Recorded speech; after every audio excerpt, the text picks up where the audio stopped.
run.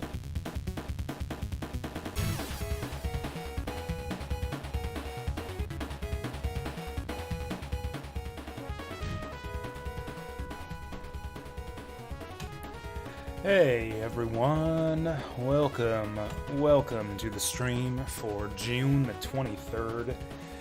It is a Thursday today. I do not have game night tonight, so we're going to be going all day with whatever. I don't know what we're going to be playing for the rest of the stream, but for starters, we're playing this new Sonic Origins collection that just came out today. This is, the new hotness for me, once again. This is, the second Thursday in a row where I've been playing a brand new release. Does this count as a brand new release? These games are, like, more than 25 years old or something. But, whatever. It's some of my favorite games, like Sonic the Hedgehog 1, 2, 3 and Knuckles, CD. We're playing this. After, we're just, we play this all the time here. I must do a run of, I must stream Sonic 1, like, once every month or two. And it's been about a month or two since the last time we played it, so we're gonna do it again. Hey there, Vazzle. Saturn Meteor. Steam version's been running awful on your PC. Oh no. I saw that, again, the Steam version is getting savaged in the user reviews right now. I couldn't find a good reason why. I saw a couple people complaining about, the game won't run on my PC, which, I don't know. I tested it out a little bit before going live here, and the game seems to run so far just fine. I've seen people complaining about the usual bullshit, where it's like, the keyboard controls are no good. It's like, no shit, buy a fucking controller if you want to play Sonic the Hedgehog games.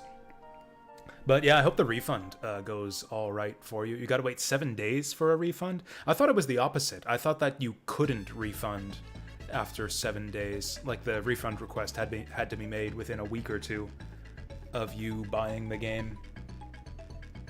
I mean, you could just wait until the stuff you want comes out, Like, you could just hold on to that money in your Steam wallet until the good stuff comes out.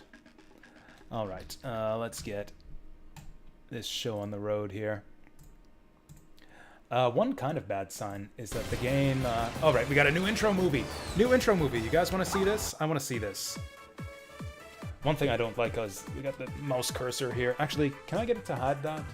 Do you guys see my mouse cursor in the game window here? I'm going to try to get it to not show that in OBS here. There, do not capture cursor. There we go. Oh, is that how it works? They put the money on your Steam wallets and then you can't use it for 7 days? That's weird. I guess that's how it works for, selling trading cards. There's some weirdness where it's like, oh, you gotta wait a certain number of days before you can, go into your authenticator and trade the Steam trading cards. I don't know. It's a pain in the ass. I don't bother with the Steam trading card shit anymore. It used to be you could just list them on the market and, you'd make 20 cents back on every Steam game you play. Oh, we got that classic Eggman design here. This is lovely. This is some great animation here. Reminds me of the intro movie from Sonic Mania. The music is kind of whatever. Kind of doesn't fit the style of classic Sonic, I don't think. Look at that 3D render of, what is that? That's got to be Green Hill Zone in the background there. Oh, that's like the whole of Sonic 1. That's really cool. Look at that. Yeah, look at that. We got Green Hill Zone on the left there. Off on the right with the pillars and stuff, there's the Marble Zone. You can see Spring Yard represented by the little springs just behind Green Hill there. Labyrinth presumably in the center with all the waterfalls. And then we got, I'm guessing that's Scrap Brain in the back. Do they have one of these for every game? Oh, they do too! That's so cool. They got the little Robo Planet up there. Oh, look at this. We got... Can I hide the menu here so that I can open map? Oh, look at that! Look at that! That's so cool. They got like little 3D rendered islands to represent each game. Sonic, Sonic 3 and Knuckles, they got the whole floating island there. And then the museum seems to have graphics from like Sonic 3D Blast, and this is Sonic Spinball. Are those, like, extra games in this collection? So there's a few things. A few warning signs for this collection. First of all, this thing costs, like, $60. Which is way overpriced for what it is. Like, they might as well have called it, like Sonic's Ultimate Collection of 4 games for idiots who will buy anything with Sonic on the label. I mean, that's me. Like, they might as well have called this, like, the Jasu Origins collection, since Sonic the Hedgehog was a big part of how I got into video games and became a avid gamer in the first place. But, like, I don't know, if you're not a Jasu, I don't know that the Jasu Origins collection is worth it for you. I think these games are massively overpriced for what they are. Although, like, they're not just ports. You can play the original versions, but they actually do have, like, some new features. They're, I believe, reprogrammed from the ground up in a new engine to support widescreen mode, and they've added in new characters and stuff. They've also changed a few other things. Let's just see. Let's just go in, play the games, and we'll see what's changed. Oh, what? No, don't do this. Don't do this. This is just what I was messing with before. Can we go from the beginning? Title screen. There we go. Oh. It's memorized the position of all my characters, hasn't it?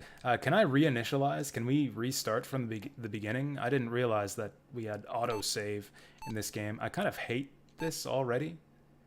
I kind of hate this.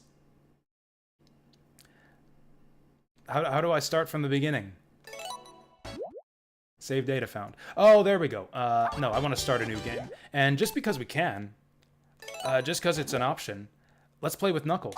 Let's just start a new game with Knuckles. This is actually something you couldn't do with the original Sonic and Knuckles. Like, Sonic and Knuckles famously had the lock-on technology, where you could combine it with either Sonic 3 or Sonic 2, and that would let you play as Knuckles in either of those games. But you couldn't do it in Sonic 1. Instead, you would get a bunch of Blue Sphere stages. I just realized my mic's a bit out of position. There we go. Yeah, instead, if you locked it on with Sonic 1, it wouldn't let you play as Knuckles in Sonic 1. Instead, it would give you a bunch of, like, randomized Blue Sphere stages to play. So I think this is the first time, this represents the first time you've officially been able to play as Knuckles in Sonic 1. I mean, ROM hacks have been around since forever to let you do this. I've played those before. Actually, I played one on stream. Oh, the special stages. Wait till you see the special stages. So one thing that reprogramming... This is one thing I don't like, is the way that on the score tally screen, there's a little pause between the end-level fanfare. Okay, so check this out. Check this out. We got smooth rotation of the level in the bonus stages here. I kind of hate this. It kind of gives me the motion sickness, and the controls are a little bit different. In some ways, it controls better, actually. The controls are a lot more responsive and more consistent with the main game's controls, so it's actually easier to control the special stages than the original Sonic. In some ways, it's an improvement. I just don't like it because it's different, and the smooth spinning of the stage makes me sick. Also, some of the little tricks that you could use to, like the muscle memory I've developed for how to get through those stages in the original game doesn't work anymore. For example, the little trick where you could beat the first 3 special stages without moving, like you could just not press anything and it would take you right to the end, that doesn't work anymore. Because the timing of everything is completely different. The controls feel a bit different as well. Like, the physics aren't quite exactly the same. I've actually seen people complaining in the reviews about this on Steam. Shoot. Oh, hey, they fixed the spike glitch. I guess that's, you know, obviously they were gonna do that. I ran out of speed shoes. So I've seen complaints of people saying, like, oh, was Sonic 1 always this slow and clunky? It feels like they ruined the controls. If anything, to me, the controls actually feel more responsive and zippier than in the original.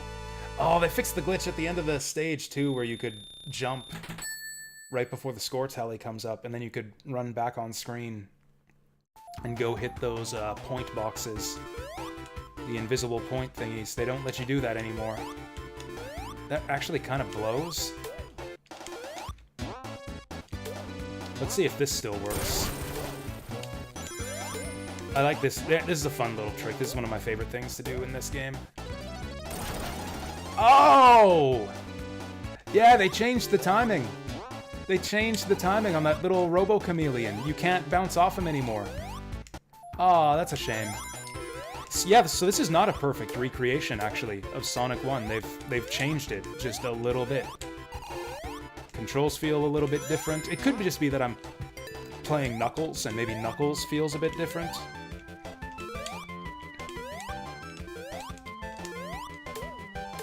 You can drop dash in Sonic 1 and 2. Oh, interesting.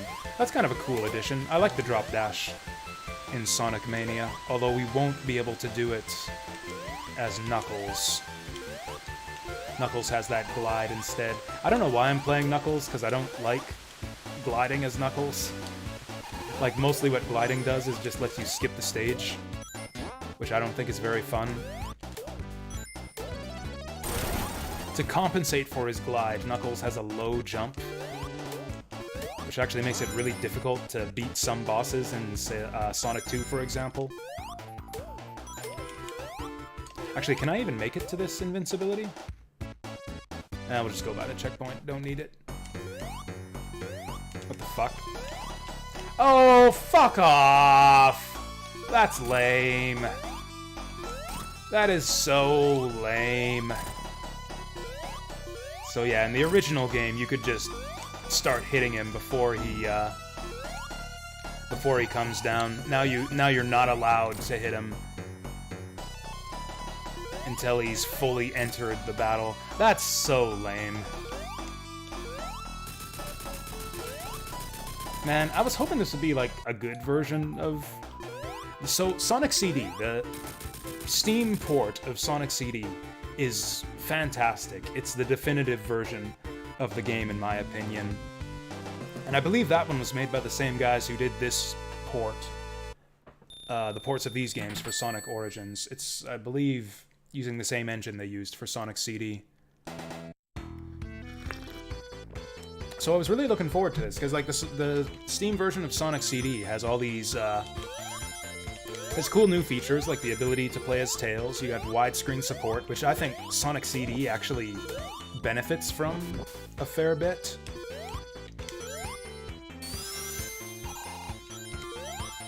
They changed some of the physics in Sonic CD as well, so it's not like Sonic CD was also was a perfect recreation of the original Sonic CD's physics, and this isn't.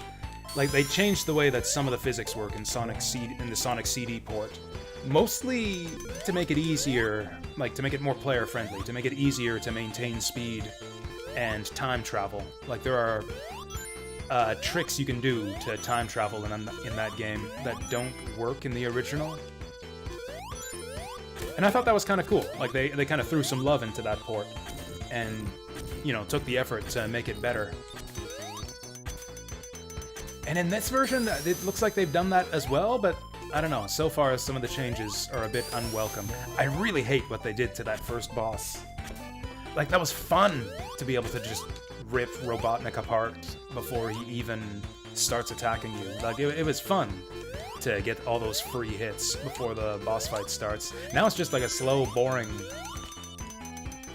just run back and forth 8 times festival. It's like, I don't know, that's not fun. I hope there's not more of that shit in the rest of this collection. Can you climb the entire wall? Sure can. I've done this before in, Oh, what the fuck is this? Why is that even up there? Did they add that? Anyways, you must have to climb the other side to get that. Okay, we're Knuckles, so let's enjoy the benefits of being Knuckles. I'm gonna glide all the way to the end of the stage. Oh, I missed the ring. I guess we gotta go for the special stages. I guess I should try to get them emeralds.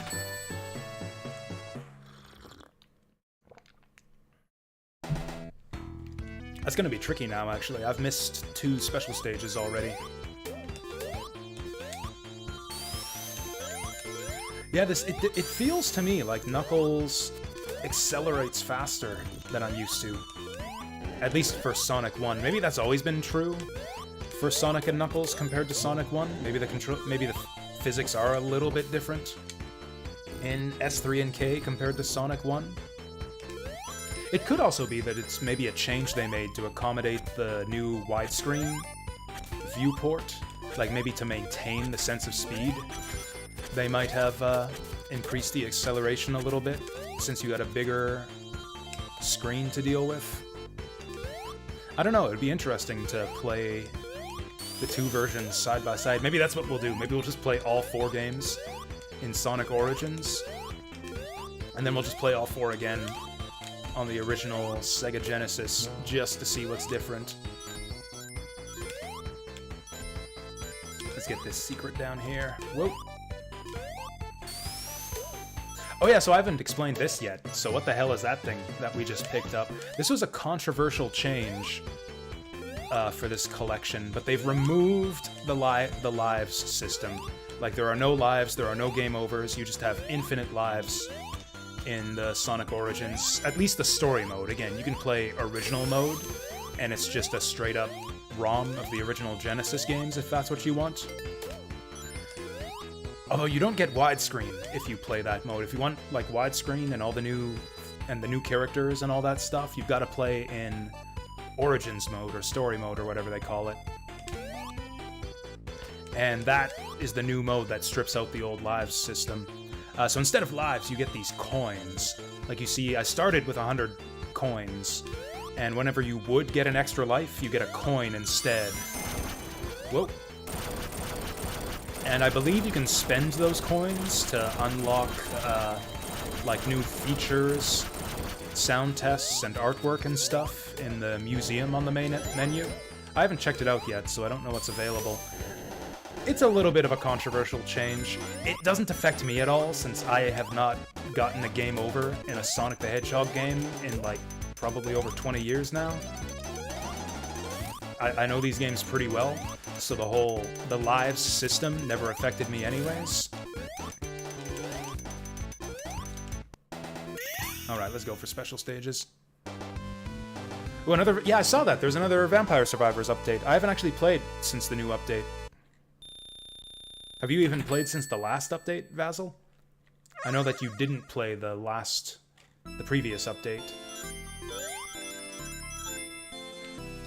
Oh, this is gonna mess me up, because I always use the trick where you don't have to move at all to beat this stage. Now I've gotta move. God, this is so fast.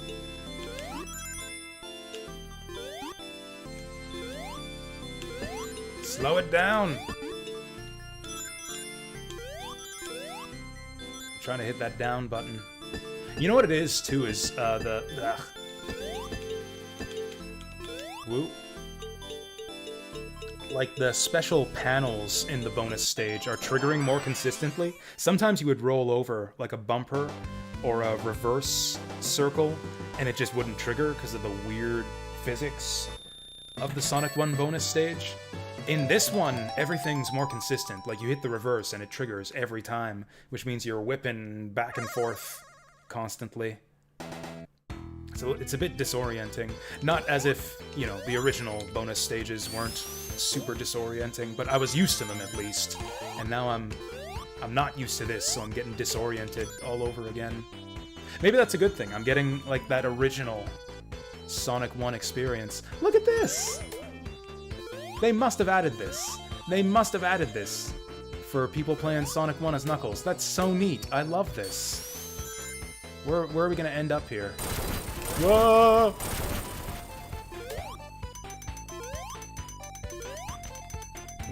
What's with that flame jet? Why is that there?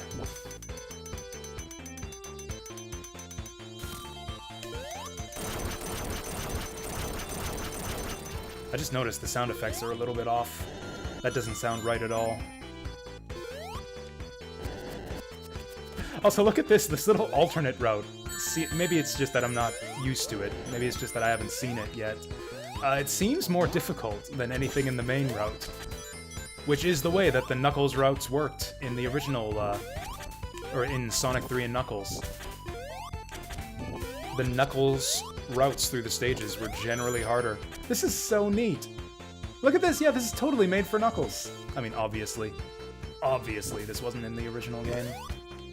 Oh, this is so cool.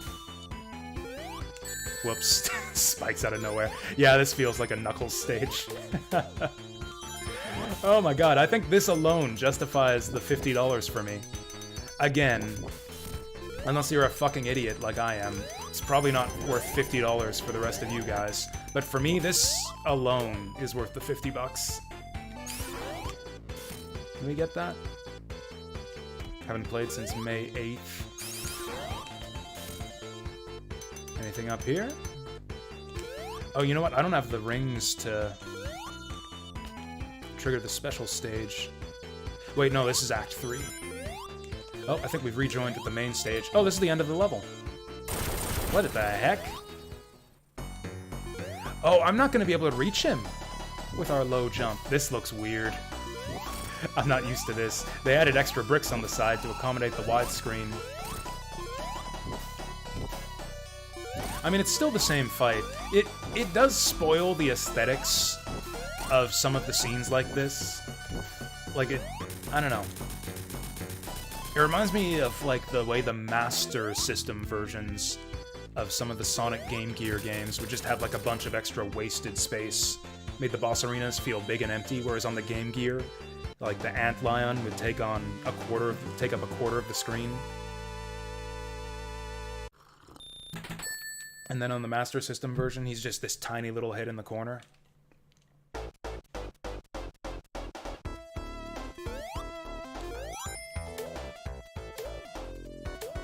Boing, boing. Like, it's still generally got the feel of Sonic 1. It's a little bit different. I don't know. Is this the definitive version of like Sonic 1 now? I'm not sure that it is. The same way that Sonic CD was. Like, I really don't like the changes to the bosses. I don't think that the widescreen benefits Sonic 1 as much as it did Sonic CD either. If anything, I think, yeah, some of the aesthetics are spoiled a little bit. I'm not gonna be able to make this jump as Knuckles. Oh! You totally have more time to get on that platform compared to the original. Yeah, on the original, that thing zipped right up, almost from the moment you hit the switch.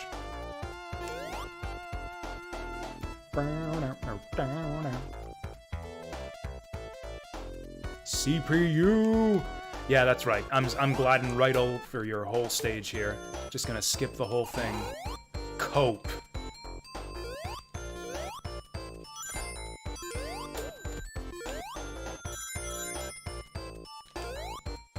I mean, it's still Sonic 1. It's still got that Sonic 1 classic, very platformy stage design that I like. I don't know, that's minor nitpicks. They're like changing things, but they're not improving things. Like, I don't like that they changed the glitch at the end of the level where you could run off screen, jump, and then come back on the screen. Like, it forces you off the screen when you finish the level now, and I don't like that. I don't like that they don't let you hit the Green Hill Zone boss before he comes out. I think that's a downer change. I think I do like the changes to the special stages. Like, it hasn't been too difficult to adjust to this. Like, it actually feels better to control. The physics are more consistent with the main game. Yeah, it's much more responsive. I actually like the special stages better than the original. And I liked the original Sonic 1 special stages well enough. I'm curious to see what's gonna happen to the Sonic 2 special stages. Like, the Sonic 3 special stages are just gonna look the same as Sonic Mania, probably. Because Sonic Mania had Blue Sphere in it.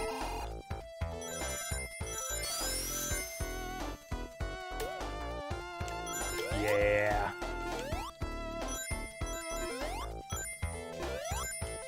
Oh, I can still reach those rings.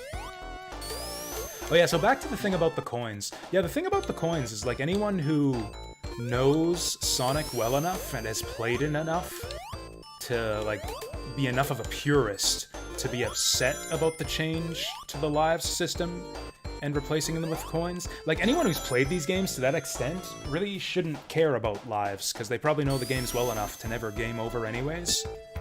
See, to me, the thing I liked about lives, or the thing that I still like about lives in the original Sonic games, now that I'm good enough to not have to care, good enough at the games to not have to care about them, is it was kind of almost like a marker of skill. It's almost like a high score type thing. It was fun to seek out extra lives in the levels and try to see how many you could rack up. It's like, yeah, I can beat Sonic 1 with 20 extra lives by the time I make it to the end. Sonic 3 and Knuckles, you can get like 30 or 50 extra lives by the time you reach the end of the game. You get that nice satisfying fanfare whenever you get one too, and like they've preserved that. They've preserved that. You still get to, yep, we just got 100 rings. Enough for a coin instead of a free guy, and like they've still done that. You are still rewarded for getting 1-ups, it's just with these coins you use in the museum. So it's, I don't know. For me, the coin system kind of still does the same thing that the 1-up system did for me in the old games. They're just fun little bonuses for you, and I just got another one now for getting 50,000 points. Slow it down. I will say this, I wish that they had slowed down these special stages to compensate for the smoother scrolling. It just, I don't know, it feels like it's going way faster than it used to. I don't know if it's like a illusion, just do it like maybe smoother scrolling just makes it feel faster somehow, but to me this feels too fast. I'm sure it's going at exactly the same rate as the old games, but to me it feels too fast just because of the smooth scrolling.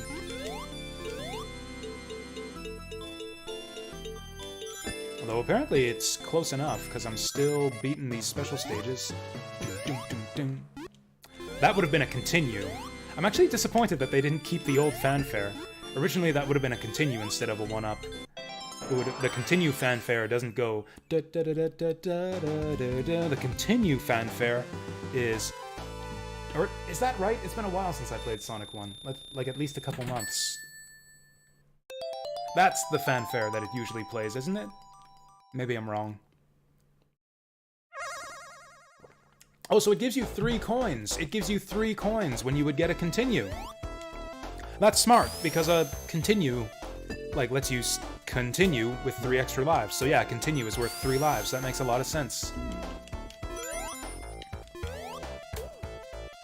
Did I notice that you can install Capcom Arcade Stadium? No, I didn't see that.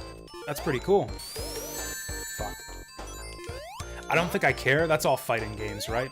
I've seen people hyping that up online, but I'm not much of a fighting game guy, so I don't think I care about that. It looks cool, though, like, for other people. Oh, is that a different one? Is that something different than that Capcom Arcade Fighters collection coming out?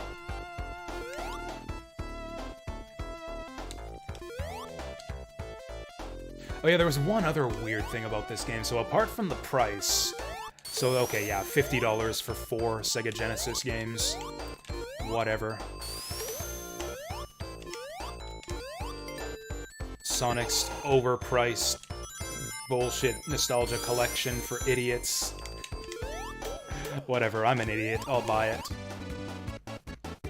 This game was a 6 gig install. Like, how does that happen? Is it the new movies? Are the new movies that big? Is there that much new animation in this game that they've, like, blown up the file sizes from, like, what, a couple megs to 6 gigs? Like, that's a ridiculous size. Oh, this boss is gonna be a pain in the ass with Knuckles. Whoa! I guess, okay, this makes sense. They have to enforce the 1:4:3 aspect ratio. So yeah, as Sonic, you can jump high enough to get him when he's all the way up there.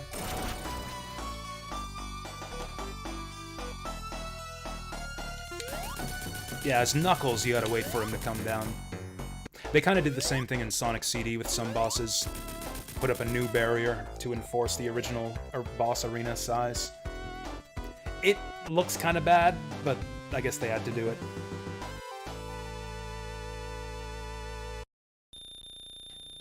Honestly, the single biggest thing that bothers me about this collection so far is that pause between the end of level fanfare and the score tally. I really, really dislike that. They've, like, again, entirely ruined the aesthetic of the end level score screen. You just got like a half a second of dead air before the points tally up, and I don't like it. Like, I'm not even joking. I'm not even joking. That is my single biggest complaint about this collection so far.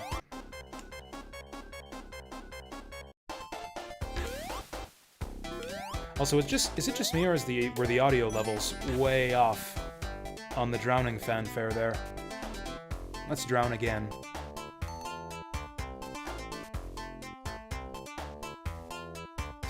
I like the rippling effect here. See, this is how you do water. We got the animated surface of the water here. This sounds completely wrong.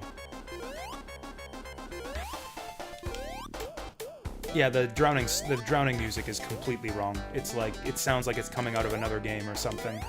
It's not at all consistent with the volume of the main level music. That might be my new biggest complaint about this collection so far. Maybe they'll patch it and update it and stuff. I think they did with the... Oh! I can still make it.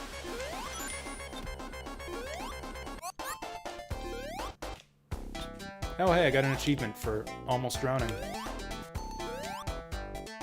Yeah, as Sonic, you're screwed if you miss that elevator.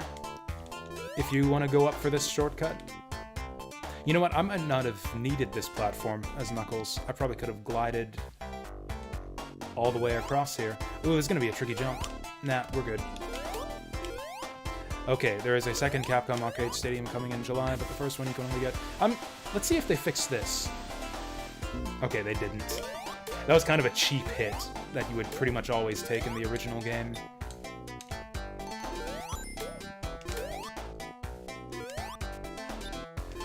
Knuckles' coloring looks a little bit off when he's underwater. I mean, maybe this is just what he looks like.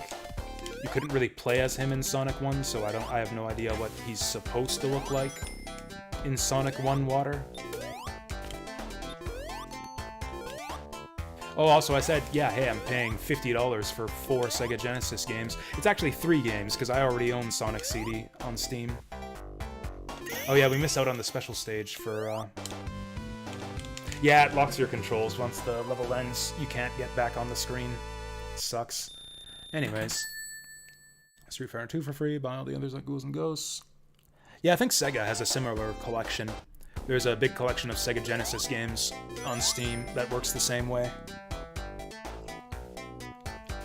Hilariously, that's another thing that people are bitching about with this game. They have pulled Sonic the Hedgehog 1, 2, and 3 from that collection. The only way to buy those games on Steam now is to get the Sonic Origins collection for $50. That's not right. That guy was flashing all the colors of the rainbow there. You know, that's weird. I think those, what do they call them? Orbinauts? The spiky ball guys? I think they only appear underwater in this game. Their natural coloring is totally different than you see them, than the way you see them in the game. Because in the game, they're always underwater. So their color palette is kind of different.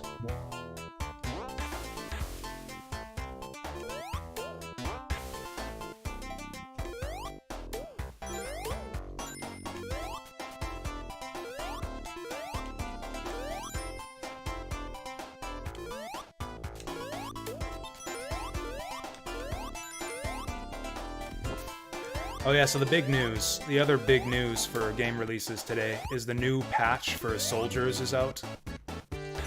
So I tried that out a little bit before the stream. It is everything I feared and worse. They have butchered that game, and it makes me so sad. Like they've ruined it to the point that I'm not even going to bother going back to finish it with the other two classes. It's just so boring now. What the fuck is with this guy? Fuck. I'm actually gonna die. I'm actually gonna die. I actually drowned in a Sonic game. Fuck. That was so bad. That's never happened to me. I'm gonna blame that on Knuckles. I'm gonna say that was Knuckles' fault.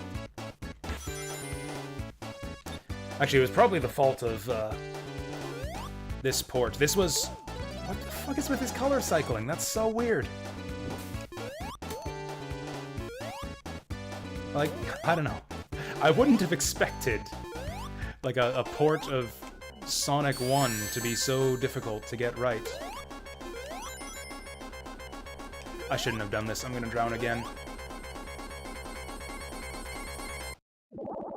Scammed! Okay, I can't rush through here. Hey there, Greg. Yeah, it's, okay, well, I deserve that. Hey, good thing there was no lives in this version of the game. I honestly... I don't know. I don't want to put... I don't want to try to mind read the developers or anything, but it almost feels to me like they threw up their hands and just said, what the fuck ever, we don't care anymore. Like, they basically just cut all the numbers in half. Enemies do about half as much damage and have half as much health. The mana cost of your spells have been cut roughly in half. Stamina consumption is about half of what it used to be for blocking. Your dodge roll is on about half the cooldown. Boss health, I think, is down by even more than half. I think bosses have like a third or a quarter of the health they used to have. They've changed the checkpoint system. So not only are the checkpoints way more frequent, but you get full health when you respawn at a checkpoint. So it's basically to the point that you don't even need to dodge any more attacks anymore. And you don't even need to attempt to dodge enemy attacks. You can just, like, faceplant into every enemy attack. You have so much health, and they do so little damage that it doesn't even matter. And if you do die, you will spawn just a few steps back with full health. The health potions are pointless now because you can just die to get all your health back. It really, really sucks. Is the game just not worth it to buy? I mean, if you like easy games, like if you just want to enjoy the pretty graphics and not have a deep or challenging or satisfying combat experience, then I'd say, yeah, go for it. But yeah, they've absolutely butchered that game.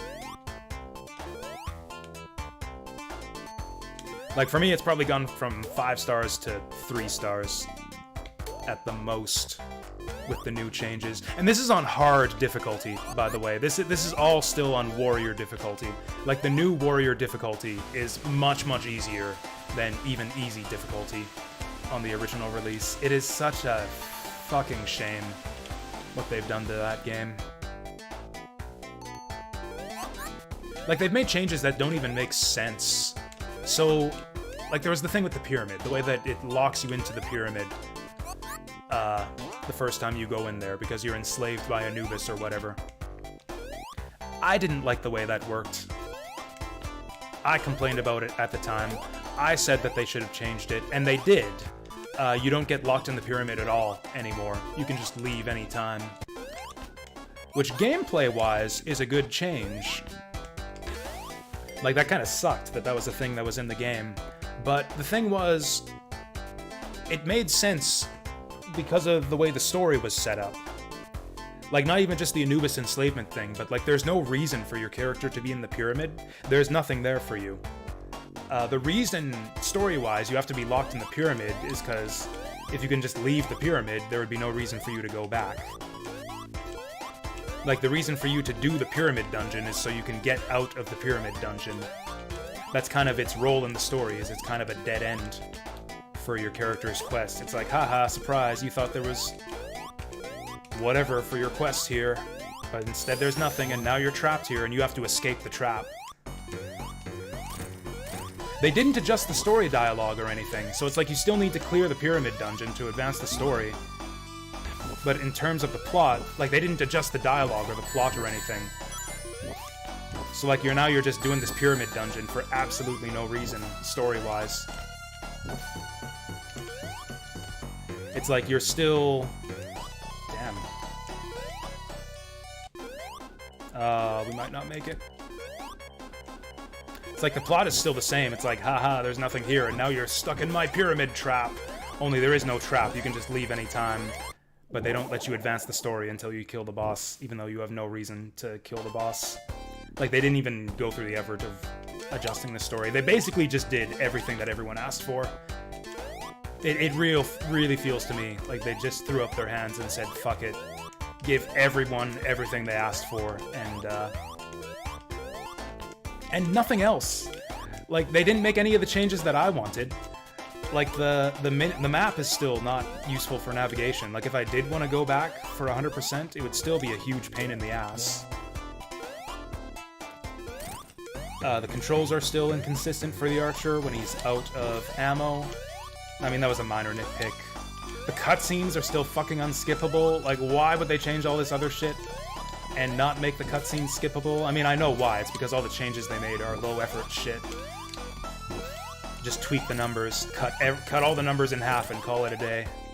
I'm so disappointed and frustrated with that game. It's basically dead to me now. I'm glad that I was able to finish it before this butchery. There's no way to download the old version on Steam anymore either. So unless they update it again to...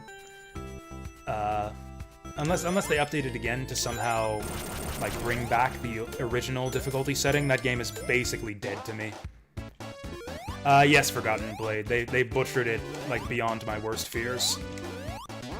Like, it's gone from being a really challenging, satisfying, in my opinion, combat experience to, like, you don't even have to try. You don't even need to dodge enemy attacks. Like, I fought the third boss with the melee class, the Scout, and I was able to just slugfest him. Like, I didn't even attempt to dodge his attacks. I threw up my guard every time he dove down. I was tanking hits like crazy, and I was able to just damage race him to death. I was able to do that with the boss right afterwards, too. The General and the Valkyrie. I was able to just slugfest them without even attempting to dodge their attacks, and it was just... And on warrior difficulty, mind you. And it was just like nothing. Yeah, they've absolutely butchered the game. I mean, if that's your thing, go for it. If you just want to, like, run forward and spam attacks and not even attempt to engage with the combat systems and not have, you know, challenging battles, then, yeah, Soldiers is your game now. But the fuck is that down there? They missed the crowd points. What were the crowd points?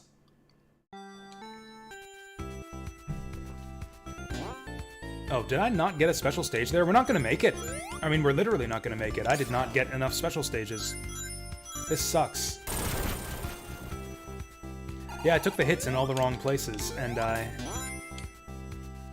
totally ignored going for special stages in the first couple stages.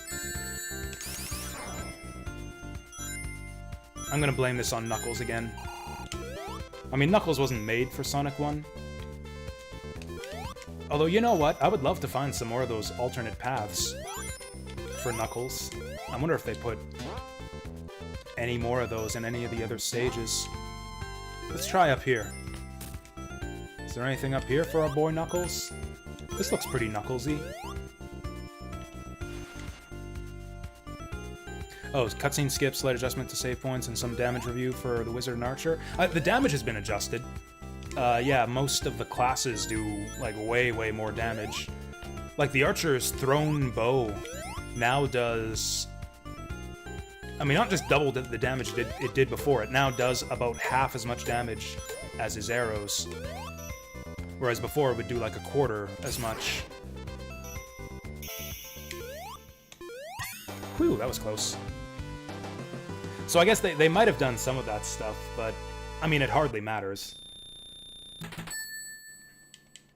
Like, the class balance hardly matters anymore, because you can just, you know, face tank all the boss attacks. That's a slight exaggeration, but not much of one. Like, throw up your guard every now and again, and you'll be fine. They adjusted, I mean, they did everything that everyone asked for, too. They, adjusted the sub-weapon costs. Shit! The physics were fucking me up. Oh! Interesting. Yeah, I'll retry. I'll retry for a coin. Oh, I like that. So it's like coins are like 1-ups for the special stage. I actually like that quite a bit. It kind of breaks the balance of the game a little bit. Like, you're supposed to... It's like you're supposed to get tries at the special stages by doing good at the regular stages and getting that... Whoa. Getting those 50 rings. Fuck. There we go. This, I think, is the second last one. You don't get special stages in the final zone unless they changed that. So sadly, we are not gonna get all the Chaos Emeralds for this playthrough.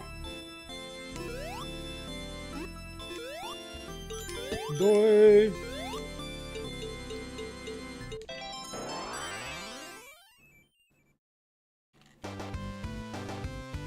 Yeah, there's only 6 Emeralds in Sonic 1, so we're gonna be 1 short. Unless they changed it so that you can get a special stage in Scrap Brain Act 1.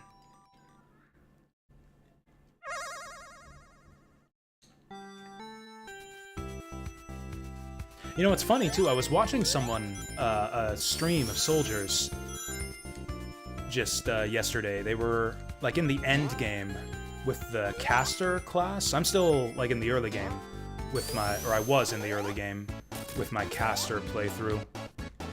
Because, yeah, I'm not going to finish those save files now. There's no point. But endgame caster seems legit. Like, all of the issues people were having with the lack of damage he outputs were really, like, early game problems. Like, the caster is doing, like, 130 damage a pop with some of his spells in the late game, and he can just spam them and just do tons of burst damage on the enemies. Now, he's gonna burn through his mana doing that, but that just means that mana potions are actually useful for the caster. It looked really cool. It made me think, damn, I might have to swap my soldier or my scout playthrough and try out a caster. But now I'm probably just gonna... I mean, I'm just gonna not play the game. I've uninstalled it already.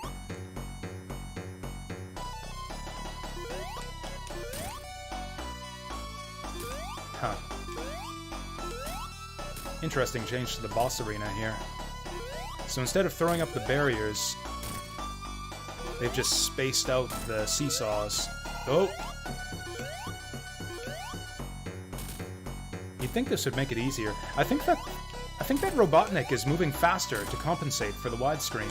I think he's still, like, spending the same amount of time per cycle. He's just moving faster so that it takes him the same amount of time to get from one side of the screen to the other. I don't know why, I just like straightening out those platforms after this fight.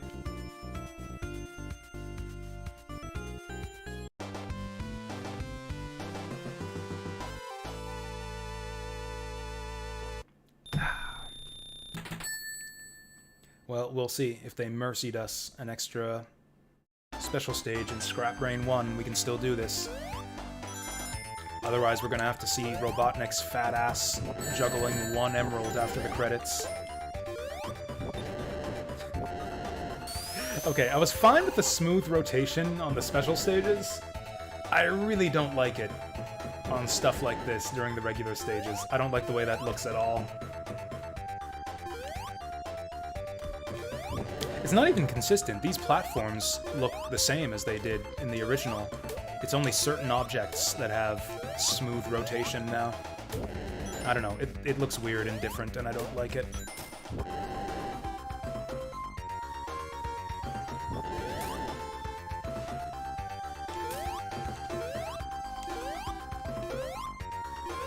Should have just glided over this. Oh, this is an annoying part in the original game. It's kind of a blind drop down here, and if you mess it up, I think you can die. But yeah, as Knuckles, we can just glide over. Whoa!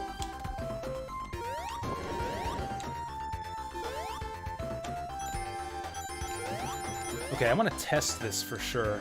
I'm going to try to get to the end of the stage with 50 rings, and then we'll see if maybe they changed it so that you can get a special stage. That seems to me, with the other changes they've been making to this game, seems like the kind of change that they might make.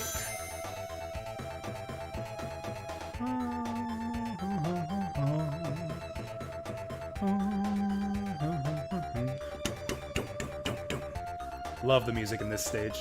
One of my favorites from Sonic 1. In fact, is this my favorite final stage music in any Sonic game? Ah, no special stage.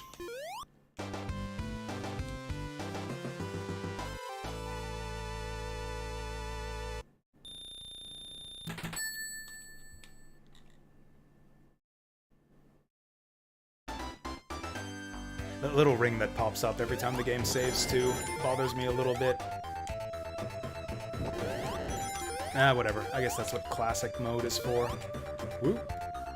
Oh, these are fun. Speed it up! Woo! Oh, damn it. You know what? I'm gonna take the top path. We're gonna try that again. Oh, is there something over here? Okay, I thought there was a one-up down here or something. Maybe that's on a different one later on. The easiest way to deal with these things is just run on top of them instead of roll.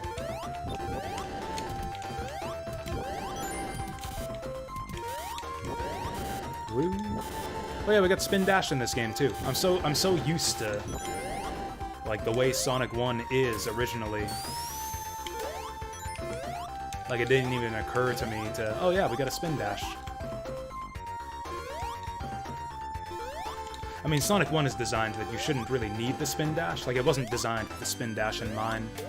So there's not really that many places where you're gonna want to use it.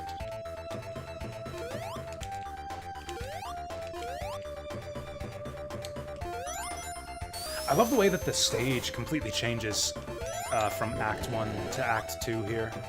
Like, the background is changed to, like, an indoor kind of setting. All the other zones, Act 1 and Act 2, are completely the same, but Scrap Brain is the only one that changes. And hell, Act 3 is even more different. Yeah! Love that bounce.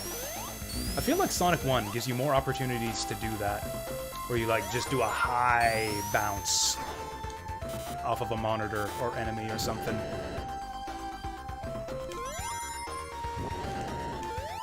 Okay, there's some bullshit at the end of this stage. Whoa. Yeah, there's some bullshit at the end of this stage that's easy to run right into. There we go. There we go. That's another special stage we could have gotten. If they let you get special stages. Now, the balance of coins is a bit weird, because 1-ups are actually a lot rarer in Sonic 1 than in the other Sonic games. Like Sonic 3 and Sonic and Knuckles, like the game just throws out 1-ups like candy. Like Sonic 1, it's kind of difficult to get to the end of the game with more than... Oh no! Yes. Sonic 1, I'll get to the end of the game with, like, honestly, usually about 12 extra lives. On a standard run, if I'm really taking my time with it, I can get up to 20. I mean, if I'm really going speedy about it, I'll finish the game with, like, 5 extra lives. Kind of have to go out of your way to get them in this game. Sonic 3 and Knuckles, you can get to, like, 60 1-ups by the end of the game without hardly trying. They're just everywhere. The special stages, too, or the bonus stages on the lampposts, too. Electrosphere, you're gonna get like 3 1-ups every time you play Electrosphere, once you get good at it. Okay, curious to see what they do with this final boss, with the widescreen. Okay, we just got more of a wall on the end there.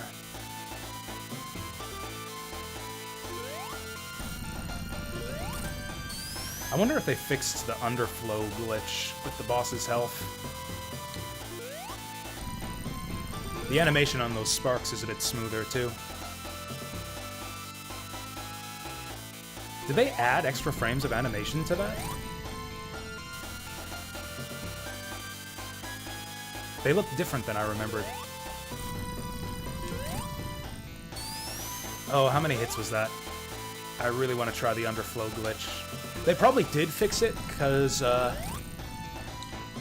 like, it would be a lot easier. So the way it works is after you kill the boss on this stage, you can hit him again when he's in the middle of his death animation. That'll land an extra hit on him, which underflows his health counter up to 256. And he just, like, revives with 256 health, and it's impossible to beat him before time runs out. Which is kind of funny. It's pretty easy to trigger, too. Yeah, I saw the mixed reviews, Vince. Although, I briefly scanned the reviews, and most of the complaints seem to be about dumb bullshit. Like, oh, they changed the music in Sonic 3. Oh, the keyboard controls are terrible. Oh, the game doesn't run on my system, which, you know, is fair enough. Saturn Meteor had that problem. But, I couldn't find any good reasons for the game, and it's overpriced, which I think is honestly a fair criticism. I think the game being massively overpriced is a fair criticism. I'm stupid, though, so I bought it at full price. They should have called it, like, Sonic's collection of 4 overpriced Genesis games for fucking idiots. I'm a fucking idiot, though, so I bought it day one, and we're playing it now.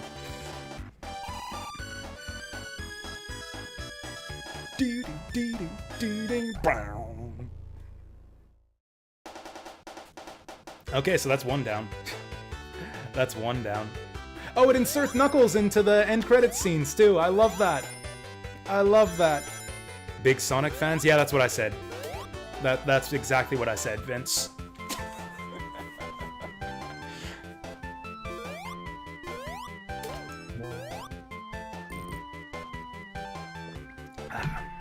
That is the same thing as what I said.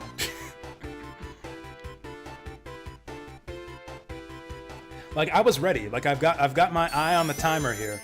I've got my eye on the timer, and if I see some bullshit that makes me hate this collection, like, I'm gonna refund it. Like, we'll probably beat Sonic 2 in less than an hour. So, like, if I see some bullshit in Sonic 2 to make me hate this, like, I'll refund it too.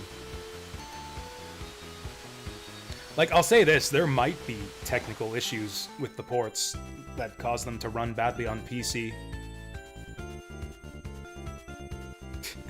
So did you buy this, Vince? Vince, guess what the file size is on this collection. It's 4 Genesis games, or 3 Genesis games, and then Sonic CD. What do you think is the file size of the download for Sonic Origins? To get these 3, so I get 100 megs? 6 gigabytes. This game is a 6 gigabyte download. Now, I don't know what that all is. They've added some fancy new animations. Like, there's several, like, animated video sequences. So maybe that's where all the file size went. There's also extras in the museum. I don't know exactly what those are. So maybe there's something in the museum to justify that extra file size. Ah.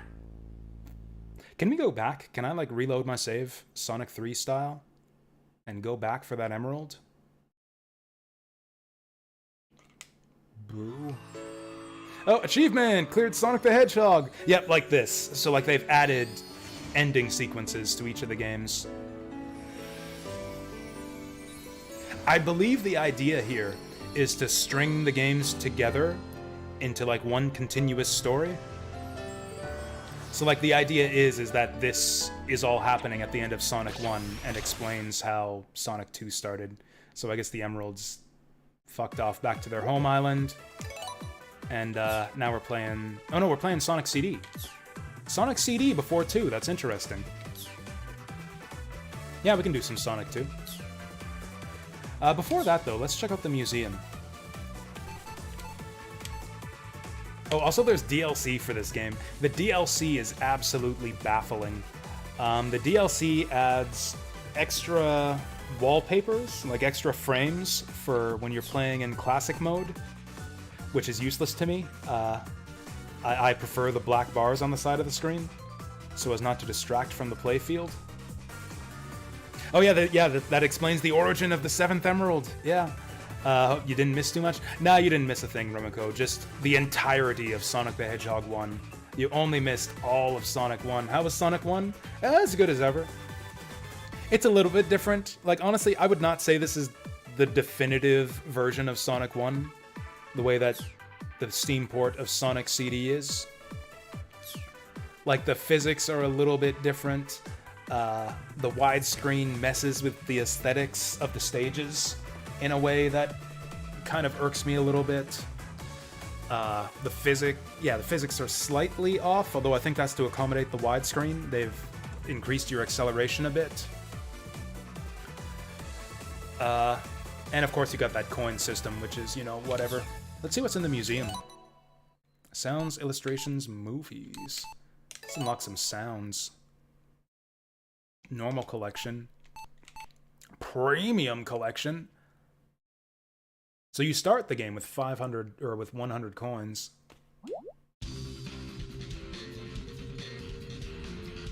Sounds like an OC remix. This isn't the music that's gonna play in the game, is it? I don't like this. I don't want that.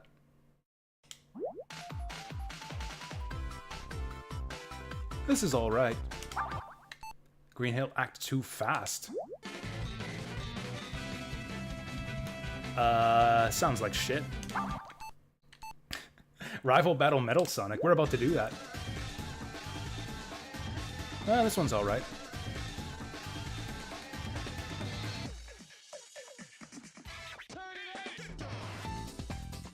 Okay. I mean, it's always been a good song. Heard it's really bad. Yeah, I think the complaints seem exaggerated to me. Like, it's going... This collection is going to irritate purists who want them to change as little as possible. Like, some of the changes are dumb. Like, you can't hit the Green Hill Zone boss anymore when he enters the screen. Like, he's intangible until the ball appears. Like, you have to wait for him to make his full entrance. Which I thought was really stupid. And obviously, yeah, the special stages feel completely different. You know what? I don't know if I like the new music. Let's unlock some illustrations. Like, in what sense are we unlocking them? Because, like, they're all here. Oh, these are unlocked already.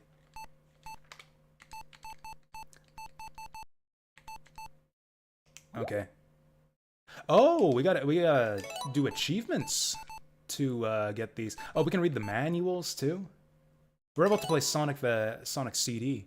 Let's read the manual. Ask not what others can ask not what others can do for you, but what you can do for others. That's yeah, John F. Sonic said that.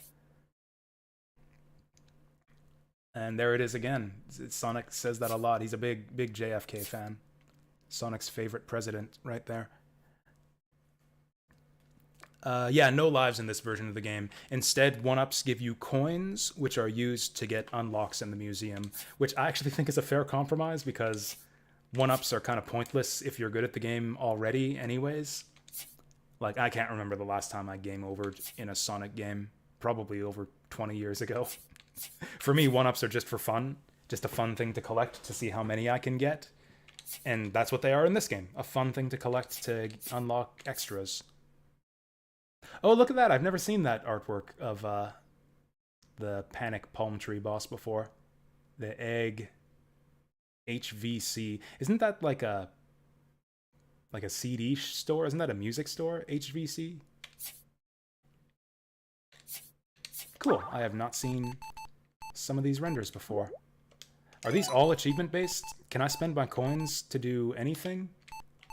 Oh, here we go. The premium collection. Oh, I want to get all of these. I love these illustrations. I mean, you can just download them online, but still, I love this style of illustration from back in the classic Sonic days. Look, oh, look at Halloween Sonic. Dracusonic. Anyways, sorry, I've been falling behind chat because I'm enjoying the artwork. Oh yeah, the restored beta music for Sonic 3. Yeah, I'm interested in that too. I am interested in that. Missed the conclusion to last night's stream. I did beat Soldiers, Necronth. I did manage to beat it. In fact, other than the final boss, it actually wasn't that hard. Yeah, I was having internet problems last night, so we ended it a bit early.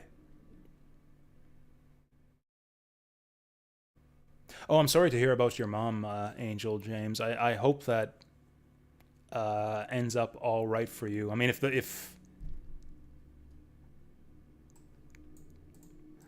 I mean, yeah, offline for a while could be any number of things, so it's like I can hardly blame you for being worried, but it could be nothing, and I hope that's the case.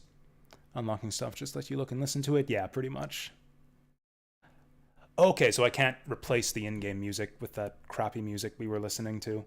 I guess I'm fine with that. Yeah, I used a coin to retry a special stage. I like that. I actually like that a lot. Especially in Sonic 2, because the special stages in Sonic 2 are a friggin' pain in the ass. Yeah, so there are no lives and no game overs in the new Origins version of each game, at least. Which is kind of a thing in modern game design, or like modern thoughts about game design. You see people make that argument that lives are an outdated and antiquated approach to game design used to artificially lengthen an experience. And I don't really agree with that. I think you need like that possibility of failure to add that sense of tension and excitement to a game of this style. But that all becomes irrelevant once you're good at the game and you can just get through effortlessly without continuing anyways. And like it frustrates some people, like for some people who don't get as much of a sense of that same thrill. Like there's kind of a balance between that thrill of the possibility of failure and of frustration at repeated failure with no success. Like there's kind of a fine balance there. For some people, it's more failure and frustration than it is excitement and tension. And so you kind of, for those kinds of people, it's nice to just be able to play through the game and not have to worry about getting a game over, having to restart from the beginning. Well, I just dumped all my coins. Let's play Anniversary Mode. That's what they call it. Can we play Knuckles in Sonic CD? You can play Tails in the Steam port of Sonic CD, but not Knuckles. Did they add Knuckles to this version? And if we do, am I gonna play him? Can we just play the fucking game? Thank you. What's going on here? I love Amy's new design for, like, these new animated scenes. Oh, that's that's the ghosts from Sandopolis.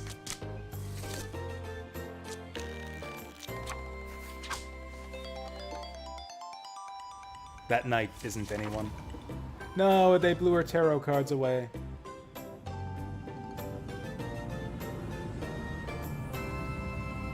Oh, good to hear it, Angel James. Good to hear. So that's it. That's introducing Amy Rose, I guess. No!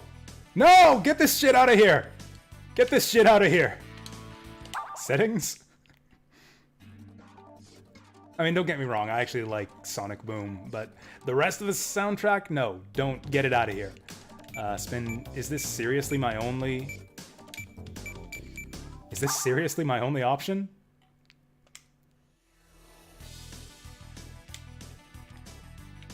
Soundtrack, maybe? There we go. There we go. All right, now we're rocking the good stuff. Yeah, I know, right? Like, I've never seen Amy do any, like, mess around with tarot cards before, but it seems in fitting with her character. One of the trailers you watched implied there is some sort of story mode where you can play through all fours if they're one long game.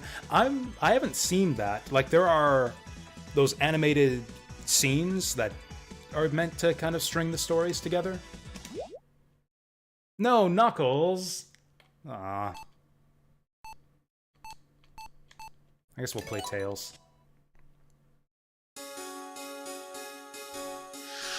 Oh, I wonder if they brought back the lyrics. Why is this so loud?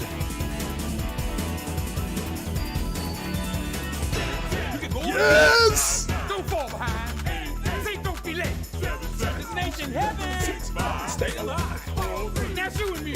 We're going to have fun. Say, Oh, they cut the lyrics from this song in the old Steam port. They brought them back. Check it out, eh? Live alone. Leather legs. Written in place. What do you get? Say, back it. Zoom, zoom, cosmic zoom. That's the day. Sonic boom. To the Sonic warrior. To the Sonic warrior. You always need a pay. You got the power to save the day. Also, is it just me or is the audio much cleaner than the original? They didn't re-record this, did they? The powers in your mind to shake the planet to conquer time. Did they re-record this?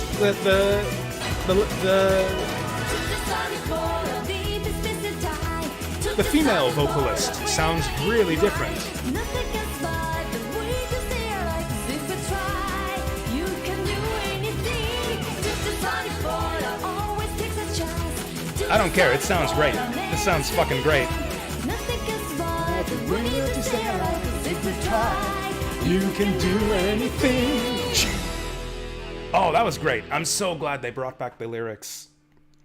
Yeah, I don't know if they like remastered and cleaned it up or if they actually re-recorded it, but that sounded great. It was way too loud though. Way too loud. And now the volume's way too quiet. Can we adjust that? Yeah, honestly the volume levels seem kind of all over the place. With these ports. Like, the drowning music in Sonic 1 was just randomly way too quiet for some reason. Whoops. Apparently the story mode is under missions. You can only play as Sonic. Oh, well, in that case, screw that. I mean, I don't know, maybe we'll do it after this. Maybe we'll play through all the games with non-Sonic.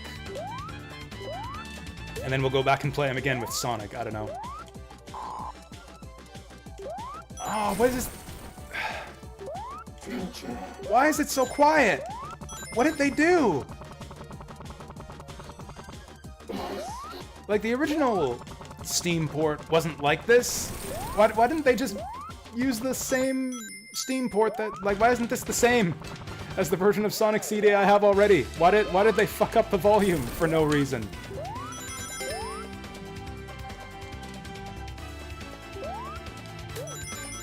There's no sound when I roll either. What the fuck is this?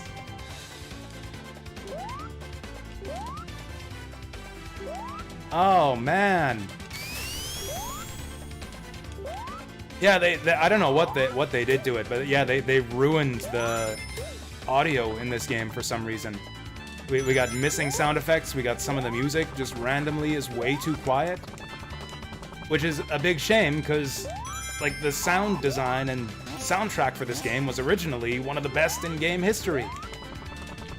Like, the audio is a big part of the appeal of this game for me, and they fucking ruined it. What? Okay, that could justify some of the negative reviews I've been seeing on Steam. I'm gonna try to get some speed to go into the past here. There we go. Woo! No, I didn't see any settings in the pause menu. And even then, it wouldn't matter because it's inconsistent. Like, I could turn the volume way up or way down, but that would just mean that the other music will be wrong. You know?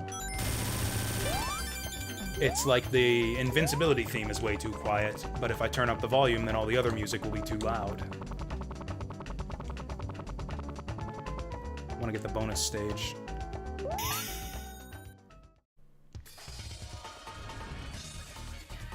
Oh, we got a different, Oh yeah, that's right, because in the original it would say like P or F over your lives counter in the corner. So now they got the little P over the coins. Did they redraw Tails for the bonus stages? This looks different than I remember.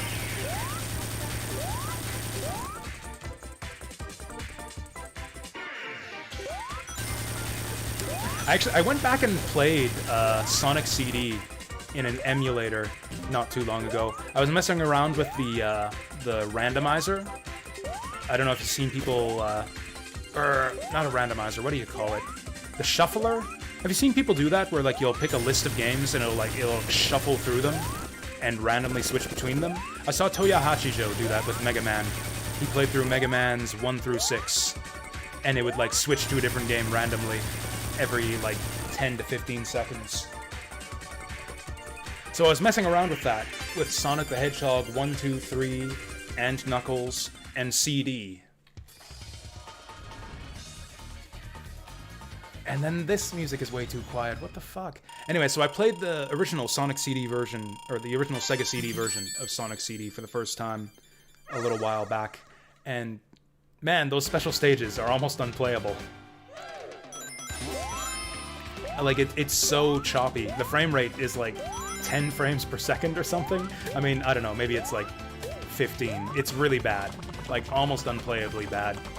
I had actually forgotten just how bad the special stages were in the original Sonic CD.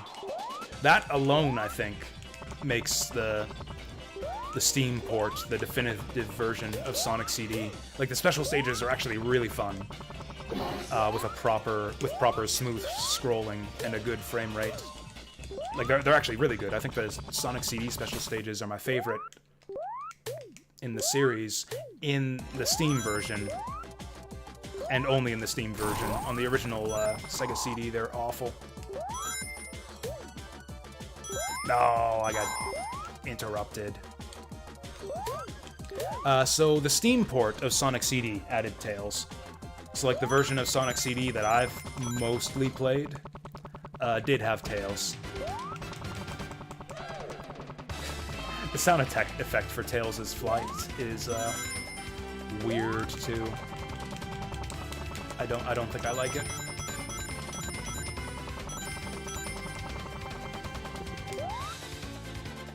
Some of the sound effects in Sonic 1 were a bit off as well, although it wasn't quite as bad as in this game. Whee!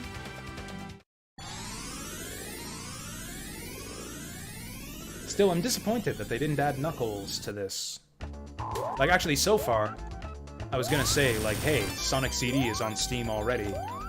It's nice that they included it in this collection, but that just kind of dilutes the value of the rest of the collection, you know? It's like, oh, I'm paying $50 for 3 Genesis games instead of 4. It would be nice if there was something new here, although I guess you wouldn't want anything new, because that would suck for people who only have Sonic CD and who don't want to buy, like, a whole new Sonic Origins collection to get the new best version of Sonic CD. And yeah, surprise, this is not the new best version of Sonic CD. I don't know what the fuck they did to it. Like, why couldn't they just use the same version that's on Steam? Not to understand.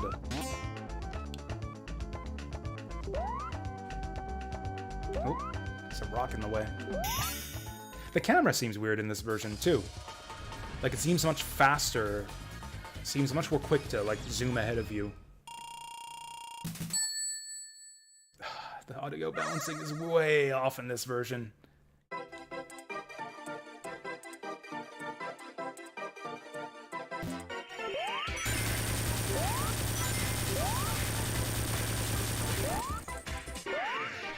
We'll come back for him later. Whoa, whoa! Okay, we'll get this guy here. Okay, apparently no, we won't. This is still one of the easy special stages right here. They get really difficult, really, really tricky later on. This is one of the easy ones we're fucking up right here. Still got 50 seconds. Took a bit of a time penalty there, that's fine.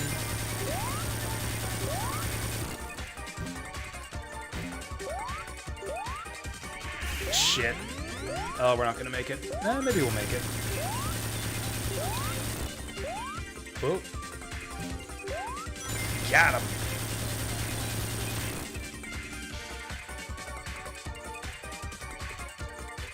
Oh yeah, but yeah, as I was saying about Tails' special stage appearance here, I think it's different here than it was in the original Steam port. Like, I think they've redrawn his sprite for the special stages again for this collection. Maybe. It's been a while since I played the Steam port. Oh, that's right, we got both of the machines, so we get a good future. We get a good future for Palm Tree Panic. Nice. You know, I have no idea how to get those monitors down below. Oh, well that was easy.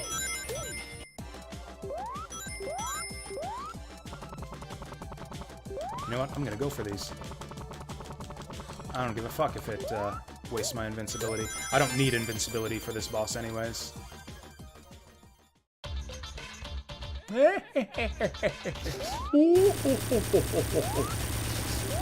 And that's the first boss. I love his bubblegum pink color palette when you get the good future.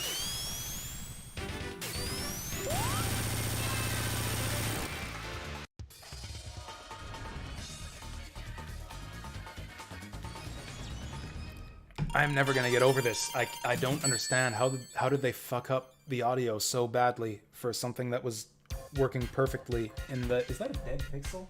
Oh no, that's my mouse cursor. Was that always there? Have I always overlooked that? Hey. Hey, where's Amy? There's supposed to be spikes here. And then Amy shows up, and then... Metal Sonic kidnaps her. What happened to all that? I mean, it was always it also used to be a hilarious, common spot for people to die on. Like, you just try to spin dash at the start of the stage and you immediately run into spikes and die. I think that happened to me the first time I played this game. Amy didn't even get kidnapped during the cutscene. Like, what are we even doing here? Like, Amy's fine. We got no reason to be going through all these stages. Oh, you know what? It's because we're playing as Tails. That's right. That's right. Because, like, you know, Sonic's not here, so Amy's all like, whatever. Don't give a shit if Tails is hanging around Collision Chaos. I got no reason to be here. Tails, that kid's a loser. I ain't got no time to waste with brats. See ya, brat. And then so she just doesn't show up for Sonic, for Metal Sonic to kidnap her.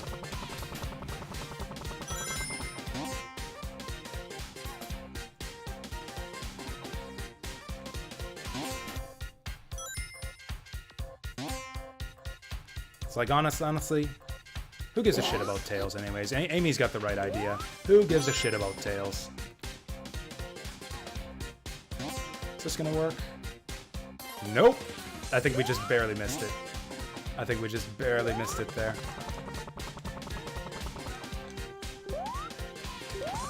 I don't play Sonic CD with Tails that often.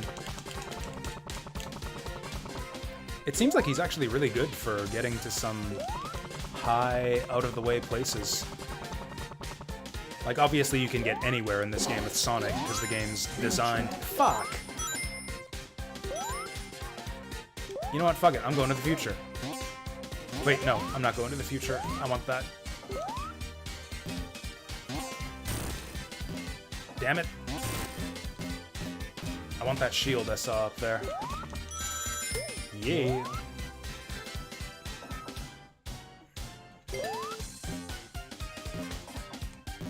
Ooh, what's up here?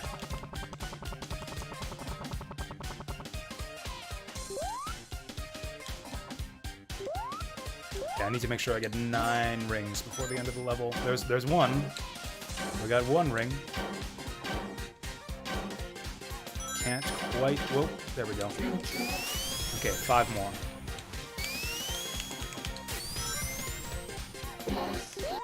Oh, this should do it. This should do it. I think we're right at the end of the level anyways. Oh, not quite. Man, Sonic CD levels are so much fun.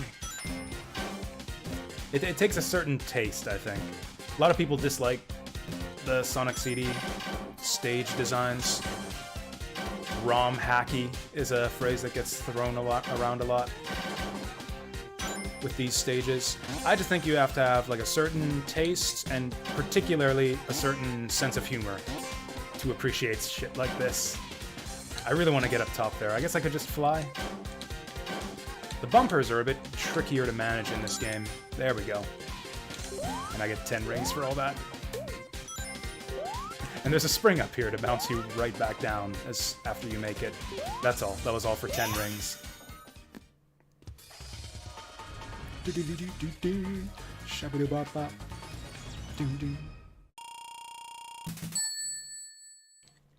Okay, what are we? This is our third special stage, I think. I missed the robot machine on that stage since we didn't make it to the past. Gonna get a bad future on this stage. That's fine. I will probably get all the time stones at the rate we're going here. No! Okay, we lost a lot of time there, but we got the UFO.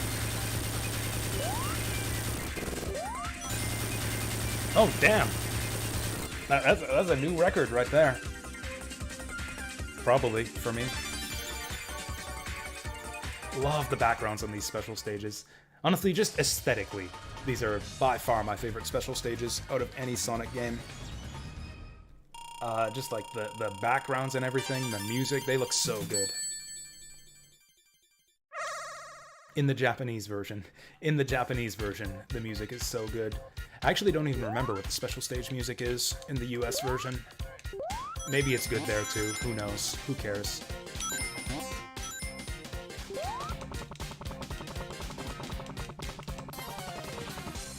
Maybe it's just me, but I think Tails' flight is slower in Sonic CD than it is in S3 and K. No! That was a lot of rings. Ooh, what do we got here? Poor ladybugs. Oh!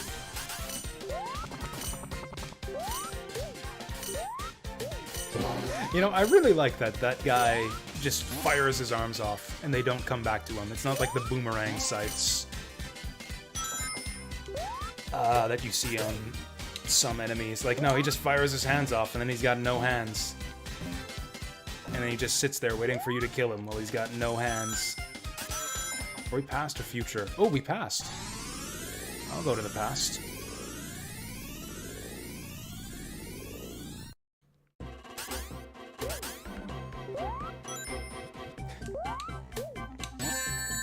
The fuck? Oh, he dropped a spike ball. I didn't even know that the ladybugs did that. Okay, we're gonna have to make a comeback here if we want to get our special stage for this level. Okay, give me them rings.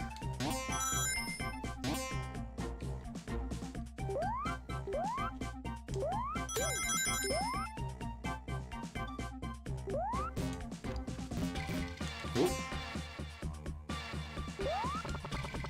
I just love... Whoa, there's like a whole upside down lake or something up there? I've never noticed that. That's wild.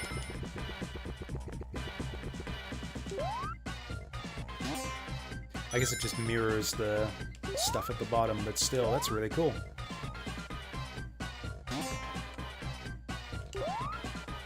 Honestly, aesthetically, Sonic CD might be the peak of the series. I love the way that the levels look and sound. Just every level has a great vibe to it.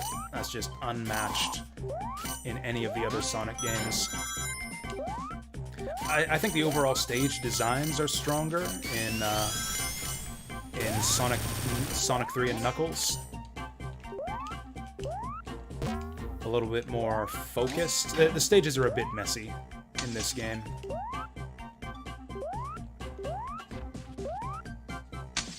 A little bit chaotic, especially in this stage, although to be fair, this is collision chaos. Oh, those sparks don't even damage you. What's even the point? Oh, I can't even get up there. Don't those look like Chaos Emeralds inside of these bubbles? There we go. Oh, I got my 50 rings. In that case, I want to find a shield. Or, you know, just find the end of the stage. Hey there, Bronson. Yeah, happy Sonic Day to you, too. This has been, mostly good times so far. Going back to our origins with this one. It's not just the origins of Sonic, this is like the origins of Jasu right here, too. Because Sonic the Hedgehog was a pretty, like, formative gaming memory, a big part of my childhood. Sonic 2 was, like, probably the first game that really got me super enthusiastic about games. Like, I guess I played tons of stuff on my NES, but Sonic 2 was, like, on a whole nother level. It's like, holy shit, games can do all this? I don't know, I just remember Sonic 2 as being the game that got me, like, really, really enthusiastic about video games. And then it was all downhill from there. Weirdly enough, Sonic 2 is the Sonic game that I replay the least these days.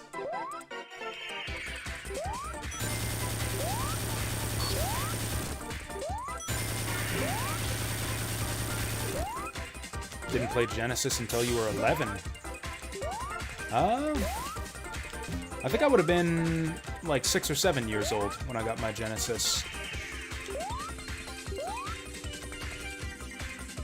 I wasn't 5, was I? No, I was probably 6 or 7. Oh, look at those backgrounds too, they're so distracting. That's my one criticism of these special stages, is the backgrounds are so beautiful. And have such great animation that it's distracting.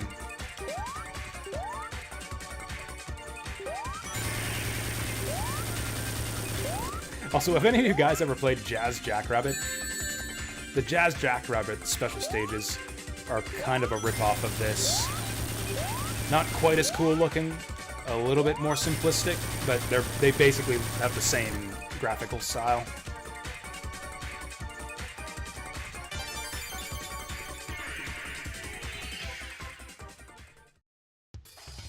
Had Sega Master System 2, the Sonic game was straight on the console. Oh yeah, that's right. I've heard people say that. I've heard people say that. Yeah, you just got Sonic right on your console. Original Zelda, nice. The original Zelda. I played the original Zelda on NES, but I didn't like it at the time. I don't know. That game was too complicated for me. I couldn't figure out how to go anywhere. Like, I didn't know what the hell I was doing. On NES, it was pretty much just Mario 3 for me. That was just about the only game I played on NES. Mario 3, Incredible Crash Dummies. What else did I own on NES? Mario 3, Incredible Crash Dummies. Mario 2 eventually, but I didn't really like that game at the time.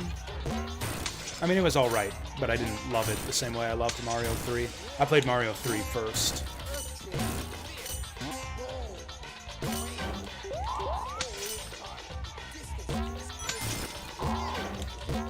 Yeah, I really didn't play many NES games other than the ones that I owned.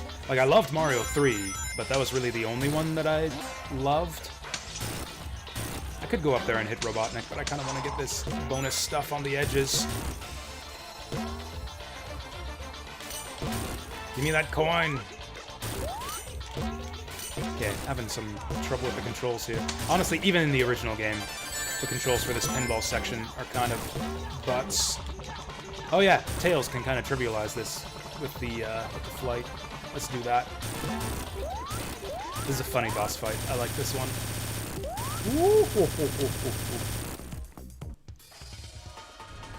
Yeah, what else did I play on NES? It was like Mario 3, Incredible Crash Dummies, and Yoshi.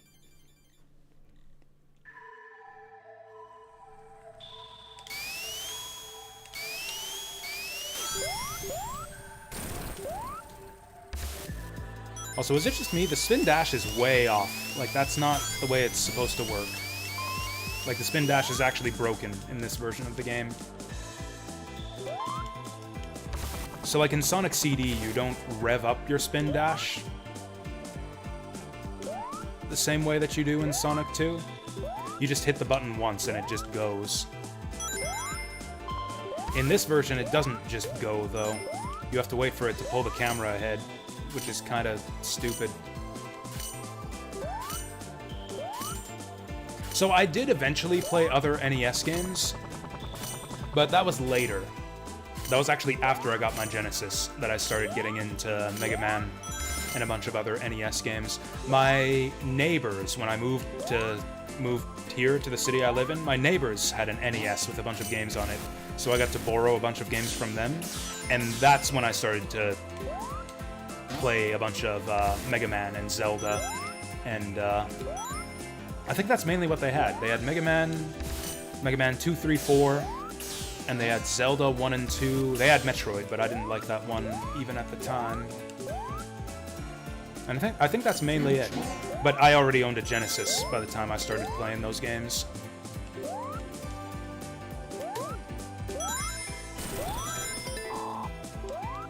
Are we going to be able to make 50 rings by the end of this stage?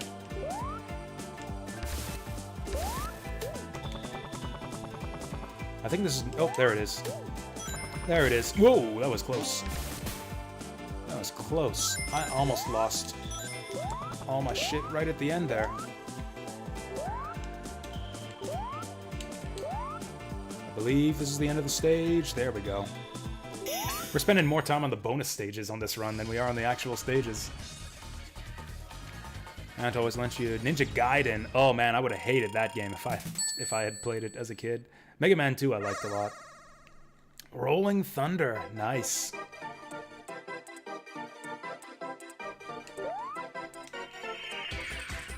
Honestly, to this day, I feel like I'm not that familiar with the NES canon. Like, I don't know. There aren't many of my all-time favorite games that are NES games. Like, even today, it's pretty much Mario 3 and Mega Man, and that's about it. Oh, and I guess Zelda. Yeah, Zelda 1 and especially Zelda 2.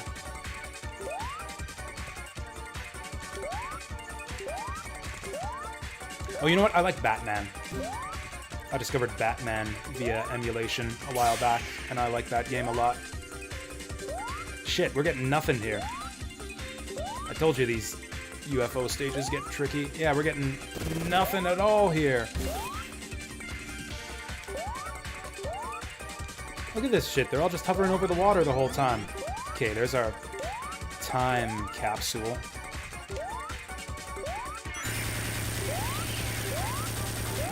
These fucking UFOs.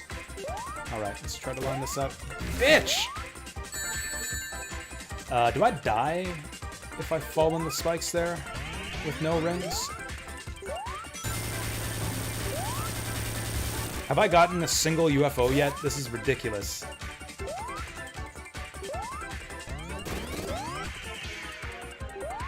So that red UFO will always spawn in the center once you get down to, I think it's 15 seconds. So you can extend the timer here indefinitely.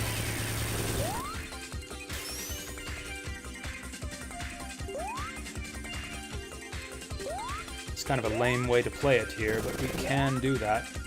Also, I guess we can just use coins to retry. This is really just not lining up for us.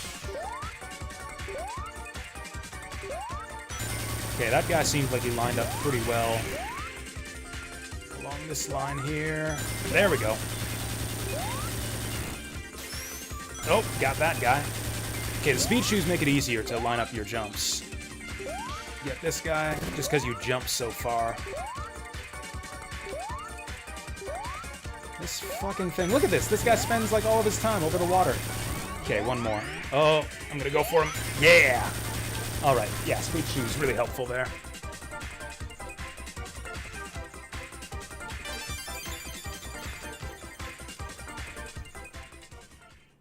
Oh, the music in this game is rad, Necronth. Sonic CD, I think, has my favorite soundtrack out of any Sonic game. Honestly, it might be my favorite game soundtrack overall out of any video game. Gotta make sure you play with the Japanese soundtrack though. The US soundtrack is, you know, it's not gonna make your ears bleed or anything, but it's I don't know, it's not as fun. It doesn't have the energy.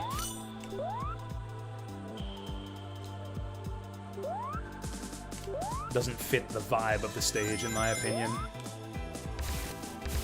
Whoa, I'm getting shoved. There we go. Mania is the best Sonic game ever made. Is that even a controversial take? I'm not sure if I agree, but it is close. It is really close. It's at least my second favorite. It might be my favorite, I don't know. It's a bit long for my liking. Like, I really like that I can finish Sonic 1, 2, or 3 in a single sitting.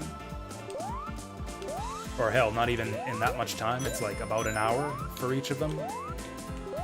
Hell, half an hour for Sonic 1 and Sonic CD. Sonic Mania, maybe I just need to learn the game better. I cannot beat that game in a single sitting. I mean, I can, but it's a long one.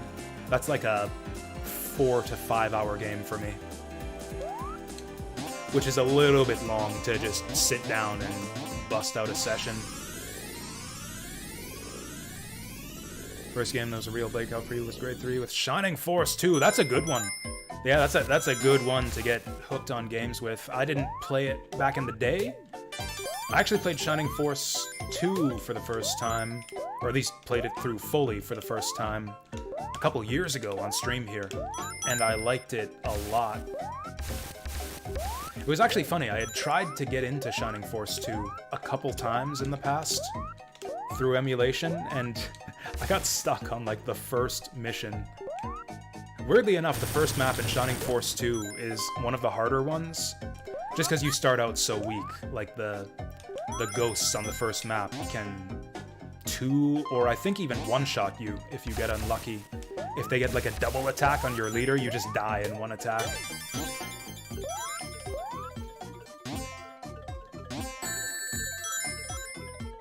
Motherfucker.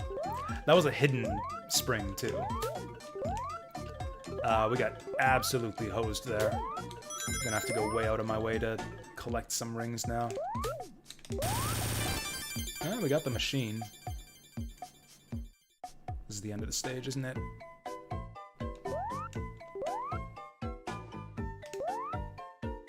I feel like there's some NES games you're forgetting. Oh yeah, Kirby's Adventure. You know what? I rented Kirby's Adventure way back in the day. And I loved that game too. Kirby's Adventure. Yeah, was a real one for me too. Way back in the day. Okay. That's fine. We didn't have to get up there.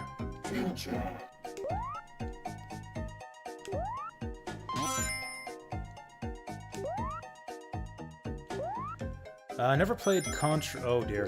Where are the bubbles? There's the bubbles. Oh, also, we're just going straight backwards. We were just here. What is this shit? Also, is it just me or is the timer tick down way faster in this version?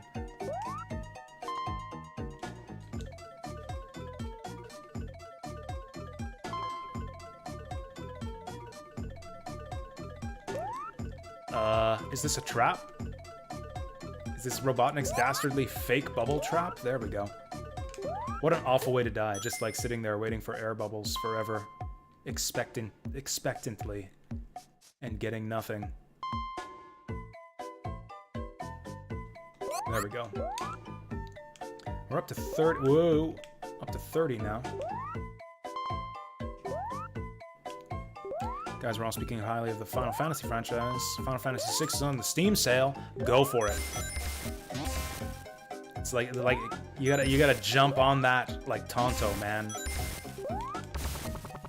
Jump on it, jump on it. It's an excellent game in general. Honestly, I think any Final Fantasy just about is good for your first Final Fantasy, because like they're all independent of each other. They're all very different. Like everyone has a somewhat different battle system and completely different story and universe and everything. So you can really start with any of them. 6 is my personal favorite.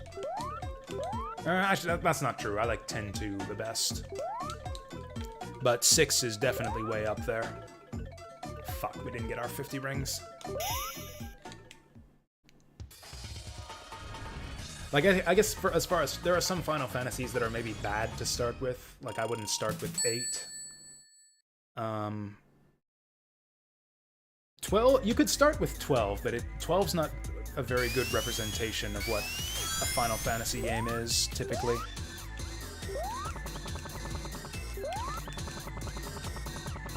One of the weird people who thought the long drawn-out battles of Shining Force 1 were pretty cool. That actually seems to be a common opinion. The general consensus I've seen on the internet seems to be that Shining Force 1 was the best game in the series, which is madness to me. I actually don't really like Shining Force 1. I find the map design in that game to be just a frustrating slog of just narrow choke points. It's like difficult to find something for all your units to do in that game, because it's like so often you just gotta funnel them all down this one tile bridge, and you all just cluster up around these choke points. There's tons of maps where you gotta like go through rough terrain 2 tiles at a time. It's like cross all of these mountains and trees, moving 2 tiles at a time. It's like, I felt like almost every map in Shining Force 1 felt like the equivalent of like a desert map in Fire Emblem. Not every map, but like half the maps. It's like, yeah, slugging around 2 tiles at a time. That is an uncommon take on Shining Force, though. Most people think it's the best one in the series. I actually upset a guy on stream once by saying all of these things about Shining Force 1. He stormed off in anger when I said all of the things I just said about Shining Force 1. Well, that's a garbage take on Shining Force 1, and then he never said any, and then he never came back, never said anything after that. Oh no, he said something else too. Well, that's a garbage take on Shining Force 1. I guess I just feel sorry for you for not being able to appreciate such an amazing game. And then that was the last thing he said.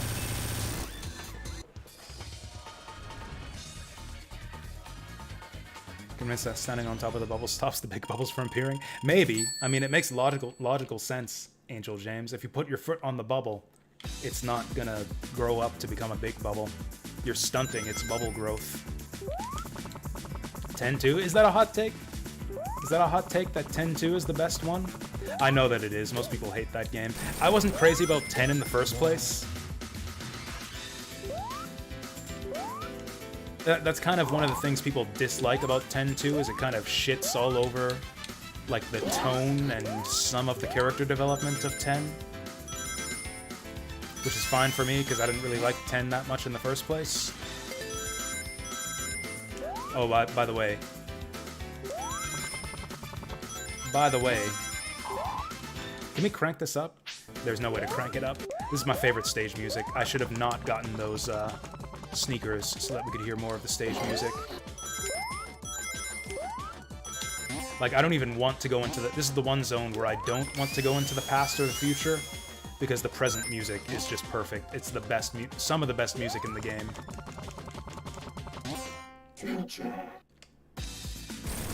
Like, in any other game, I could, like, solidly say this was the best music in the game, but the rest of this soundtrack is so good. It's like, I don't know if this is my favorite. No, don't go to the future! There we go.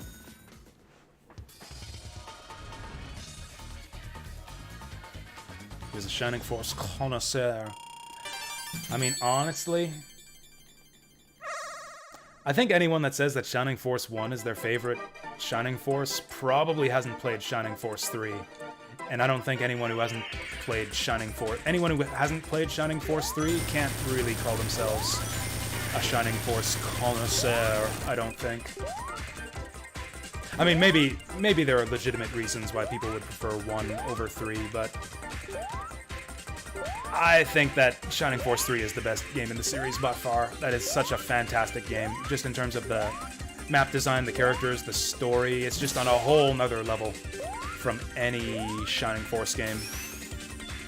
It's It's also the one that the fewest people have played, since it was on a console that no one owned.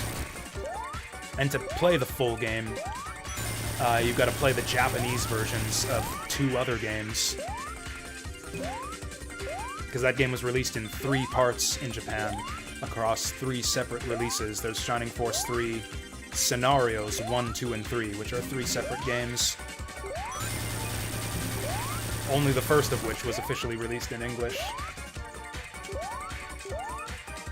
The fan translation project for those games, though, is excellent. Strongly recommend checking out the Shining Force 3 translation project. We're not gonna make it! Fuck! I'm gonna spend that coin. I'm gonna spend that coin. If you had skinned that thing, you would have left when I voiced my opinion on FE3. Oh, you like FE3, Angel James? That's so interesting.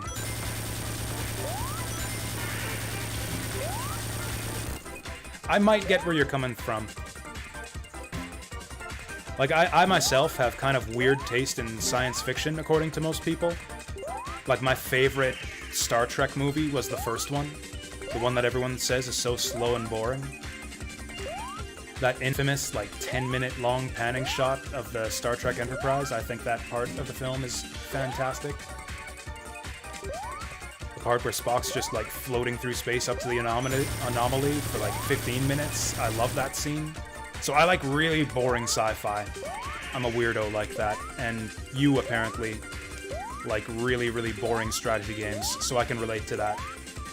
I can really relate to that.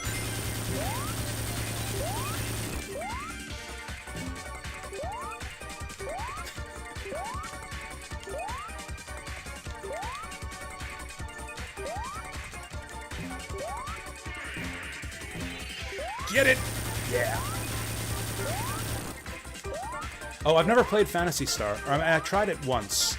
It was part of one of the old... Shit! Is it just me, or do you get less time than usual on this stage?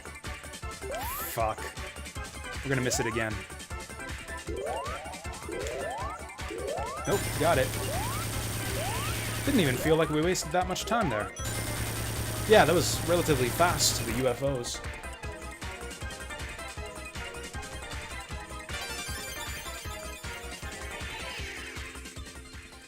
I wonder how I'd describe your taste in games. I'm not convinced that you actually have any taste in games, Vince. I think you just have fanatical devotion to certain brands. I don't actually mean that. I don't actually mean that at all.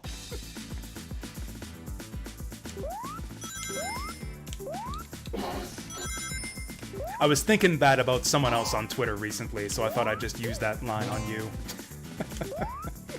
Yeah, someone else on Twitter I have that take on, but yeah, I just thought I'd use that line on someone else. I can't comment on your taste on Vince, your taste on Vince games, yeah. I can't comment much on your taste in games, because all your favorite games are ones I've never played. It's like SMT, a series I have no experience with at all. Bravely Default, a series that I've barely played at all. Like, all of your favorite games seem to be related to that franchise, SMT, which is why I thought to say that about you, even though I don't really mean it, but yeah. Yeah, we played a little bit of Digital Devil Saga. That is true. It seemed alright, I don't know.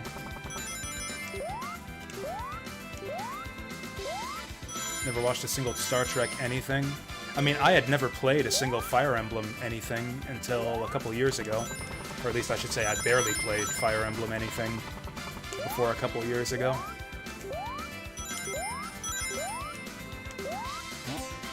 Hell, I hadn't seen anything Star Trek related either until I watched all of them in like the course of a summer.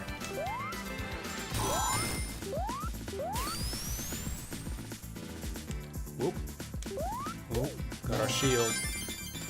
I love the way that shields are so significant in the early Sonic games, because you need to hold on to those 50 rings to get the special stage. So the shields actually feel like a really important upgrade that you really want to hold on to. SMT. SMT is Shin Megami Tensei.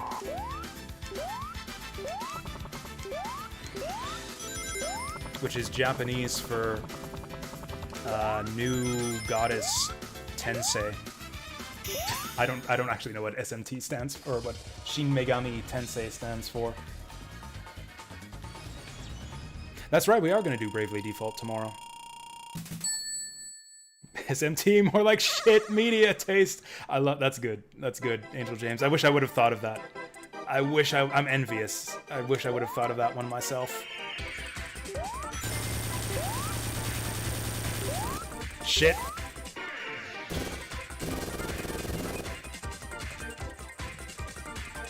Resurrection of the True Goddess. So what is Megami Tensei then? Or is Megami Tensei Resurrection of the True Goddess, and Shin Megami Tensei is just the new Resurrection of the True Goddess? Because originally there was Megami Tensei on the Famicom, and then there was Shin Megami Tensei, because that's a thing that Japanese game series do sometimes. It's like they'll refresh and rebrand a series by putting Shin in front of it, indicating that they are progressing into a new generation, a new era of the franchise.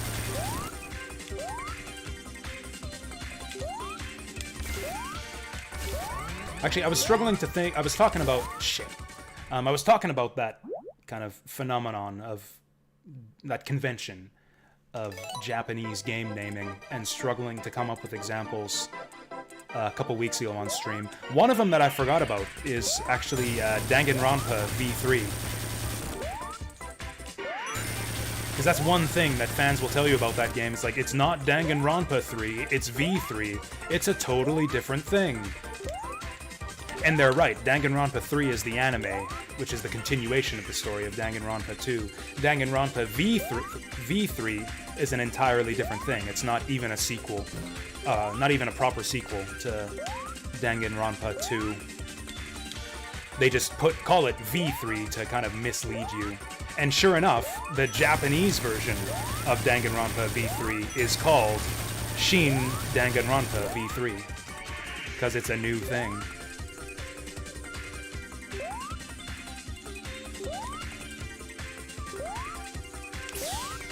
Dynasty Warriors is the classic example, because the original Dynasty Warriors was just a two-player fighting game, and then they immediately changed direction with the series, turned it into like a mass brawler type thing.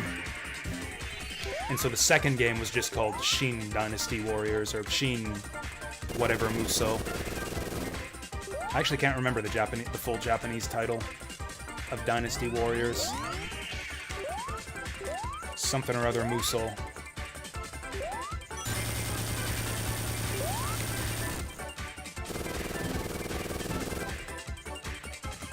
This is starting to piss me off. This UFO is starting to piss me off. Ah! Is this the last time stone at least? Are we almost done this shit?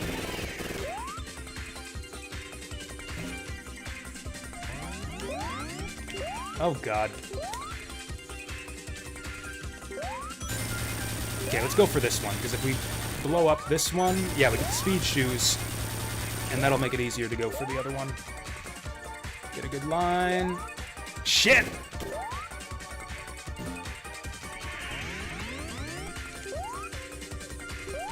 No! That was close. I don't want to spend 2 coins on one special stage. Got him!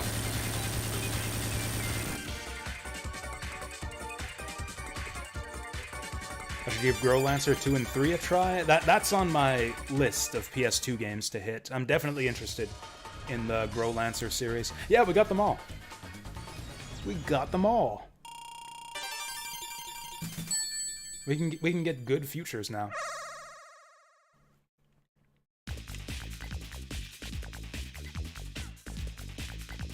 This is wrong. This is wrong, guys. So in... Or maybe it's right. I don't know. So getting the time stones should give you a good future in every zone. So in each zone, you can make a good future for the act by traveling to the past and destroying the robot generator machine. If you do that for Act 1 and Act 2, you'll get a good future for Act 3. Getting all the time stones makes a good future in every act in the game automatically. And we just did that, so I should have a good future for Act 3 here. Or maybe the way it works is that it makes the good future for, like, future zones, so to speak. Like, I now have a good future for Act 2 of this zone, and every zone after this one, but maybe it doesn't retroactively apply to Act 1. And that's why we got the bad future here. It doesn't matter, we get the good ending anyways. We get the good ending anyways, with all the time stones.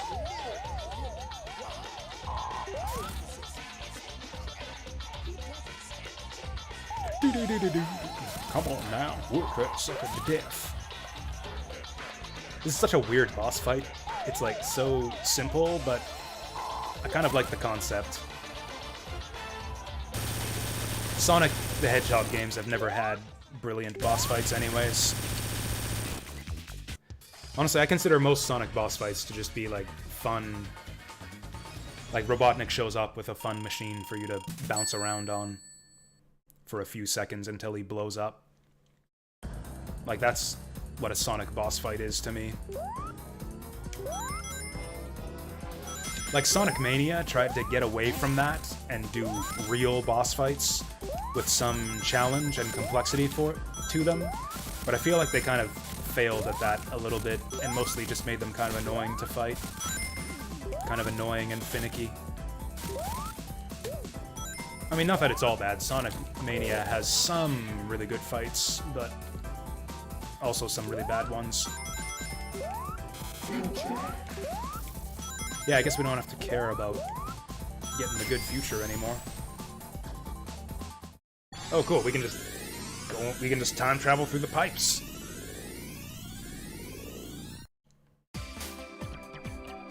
Shin Megami Tensei is Resurrection of the True Goddess. Megami Tensei is just the Goddess Resurrection. Okay.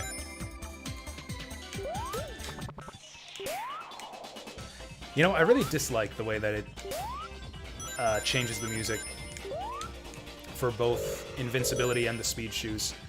Just because the regular level music in this game is so good. I don't want it getting interrupted all the time. Also, Speed Shoes and Invincibility come pretty frequently in this game.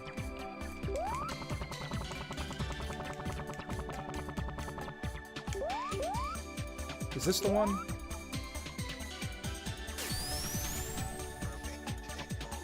Perfect Techno.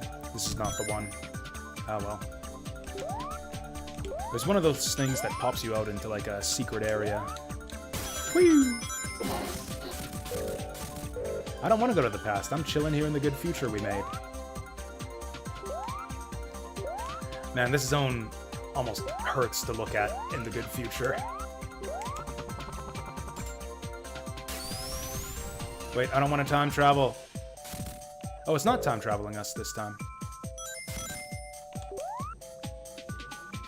Did you really try to get me into Growlancer, Vince? I feel like we haven't talked that much about Growlancer. It's definitely a series I'm interested in, I just haven't gotten around to it. Hell, I've been interested in Growlancer ever since I saw ads for, what was it? Growlancer Generations. Yeah, I saw the ads for that in magazines back in the day. I thought it looked awesome, but I never saw a copy anywhere around where I lived. Yeah, it's like a pseudo, like, real-time battle system, isn't it? Right? Like, almost like a CRPG, like Baldur's Gate. At least I thought that's what those games looked like, with the way the combat plays out.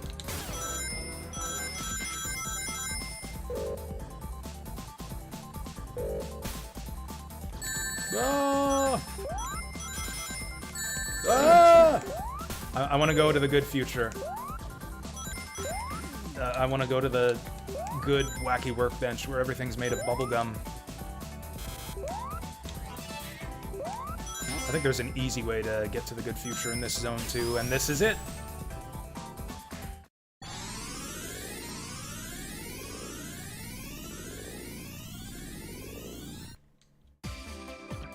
Yeah. Why are there spikes in my good future? This was supposed to be a good future for animals, not a future for spikes. Oh yeah, these things in the background don't light up in the good future either. They'll electrify you in the other versions of this stage. On the final chapter of FE4, and you think it's your second favorite FE game? I mean, that's way up there. It's my #1 favorite, although I don't know. Berwick's coming along really nicely. I mean, Berwick's not a Fire Emblem game, but it really, on so many levels, Berwick isn't really a Fire Emblem game, but it might become, like, my favorite Shozo Kaga game by the time we're done with it. I've been really, really liking Berwick Saga so far.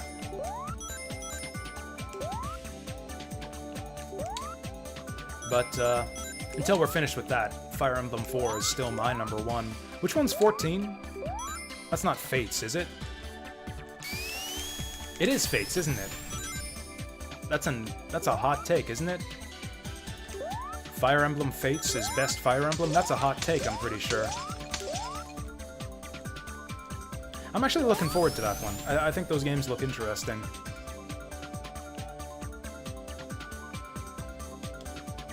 I can't get off this train. There we go.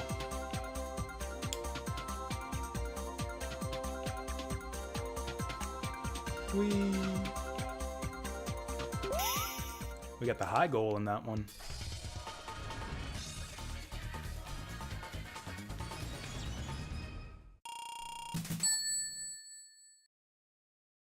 Okay, good future here. Good. I like the way that Robotnik's machines change colors in the good future too. Like he gets the bubblegum pink bumper robo in stage 1. Although I think in this one he's just gray no matter what. Oh yeah, Conquest is the one that people like, yeah. Yeah, Conquest is the one that people actually say good things about. And I think it's Revelations is the one that people say is the shitty one. I don't know, I'm looking forward to trying all of them. Yeah, this thing's just colored the same.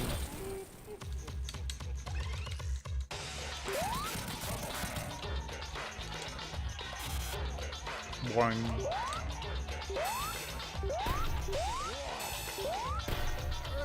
Ooh, did I just land an extra hit on him there?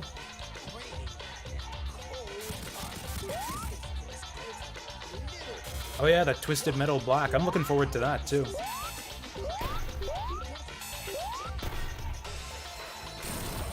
I can't remember what's up next month. Hell, can I remember what's up this month?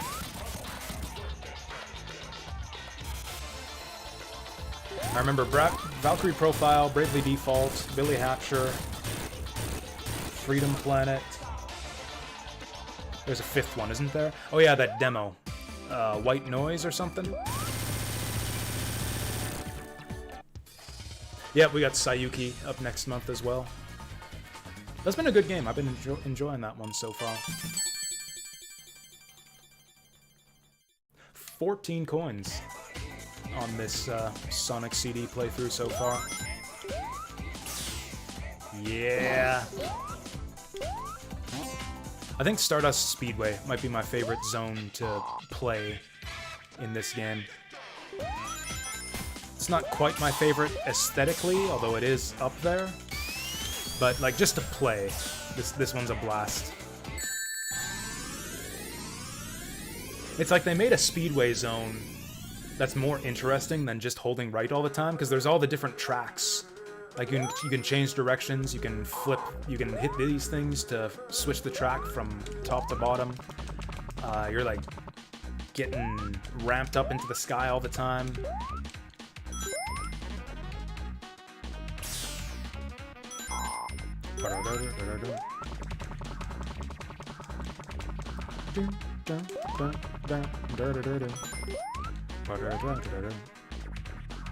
Damn it! Try to get up there!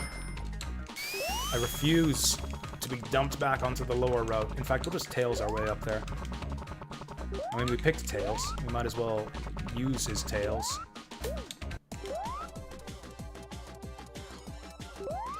Hey! Oh, it's just more speed shoes.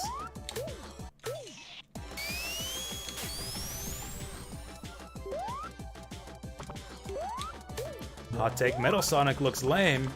Mecha Sonic from S3 and K looks way better. I don't think I agree that Metal Sonic looks lame, but I do agree that the one from Sonic 3 and Knuckles looks better. Yeah, I think that's a great design. Or actually, you know what's an even better Mecha Sonic design? Is the one from the comic book. From the whole Mecha Madness special, where Sonic actually gets roboticized. That was a really cool looking design.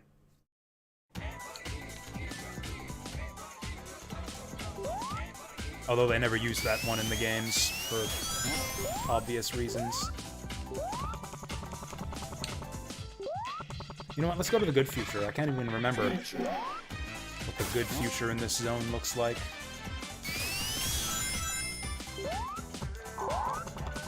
Damn it, we lost it. We lost the good future.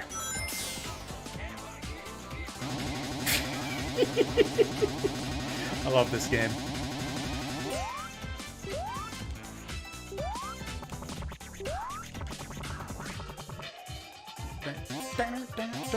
This is a sample from something. I used to know what this was from, but I don't anymore.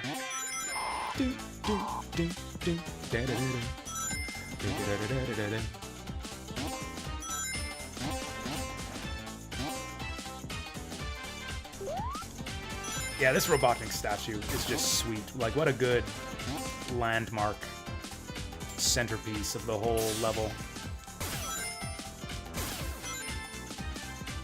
Oh, we can get even higher up top here. Look at that. How would you even get up here with Sonic?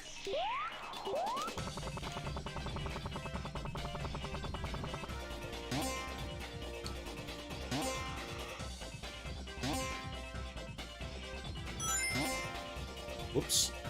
Okay, so we want 1, 2, 3. There we go. Yay. Sadly, you don't really get to spend a lot of time in Stardust Speedway. Love that background. The purple city with all those blinking lights. It's like this is some dense urbanization here.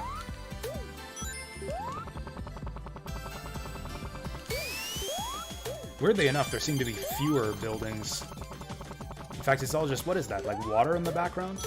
It's like this whole zone has been depopulated in the good future. Really says a lot about society.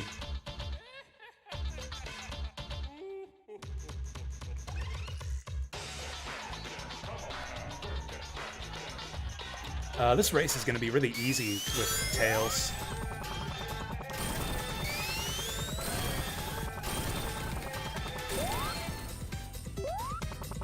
I mean, I'm not gonna know till the end if we're actually out racing him, but I think we should be out racing him.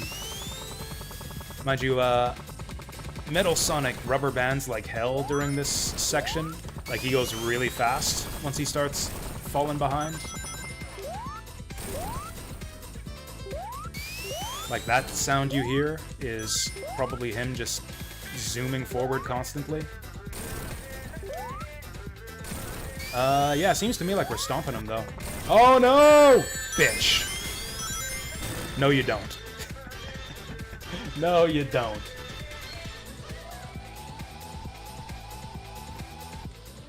And then, yeah, normally you would rescue Amy Rose on this stage, but she's not here if you play as Tails.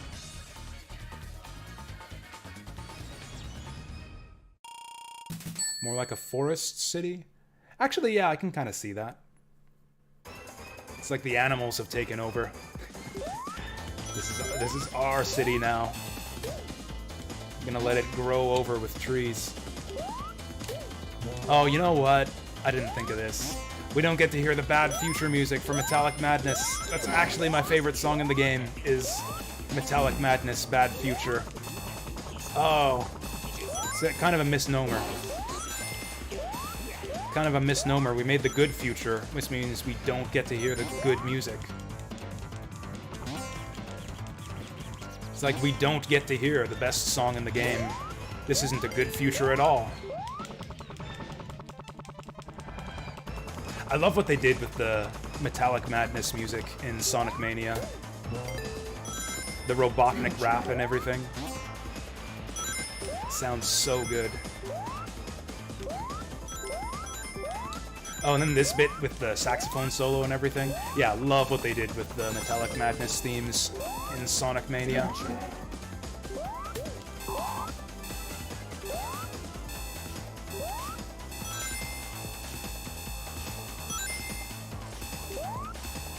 You can get special stages in Metallic Madness, unlike in Sonic 1, but, you know, we beat all the special stages, so we're fine.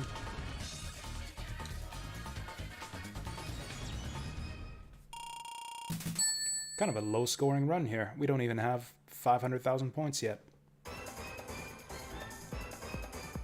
I feel like I normally have more than this by this stage in the game. Tails is underperforming.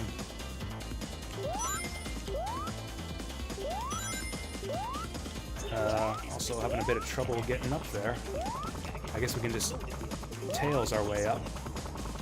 There we go. Okay. Okay. Tails. The physics on these wheels are slightly different than the ones in Sonic 1. You know what? I don't like the past version of this stage. I'm going to avoid doing that.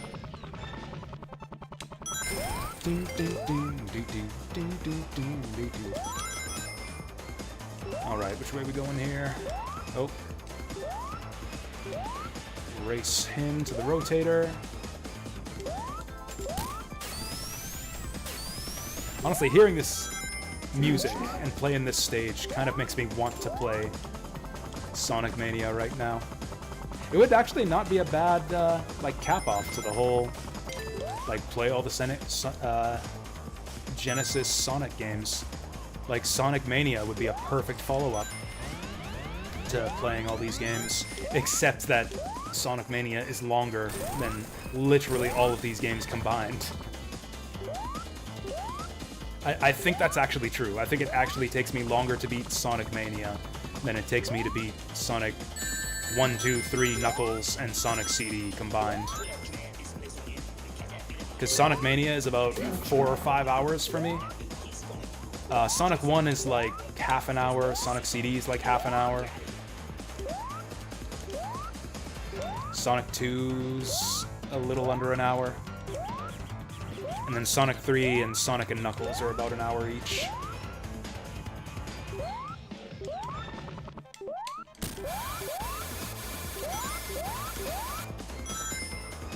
Ah, he's so cute! Is it just me, or did they redraw this Tails sprite too? He looks a little bit different than I remembered. He's like fuzzier or something.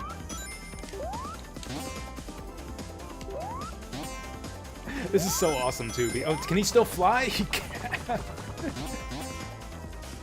It's awesome because, like, this is his continue sprite, or I think it's based on his continue sprite. Like the little icon that appears when you get a continue, I think, in Sonic 3.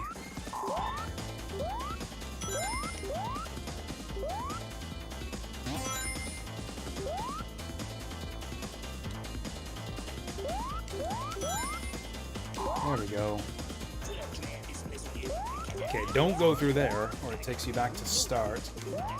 Don't go through there. Wait, or do we go through there? I actually don't remember. We do go through there. Yay, I'm big again. Love how they give you these speed shoes, and then there's nothing to do with them. Oh, hey, we can just cheat through that with Tails. Don't go through that frickin' door, because it warps you like halfway backwards through the level.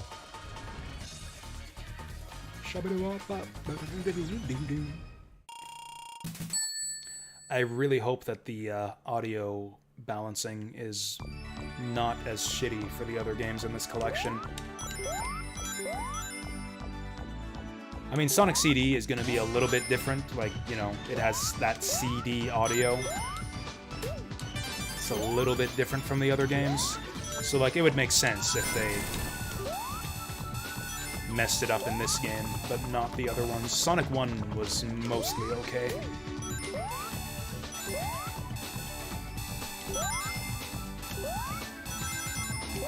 Oh, the good future in this zone looks really good. Like, I'd live here. I hope that... Fuck. Like, I hope that whatever future is in store for humanity looks something like this.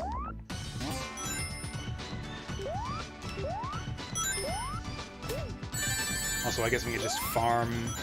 If we want to get all the museum unlocks, we can just farm that coin right there.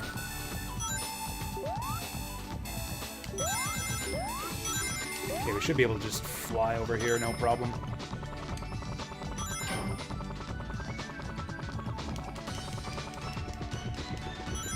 Also, I hope that our future has this soundtrack. Whoa!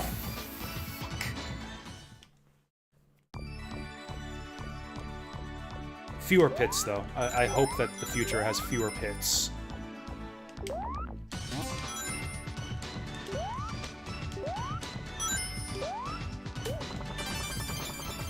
Yeah, we should get, like, the artists for Sonic CD to do, like, urban planning and architecture for the cities of the future.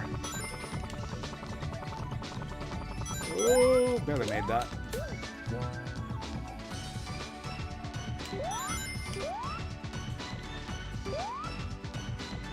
Oh, these fireflies should be easy with tails. Actually, maybe not.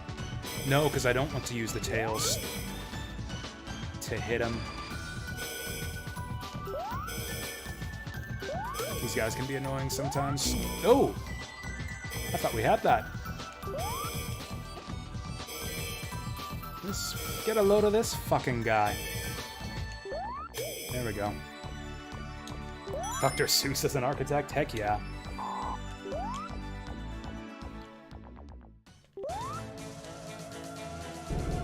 There they go.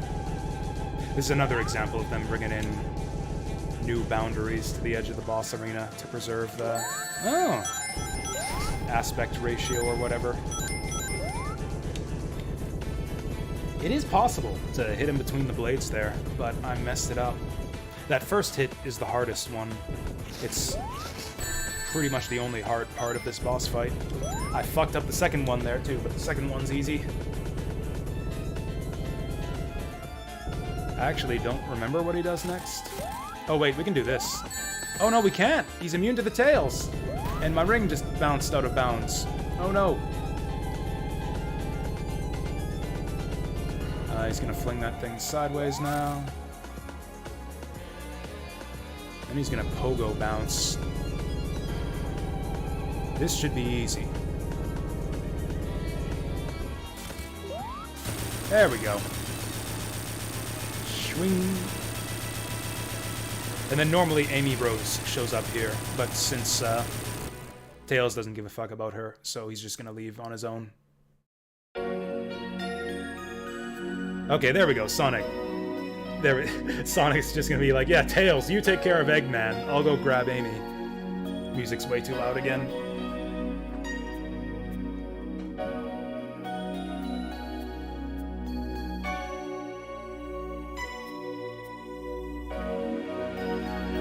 It is a little bit weird having these old Sonic CD animated scenes alongside the new ones. Like, the style is clearly very different. Oh, yeah!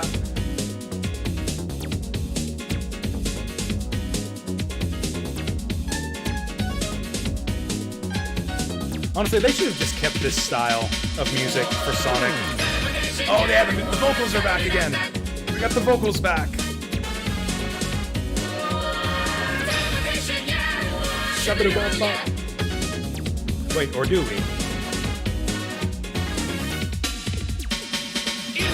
There we go. Who can you trust? In the middle of the night. Where will you be? If you can't find you, there's no place to go. Nothing to do. If you gotta do something, you gotta do something. Believe in yourself. I think this is the same crew that sang the music for Burning Rangers.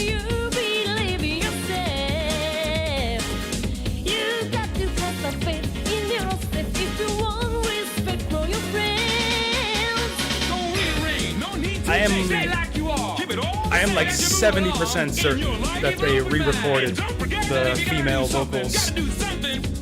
Believe in yourself. Yourself. Oh, is that it? No more animation? You got to have some faith in yourself if you only speak for your friends. When you feel tight, look at yourself. Inside your heart, you will find a special place to align. When you feel right, look at yourself. Inside your mind, you see connected eternity.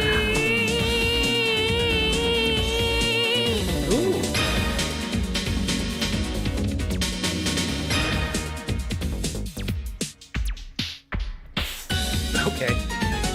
Reminds you of the Spaceballs theme. I actually don't know the Spaceballs theme off the top of my head. I've seen that movie.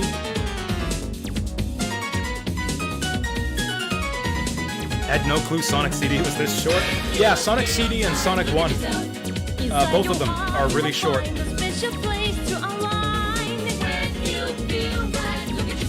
Like the stages, I don't know. I don't want to yell to be heard over the music here. We'll just wait until the credits are done.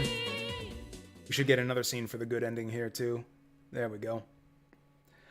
Yeah, the stages in Sonic CD are like really big, but they're wide and they're all like really open. Whereas like some of the stages in Sonic 1 would take you on a bit of like a winding, twisting path through the whole stage. In Sonic CD, like you can just go straight to the exit. Like you can go straight along the top, straight along the middle, straight along the bottom. Like the stages are wide open. You can kind of go wherever you want.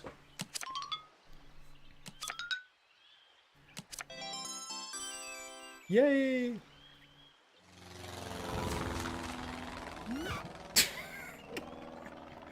And that's kind of the idea, is you're meant to hunt through the stages for those robot machines. See ya next game. Is that because I got all the emeralds?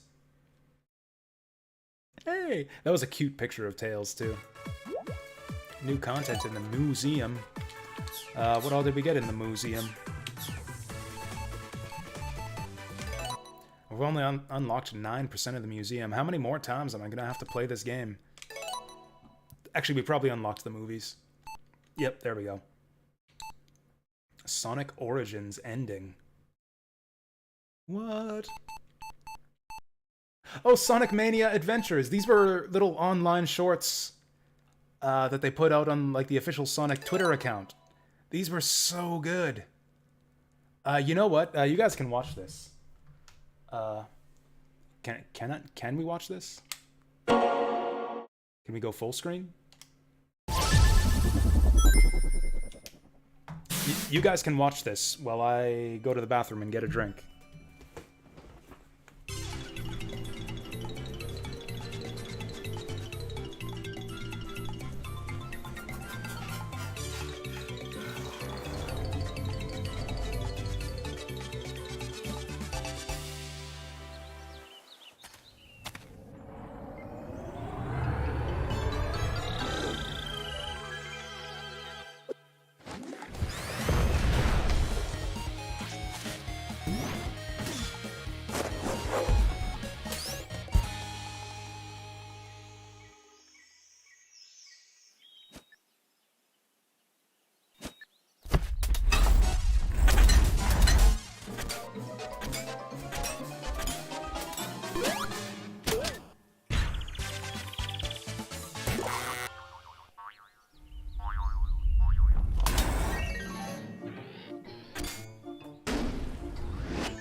Yeah, these were great. I think it's the same animation team that put together the like the new story mode movies for this game. Yeah, pretty great stuff. Okay, let's back out of here. There were quite a few of these too, weren't there? It looks like 6 of them. Oh, the winter one was adorable. I really liked the winter one, starring Amy Rose. Maybe we'll watch that later. But for now, yeah, let's play some Sonic 2, guys. We didn't get that many coins for that. It's actually going to take me a long time to unlock everything in the museum. Although we'll probably get more coins for clearing Sonic 3 and Knuckles than for all the other games combined. Oh yeah, for us, where was it? Mission mode, huh? Play the games as one continuous experience. Yeah, I didn't realize that this was a thing. I should have done this. I didn't realize that this was a thing. This is the same video we got when we started up Sonic 1, right? I mean, we could just do it. Yeah, technically we've exceeded the time for a refund. I haven't seen enough problems. There are some problems with this version, with these ports, but not enough that I would want to refund it. Actually, I don't think we did see this intro animation. Okay, so there it is. So you're forced to use Sonic, and you get all the videos and stuff. Yeah, I would have picked this if I would have known about it, but whatever. Maybe on a future stream. Maybe on a future stream we'll do story mode. But for now, let's just play them all on anniversary mode. All right, Sonic 2. I know how to play Sonic. Thank you.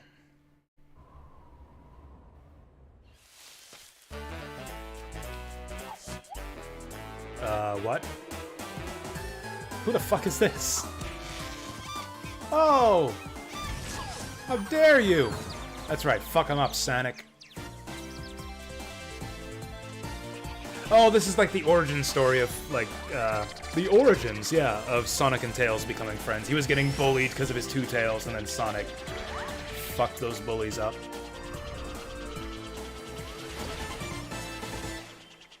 Awesome. Okay, so they're just introducing each of the characters in each new game. Do we want to play Tails again?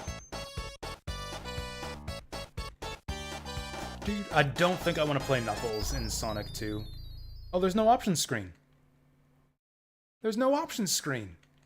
Fuck, how am I going to do level select? Also, how am I going to pick my character? Whoa. Do I want to do Knuckles and Tails? I mean, I don't like playing Knuckles in Sonic 2. There are several spots in the game that are just not meant for his low jump height.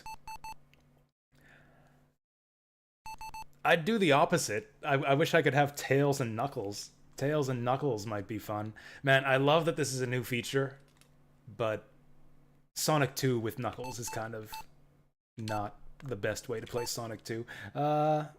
Let's go Tails again. This will be a Tails Origins stream right here.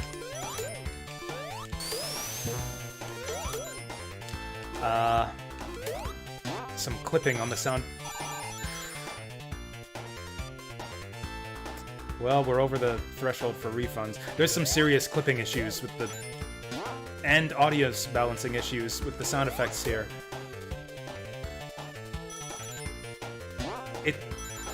It like pops every time I collect a ring. What the fuck is this shit? How do you fuck up Sonic the Hedgehog this badly? If anything, the audio is even more fucked up in this game than in the Sonic CD port, because it happens every time you collect a ring. What? This actually makes me mad. This actually makes me pretty mad. Well, whatever. We got a lamppost up here. Maybe it's just because I'm playing it in headphones. Like, yeah, if you collect multiple rings at once, like, the sound effects, like, clip into each other. The sound effects are, like, muted and of varying volumes, too, when you collect rings. Also, for some reason, they alternate the rings on the left and right sound channels when you pick them up, which is weird and disorienting. I don't know, it just sounds like the audio's all fucked up every time I get a ring. This looks kind of cool. I actually like the way this looks.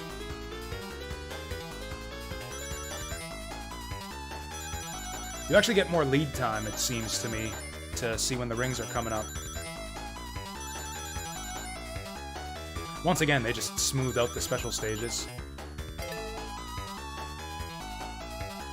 Maybe it's just me, but the controls seem a bit sluggish compared to the original. Maybe not sluggish, less slippery, maybe?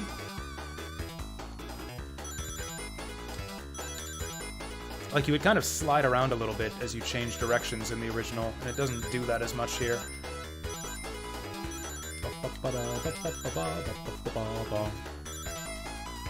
Knuckles can't clear the Death Egg Bot Claw. Yes, that's one of the main problems. The final boss is a huge pain in the ass with Knuckles. It's probably the biggest issue I have with doing the Knuckles playthrough.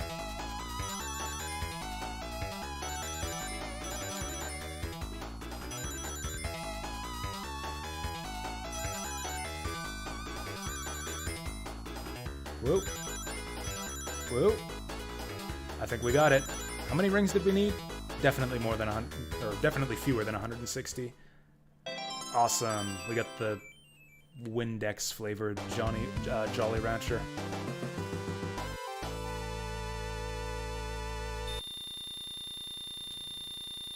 It does the same clipping thing when it tallies. Fuck. I mean, maybe I'm just nitpicking, but I don't know. I don't think there's any excuse for this. Like, it's Sonic 2, man. It's Sonic 2. I don't understand how you fucked this up.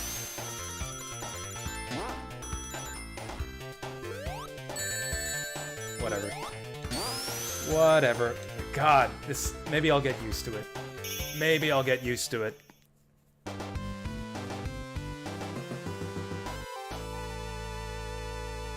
Oh, the game engine used for PCs, the console version, doesn't have this issue.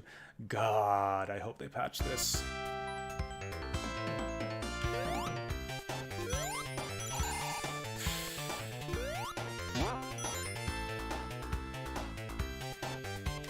This is unplayable. I'm sorry. I can't get used to this. Nope, I'm not doing this. I would actually... Fuck, I would refund this collection right now. Like, I can't have this shitty fucking popping in my ear every time I collect a goddamn ring in Sonic the Hedgehog 2. You gotta be kidding me with this shit. No, I can't handle this. I'm sorry. We'll still play the whole trilogy, but we'll go back. We'll do the original Sega Genesis version of Sonic 2. We'll still play the whole series, but yeah. Let's crack open RetroArch for this one. It was actually driving me crazy. I could not tolerate it a second longer.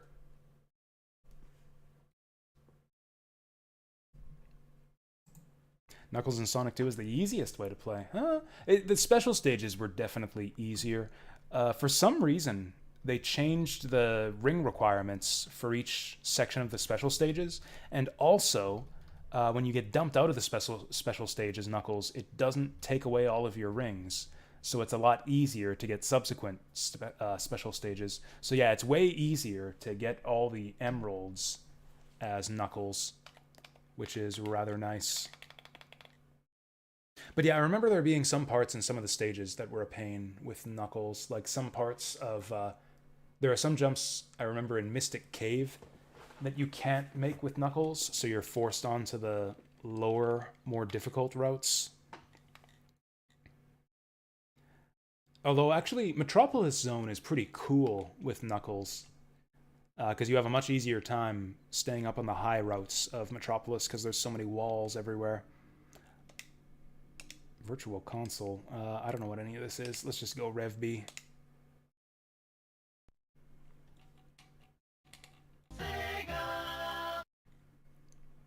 Sega.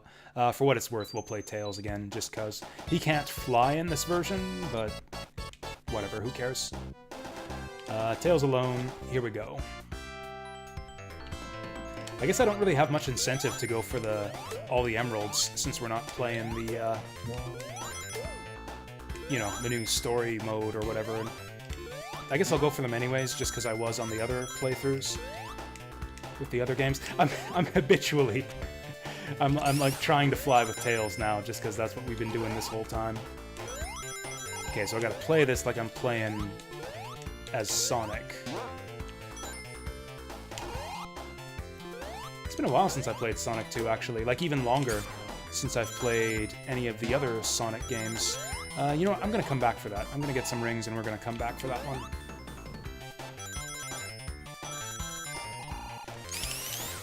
I like to get the rings out of the way early, or the emeralds out of the way early in Sonic 2, because it gets harder and harder to get special stages later on in the game. So I'm gonna try to get as many as I can early on. It's a bit of a shame not having the new special stages. I thought those were really swank, but I just can't deal with all the other shit.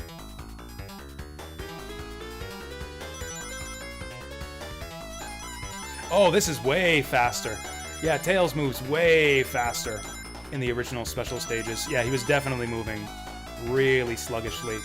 Like, look at him zipping around here. Yeah, this is way, way faster than in the new version. Honestly, it's easier to control in the new one. Like, you have to have a really delicate touch on the D-pad for this one.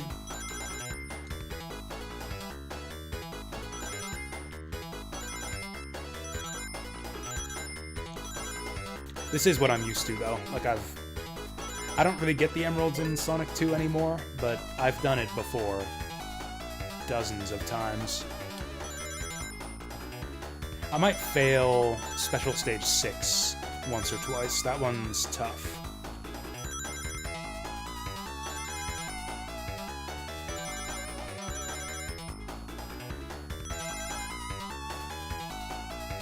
God, I hope that Sonic 3 and Knuckles isn't similarly fucked up with the ring sound effects.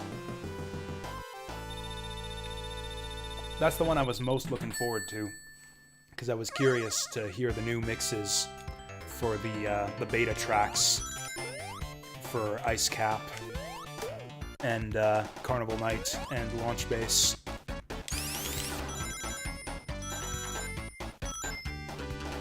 Boing! Hey, let's just stay invincible for this whole stage, how about? Moing? Pion? Oh, I missed my Pion. Damn it! I don't have a shield either, so this is gonna be bad times once those bees show up. Alright, we made it. I'm pretty sure you can get more than 2 emeralds on the first stage here. You can probably get like 4. It'll be fine though, we'll just play through like regular. I'll only go slightly out of my way for special stages here. Honestly, I really dislike the Sonic 2 special stages. They're visually impressive, like they're really cool, but they're not really fun to play, and they take a really, really long time if you're gonna do all of them, especially if you're failing them a bunch of times, which you're likely to, since they're so difficult. Whoops.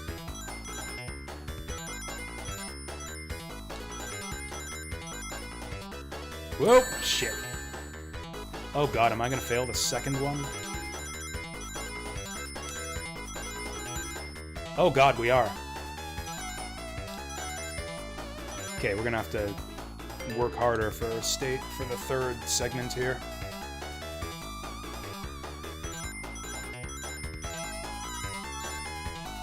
I like how the rings you get carry forward into the next segment, so you even if the final segment's really difficult, you can kind of make up for it by getting more rings early on. Like if you do really well early on, that'll make it easier to do well on the final segment. Doesn't matter here, because we stomped all over it like a boss. Alright, we got the grape-flavored Jolly Rancher. That's actually a very delicious-looking shade of purple. That emerald right there. There's no more lampposts for this level, so let's just go to the finish. Bling. Oh yeah, so this is the thing I was talking about in Sonic 1. If you jump right before the point tally appears, you can go back on screen and jump around. For some reason, they don't let you do that in Sonic Origins. I mean, sure, it was technically a bug in the original version that lets you do that, but it's just, why change it? It was fun the way it was before. Why did you take out the fun?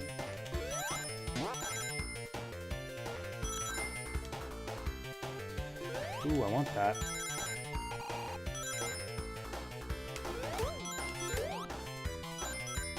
How do I get up there to that lamppost? Might have missed my ride already. Whoa. Yeah, I think I was supposed to drop down onto that from above. I don't know if we can get that anymore. Let's try it again. I'm probably gonna lose all my rings before I get there, but let's try it again.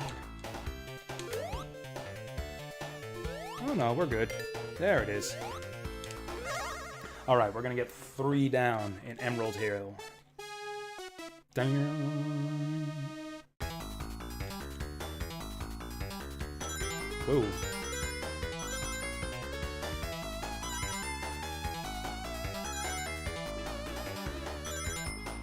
That's another reason why I like to get the emeralds done as soon as possible, because like the sooner we get it done, the sooner I can get back to playing the real game uninterrupted.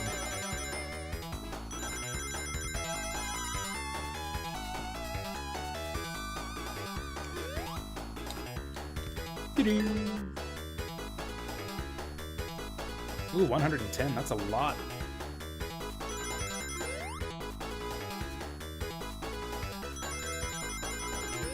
Alright, we get to play jump rope with the bombs here. 9 to go.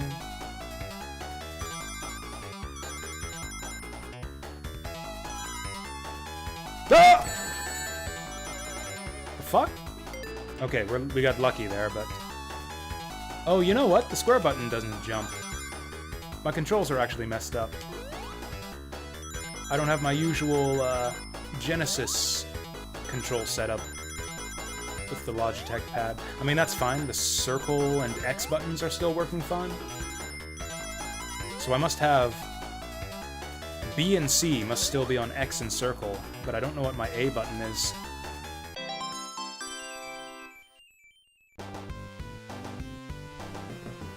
Once again, a very delicious-looking shade of red there. That's like cherry red.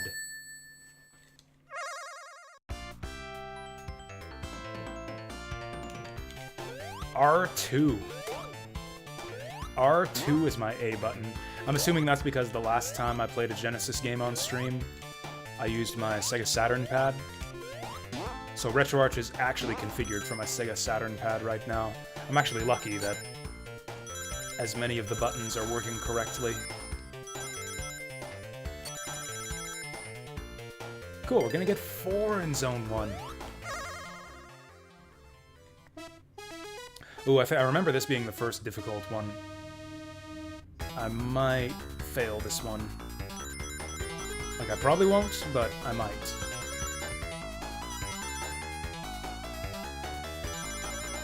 Oop.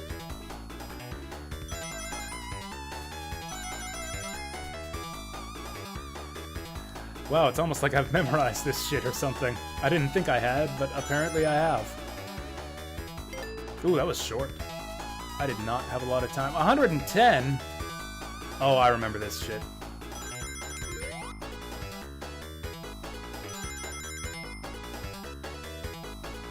Oh, maybe I don't. Oh, yep, I remember this shit.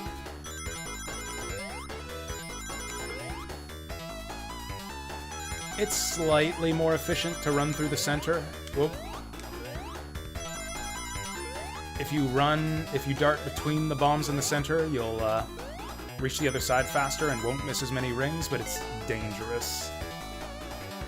It's safer to just jump, even if you miss a few rings that way. Ah!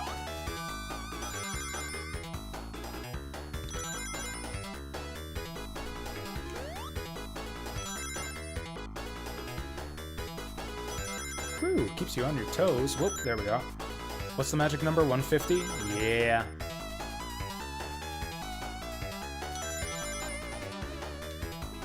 That was actually a bit tight. We're only 11 up. That was almost perfect, and we're only 11 up.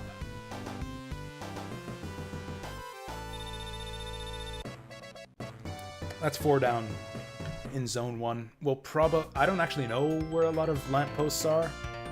Oh, and now we get to do the boss on 0 rings. Nice. Okay, I don't have the coin system to fall back on here, so I gotta make sure I don't die too many times here. I mean, we'll have plenty of continues, I think, doing the special stages. Actually, do you get continues for special stages in this game? I'm not sure that you do.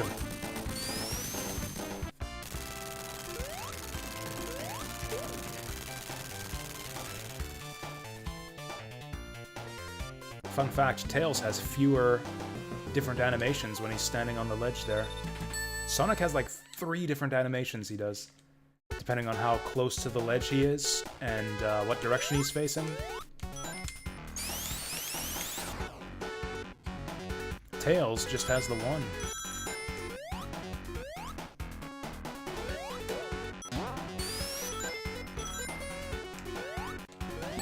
Bah.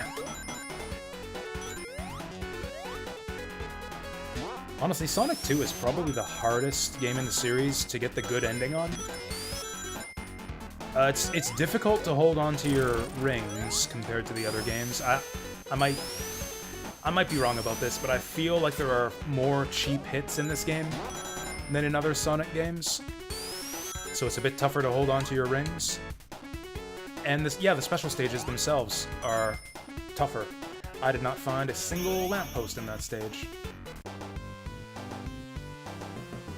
I just kind of did my usual route through Chemical Plant 1. I didn't realize there's no checkpoints along that route. I never die in this game anymore, so... I never die in this game anymore, and I never go for emeralds in this game anymore.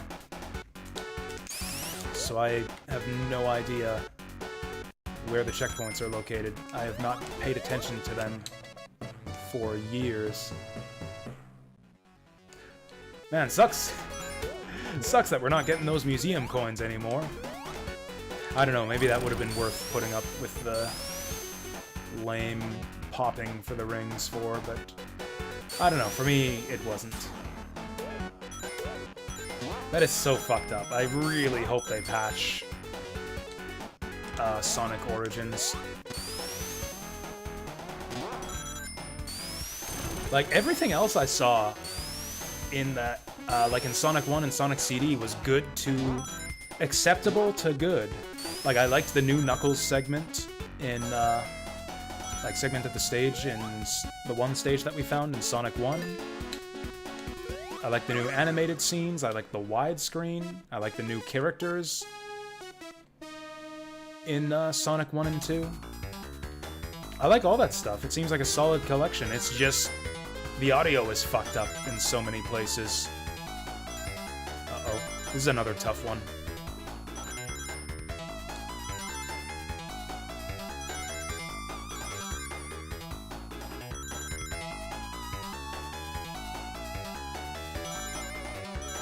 Oh, shit. Whoa, that was tight. We're like 3 over.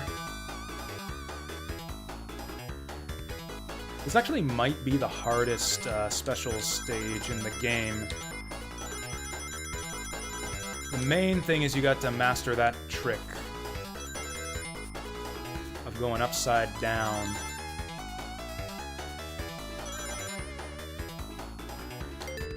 We're gonna have to be doing a bunch of that in a second here. Feels like my D-pad's crapping out.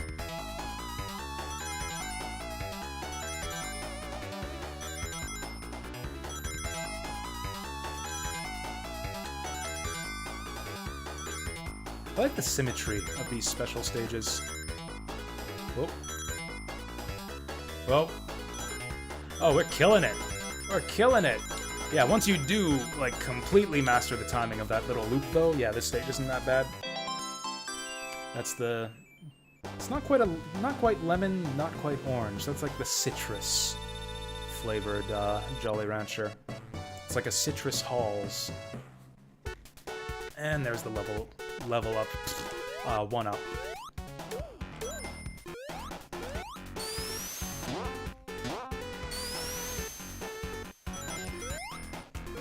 Oh yeah, I guess the stream title is inaccurate now.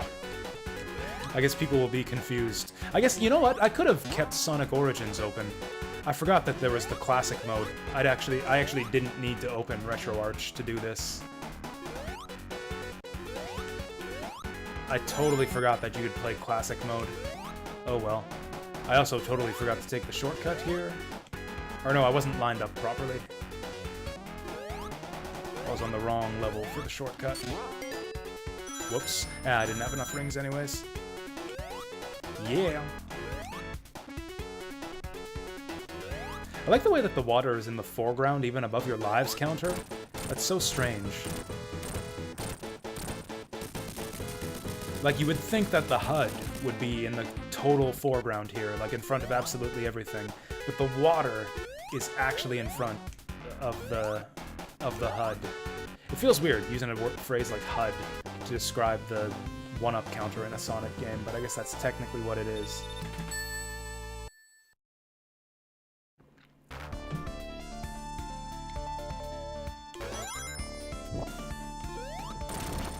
Okay, I'm pretty sure there's some signposts we can get in this zone here. I just gotta make sure I get the rings.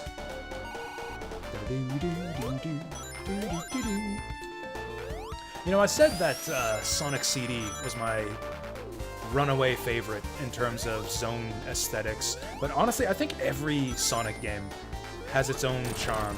Like, they're all very different from each other. I guess not that different. They're subtle differences, but I feel like there's like something different I appreciate about the zones in each and every Sonic game. Damn it, I just need 3 rings. There we go. There we go. Whoa. That was close. Okay, this is probably the hardest special stage. I would not be surprised if I failed this one.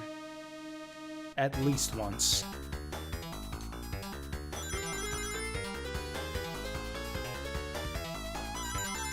Strong start.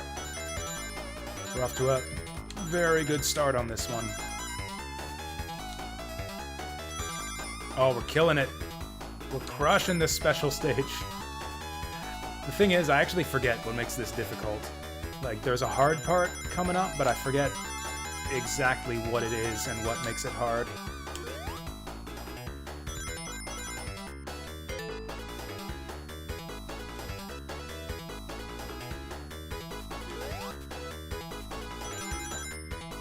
Whoops.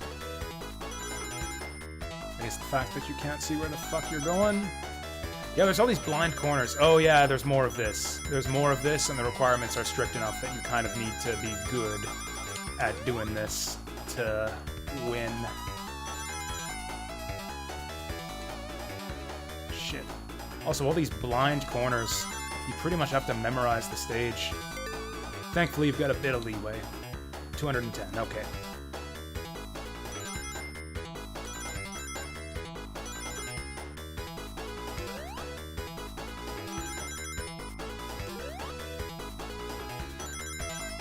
It's all pattern recognition more than reflexes.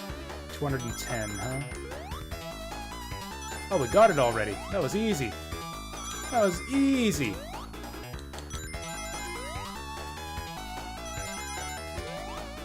Nothing to it. And then the final special stage is actually pretty easy. Yeah. That's lime right there. It's like green jello. Green, that is.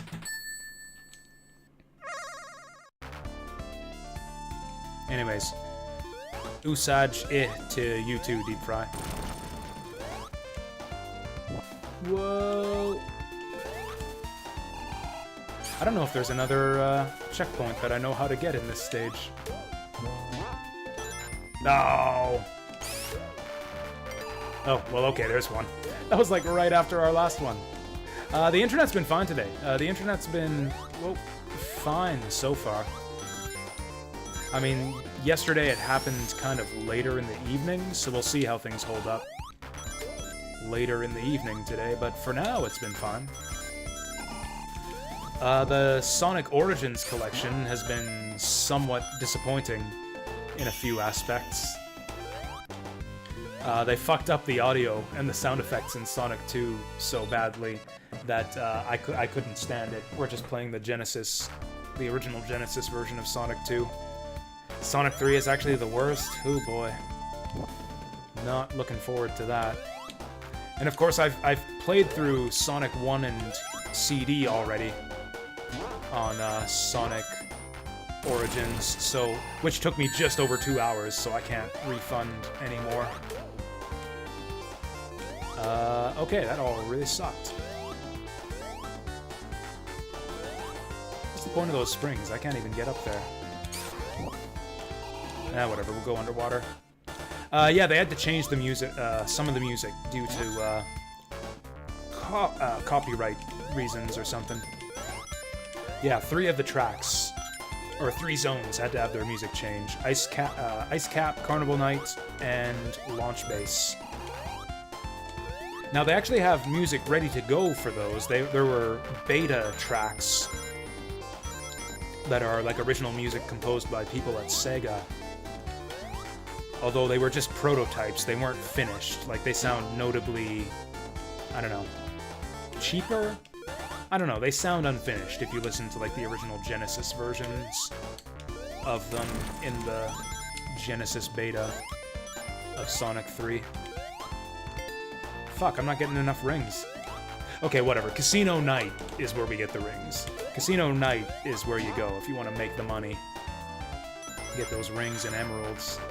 There should be a checkpoint at the end of this stage.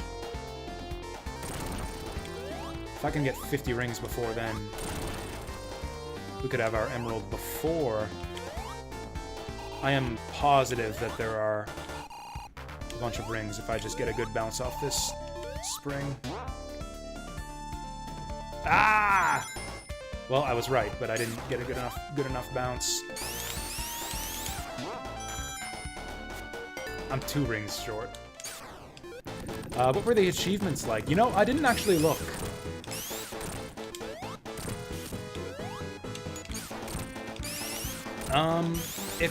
I guess the achievements are in the in-game museum.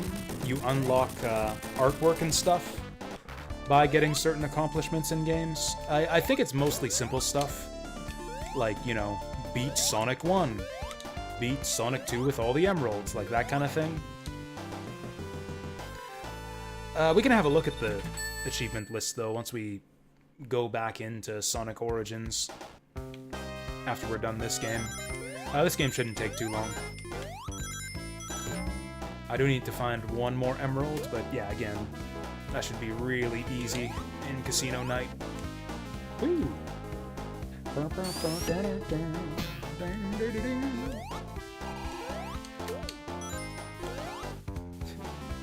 This is such a fun zone if you just take the time to play around in it. But only if you take the time to play around in it. Like, it's actually kind of boring if you're just trying to get through the stage quickly. Like, if you don't waste your time with the flippers and bumpers and slot machines, there's really not a lot going on here. I normally do like to mess around with the pinball stuff, but I could have jumped that. It's fine. Next checkpoint. Next checkpoint will give it to us. Oh! Lucky. You know, I bet you there would be an achievement for getting a jackpot in the slot machines, too. I bet you that achievement exists in Sonic Origins. Incentivize the kids to do some gambling. There's a good spot in Act 2 where it's really easy to play the slot machine over and over and over again.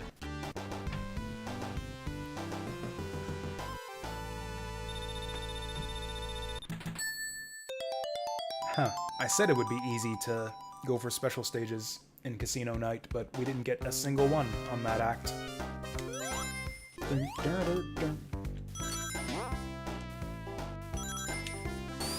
Okay, let's go out of our way for rings here. There we go. In fact, let's go way out of our way for rings. Let's make sure that I've... Okay. See, stuff like that I find just fun. Just do-do, bounce, do-do, bounce. I don't know, maybe I'm just stupid, but I find this zone fun. Okay, this is it. This, you can just repeat this slot machine all day, you know, for 10 minutes until you run out of time. I actually used to do this a lot as a kid. Like, pretty much every time I would play this game, I would play the slot machines until I got up to 200 rings. Because that's when the game stops giving you extra lives, is at 200 rings. I think I'm going to be happy with 100. I wish you could get other things off the slot machine. Like, you know, other than Robotnik takes away all your rings. It would be nice if you could get shields. I feel like getting shields in slot machines would be a nice little bonus. Can I get a checkpoint somewhere, please? Oh god.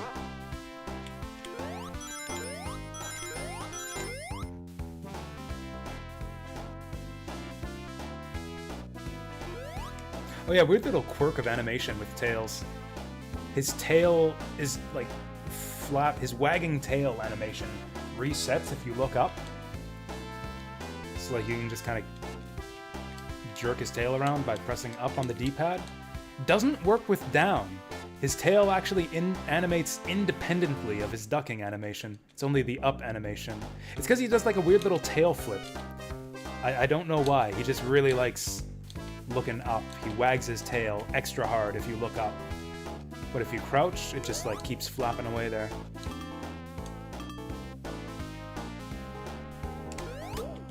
Anyways, Tails is adorable, and that's why I pretty much always play him when I'm replaying Sonic 2. Oh yeah, you know what?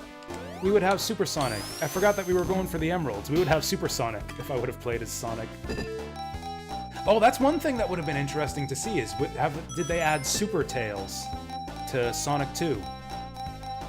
Damn, that would have been actually neat to see. It's a shame that they fucked up the audio so badly that I couldn't stand to play it.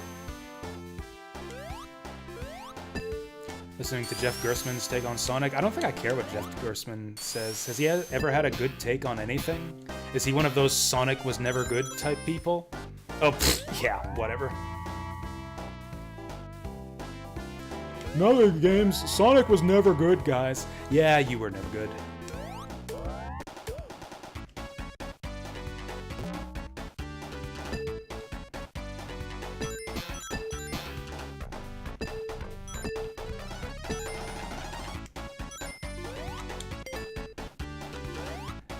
Like, it's difficult to know how seriously to take hot takes like that, because, you know, people like to troll. I find it difficult to... Like, assuming that some people are being serious when they say things like that, I find it hard to understand that mindset.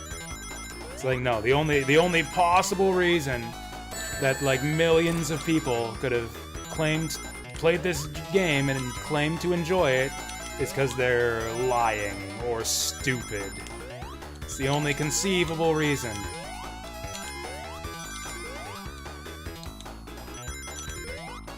And usually when you hear those kinds of arguments, fuck. Well, so much for the 7th special stage being the easiest. That was really bad. Like, I made one fuck up and we couldn't bring it back. He was pretty worked up. So the thing about people who drop those kinds of hot takes is they are often the kinds of people who don't understand how to play video games, or at least don't know, especially don't know how to play the video game they're criticizing.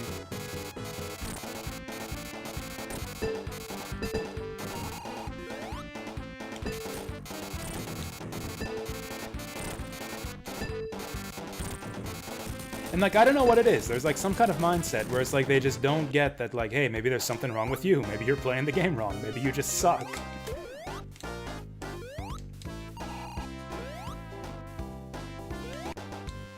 But yeah, I swear, almost without exception,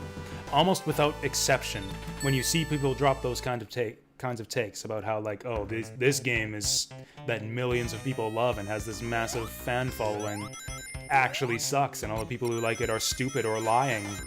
Like, it's almost always those kinds of takes come from shitters who don't even understand how to play the game in question. Like, invariably.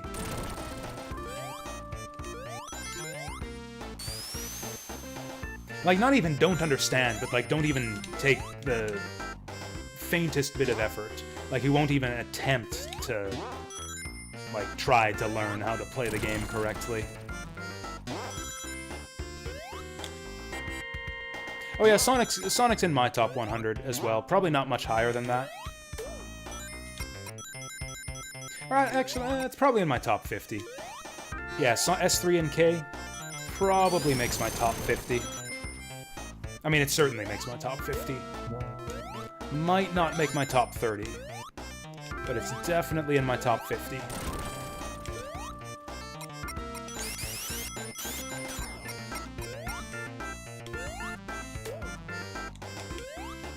I don't know if Sonic 2 makes my top 100. Sonic 2 might now be my least favorite game in the series. Oh hey, we're about to get another level up. One up. What the fuck? I've been playing too many RPGs lately. Wait, we need to make the most of this.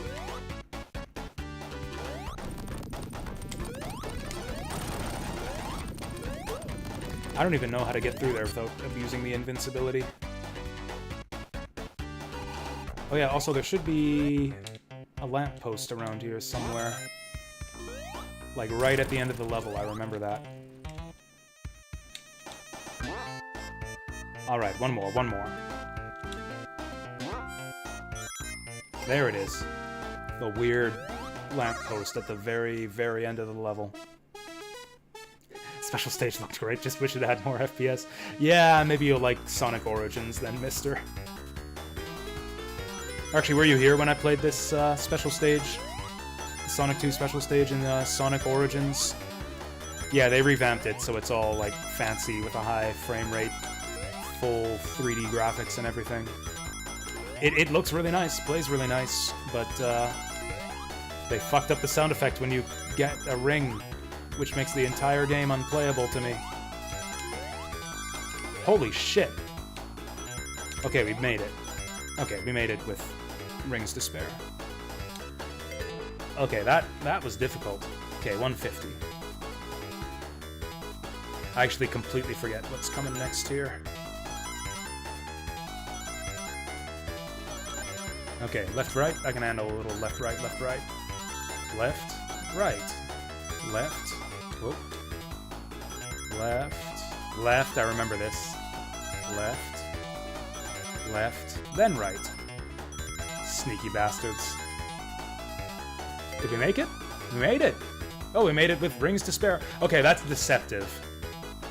Yeah, so now it throws this shit. This is such a cool way to end the special stages. So yeah, these are actually on a loop. If you, like, memorize where to be, you can grab rings there consistently. But the real trick is navigating the bombs here. So yeah, it's not really supposed to be, like, difficult to get a ton of rings here. It's difficult to hold on to your rings.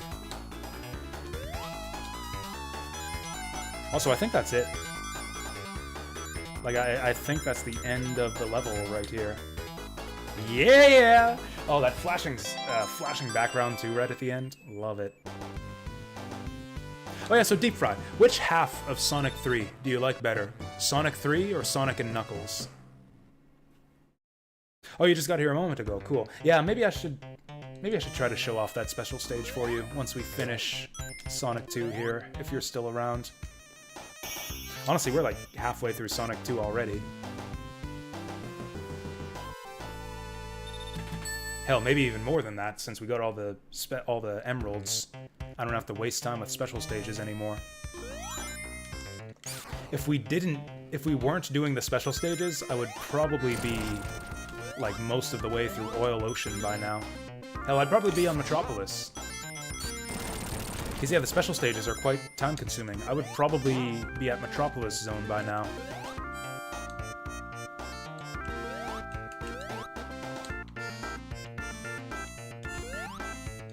Trying to remember my route through Hilltop Zone. There's an upper route and a bottom route through this stage. One of them has a really annoying sequence.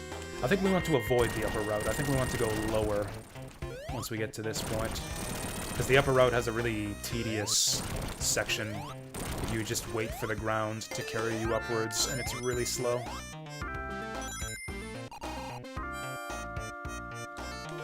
Yeah, this is the one we want, the rising lava.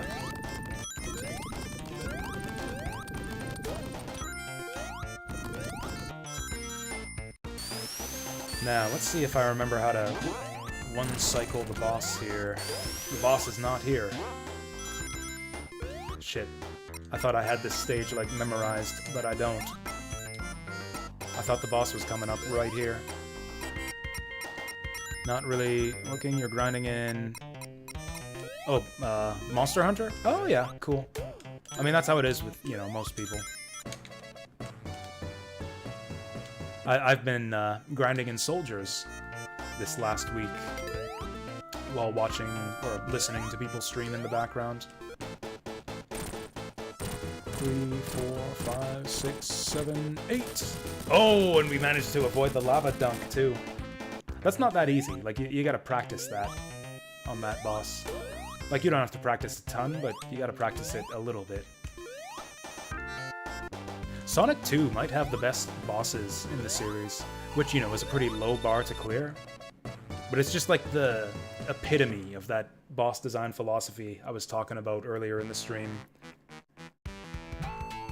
Where it's just a cool, like, the boss is just a cool looking machine for Eggman to show up in so that you can just dismantle it in 2 seconds.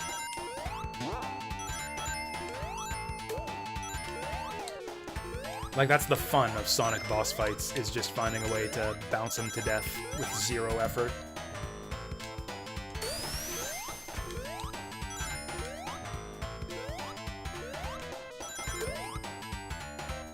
Oh yeah, I was singing high praises about the music in Sonic CD, about how this and that track were my favorite in Sonic history. Mystic Cave Zone's way up there. Honestly, Mystic Cave Zone. I wish that the zone itself were a bit more interesting in terms of, like, the stage layout and the hazards, but, like, aesthetically, like, the green and the purple and the BGM, this is maybe peak aesthetics for Sonic 2 right here. This zone has. It's a bit of a shame that they let you stay invincible for the whole first act so that you don't get to hear the music.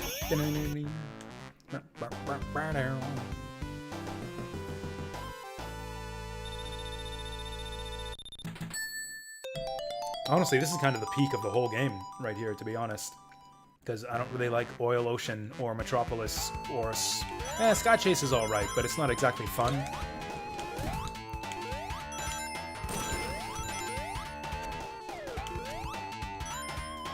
Sky Chase is like a... It's like a spacer for pacing purposes, rather than an actual fun zone to play. And now we're invincible again. Am I ever gonna get to hear my Mystic Cave music? Do we ever just get to hear the music play out for like a minute? Just a minute, uninterrupted, so we can enjoy it? I'm gonna deliberately avoid the next invincibility I find. Fuck!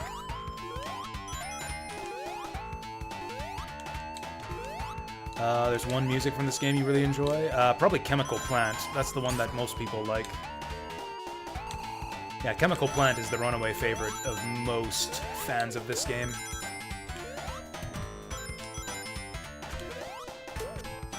Some weirdos are into Hilltop Zone. I've seen some people name Hilltop Zone as their favorite, so I don't know. Maybe you're one of those weirdos. That would be cool.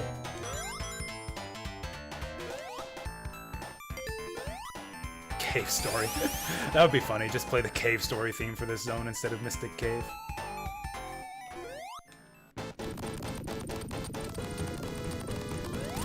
Actually, speaking of, well, weird music and Cave Story, the main theme of Cave Story, I always found to be a bit weird.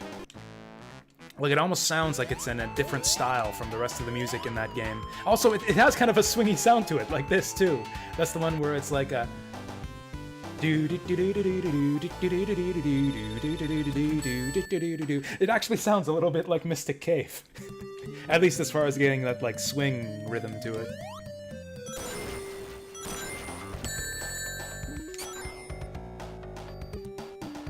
Yeah, honestly, I might try to skip Oil Ocean here. It's been a while since I've done this. Let's see if we can do the Oil Ocean skip. Let's see if we can do the Oil Ocean skip here. I'll only try this once. There are no checkpoints if you do it this way, so... if you fuck it up, you gotta restart from the beginning.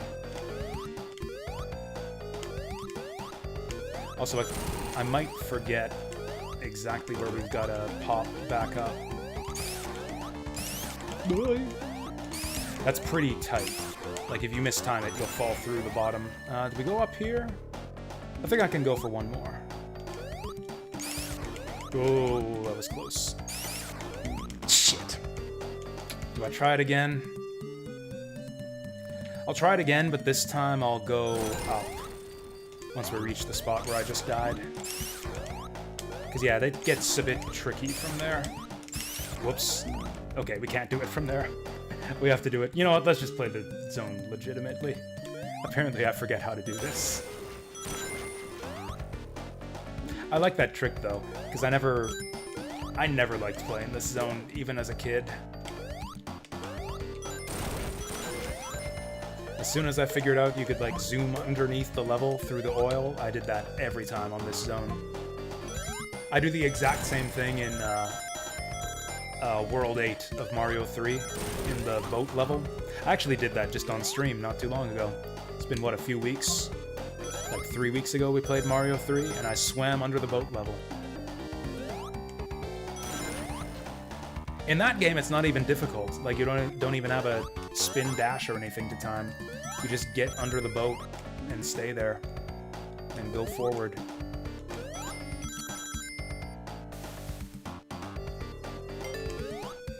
You know, maybe this zone...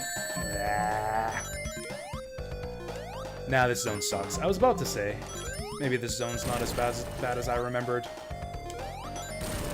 But, yeah, it kind of sucks. I like that sun, though. I like the hazy sun in the background. Yeah, this zone sucks.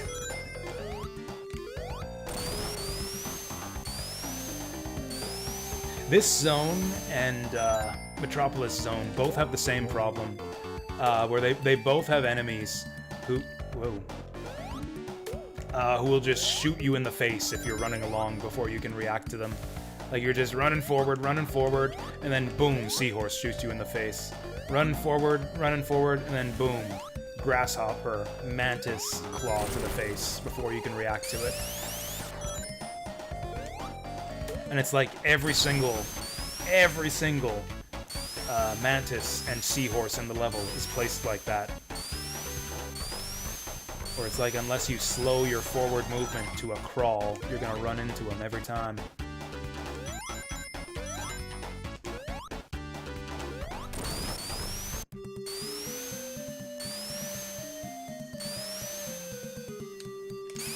I think we're almost done. Oh yeah, this is the end. This is where we would have ended up if I'd have succeeded the first time trying to go under the level. That's where we would have jumped back up to rejoin the main path through the level, and hey, that's right at the end.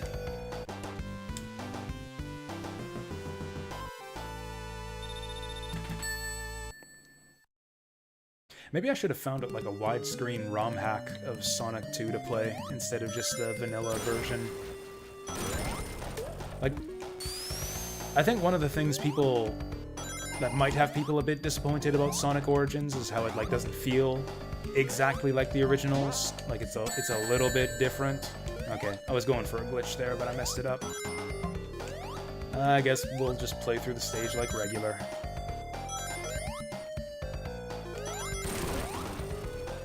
But that was one of the things that kind of excited me for Origins. Like, everyone was all upset. It's like, oh, the music in Sonic 3 is different. I liked that. I was excited for that. Like, I've played vanilla Sonic 3 and Knuckles a million times.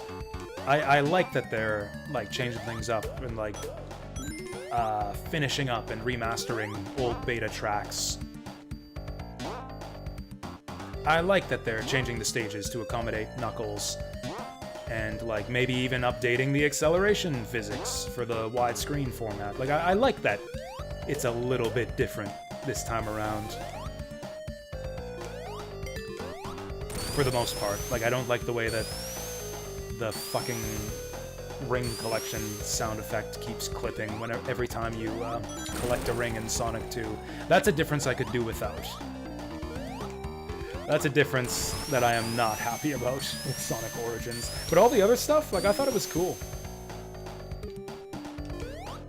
Other than the stupid ring sound effect thing in Sonic 2, I was mostly happy. Oh, and I guess the sound bullshit in Sonic CD as well.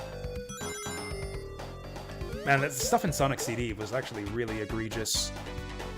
Like, missing sound effects, like there's just no sound. When you do a roll, like, that's just not right.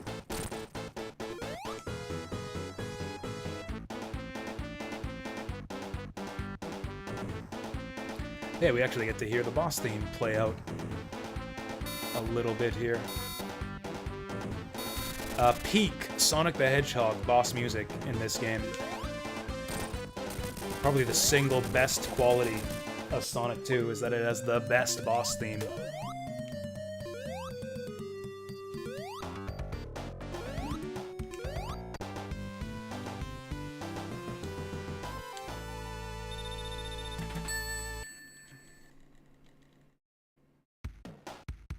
Alright, here we go. Fun time's over.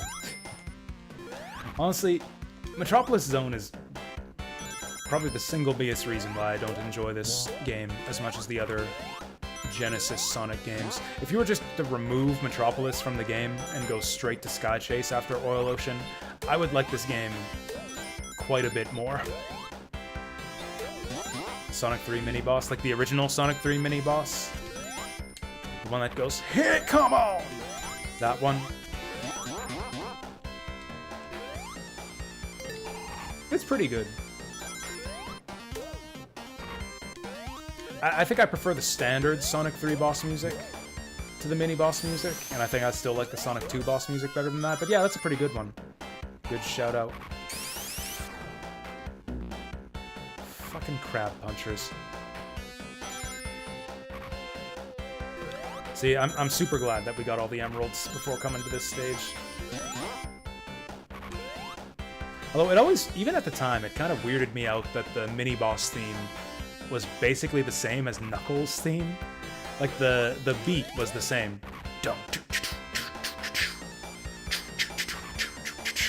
Like, that bit is just the same between the mini-boss theme and the Knuckles theme. I do like the Sonic 3 Knuckles theme, though, better than the Sonic and Knuckles theme. Like, yeah, again, that hip-hop beat versus the... What does it even sound like in Sonic 3 and Knuckles? I don't even remember. Whenever I replay Sonic 3 and Knuckles, I usually play Sonic 3 Complete, which lets you toggle on the different...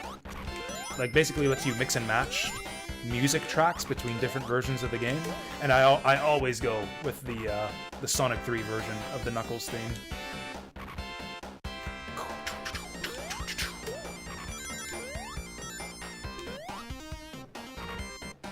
Hey, 2 minutes, that wasn't too bad.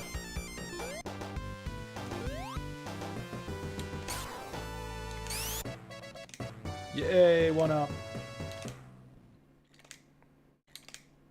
Yeah, I agree. Why the hell would they make Metropolis, of all zones, 3 acts? This just feels like stupid filler. And it's not like the game would be too short if Metropolis were only 2 acts. Like, it would be about the same length as Sonic 1.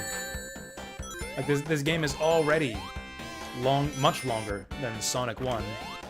I mean, I say much longer, it's like maybe 15 minutes longer. But yeah, the length would have been fine. Or you know, make Chemical Plant go for 3 acts. Make Mystic Cave go for 3 acts. Like, pick a fun zone to add that extra act if you want to throw in some padding. Like, yeah, of all zones, I mean, I guess this is kind of like the final zone of the game. Like, technically Wing Fortress is, but like, this is kind of the final challenging zone. This is kind of like the equivalent of Scrap Brain. It's like the peak of the game's challenge, at least in terms of the stages. So I guess making it run for 3 acts adds that little bit of extra challenge, because it's really long. But, yeah, I don't know. It still sucks.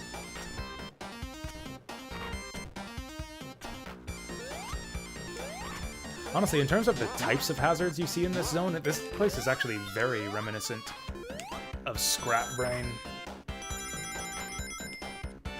I don't like the music as much, though. Oh, Casino Night. You know, Casino Night might be a bit much for 3 acts. Casino Night's a bit empty and uneventful. Like, I kind of feel like I'm done with Casino Night after 2 acts. It's like, if you want Casino Night to go for 3 acts, just take your time and play the slot machines for an extra 2 minutes. And boom, there's your 3rd act of Casino Night. Just play the slot machines. Play around on the pinball flippers and bumpers for an extra 3 minutes, and it'll be like you played a 3rd act. Gotta play Avenging Spirit? Why do I gotta do that, Deep Fry? I haven't heard of that. What is that? Avenging Spirit.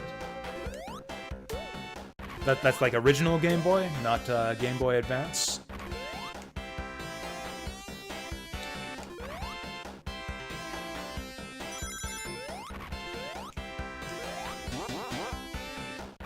You know, this zone is actually kind of fun.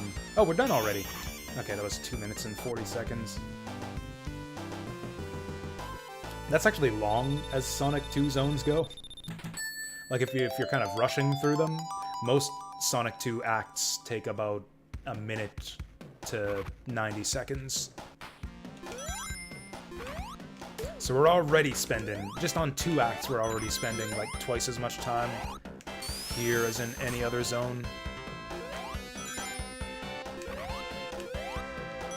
I think Act 3 is the one with... Oh, shit.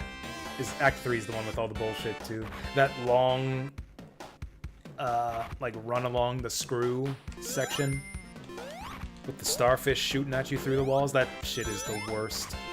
How many times did y'all fall off that nonsense playing this game as kids? I think I was basically stuck on that section for a long time. You're a ghost and can copy enemy abilities. Yeah, that sounds like Kirby to me. Like, why would I play Avenging Spirit when I can just play Kirby on Game Boy? Ah!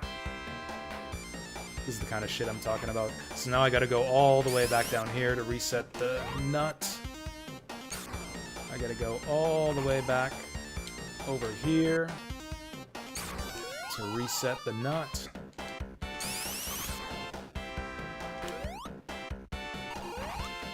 Okay, let's try this again. One cool little feature of playing as Sonic and Tails in this game, if you get the 2 of them together on this nut, it'll spin it faster, the 2 of them working together, so you can actually ascend through those sections faster. I think you can actually outrace the starfish if you get Sonic and Tails together here.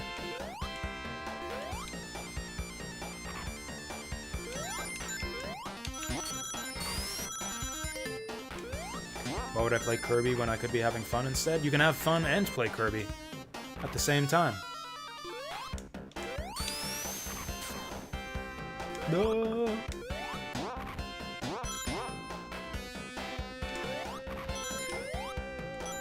So how did you hear of this Avenging Spirit game, Deep Fry? Is it just like something you owned back in the day, or something you've picked up recently?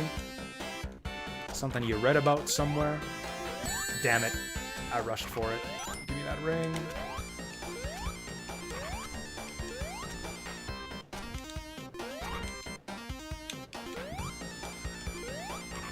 A re-release is happening with updated graphics and levels. Well, why do I want to play that game then? I'll just wait for the remake. I'll just play the improved remake with all the good stuff. Fuck. Oh, this is great. I want that checkpoint. Man, isn't that great when Sonic games reward you for failing with like an extra checkpoint or a 1-up or something. I knew that guy was there too.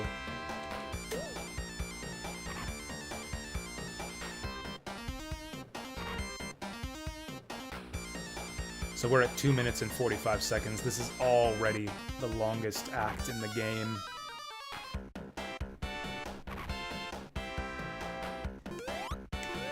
And look what we're doing. And look what we're spending that time with. Look what we're doing with all that extra time. 15 seconds ago, I commented on how this was the longest act in the game. And we've done nothing but run up the frickin' nut this whole time. Hell, this level runs me up my frickin' nut. And then they cap it off with this shitty boss fight. Legitimately one of the worst ones in the series. Shit. I messed it up. You can cheese him here by tanking hits. But I don't have any rings left, so we're gonna have to do this the slow way. I didn't even have the balls to do this as a kid. I did it, whoa! The super slow way, where you wait for him to, like, spread out his balls. Like, he kind of goes back and forth, and then he spins the balls out sideways to give you a chance to hit him. It's like a 6-second cycle. Probably even longer than that. Yeah, absolutely awful boss fight, especially if you do it that intended way. It's a fun trick you can do on this stage. Oh, I pressed the wrong button to spin dash. Yeah, because the square button doesn't work.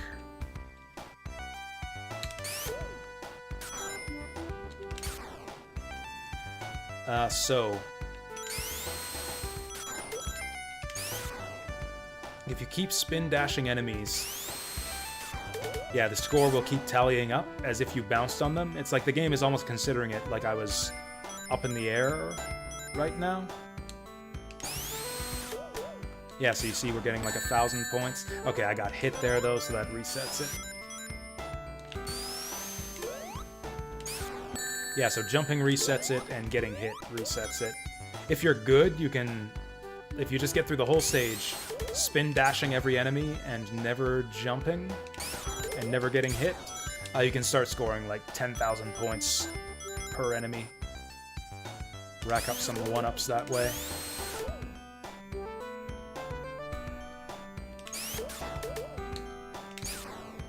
Oh, I might have messed it up by running along that turtle. Yeah, I reset it there.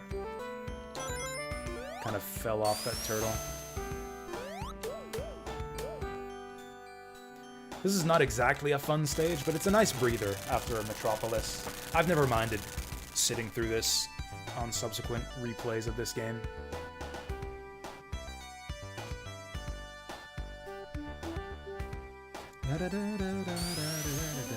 Again, the zone aesthetic kind of carries this one quite a bit. Love the music here, love that little intermission where the launch bass flies across the background. I love this little flying V formation of the egg copter guys. Turtles flying on turtles. Oh, check out also, yeah, check out how adorable these baby turtles are.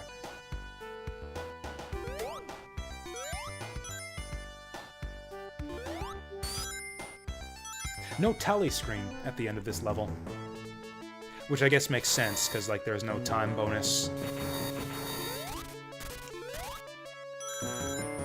This is a cool stage, actually. One of the cooler stages in Sonic history. The music is like so unlike anything else. Like the way that it's actually like this is one of the only Sonic stages that isn't abstract. Like it's just a big airship. You can see the individual parts of it, like the wings, the nose of the plane, all the propellers and stuff.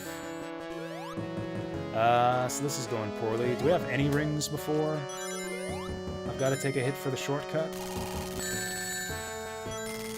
Yeah, that's a big shortcut right there. We just skipped like half the level.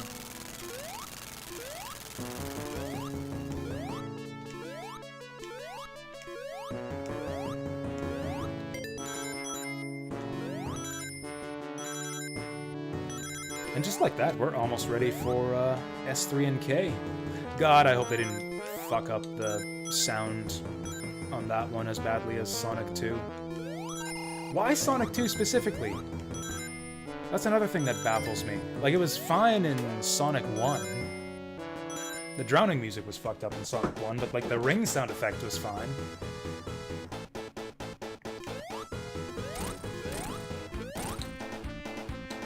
It is possible to hit him without getting hit when the laser is active.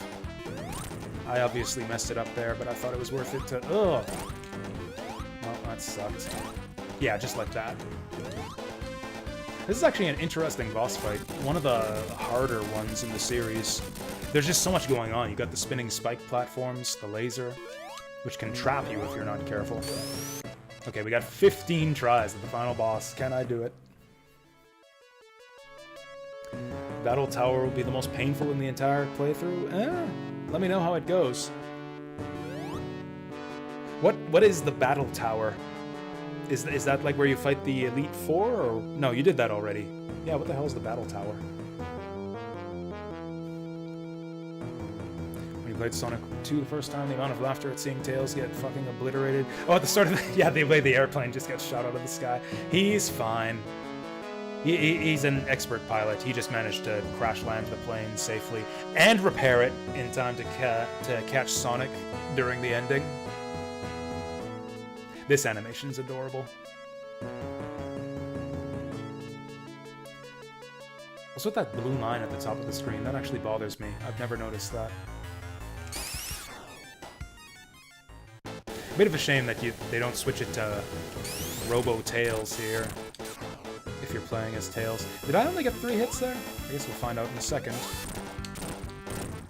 Oh, I did. Yeah, I messed it up. Oh, nice. 1 up. Nice freeze frame there, too.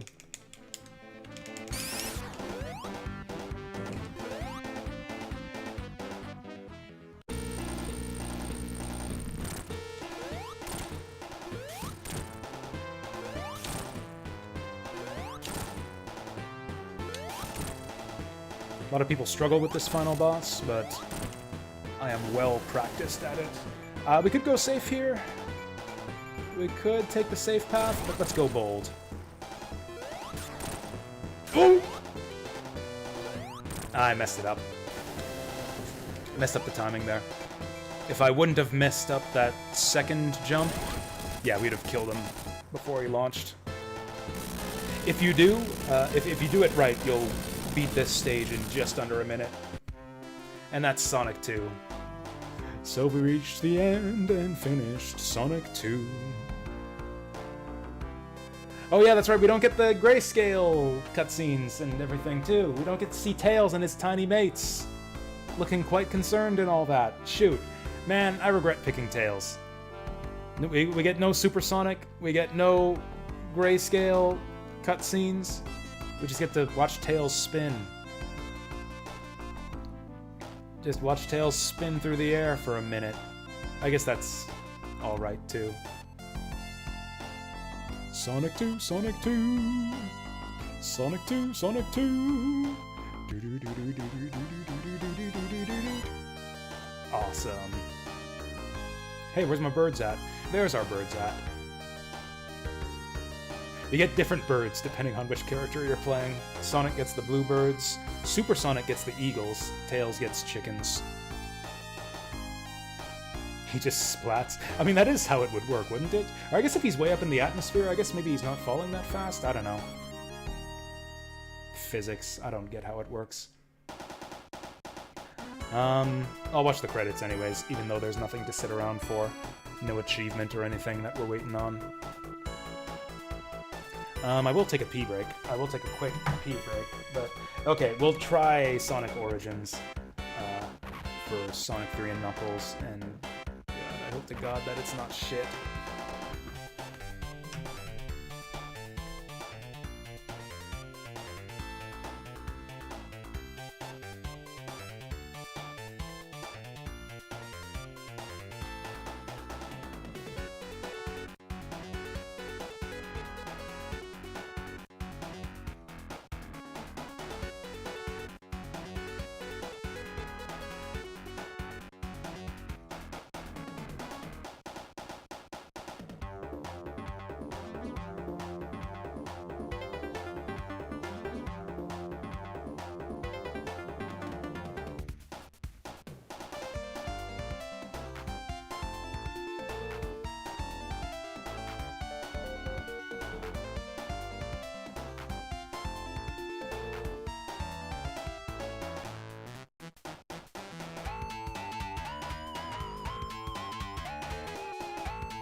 Hooah!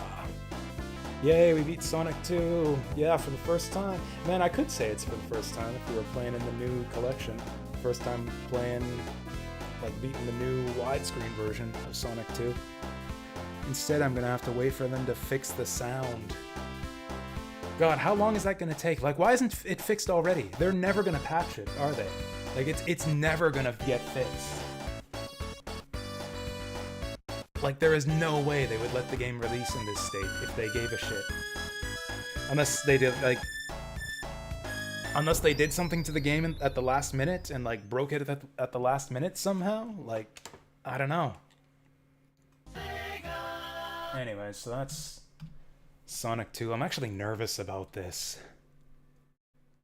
I'm actually nervous about this. What if it sucks and we just have to play, like, the... I guess I could play Angel...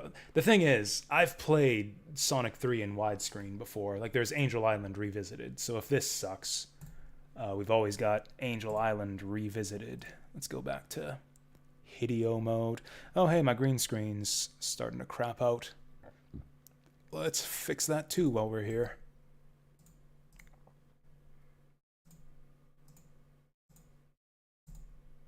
There we go. Alright. Load this shit up again. Also, it does weird things to my computer's resolution when I first load it up. Like, everything crunches together, like it's changing my monitor's resolution, but then it changes it back immediately. Alright, there we go.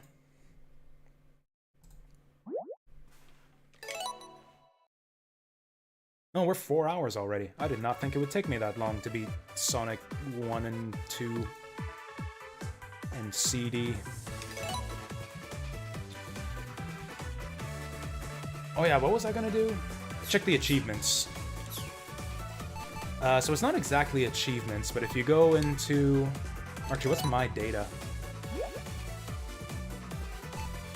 Oh, you've got a level select here. You can do, like, town trials. That's cool.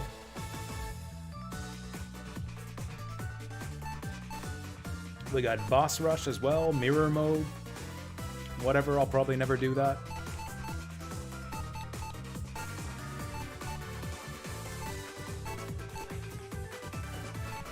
Oh, you got separate times for Anniversary and Classic modes, too. There is no way to get, like, just a list of all the achievements, is there? Is there a way to accelerate through these? Nope.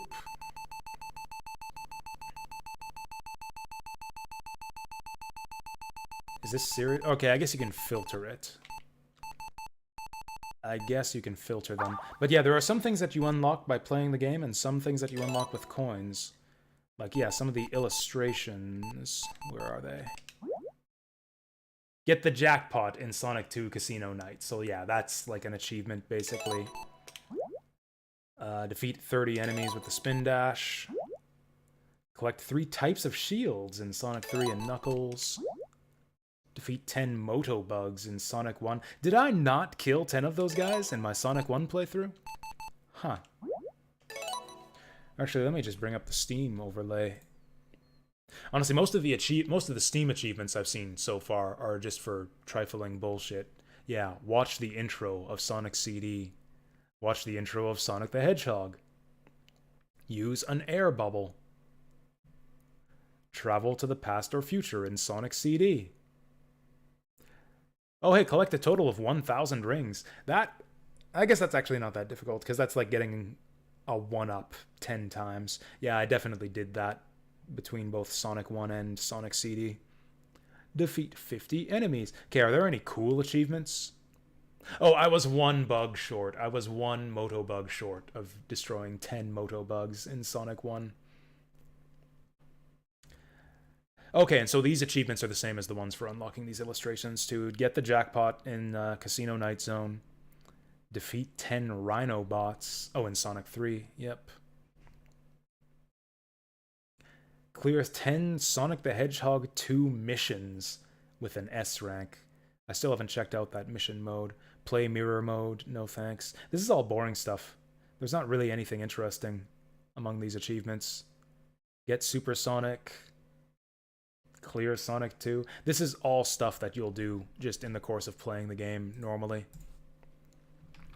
Yeah, none of the achievements are especially interesting here.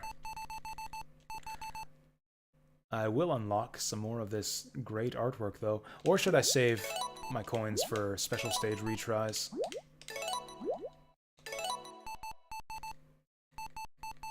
This is a lot of artwork. I'm gonna have to play these games a lot to unlock all this stuff. Which, you know, I'm fine with. I replay these games like once every couple months anyways. Oh yeah, you know what? Let's try mission mode quickly here. Clear missions to get coins. Oh, okay, so maybe we'll get more coins for clearing missions. Stinger Swarm. Defeat 5 of them to clear the course. Can I defeat 5 stingers? 1, 2, 3, 4, 5, 6, 7. This is actually kind of fun. Whoa. That's fine. We can go to the end now.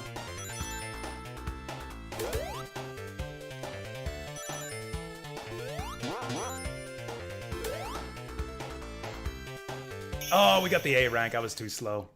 That was alright.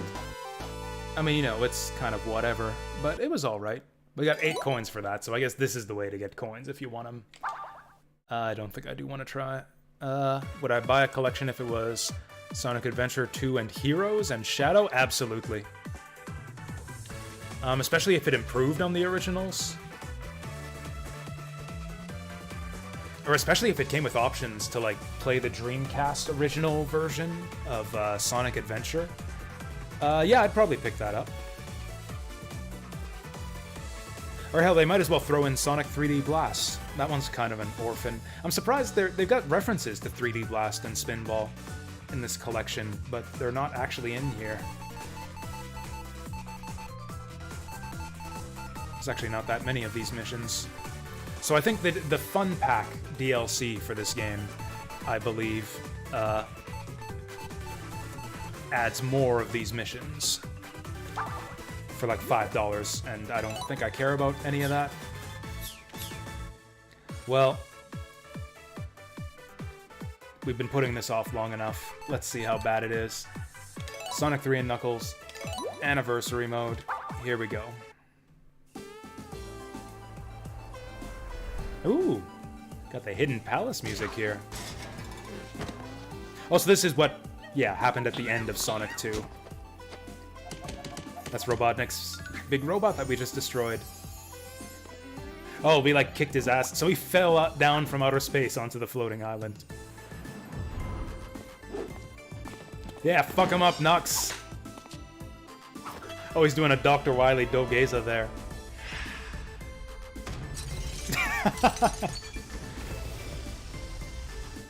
That's awesome. Fist bump. Oh, or that.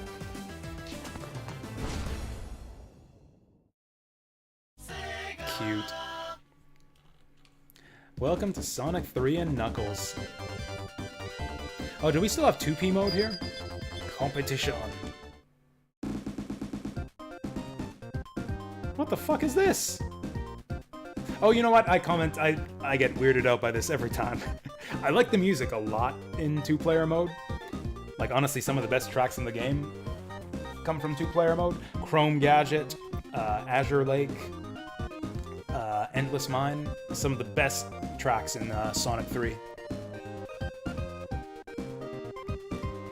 I forgot that this music, though, for the, like, 2-player mode select screen was also like stuff that got changed for copyright reasons. Because yeah, in the original game, this was the track that I think went do do do do do do do do do do, or however it goes.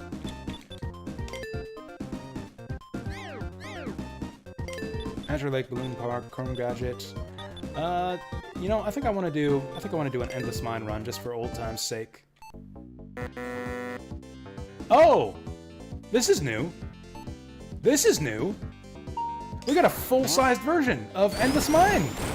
The physics are all fucked up because the physics are still like for the crunched down split screen version. This is really cool. It feels all wrong because it's got the crunched down 2-player physics, but yeah, I did not expect this. What a surprise. I'm glad we loaded this up.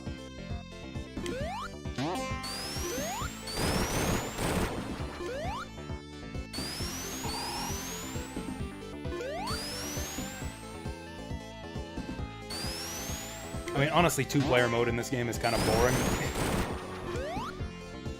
The 2-player mode in Sonic 2 is actually really cool. You play full-sized versions of the levels. The monitors do cool things. You get points for different things, like based on how many rings you had, how many monitors you got, your time in completing the level. Sonic 2 2-player was actually pretty sophisticated.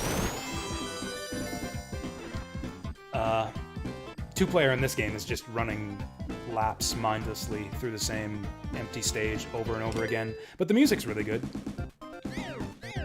The music is really good. Oh, check out Chrome Gadget. Chrome Gadget's a good one. Also, I want to... Oops, okay. I want to see the full-sized version of Chrome Gadget.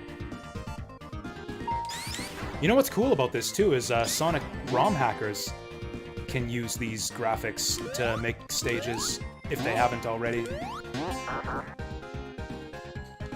Chrome Gadget's actually probably the hardest level in 2-player mode.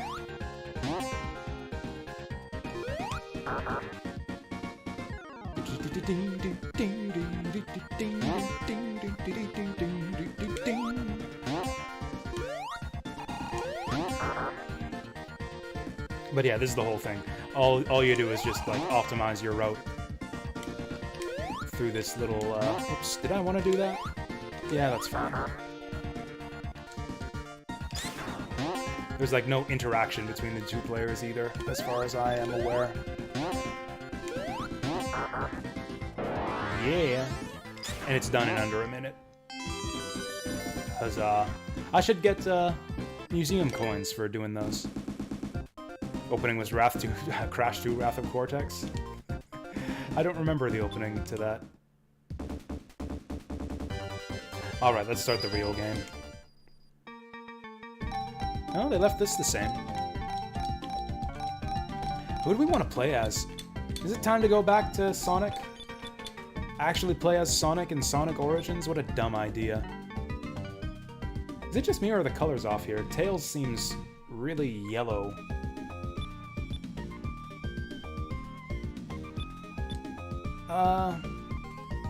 Let's play Sonic and Tails together.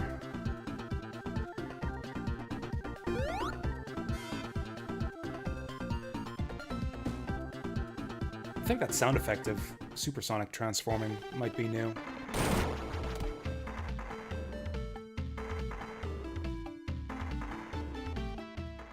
Motherfucker stole my emeralds. Alright.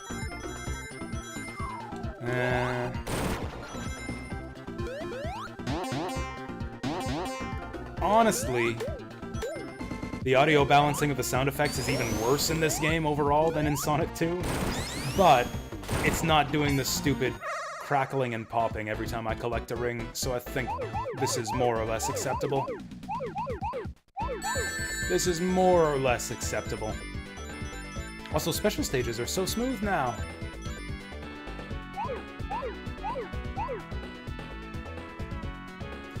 I think I take back what I said about Sonic 2 having the worst special stages.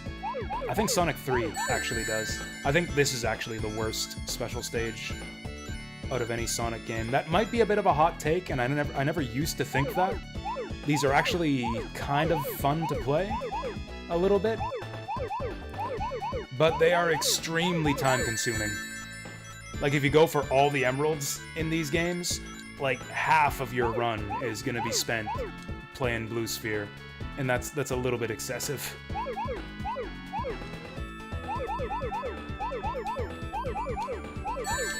It's like there's that phrase about too much of a good thing. Blue Sphere in this game is too much of a kind of okay thing.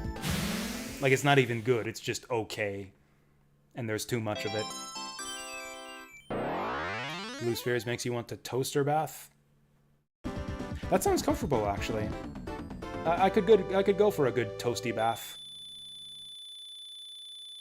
There's an X on that emerald for some reason. Look at that, there's like a glowing white X. Was that always like that? Hey, we got the coin bonus!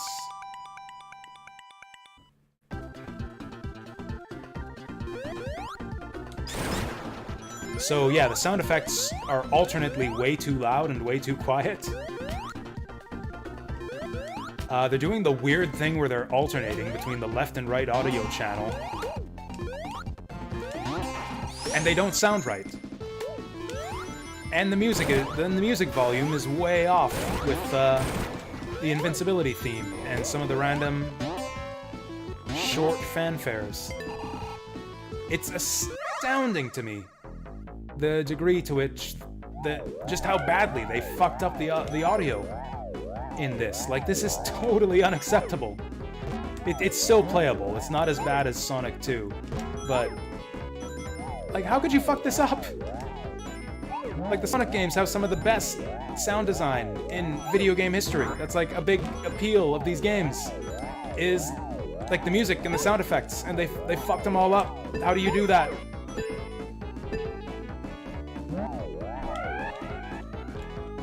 Uh-oh. It's catching up to me. I was trying to get fancy there, but I fucked it up.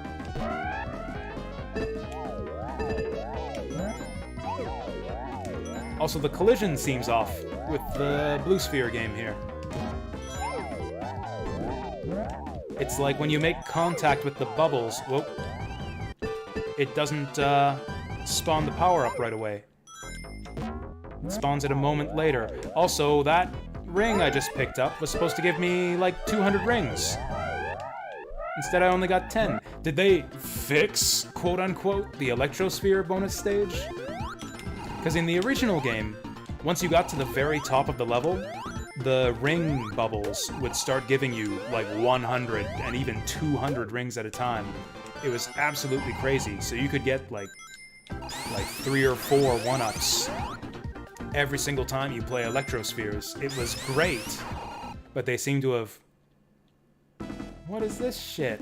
Oh, they've got to fix it so that you can't get free attacks on this mid-boss that isn't even a real mid-boss. Ah, whatever.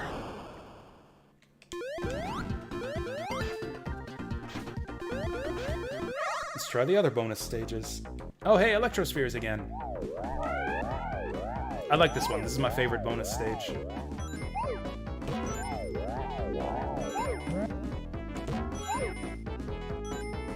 Yeah, in the original, the further you got up to the top, the more rings you would get out of those ring bubbles.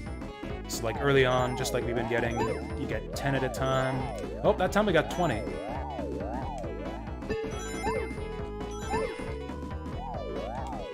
Or maybe they changed it so it's like the more you acquire, the more rings you get. Like maybe I actually have to collect a bunch of ring bubbles. Oh, we just got a bunch there. Didn't quite catch how many. Yeah, look at that. We had to like hover in front of the bubble for like a second to get it to spawn. Oh, it looks like it works that time. We got our 100 rings or whatever. Doesn't matter anymore because we stopped getting extra lives after 200 rings. Did S3 and K have the gumball bonus stage? It does. The way it works is when you hit a lamppost, it takes your current number of rings and gives you a different special stage based on how many rings you have. I think it's like if you have between 25 and 50, I think you get gumballs. And then it's like from 50 to 75, you get what's the other one? Slot machine, and then 75 to 100, you get electrospheres. It's something like that. I don't know what the thresholds are. And then it resets every 100 rings. I don't know what the exact numbers are, but it's something like that.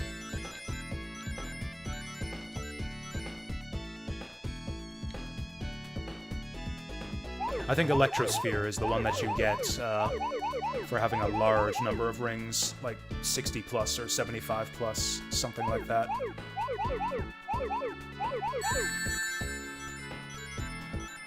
Personally, I like gumballs and I like electrospheres. I don't like slot machines because the only thing you get from slot machines is rings, and it takes a long time. Like gumball and electrosphere, you can get a shield of your choice, plus a bunch of rings. That's really handy to be able to get that shield, but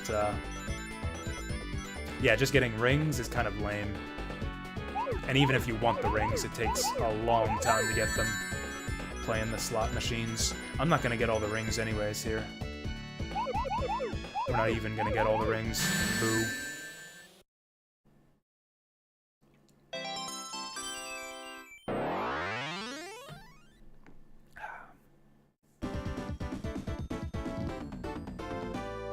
Again, that pause right before they come in with the end of stage music. And there's the coin bonus.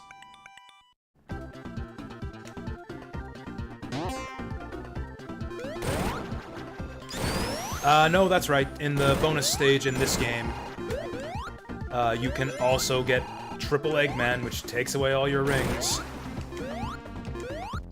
It's really lame. You know, I think there's another special stage ring down here. Maybe not. Fuck! I just lost 400 rings. That was total garbage, man. And there was no special stage ring down here. That was all a waste. Whatever, it's not a big deal. We'd only lost, like, 40,000 points for the end of the stage. Fire shield for this one. Let me guess, it's not gonna let me attack this guy till he comes all the way down. Oh no, we can still demolish this guy. We can still demolish that guy. What? Oh, the spacing, the positioning of the hidden boxes is different because of the widescreen. Normally you get, I think it's 10 rings if you just let that drop down. Or maybe it's a bubble shield.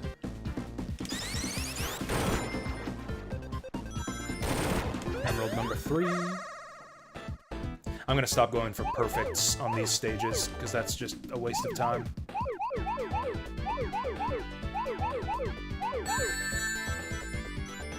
Even if it gets me more coins, I'm gonna not bother, because it's a waste of time.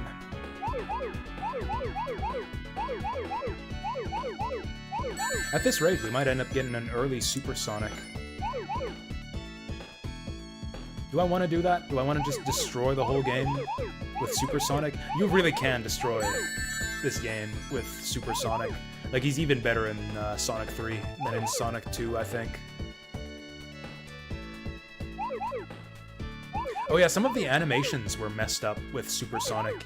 He was, like, Supersonic was missing some animations for interacting with some of the objects in different stages. So he would kind of revert back to his original regular Sonic sprite for those. His coloring would still stay yellow, but like his spines would shrink down to their regular size and his eyes would change color. I wonder if they fixed that. They must have fixed that in this version. The Sonic 3 Complete and Angel Island Revisited both did. Yeah, that's right, Sonic 3 Big Arm damages Supersonic. I was shocked to see that the first time it happened to me. There is Hypersonic. You have to get 14 emeralds. Because you know the way the games are linked together? Easy peasy with the shieldsy.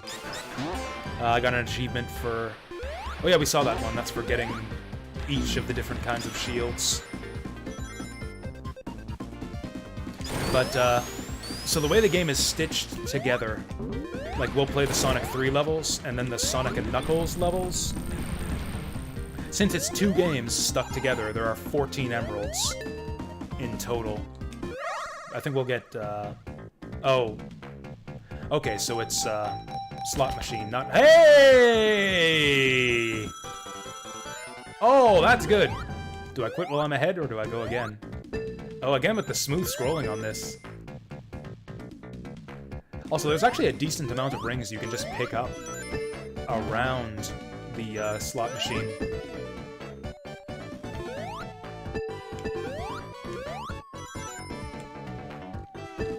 Also, is it just me or are the sides of the level not triggering properly? Ah, there we go. There we go. Yeah, so that's the crappy bonus stage. Nothing but rings in there for you. I know where one more of the special stage rings is in this level. Actually, you know what? I think there's one up here, too. There might be one up here. I love the shield powers in this game. They're so much fun. Like, I talked before about how the shields are kind of a core part of the design of the first 2 Sonic games. Because to get the emeralds and the good ending, you have to hold onto your rings, so the shield helps you do that. The shields are less essential in Sonic 3, because you don't need rings to enter the special stages.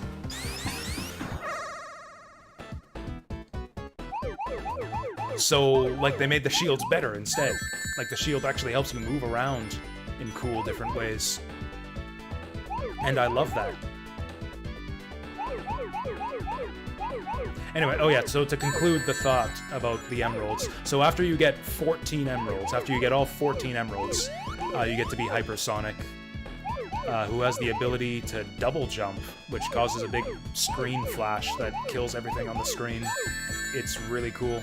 I think he also accelerates faster than regular Supersonic.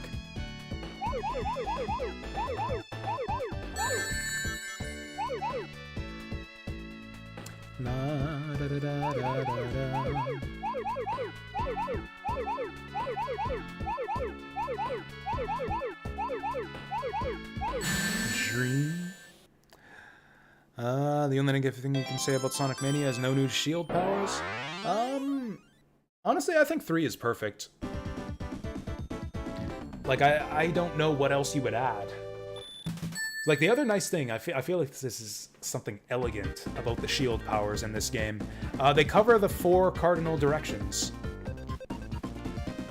Like, the bubble shield bounces you downwards, so you move down with the bubble shield. Just sends you spiking down to the ground. The fire shield sends you sideways, so that covers your left and right. And the lightning shield sends you upwards. So you got your down, your sideways, and your upwards movement covered by those. I feel like it's, what do you call that?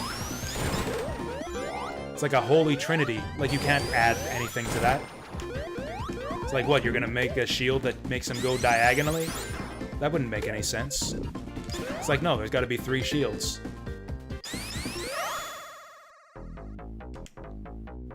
Yay, Electrospheres again. Now I gotta be careful to not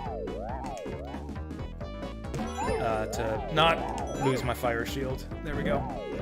Oh, Hypersonic can't drown. I actually didn't know that. I mean, honestly, I don't think I've ever drowned in Sonic 3 in my life. Actually, that's not true. Hydro City can get ya. I probably drowned a couple times in Hydro City.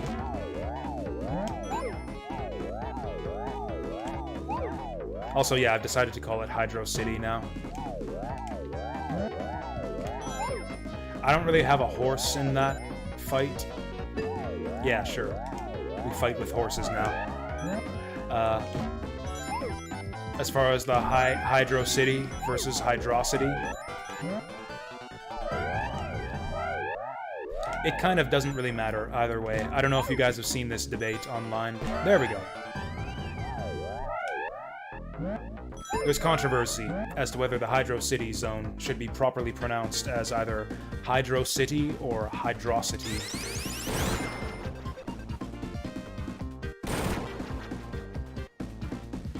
We can get into that in a minute, though, once we actually enter the Hydrocity zone. Oh, have they changed this? This is something I didn't like about Angel Island Revisited. They actually changed this segment, so you actually have to move around to avoid the missiles. I thought it was fine the way it was, where you just hold forward. It's interesting to be able to see the full airship. It kind of reduces the sense of scale. Okay, let's see if we can trash this guy before he gets to do anything. Shit. Shit. Okay, he spawns in much faster in this version of the game. Whoa, he moves around faster, too. I guess, again, that's to accommodate the widescreen. Whatever, he's still easy.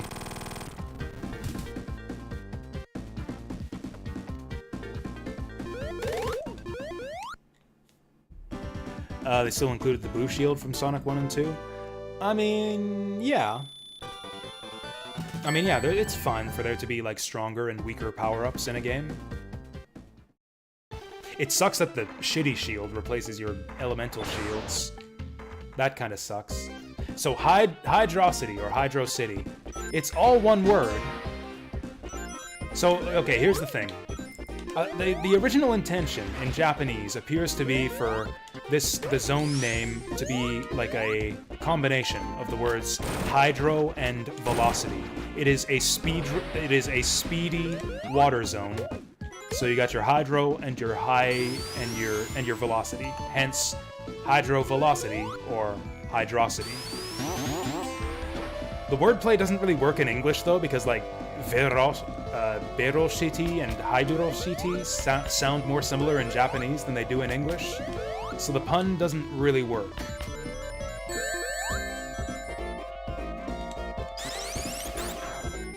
It's not even really a pun, it's just kind of the way it's pronounced in Japanese. But, like, that seems to be the intention. I don't think it's meant to be, like, city as in, like, you know, an urban region or something. Like, people don't live here. This is not a... Like, this is clearly some kind of underground temple. It's like Hydro City? Where's the city? This is a sunken temple is what it is. Ain't nothing city-like about this place. That is a cool effect, the way that he outraces the screen there. I really like that. They seem to want me to go up here, but I don't know how to go up.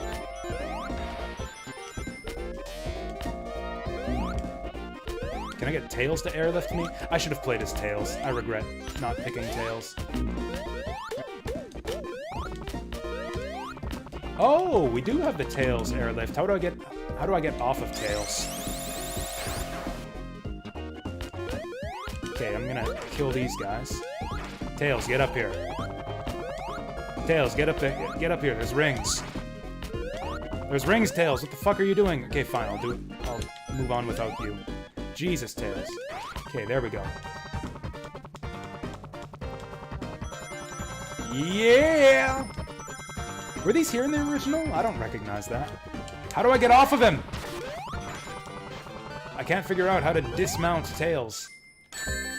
Ah! Whatever, at least we got the one up. At least we got the one up. I prefer being able to carry the rings to the end of the level. Fuck you! Whatever, I'll just airlift again.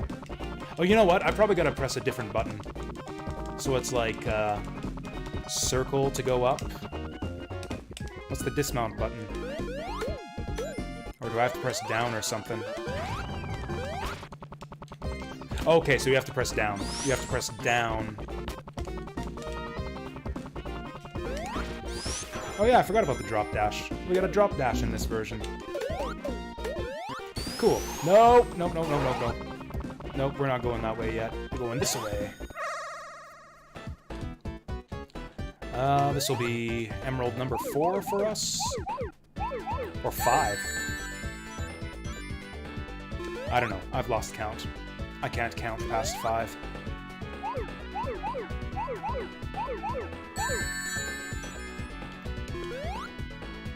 So once we get our 7th emerald, we will have Super Sonic for the remainder of the Sonic 3 half of the game. And then we lose our emeralds once we enter Sonic and Knuckles. Or actually, you don't have to. You choose to give them up so that you can collect the Super Emeralds. If you just don't give up your emeralds, then you get to have Super Sonic for all of Sonic and Knuckles, which can be kind of cool. You actually still get to play the Doomsday Zone if you do it that way. You still get Doomsday and the best ending if you just get 7 emeralds and stay Super Sonic instead of going Hyper. There it is. 9 times 4 is 36.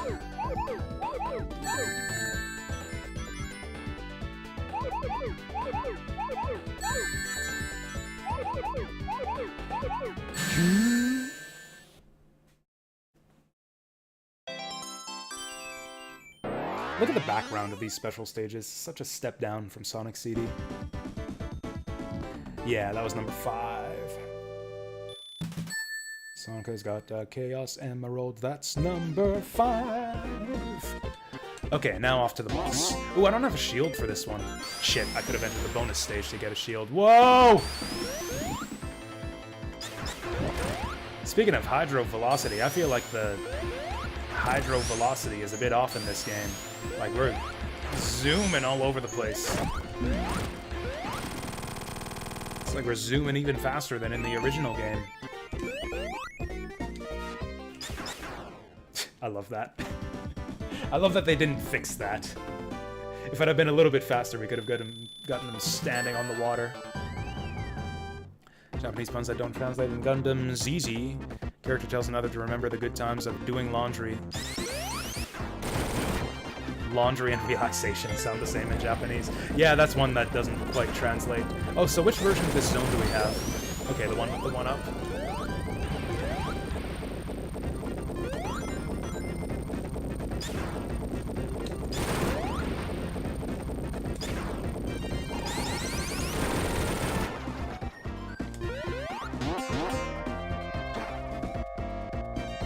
Man, so many little things about this are just slightly off. I don't know if it's just me being obsessive over the original game, but it's like the delay on those fans coming out is a little bit early. It's like, I don't know, things kind of click into place at just the right time when you're zooming through the original levels. In this game, everything's just like slightly, like, too soon or delayed. It doesn't feel right. Man, did they do a good job with these bonus stages. These bonus stages are all better than the originals. Like, I like the way that those slot machines, like, spin into place at different speeds. I like the smooth rotation on these stages. I like the more responsive, more consistent controls. Come on, get me out of here. I'm just trying to get out of here. There we go. Damn it! Let me out! There we go.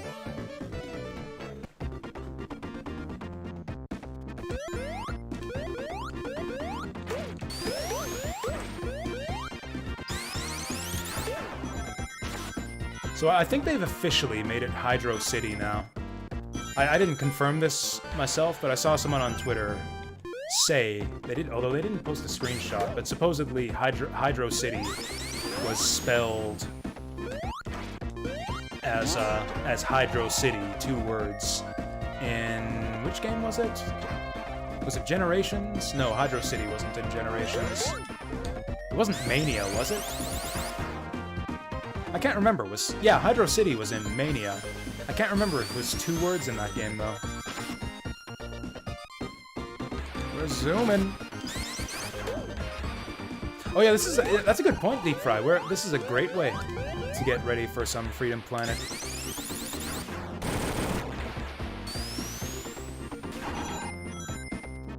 I can't remember. That was your nomination, right? Were you the one who nominated Freedom Planet? Or are you just happy to see it because you like the game? I can't remember who nominated what. That was you. Okay, question for you. Which character? Which character? Carol or Lilac or Mila? Oh, this is the worst special stage. I hate this one. It's so damn boring.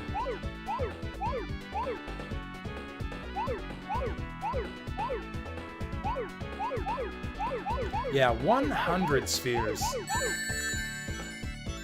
It's a little excessive.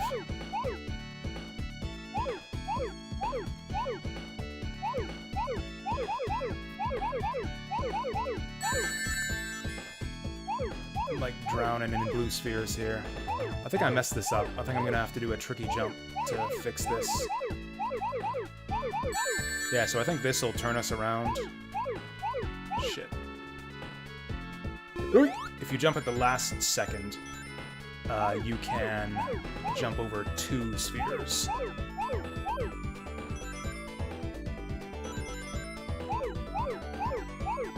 And now I think we've got nothing but these clusters of 4 to deal with.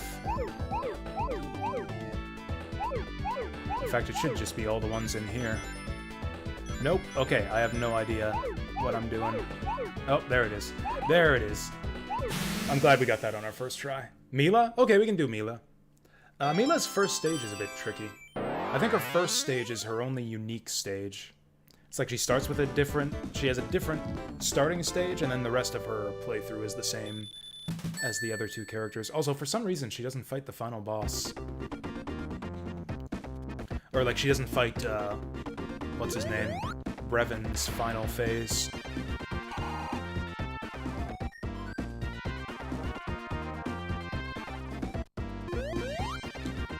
There we go.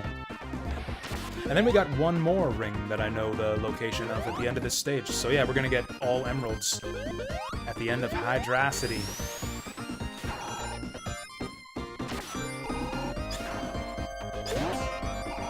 So I guess to make the pronunciation consistent with velocity, or no, the thing that bugs people about Hydrocity is that, like, that's not how Hydro is pronounced. It's like it says Hydro, not Hydra, so it's gotta be Hydro City. But if you want to pronounce it like Hydro, but also Velocity, you have to, like, it's Hydro, but it's also Velocity, so it's Hydrocity. Like, it's not Hydro City, it's Hydrocity. You gotta emphasize the dro. I haven't seen anyone make the argument for Hydrocity.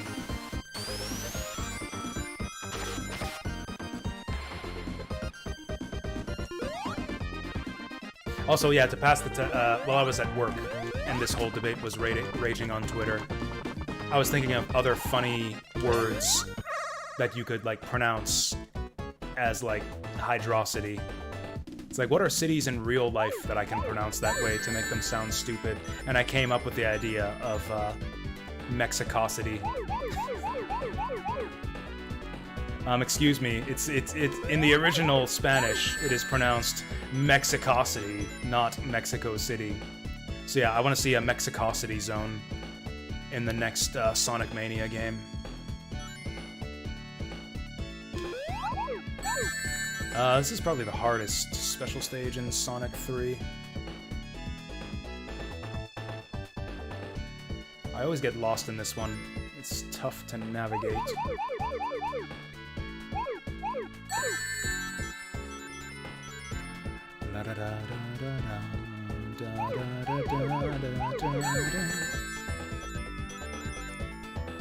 it's gonna be speeding up. The thing that fucks me up in these special stages is, yeah,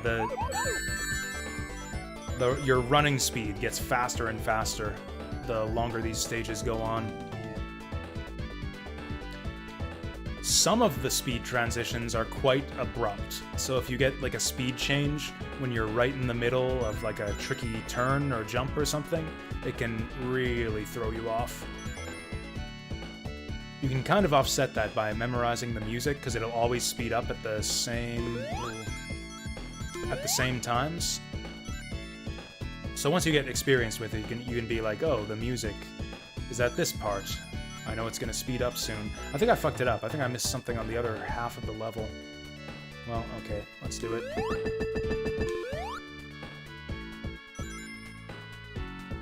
I think we crossed over too soon. Yeah, I hate this level.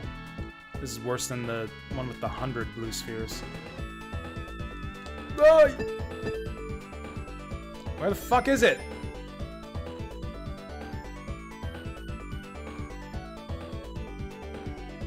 This is driving me crazy. Okay, left-hand rule. I must have to jump something. Yeah, there is no sphere in this section. Oh, we got the perfect. At least even if I fuck this up, we'll all... there it is. There we go. You will be late for the stream. Make Freedom Planet the last game. I can make it the second last. I guess I could also make it the last. I kind of like to make the last game something that I want to go overtime for. Something I might want to spend a bit more time with. I think I was leaning towards Valkyrie Profile for that. Now Sonic can be Supersonic. Oh sweet, we get to be Supersonic for the boss of this stage. Second last is good. I mean, honestly, I could even go overtime with Freedom Planet, although there's not much point. Since I won't be able to beat it in 2 hours anyways. I might be able to beat it in 3 hours? I don't know. It's been a while since I played Freedom Planet, so it'd probably take closer to 4 or 5. Oops. Oh, you can enter the bonus stage a lot faster.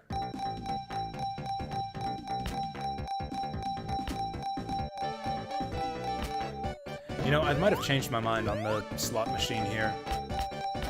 There we go. I don't know why it went so slow last time. Whew, that was close. Yeah, sure, I'll keep testing my luck. Actually, no, I can't get a 1-up anyways. There's no point.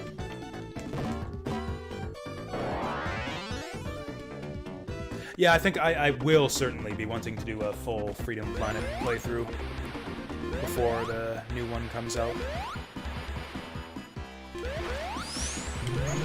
Wait, what? Where's my super transformation? Oh, that's right, it's on triangle. Oh! It doesn't change the music during boss fights. I guess I'm maybe okay with that. I guess that's fine. Maybe?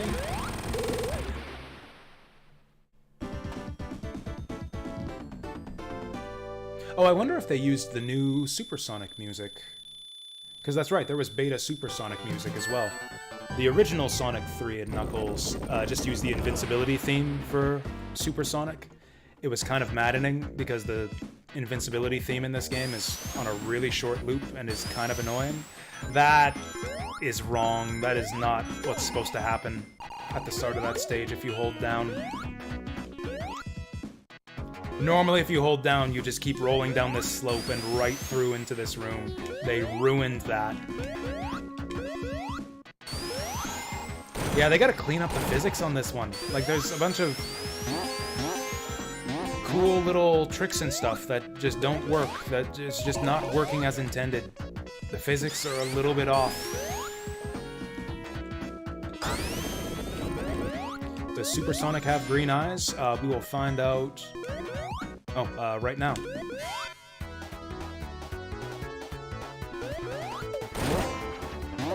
Interesting. Oh, this is just the invincibility theme.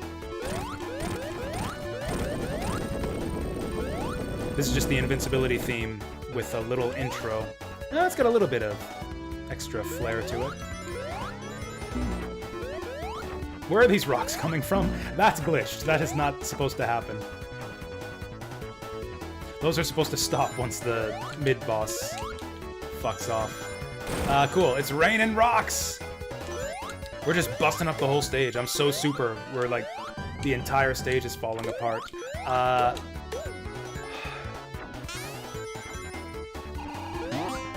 Also, the instruments on this arrangement of the invincibility theme kind of sound horrible. I don't know. I don't like that lead synth. Yeah, we're back on Origins now. Finding new things to complain about. Oh, cool. It's, okay, the falling rocks seem to have unfucked themselves. So that's good.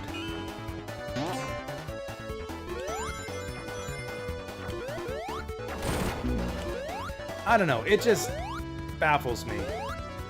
Like, why are the physics... Oh, that's cool. That's cool. I like that.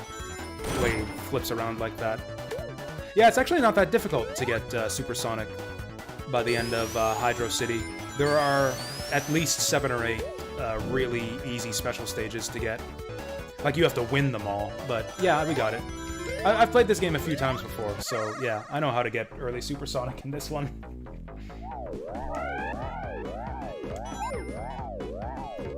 But yeah, the sound effects are still fucked up in Sonic 3 and Knuckles.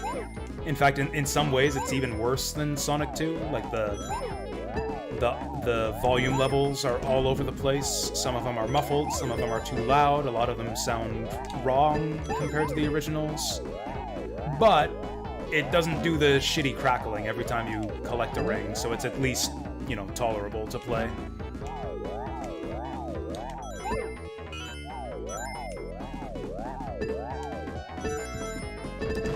Yeah, the special stage rings are tricky in this game. Like, it's not like Sonic 2, where it's just, oh, just the lampposts. Just, do you have 50 rings at a checkpoint? Cool, you get a special stage. Like, you actually have to go out of your way to find the special stages in this one. Ah, we missed the one up. That's a tricky one to get. Ah, well. We got just about everything there. I'm not a huge fan of the new Supersonic theme, but it is better than the original. Like, the original was pretty bad. I mean, I guess, like, taking... Like, if you sit them side by side with each other... like, direct comparison of the music, the original's maybe a bit better, but I think the new one's better to listen to, like, on loop for an entire stage. Like, it was really dumb to just use the invincibility theme as the Supersonic theme in the original game. Like, the invincibility theme is meant to be... a video game's invincibility theme is meant to loop, like, once or twice, and then switch off. Like, it's not meant to be looped for an entire frickin' stage. That's just not right. That's not what invincibility music is meant for. So it was always a bad idea to use the invincibility theme for Supersonic. So, like, I don't think the new music necessarily sounds better than the old invincibility theme, but it's better to listen to on loop for, like, a minute. Sonic 3 over the S3 and K theme?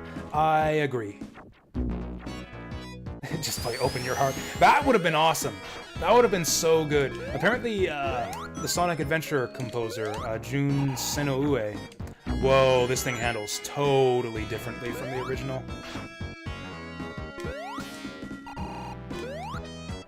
Yeah, this thing accelerates way faster. Only, except for that time. That time it didn't. There we go. Oh, that's a nice little thing. It doesn't take away your shield when you get hit, when you're on that thing. In the original, it did, and it kind of sucked that it did. You wouldn't lose your rings when you got hit off the platform, but you would lose your shield. Which sucks, because most of those spinny platform rides end with you getting hit.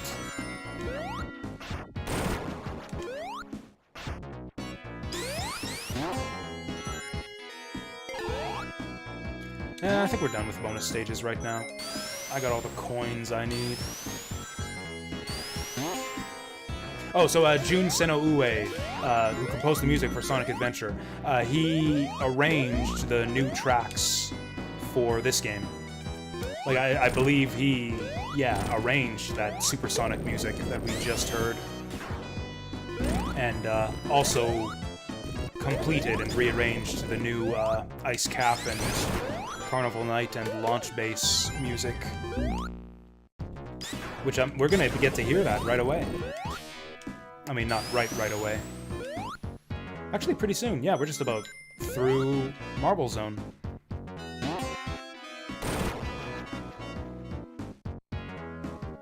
I am a fan of Beta Carnival Night.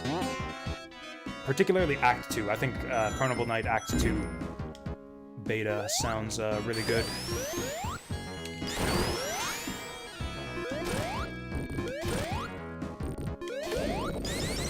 Is really even Carnival Night?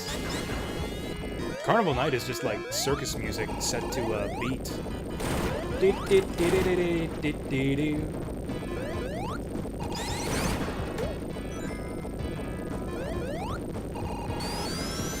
Actually, I think that goes for all three of them. I don't like the Act 1. I knew that was coming up. Oh, it even keeps your shield at the checkpoint. What?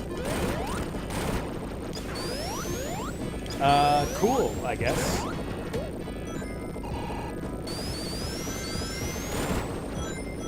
Can I get away with this time? No.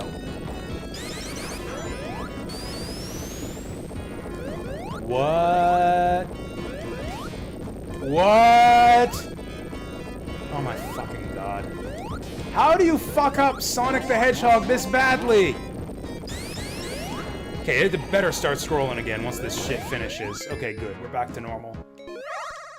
That's the second, like, major glitch we've seen so far.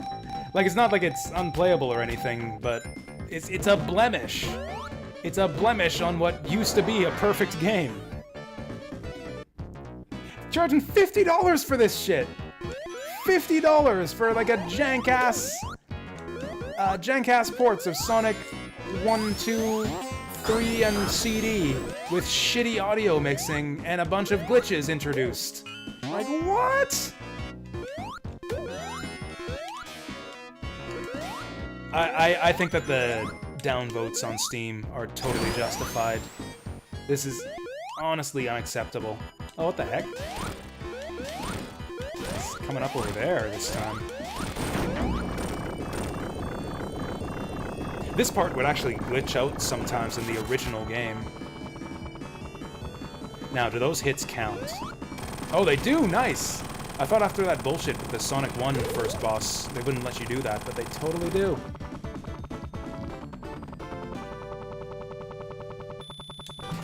Should be $30 or $39.99. Honestly, I'd be happy with $49.99 if the ports were just good. Like, if they just didn't have all these glitches and the audio sounded right, I would be totally fine paying $50.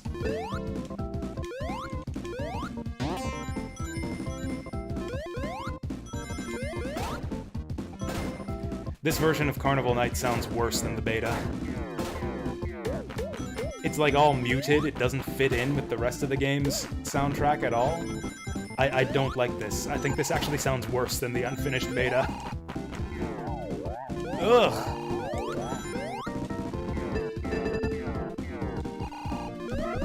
God, I hope I mean, I never liked this. I was never really a big fan of this version of Carnival Night in Act 1. I hope that Act 2 is better. It's not terrible. I just think it's worse. That's like the same with all the stuff in this game. Like, none of it makes the game unplayable, like none of it is atrocious, or like makes the game like complete trash or anything. It's just like, why? Why is it worse than it used to be? Why are you charging me $50 to make this game worse than it used to be, you know? Whoops. Okay, Electrospheres. I'll play it. I'm always happy to play some Electrosphere.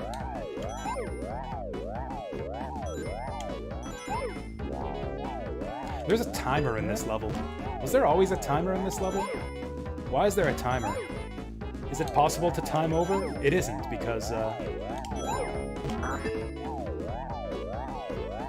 that thing's gonna catch up with you. Also, is it just me, or are the flippers not supposed to be flashing? There's that solid blue outline along the flippers. That looks really weird to me. Were they not supposed to be flashing? Oh boy. Thunder rolls outside here.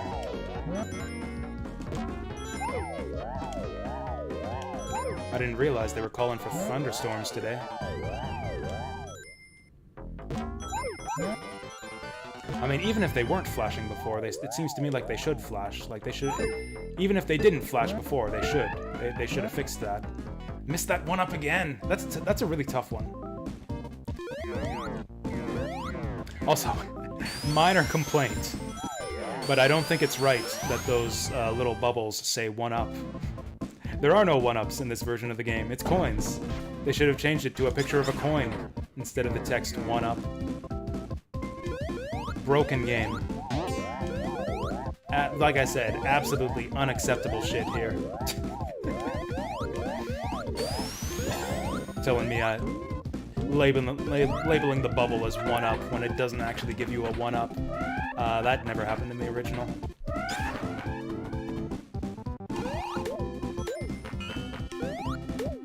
Yurusanai.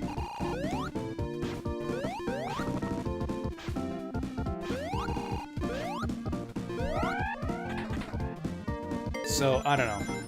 It's like I said, this is like the Sonic's Genesis fanboy collection for idiots. I do not recommend this collection to anybody. Not for the current price, certainly. I've only picked this up myself because I am one of the idiots. Did I not just hit that guy 4 times? Did they up? They did! They changed it so you have to hit this guy 6 times instead of 4. What the fuck? Sorry, this upsets me more than it should, but like... It's 4 hits for a reason. It's not that easy to line that up. Like, new players are gonna struggle with that. They didn't increase the number of bricks or anything. I used to struggle with that boss when I was a kid. I would, like, run out of bricks on the floor by the time I managed to land 4 hits on him. Like, that's... I don't know. That's another dumb change. Like, why change it? It was perfect before. Okay, this is already worse than the original. I do like this music, though. The beta version of this one. Oh, yeah, this is a lot worse. Well.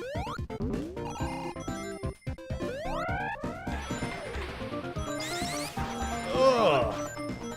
This is the best part! Or actually, no, the best part's coming up. The best part's coming up. Okay, I just played the 1-up theme over the best part. It restarts the music loop when you get a 1-up? I never noticed that till now, because I wasn't really paying attention to the BGM. It restarts the music every time you get a 1-up? It didn't do that in the original, did it? Maybe I'm just used to Sonic 3 Complete. In Sonic 3 Complete, it didn't.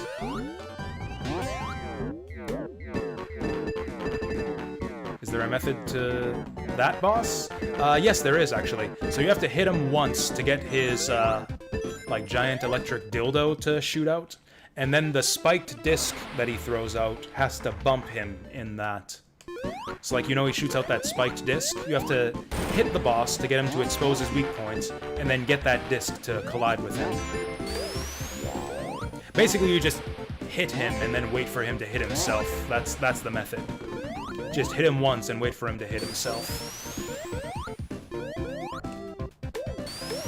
In his electric dildo.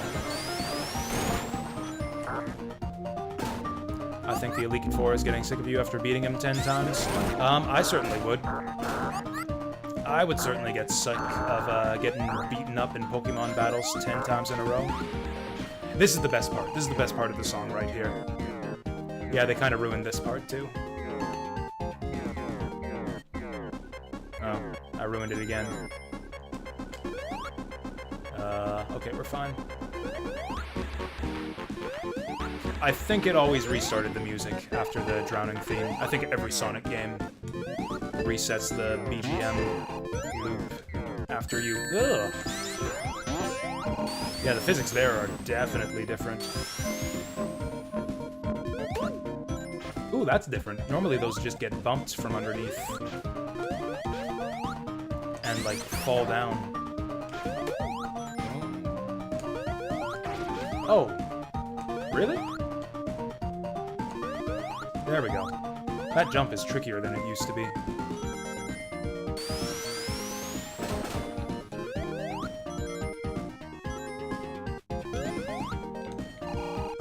Oh, it's raining hard out there. The thunder seems to have let up, at least. I was gonna go out for snacks, but I guess I probably won't do that now. Okay. This game, like... The original Sonic games were by no means immaculately constructed or anything. Like, they had their share of weird physics glitches and things that didn't quite work right. These ports definitely have a lot more than the originals did, though. There's definitely a lot more jankiness than in the original games. I love the way that he looks up on this thing. That animation is new. It actually, he didn't even duck before. It used to be that Sonic would just, like, stay put and not do anything. Like, you got no feedback. This is actually a big improvement on these barrels. Like, Sonic used to not visually do anything. The barrel would move a tiny bit by pressing up and down. But Sonic would just keep doing his dopey little spinning animation. This is actually really good feedback, and they took the time to animate it, too.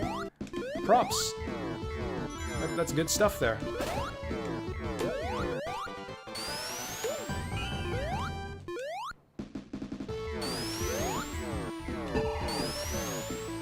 Yeah.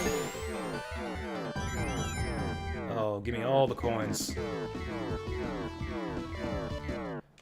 I hope we can get to 100 coins by the time I'm done this game. Like, Sonic could outrun the camera sometimes in the original game, but not by that much. I actually kind of like that change. I actually like that you can run that far ahead of the camera in this port.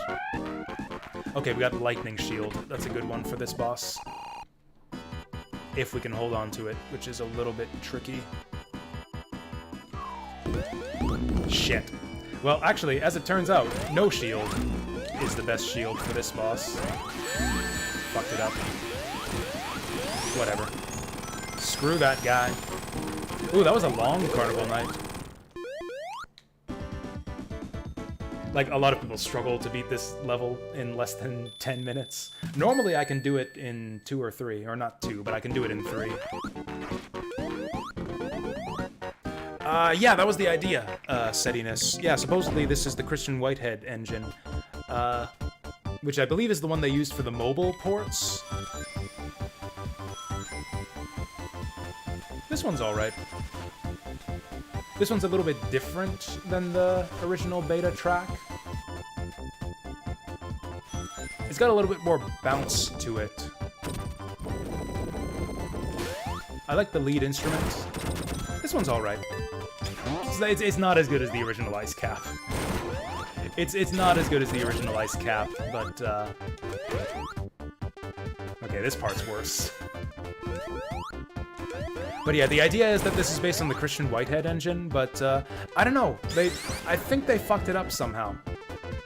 Like, the version of Sonic CD on here is definitely different from the Christian Whitehead Sonic CD that's on Steam. So coins are for unlocks in the museum on the main menu.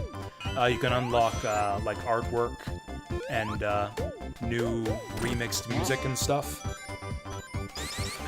So if you play the new Anniversary mode, they have removed lives from the game. You just have unlimited lives in every game. Instead of 1-ups, you collect coins, which you use for museum unlocks, which I actually think is a fair compromise. I disagree with the overall philosophy that people seem to have these days, that lives are an outdated and antiquated game design notion that we should dispense with in modern 2D platformers. Like, I don't agree with that philosophy. But the thing they've replaced it with is, like, decent. It is, the 1-ups are still there. They're called coins now. They get you neat little unlocks. You have some incentive to go for them. It's not a big deal for me because, like, 1-ups don't matter to me in Sonic games anyways. I do not game over in any of these games. So if anything, the coin system actually makes 1-ups more exciting for me than they were even in the original games. In the original games, they were just for bragging rights. It's like, hey, I can beat Sonic 3 and Knuckles with 40 lives left over by the end. Now I actually get to throw those 40 lives in the bank and use them to look at cute pictures of Sonic and Tails.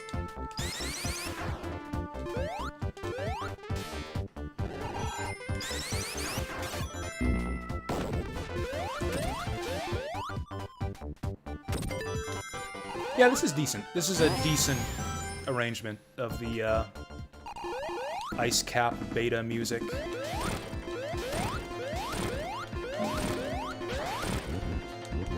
No. Ah, well.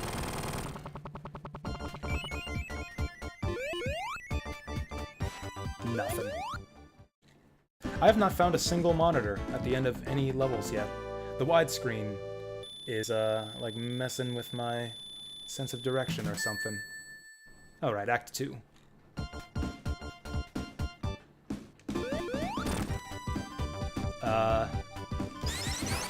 This sounds the same as Act 1 to me.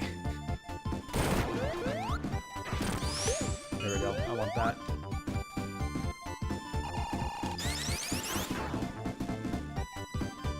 Boing!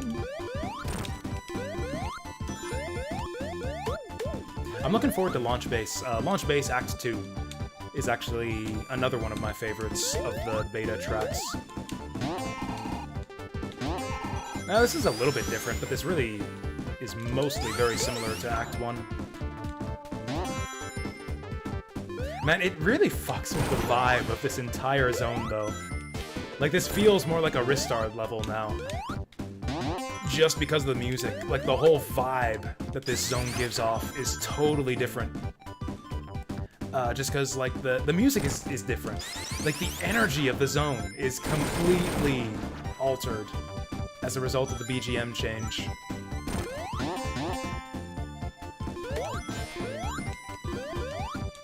Oh yeah, that's right, I did get the Electro Shield after Carnival Night Act 1. I had an Electro Shield already, too, so I probably didn't care that I got it. I always go for that shield, that's how I know exactly where it is, because you get a shortcut. That ramp often glitches out in the original game. Sometimes that ramp just stops you in your tracks. That's one tiny improvement that this game has made over the original. Maybe they rearranged the music that Michael Jackson helped on? No, they rearranged the beta tracks, the stuff that Michael Jackson didn't do.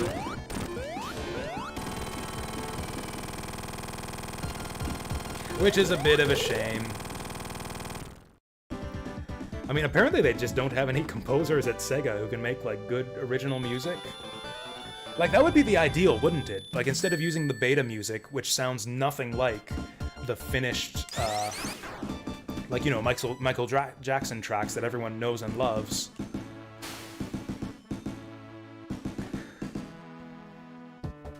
Okay, that intro sounds awful. It's got like some weird buzzing. It's like kazoo music. It's like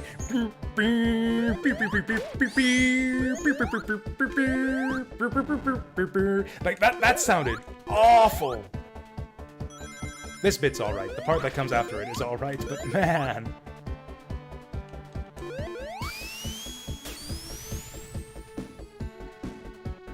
Again, totally alters the vibe of the entire zone. So, like, the ideal would have been to get a new composer, to write some new music that maintains the feel and maintains the energy of the Michael Jackson tracks.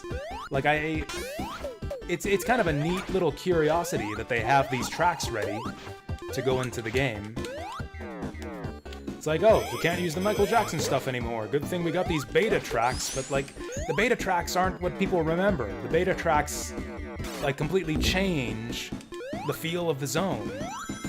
Like, this isn't the good old launch bass that people remember anymore. It's a new kind of place now with this BGM.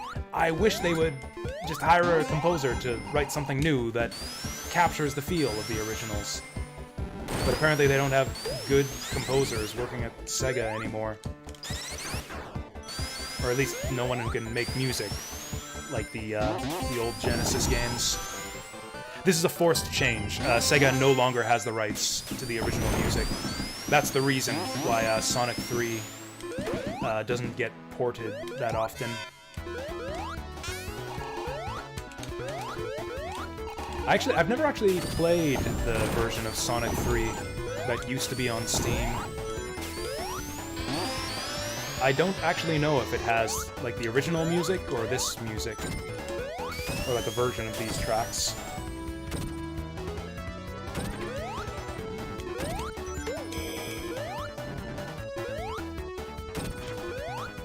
It's pretty disappointing. I mean, a lot of people online were really upset about the music changes. Like, just when they heard that it was going to be using the beta music instead of the original music from the game. Like, people got really upset.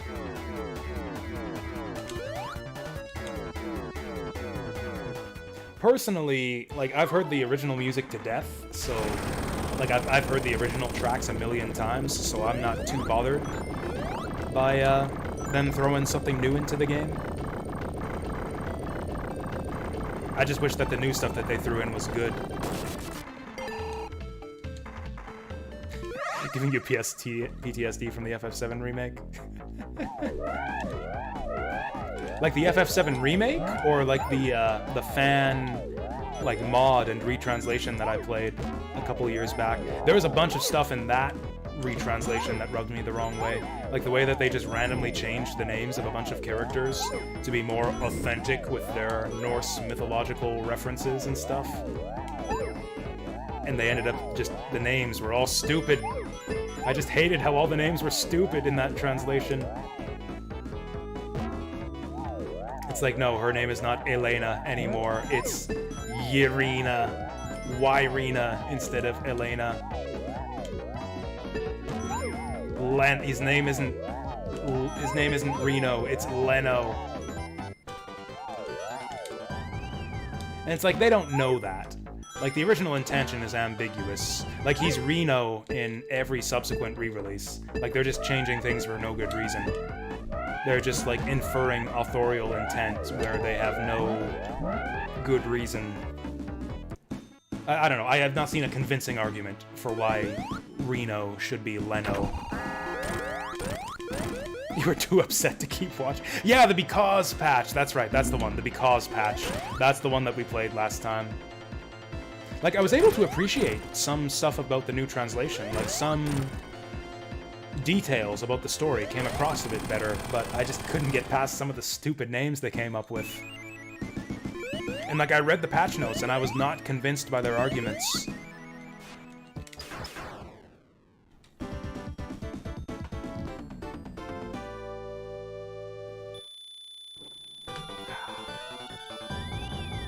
Oh, we got 69 coins. Ah. This is one of my favorite beta tracks, and yeah, they kind of ruined this one too. I mean, it was never that good, but it was like cute. It was a little bop.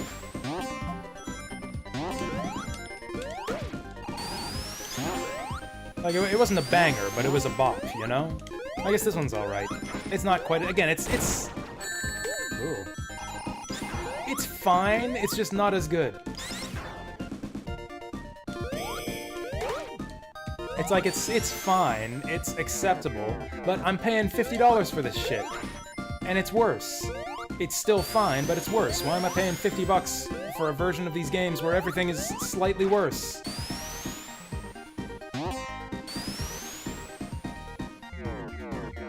This part is a lot worse.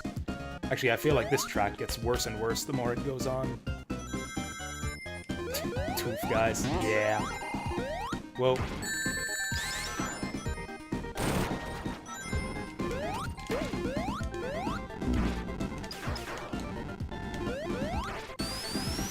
Boy.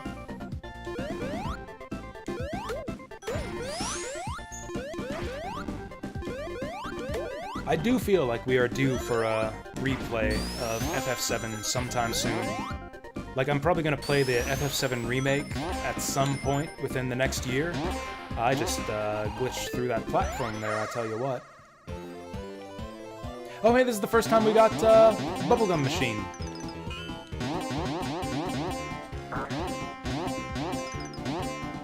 Hey!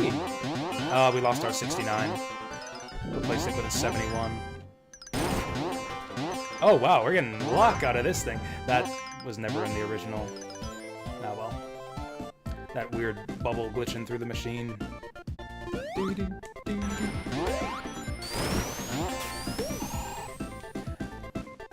But yeah, I'll probably play the FF7 remake at some point within the next year or so. Not this year, but like maybe sometime next year. And I'll probably want to replay FF7 before we do it. New Threat is fun. They changed story details. Ugh. I think that's gonna be a pass from me. Oh, that's like one of those hard mode mods, right? I think Toya Hashijo played that one. Or he told me about it, I think. He played some kind of hard mode mod of FF7, I think.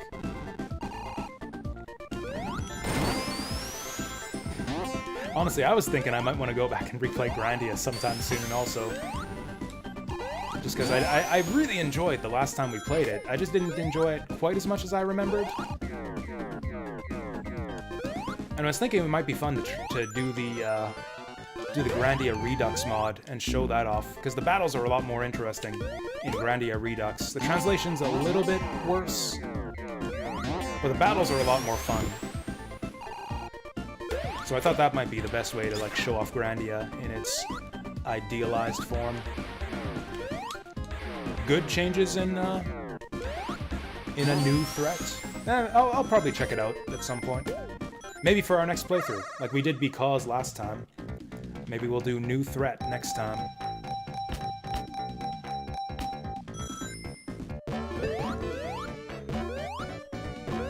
Or it's on the Insane Difficulty website. Yeah, that seems like the kind of thing you would pick up there. They've got lots of like hard mode mods for a bunch of different games on Insane Difficulty.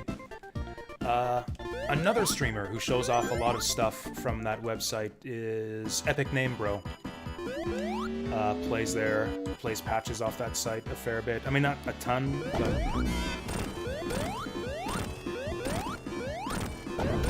but yeah, I've seen him play some stuff from there before. Interesting. I don't know if the original game disabled Supersonic during this whole cutscene. Sonic 3 Complete definitely did. I like the way it makes your Robotnik machine flash there.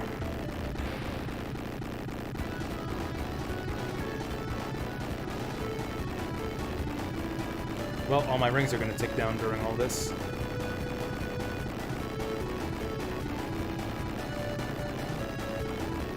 So what do they change in the story in New Threat, then? That's weird for, like, a gameplay, like, hard mode or difficulty balancing patch to change story details. Whoa! Are we gonna get some walls for this fight? Because, damn, this complicates things. Oh yeah, I guess if this is like the original game, we're not gonna fight Big Arm here.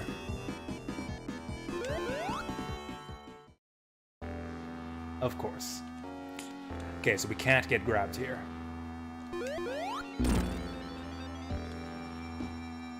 This complicates the fight a lot, that you can fall off the sides.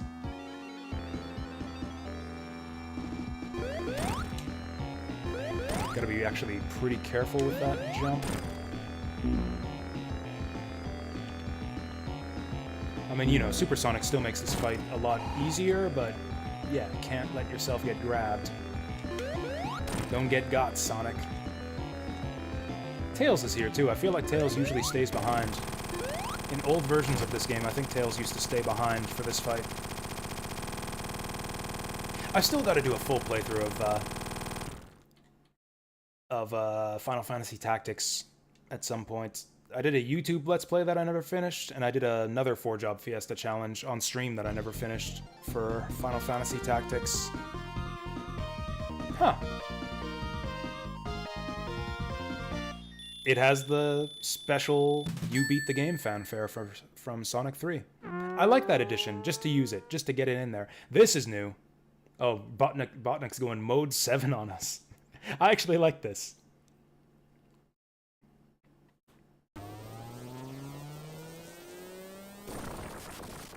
I like this too. Title screen from Sonic and Knuckles, which is completely gone from the original S3 and K. You can easily run out of rings, which is why Big Arm still does damage. You shouldn't have access to Supersonic after the cutscene. I believe I do, unless they changed it. We can try it. But in the original game, you could still go Supersonic as long as you don't get a big ring. You still get Supersonic.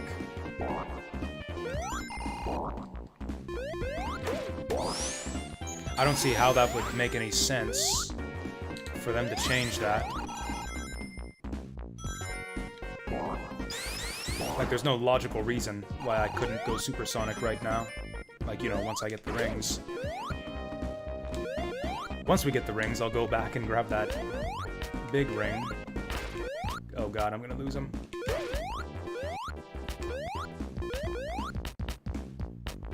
There they are. Yeah, we still got Supersonic. Yeah, you have to turn in your emeralds at the altar. And then you lose Supersonic, but you gain the ability to go for Super Emeralds.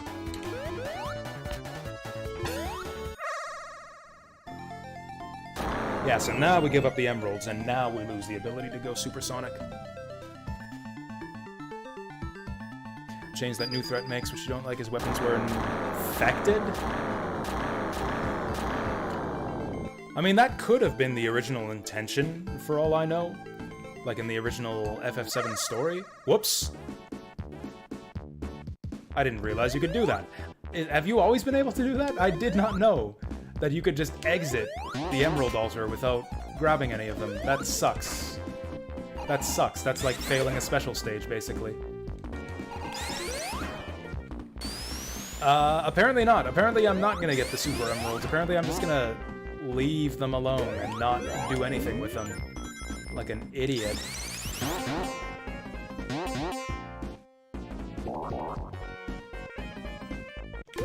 But yeah, I agree that I prefer the idea that the weapons are like rising up to defend the planet, mostly from Shinra, actually. Like if you look at weapons targets after they rise up, like they're going after Shinra. They go after the Junon Mako cannon. They go after Midgard with Diamond Weapon. Like, the planet is angry at Shinra, and I always thought that was the idea. Yeah, I don't like the idea that Genova is corrupting them to wreak havoc or anything like that.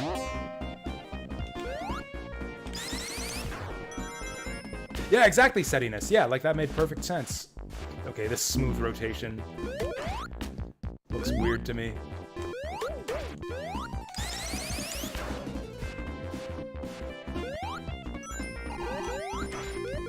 Oh, is that actually mentioned in the original, that they're going after Sephiroth? I actually don't remember that. I'm sure you're right, but I don't remember that. Oh yeah, so I've got to go looking for rings. I actually don't know where the special stages are quite as well in the Sonic and Knuckles half of the game. Like, I think I missed one already. Last time I played this game on stream, I feel like I missed getting all the emeralds. Like, I went for them and I didn't get them.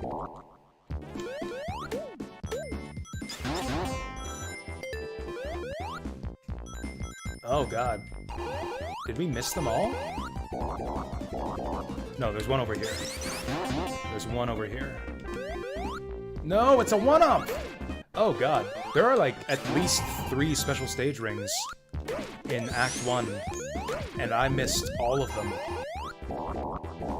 I missed every single one of them. Jeez, that's bad. Is there one up here? No, there's nothing up here. And I don't have my fired shield for the boss.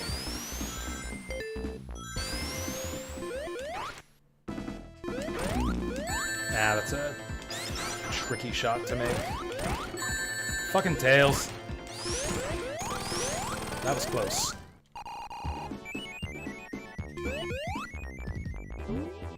Burn? Yeah, Jenova and Lavos were very similar. I actually watched much of Map to the Future's playthrough of FF7 recently, and like it struck me just how similar Jenova is to Lavos.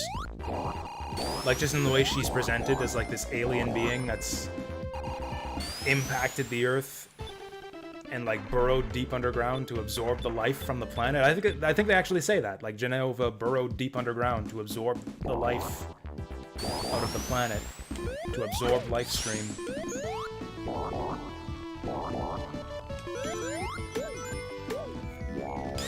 Okay, I definitely know where to get one special stage ring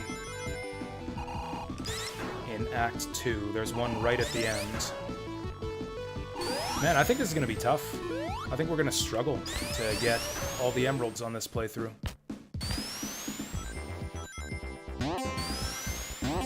Oh, this should be one. Okay, let's not fuck it up this time. I don't know what order we're supposed to do them in. Okay, this works.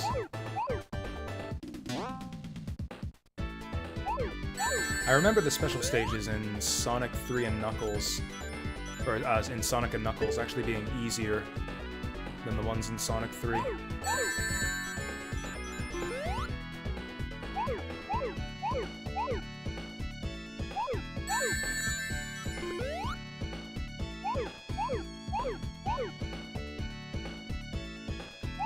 There we go. Oh wait, we're going left. Left side.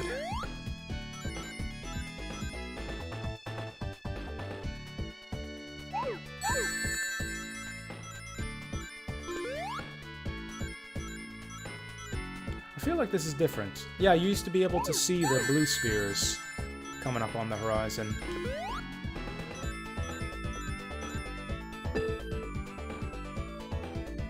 Oh. Okay, where are we going? Gotta be a little bit careful here. Okay, so I need a 6 and a 4 here.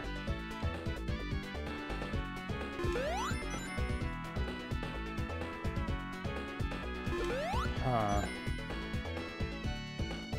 Oh, there's 6, there's 4. There we go. As long as you find enough rings, you'll be okay, since you can... Oh yeah, that's right. The question it is a question, though, like, will I find enough rings? I don't know that I will. I don't know where that many are in, S3 and K. I can get enough special stages in Sonic 3 really easily. Like, pretty much certainly by the end of Marble Zone.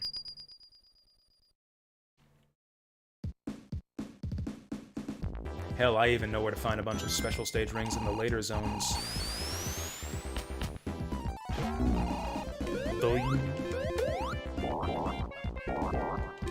I got clonged by a mushroom there.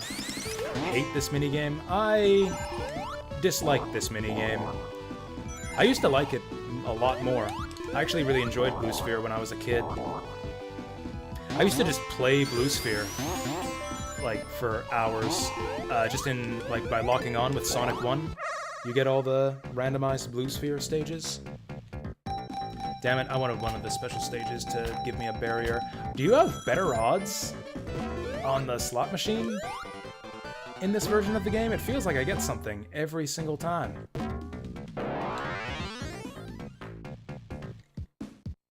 Sonic 2 special stages? I think they are better than the ones in this game. Like, they're, I don't know. They're less fun than the ones in this game, but they're also less time-consuming, and they're also cooler looking. Tails, please. Actually, this is fine. Rather play Mean Bean Machine for emeralds? That is a great idea. They should do that for Sonic Mania 2. That was close. The fuck? I feel like the physics on those things are quite off. Yeah, that doesn't fling you off there nearly quickly enough.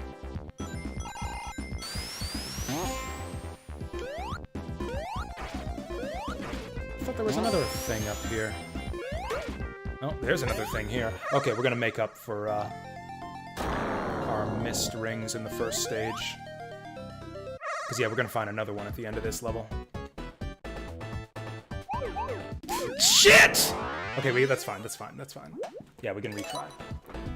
I'm used to getting upset about missing special stages. Yeah, that's fine, we can retry. Smooth scrolling is throwing me off.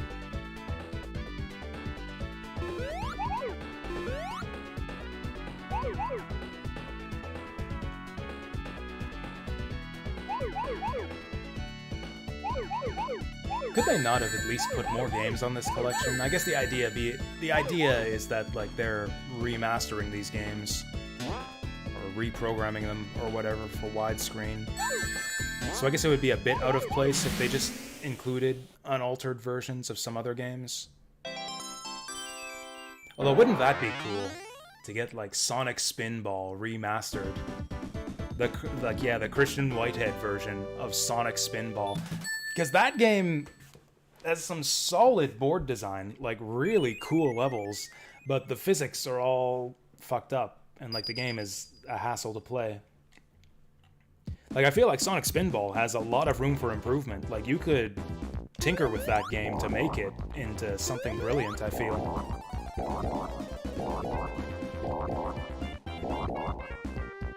Yeah, the GameCube collection had tons of stuff, but like those were just straight ports. Whoa! I don't know that I've ever seen this before. This is really cool. I just get all my shields. And a 1-up/coin. Whoops. Well, that wasn't supposed to happen. Well, so much for my shield. Okay, and here's our last special stage ring. That's 3 in Act 2. Which is good, because I don't know where to find a single special stage in Flying Battery. Actually, that's not true. I know where to find one now. Does this have the Game Gear games? It has Sonic 1, Sonic 2, Sonic 3 and Knuckles, and Sonic CD. That's it. 4 games. Kind of 5 if you consider Sonic 2 and Sonic 3, or Sonic 3 and Sonic and Knuckles as different games, but they kind of aren't really, because they're always included together. Like, they're not just straight ports, they've been like reprogrammed from the ground up to include things like new characters and widescreen support and stuff like that. But they fucked up the reprogramming a little bit, so like a bunch of stuff is off. Like, some of the physics are just wrong. Some tricks that worked in the old game don't work in the new one anymore. The audio balancing is way off. I'm flabbergasted at how much they've fucked up the audio in these ports. So yeah, it's kind of a slightly worse version of all of those games. Some of the new stuff is cool, though. I like being able to play Knuckles in Sonic 1. They altered some of the levels in Sonic 1, too, so that Knuckles has, like, unique parts of the stage that only he can get to. Like, they added specific Knuckles-only segments to Sonic 1, which I thought was really cool.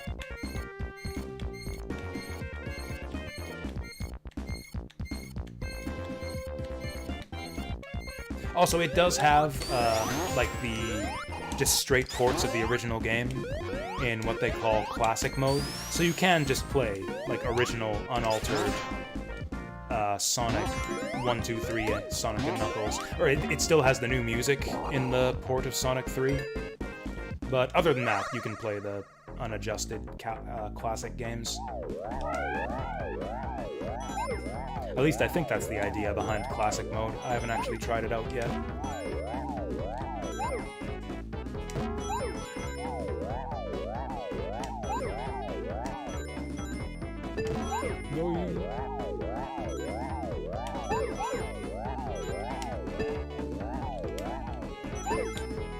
That's the one we want. I'm not even gonna look at that other one.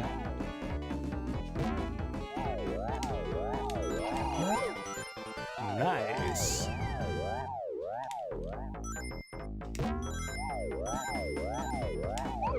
Oh, give me that!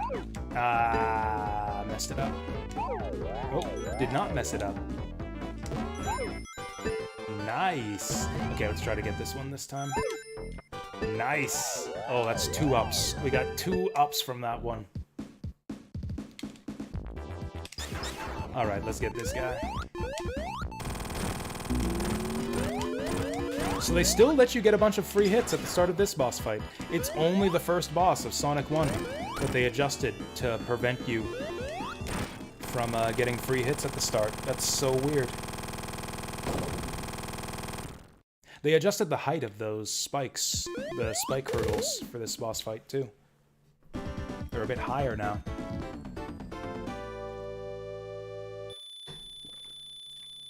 I love carrying a bunch of rings to the end of the stage to get that big ring bonus.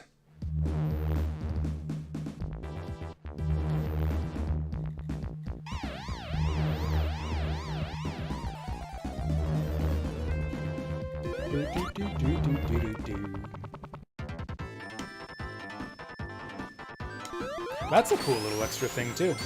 See him jump up onto the flying battery. Is there a special stage ring up top? Tails, get over here. Tails, give me a lift. I think there is. There isn't. What about over here? There's nothing over here. Okay, let's make the most of this invincibility.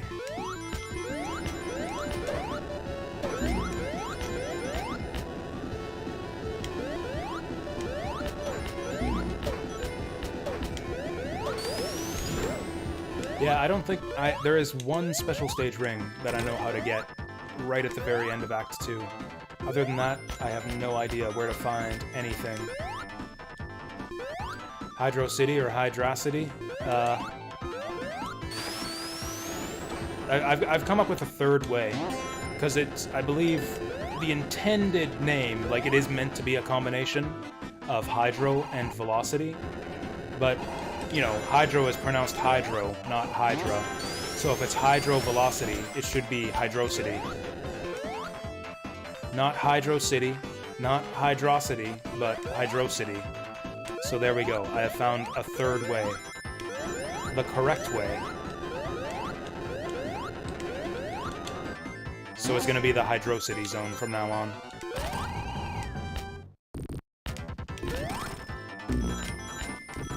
I was saying earlier, and I'm gonna repeat this joke because I think it was so good. I like this debate because it made me think of like the names of actual cities in terms of the Hydrocity pronunciation.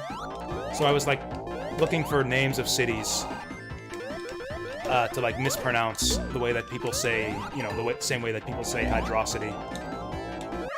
So I really hope that the next Sonic Mania introduces the Mexicocity zone, so that people can debate endlessly over whether it's pronounced Mexico City or Mexicocity.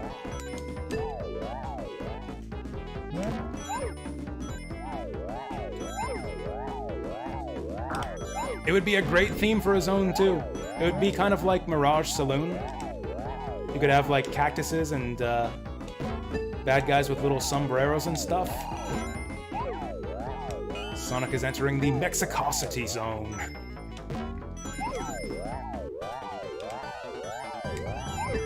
Damn it. Whatever. We've gotten enough here. You think it's viscosity? I think the idea is meant to be velocity, not viscosity. Whoa, that is new. Also, my double jump stopped working. That's fine. Everything's fine.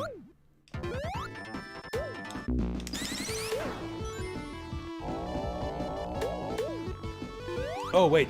Do you say viscosity or viscosity? Maybe that's what confused me. I thought it was pronounced viscosity. Oh, shit. Oh, shit. Are we gonna have to start up another debate now? Wait, do you guys say viscosity or viscosity? It's viscosity, right? It's totally viscosity. Oh, that was a mistake. I thought I was hunting for special stage rings. I thought there might be something down here. I'm looking for buried treasure. Atro City? Yeah, this game is an Atro City.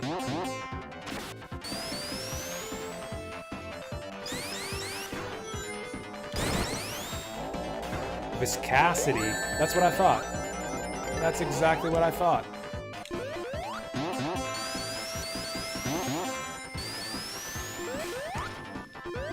Oh, saying that Mexicosity sounds like viscosity. Yeah, I suppose it does. Oh, this is a new one. I almost never play with Tails, and you can't do Tails assist in the original game with one controller. So, yeah, this is a new special stage ring for me. Oh, this is the last one. This is the final special stage. This is the most difficult one. Though it doesn't matter, because I have like 80 coins to retry this with.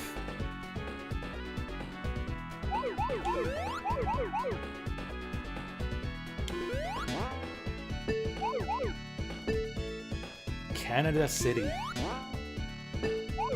I have relatives who live in Canada City. Or Canadacity, as they call it over there. God. Quebec City. Whoa, I fucked it up. Did that get all of them? Fuck, I don't know where I'm going. I got turned around. I think it's this way. Tails doesn't spring with you when you go off the yellow springs. That looks so weird.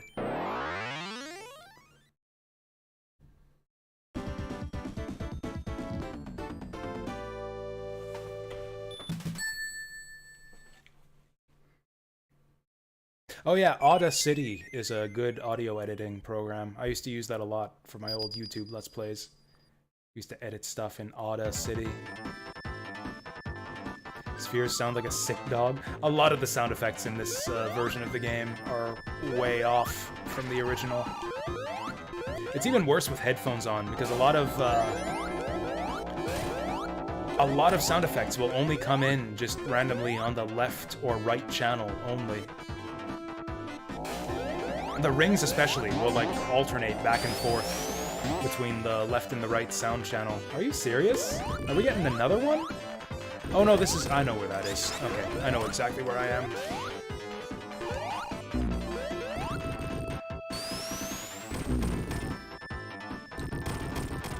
Yeah, wearing headphones probably makes it worse for me than it is for you guys.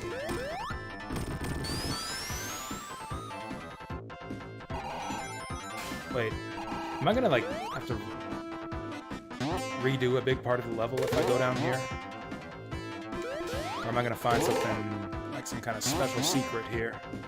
Oh, this looks like a special secret. This looks special and secret. Hello! I used to never know where any special stage rings were in this level. Now I know 2 of them. Oh, this is an easy one. Yeah, I can do this special stage in my sleep. All you gotta do is follow the trail of blue spheres. It's impossible to get lost in this one. All you gotta do is time your jumps.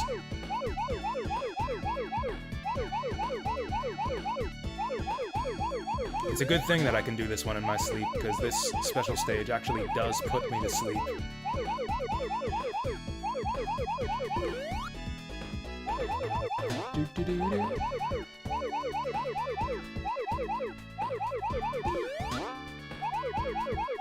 Are we done? We're not done.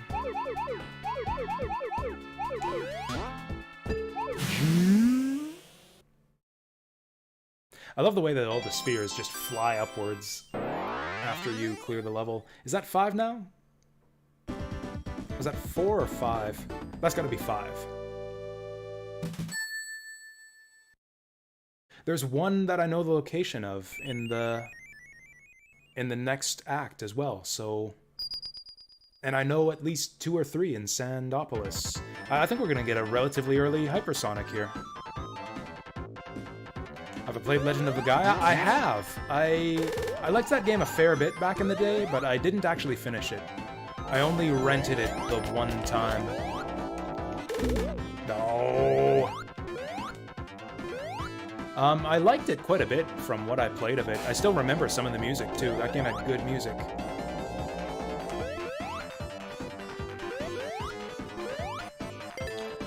I don't need a shield. Let's just fight this guy.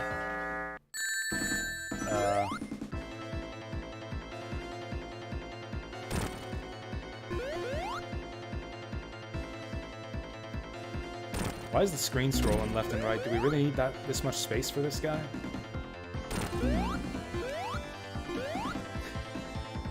Did anyone else get stuck on this guy way back in the day? I could not figure out what I was supposed to do to hit this guy.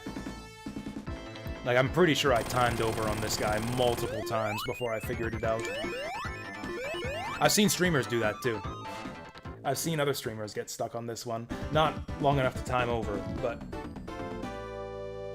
I've never played Legaia 2. I haven't streamed Legend of Legaia either, but, yeah, I never played, what is it, Legaia 2 Dual Saga? I haven't heard much about that game. That one was on PS2, yeah? The grind is insane in Legend of Legaia. I don't remember grinding a lot in that one, but I didn't make it that far. I do remember that the battles were really slow, like even apart from how much grinding there might be in the game. Like the animations were really drawn out. Like because of the combo system, it's a little bit like Xenogears, actually, where like since you're doing combo moves for every single attack, it takes a really long time to resolve just one attack. Actually, the battle system really is pretty much the same as Xenogears, isn't it? You like input your 3 different moves, like weak, medium, strong, or whatever, and then if you do certain combinations, you get special moves. It's pretty much exactly the same as Xenogears, isn't it?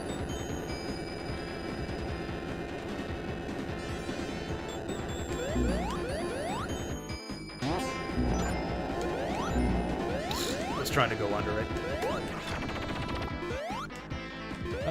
Let's go topside here. I feel like I never go topside. I thought there might be something secret up there. Tails, lift me up. Okay, don't lift me up. Okay, lift me up. Okay, don't lift me up.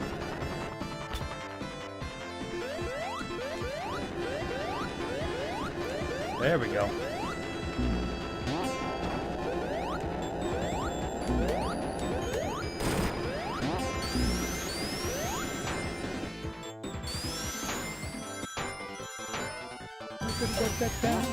I feel like we skipped past probably a special stage ring there, but I don't care. I think we're gonna make it. I think we'll easily make it on special stages, especially since we can retry. Did Eggman set this trap, or do all canisters secretly have the ability to start attacking? Just the one.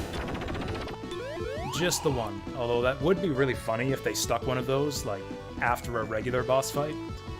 If I want to stream an RPG and I run out, try League of Legends, I'll take that under advisement.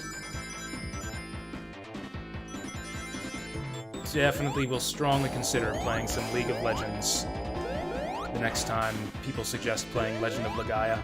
I know. I know.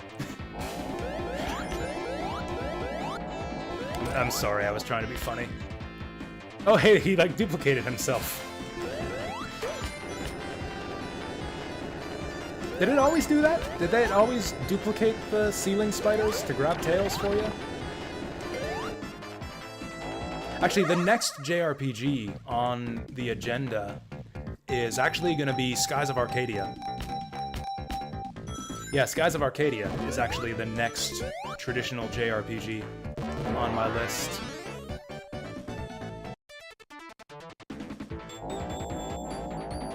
You know, there is a League of Legends. Now that I think of it, I just saw this. I can't remember what it's called.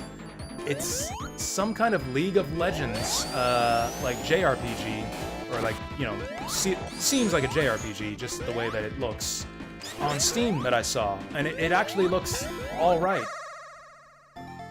It actually looks kind of alright.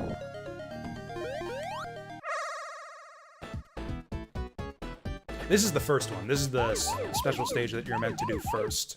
If you play Sonic and Knuckles on its own, you don't go to the Emerald Temple for the special stage rings. It just takes you... You just go through the special stages in linear order, same as in Sonic 3. And this is the first one. You know, I used to play Heroes of New Earth, so I'm actually affected by that. Like, I actually got in on that game when it was still pay-to-play. Like, I had a legacy account with everything unlocked. So I actually kind of got screwed over by that game shutting down.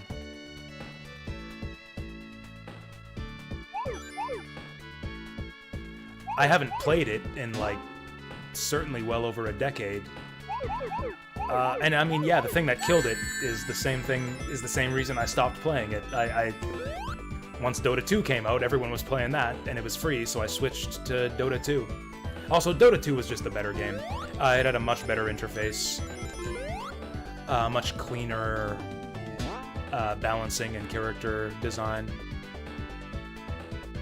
Like, it was less, I don't know, it was a bit more constrained with the, like, character concepts. A lot of the Han characters, especially the longer the game went on, the characters just got more and more convoluted and harder to keep track of, like, what their abilities were and what to do against them. Honestly, Dota's gone in the same direction. Last time I tried to play Dota, like, Monkey King's flipping around and hiding in trees and making clones of himself that I have no idea what they do.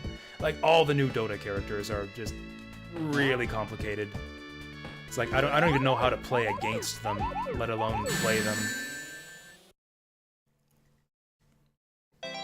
Ruined King is the LoL RPG. Okay, yeah, I couldn't remember the name of it. Thanks for that. Played it the night before it closed. That came as a surprise to me, too, when I saw it on Reddit. Was that announced in advance, or was it just like, and then one day it was gone? He was emotional. Yeah, that must be sad. Like, especially for a game like Han, like, you know, a MOBA. Those are lifestyle-type games. Like, the people who are into those games, like, don't play other games to a lot of the time. Like, that'll be people's one game that they focus on. Like, that would be a big thing to lose your one game.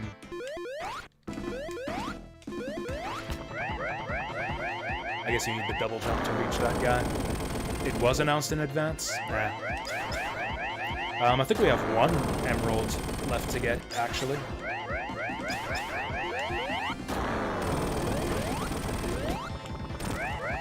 You can damage this thing or land hits on it, but you can't actually kill it. Yeah, fuck him up! Oh, yeah! That's awesome. I've never done that before. Okay, so if you try to do Tails Assist, but let him miss you, he'll just fly up and clobber a bitch with his tails. I should have grabbed a shield. Oh well.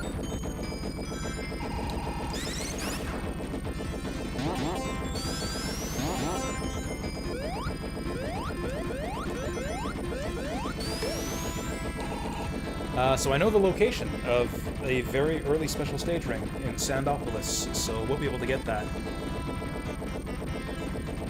Also, is it just me or is Tails' coloring way off in this port? Like, he's bright yellow. He used to be more orangish.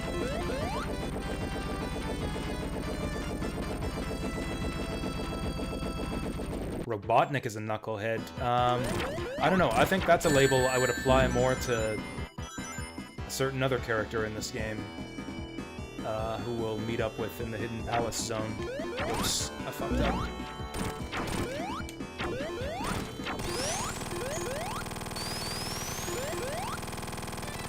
He looks orange on your stream. Maybe the coloring on my monitor is off. Actually, looking at my preview window, he looks more correct. Oh, hey, speaking of things not looking correct. Oh, cool, the game... Wait, what? So I look at the stream here, and my green screen is all fucked up. I look at my preview window, and it's fine. That's bizarre. Like, in OBS, the green screen is fine. On Steam, it's all fucked up. Oh, it's just because of the delay. It's corrected itself. Fair enough.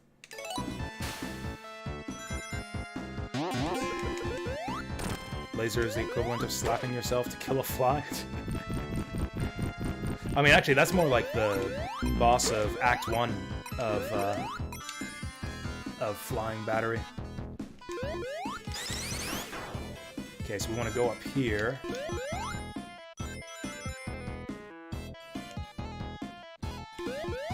I really like Sandopolis. I think it's a cool, fun zone, and I think I might be the only person who has that opinion. Okay, this is it. This is our last Emerald. Whoop. I was not ready.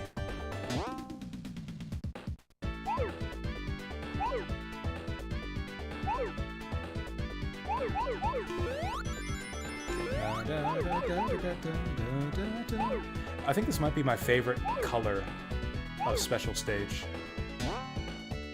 The purple and the green just go very nicely together. It's not even purple-green, it's like purple, like aquamarine. I know that you can make a square out of those to turn them into rings, but I don't care. It takes just as much time to fill them all in.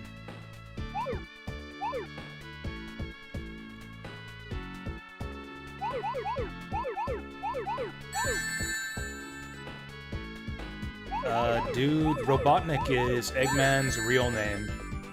They made that canon in Sonic Adventure.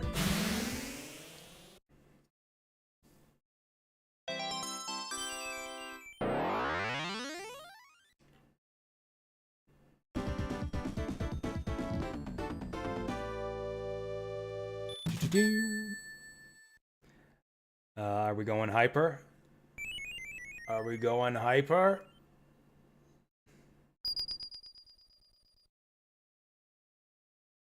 About to go all hyper on Dr. Ivo Robotnik's face. Go hypersonic on his fat ass. Okay, how did I ever miss that? Oh, you know what? I had to retry. I had to retry once, so... Kind of cheated our way through those special stages, to be honest, using the new coin system, but I'll take the win. Sonic Adventure D's nuts! How about you robot lick my D's nuts, bitch? Yeah, how about that?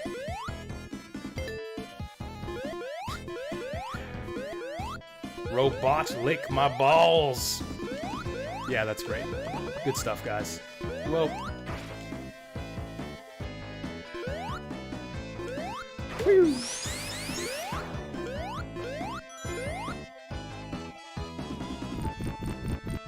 In the comics, Eggman was Robotnik's nephew. You know, I actually didn't read, I had stopped reading the comics by the time we got to the Eggman era. So I never did get to see how they incorporated the name change. Let's go hyper. You know, I might want to avoid going hyper, just to avoid fucking with the music. That was actually one of the options I really liked in Sonic 3 Complete. Phew. Yeah, we can double jump, which flashes the screen and kills all the enemies. It's so cool. Hypersonic is so cool.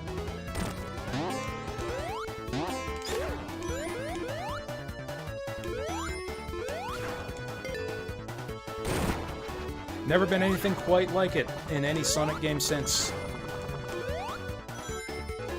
Like, modern Sonic games always do the supersonic final stage, like where you're flying through space to touch a monster like 8 times to win the game. Almost no Sonic games anymore actually let you play Super Sonic during the regular game. Like, he's just a thing that happens to finish the story. I miss it. It was so cool to, like, just go super or go hyper through the whole game if you wanted to. And then you get your save file that has Hypersonic on it, and you can just go hyper through the whole game if you want to.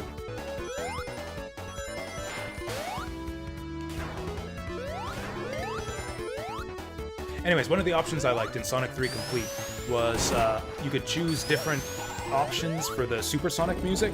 One of the options was to just keep the regular stage music and speed it up. It would be like going supersonic was like getting speed shoes musically. Oh yeah, this is not going to help us against this boss at all. Yeah, I picked a great stage to go hyper. King's Field next? Probably. At the rate we're going, yeah, we'll probably do some King's Field. English dub for Sonic X called him Eggman, but his grandpa was still Gerald Robotnik. Yeah, I think they called him Gerald Robotnik in the Japanese version, too. Yeah, I think that was actually made canon. Like, they unified the two names in Sonic Adventure.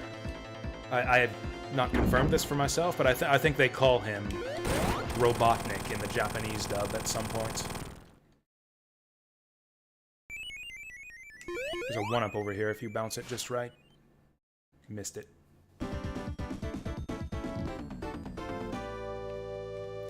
Had a subscription to the Sonic and Knuckles comic. Yeah, that's right. They eventually canceled the Knuckles comic, and his side stories turned into, like, you know, regular bits in the main comic, which is how they started out in the first place. Whoa!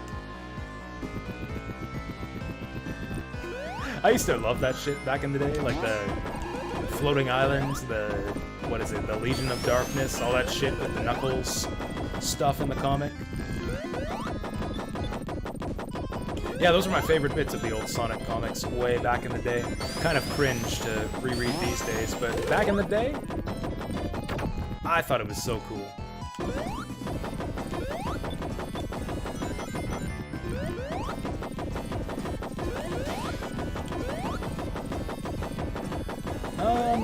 I'm going to avoid going hyper on this one. I want to preserve the stage music. I've seen people do blind runs of this game on a few different channels that I follow. Almost everyone gets hopelessly stuck on that sand slide. Once you know the solution, it's easy, but yeah, kind of tough to figure out your first time through. Oh, there he is. Cute little guy. I'm gonna deliberately skip the light so that we can see them come out. I want to play with the ghosts. Oh, look at the way the torches dim in the background too. I like that. They have different torch animations for different levels of light. Another little physics fuck up there. It's fine, we can just go this way. Also, I think it resets the light level if we go in the bonus stage. I mean, maybe it won't, but even if it doesn't, who cares? You know what? I was hoping for a better bonus stage. Let's go back. Oh, you missed the yeah, it resets the light after the bonus stage. Missed the opportunity to see Sonic 2 in theaters. Oh no. It's like you missed out on living, man. It's like you missed out on the most important thing in life. Was it actually good? That's what people say. I didn't even see the first one, and I don't really care to see the second. I have not watched a movie in probably more than 2 years.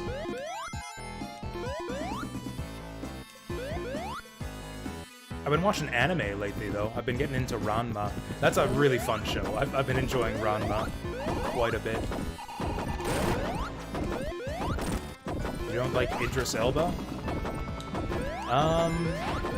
I like Idris Elba as an actor. I have not heard his Knuckles voice.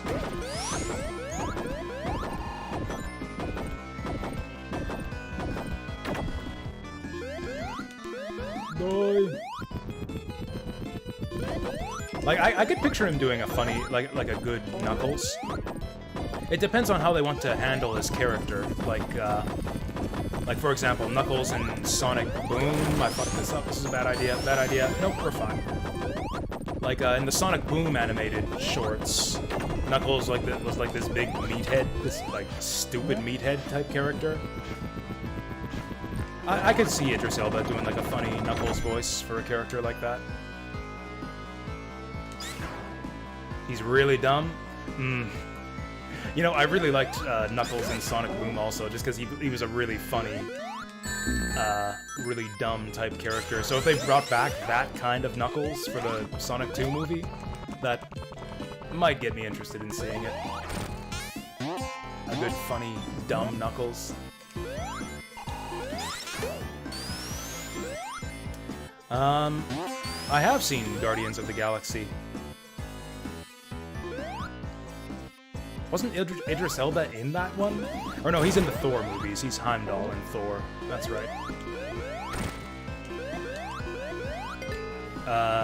Doesn't really have anything interesting to do in those movies, but yeah. Oh, he's like Drax. Oh, that does sound cool. That does sound like a good fit for Knuckles.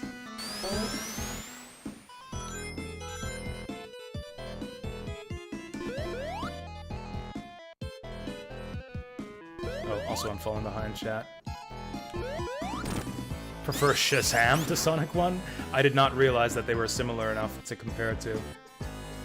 Should I see Shazam instead then? Which should I watch? The Sonic the Hedgehog movie or Shazam?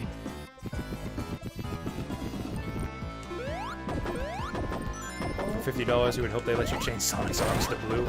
Sadly, no. Sadly, no. You just get original Sonic is your only option here. Oh, it's a superhero flick? Pass. Not interested. Oh, dear. Oh, this is a fun little thing you can do. If you're getting, like, mobbed by ghosts, and it's impossible to push these things, you can spin dash next to it to push it automatically, and then the ghosts just charge into you. I've seen people struggle with that.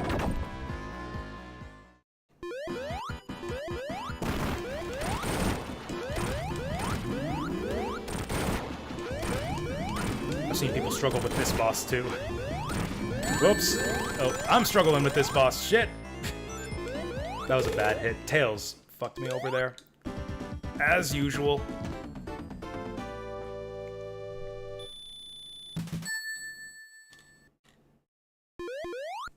Oh yeah, there is that new Jurassic Park movie.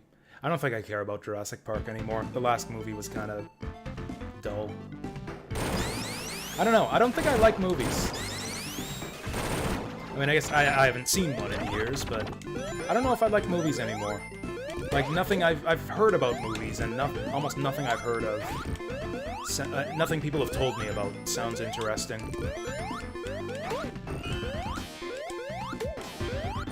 Like, it's all the same old superhero crap. Same old big Hollywood franchises with, like, the same actors in every movie. Same actors all over the place, same stories, same type of humor. It's like, I don't know, all these Hollywood films feel the same to me.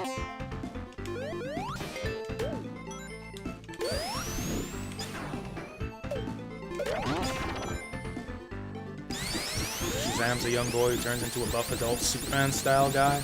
Okay, so he's like a big buff adult guy who acts like a kid is the idea. That could be funny or obnoxious, depending on what, like how you go with it. Yakuza anime. Is there even any point to that? Is there even any point to a Yakuza anime? Yakuza is basically an anime already. That'd be like making a Phoenix Wright anime. It's like, isn't that just Phoenix Wright? How is that different from just Phoenix Wright? I mean, I guess it would be Phoenix Wright without shitty puzzles. Maybe I do wish there were a Phoenix Wright anime. Woi. Oh, I didn't know about this one. This is a dangerous zone that would be good to go hyper in, but it's also a zone with fantastic music. There's another ring over here, isn't there? There's two special... this one I knew about. There's two special stage rings right next to each other. I knew about this one. That other one was right next to it all of these years. I never knew.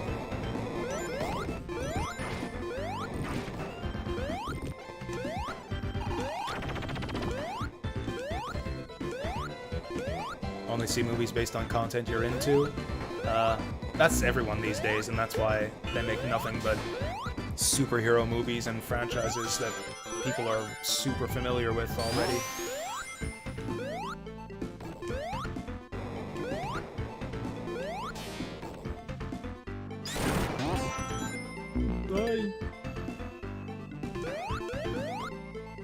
Like, I don't even like video games if they resemble Hollywood movies. Like, all like the linear, story-based, cinematic games, I didn't like The Last of Us at all, I didn't like Uncharted at all, I didn't like the new Tomb Raiders.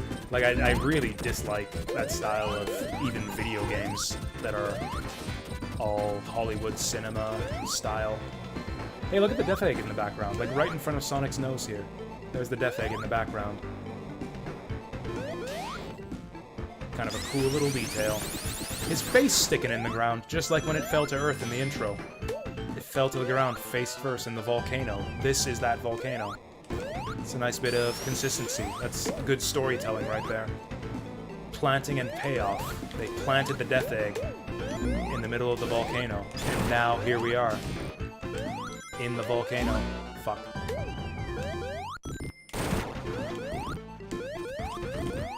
I don't want to lose my rings. I want to finish this level with 300 rings. We'll make it.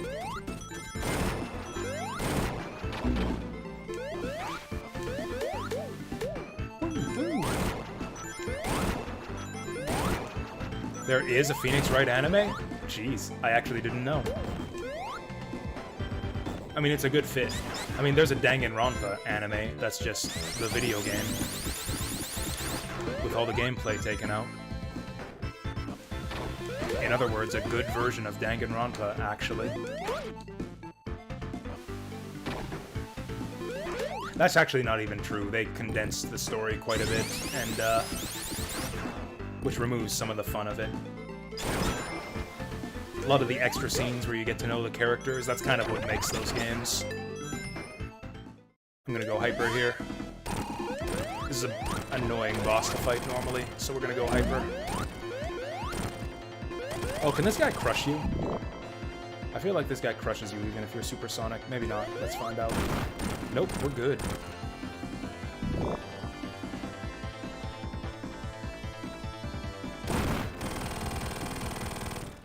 Hollywood Yakuza movie. Like a Japanese Yakuza movie. I mean, I guess that would just be a Japanese Yakuza movie. Like, the Yakuza is based on Japanese gangster films anyways.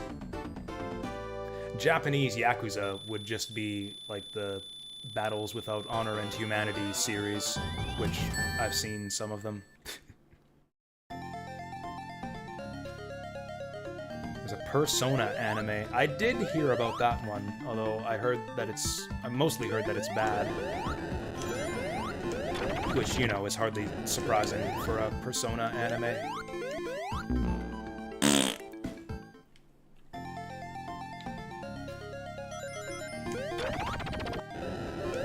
One quality in The Last of Us is the story that doesn't follow a path. The rest is still shit. Like, I just found it boring. I don't know. I don't like playing through a game where it's like it's entirely railroaded. Although I guess my favorite RPG is Grandia, which is pretty railroady. But you know, you can wander around the towns and talk to people and learn about the locales. Fuck. There's a special stage ring up here. There we go.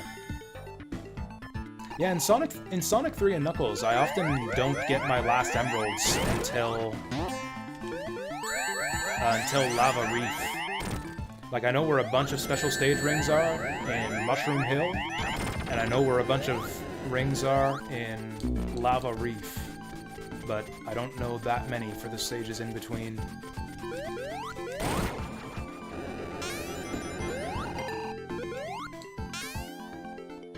Oh god, they're making a Gundam movie?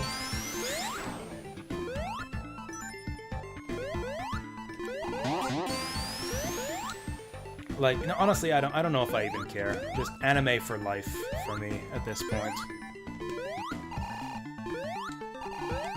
Just discard reality.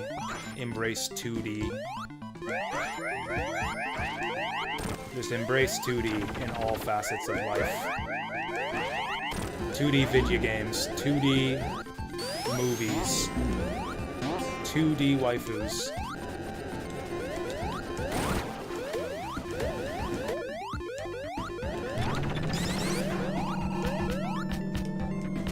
Oh, this thing's smoothly rotating now, too.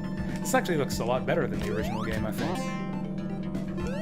That original, yeah, that cylinder that you swing around on was a lot choppier in the original game.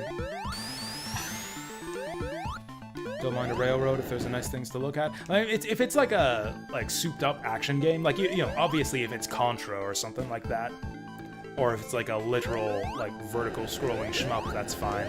But, you know, those games I listed, Tomb Raider, The Last of Us, aren't any of those things.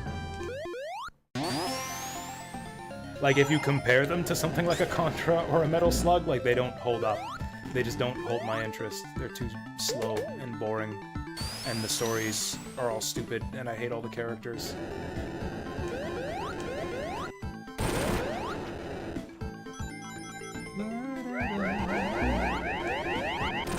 You know, this stage has got a lovely aesthetic to it. Very distinct. I love the music. The music is totally different from anything you hear out of any other... Oh, you know what? Fuck, we have to go back. Not today, but at some point, I'm gonna have to go back and play the Sonic 2... the version of Sonic 2 that's in this collection. I forgot about this. They finished Hidden Palace. Hidden Palace Zone is in the version of Sonic 2 that's in this collection. They, like, pulled all the graphics out and made a level for it. Yeah, this collection introduces Hidden Palace Zone to Sonic 2. I totally forgot about that. I feel like an idiot for skipping it and switching to RetroArch. I don't think I'm gonna do it today. Sonic 2 twice in one day is too much. I might wait to if they patch this game within the next week, like to fix the audio issues, I'll definitely play it. If not, I might wait a little longer. Like if it looks like they're never gonna fix the issues, then I'll just have to suck it up and listen to Snap, Crackle, Pop in my ear all the way through Sonic 2. No level select code either. Like there's no options menu, which means no level select code. So I can't just level select my way to the Hidden Palace Zone. Played Hidden Palace on Game Genie. Yeah, I've done that too. Not using Game Genie, but like using a hacked, like a ROM hack that lets you level select into Hidden Palace. That version of Hidden Palace was not finished. You could not really get anywhere in that version of the zone.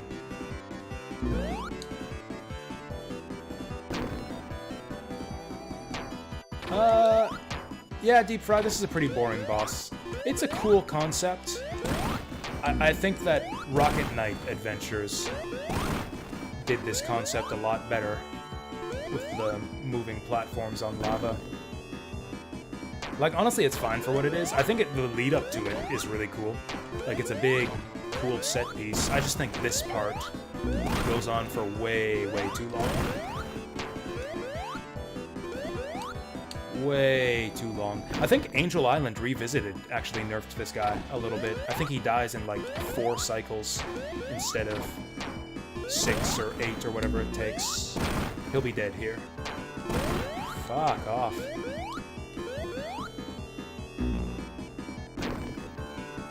Probably not gonna care at all to fix the audio. Yeah, I think I agree. Like, if they cared, they would have done it right in the first place. Oh, there is level select? Shit, we might actually have to try that. Where's the music? Why is there no music? There we go. Okay, in that case, we might check it out. I might have to check out Hidden Palace.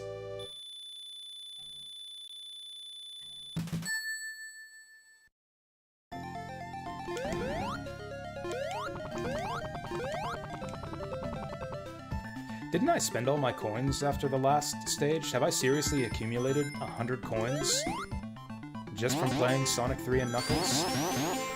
Oh, this won't be immediately selectable. Wait, what? This won't be immediately selectable. Until it is, you need to find the level. Oh, so what's the point? What's the point of level select if you can't select your levels? Or is the hidden palace zone, like, actually hidden? What is this over here?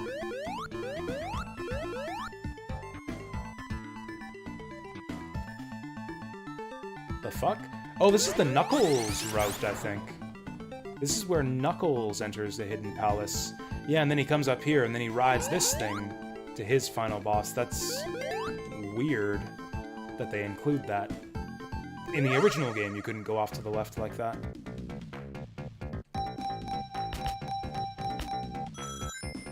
It's optional. I'm guessing that's like more like hidden, so I guess you actually have to locate the hidden palace. I only entered the special stage here to try and get a shield. Oh, it's in the Mystic Cave. Cool. So I guess I could level select to Mystic Cave and then try to get it there.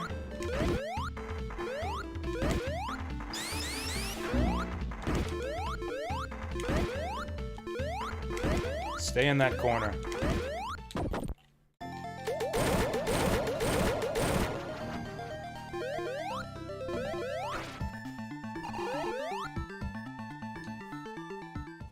I'm surprised it's that early. I thought it would have been closer to the end.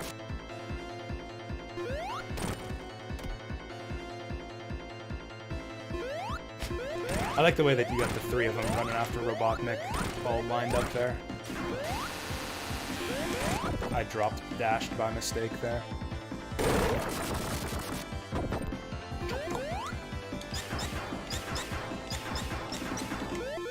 Oh, I wonder what they did about that weird hidden Knuckles animation in the next stage.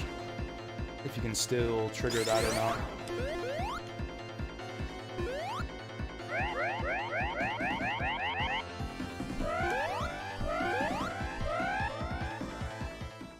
Sky Sanctuary! Actually, the rain seems to have let up rather quickly. I might order something to eat.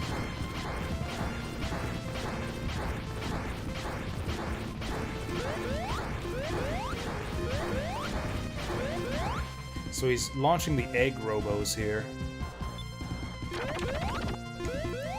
I comment on this every time, but I wonder if the number of egg robos he launches matches up with the number of egg robos in the level. They kept it.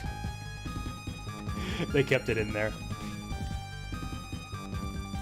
Yeah, if you duck on this one specific spot, Knuckles will wave at you to hurry the fuck up. It's kind of a weird hidden animation in the original game. I never knew about it until like sometime last year that was making the rounds on Twitter.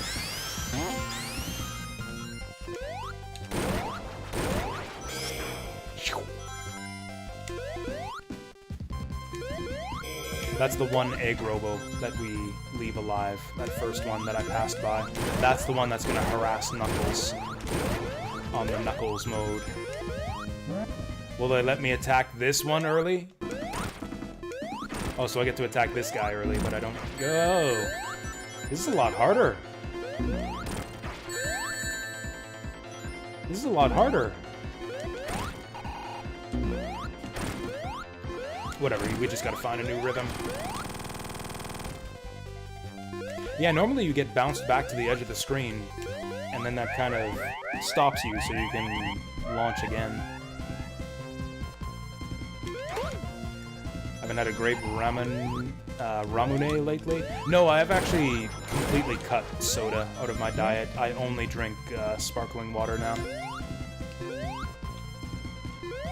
I don't feel the need for soda anymore, ever since I started drinking that bubbly stuff. I'm sure it's somehow bad for me in other ways. Or I think we talked about this, yeah, bad for your teeth or something. But still beats the hell out of sugar water. So that's what I'm sticking with.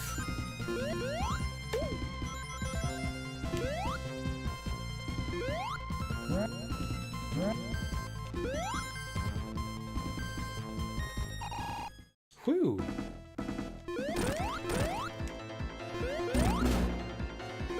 Right, we need insta-shield for this guy.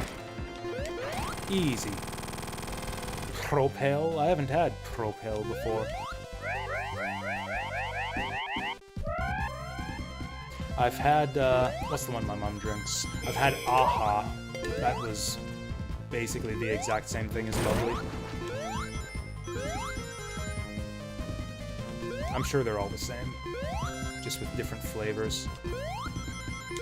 I'm hoping they come out with watermelon at some point. I think a watermelon flavor could be good. I think the newest one I've seen is orange. The orange flavor actually really impressed me. It tasted like orange soda, pretty much. Delicious. Only drink chocolate milk. I haven't had a good chalky milk in a long time. I drink almond milk these days.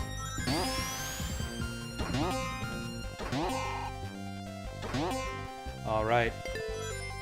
You guys... Whoa! Y'all ready to fight the cool Mecha Sonic?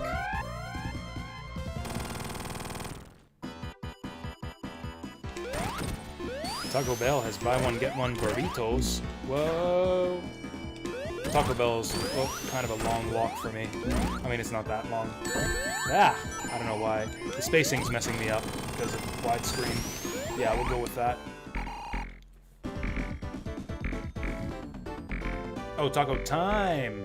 Taco Time is literally right next to Subway, so I guess I could go there next time.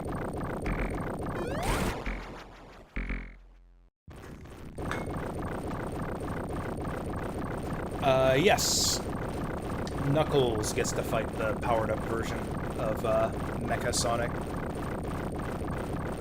where he goes super by charging up on the Master Emerald. That is such a cool boss fight.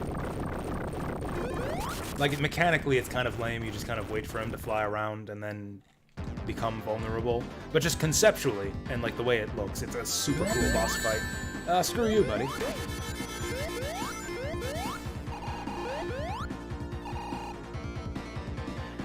This actually might be my favorite final zone in any Sonic game.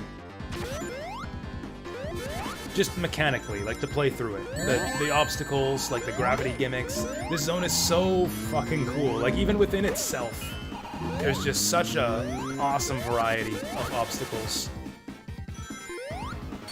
This is actually a really fun zone to play through.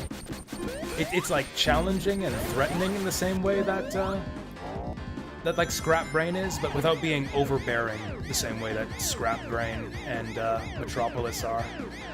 I really, really like this zone. This is actually one of my favorites out of any Sonic game.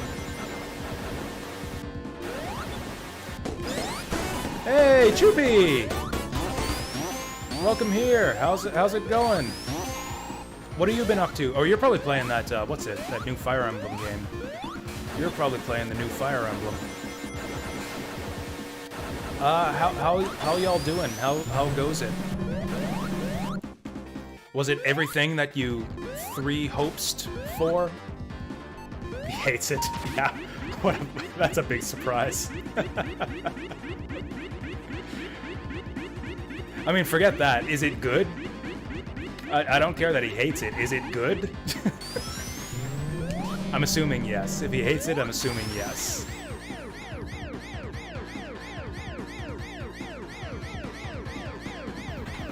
Well, I guess we're 2 for 2 for disappointments today because, whoa. This Sonic Origins collection, I tell you what. Don't buy this, by the way. For the love of God, don't buy this. Sonic Origins collection. They should have called it, like, Sonic's super overpriced garbage collection of 4 Genesis games for fucking idiots. Naturally, I bought it day one, sight unseen. It's fine. They didn't exactly ruin the ports of these games, but it's not great. Like, everything's just slightly worse than you remember it. It's like they slightly messed up the physics, they seriously messed up the audio, and I don't know, it's just a slightly worse version of your favorite Genesis games from your childhood. Characters in Three Hopes look good. You know what? I really like the new, like, player avatar character. I don't know what their canonical name is, but like the purple-haired dude? I guess it would be Choopy. I guess it's like Three Hopes Choopy, or whatever you decided to name him. Or did you pick the girl character? Do you have like a girl version of Choopy that you use for a name when you're playing a girl character in an RPG? Mine is Jasuko. Like, we've got games where we play as Jasu, and we got games where we play as Jasuko.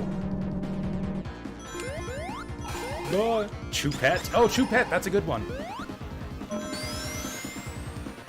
I'm chooping it, and she's chooping at Chupika. That's a good one, too. Chuponietta. Let's do a special stage. Yes, Electrospheres. I love this one. Okay, we're gonna climb to the top, and I'm gonna get those one-ups. Damn it. I'm choking. All these people watching now, and I'm choking. Alright. Ooh, I'll take that bubble shield. That'll be good for the boss. Chuponyen. Oh, we're just, like, making a little game of it here. I wish I had you guys around for when I have to name my stuff in RPGs. Like, I've got one name. I've got two names that I use. Jasu and Jasuko. And it took me, like, several hours to come up with each of them. Phantom Chief, thank you for the follow there. Much appreciated. Ooh, thank you for the one-up, too. I don't know whether I should credit you with that one or not. I'm gonna say you were good luck. Oh! Someone else. Al Ajlank. I guess I got those out of order. Ajlank, thank you for the follow, too. And you got me a one-up, also. Every time someone follows, the game spawns a one-up for me. That's a great deal.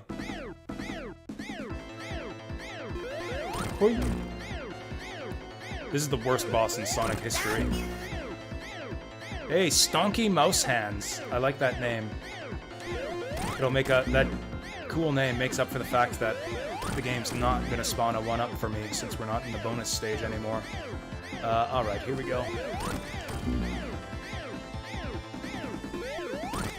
Do I want to get bold here? Do I want to try to sneak in hits? I do. I do want to try to sneak in hits. There we go, on to phase 2. The real worst boss in the game. I don't know why, but I like the sound that this guy makes when he's floating his platforms around. I don't know. Between that and the eyeball, I find this boss cute. I don't know, just like slightly adorable. He reminds me of Blinky from Bucky O'Hare. You know, I just came up with some headcanon, actually. I think this is Blinky. This is Blinky, and what's the kid's name? Who's the kid from Bucky O'Hare? Anyways, young Robotnik is who he is. That's Robotnik's origin story, is Bucky O'Hare for the NES.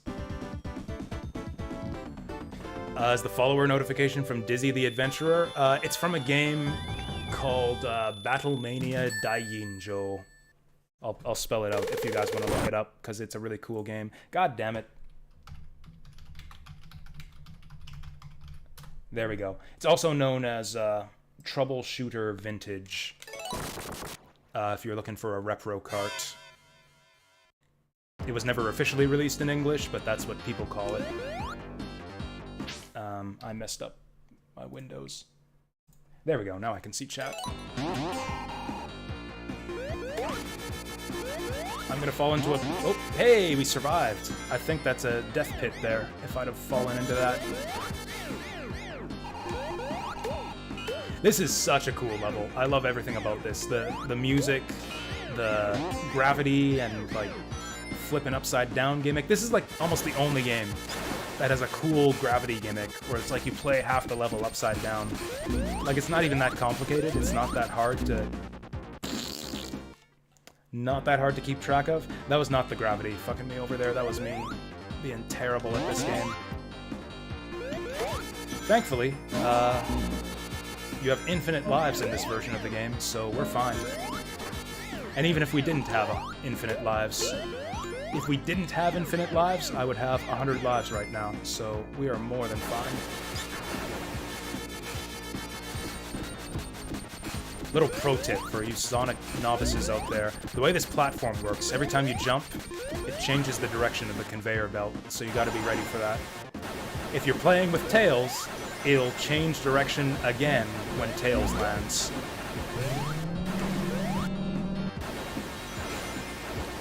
I've played this game a few times before. This is not a blind playthrough by any means. This is my favorite game when I was a kid. This was one of the only games I owned on Genesis for a long time. So I used to play this like every day after school.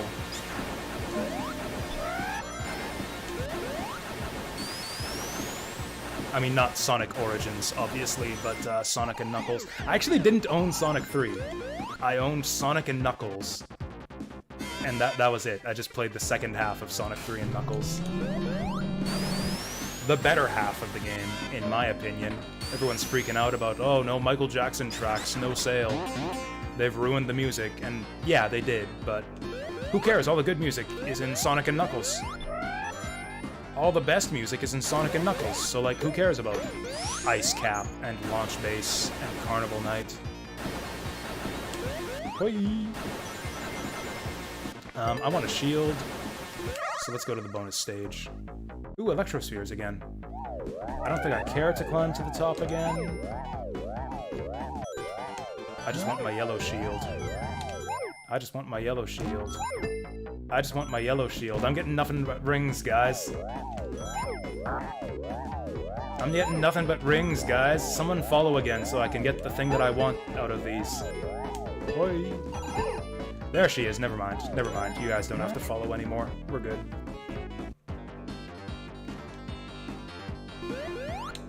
I think that's the only Robotnik monitor in this game. It's so weird. Like, it's in the manual. It's like, watch out for the Robotnik monitor. It'll steal your rings. And then there's, like, one of them in the entire game.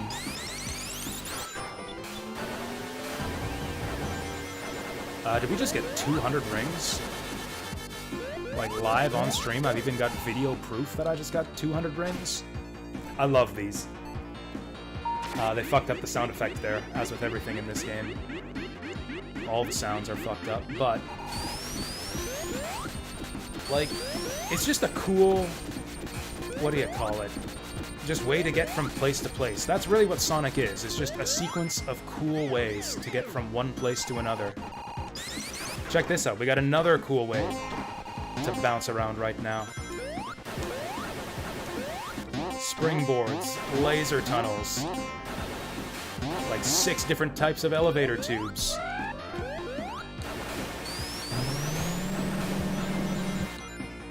That laser ride, though, might be one of my favorites. Boy. I'm gonna get Sonic Frontiers. If it's good. So, in other words, no. I'll get it if it's good, so no, I'm not gonna get Sonic Frontiers. I'm actually a fake Sonic the Hedgehog fan. I only pretend that I like Sonic the Hedgehog. I actually don't like Sonic at all. Or rather, I did like Sonic when I was a kid, and he was in some really cool games for the Sega Genesis. Sonic 1, awesome game. Sonic 2, mostly awesome game.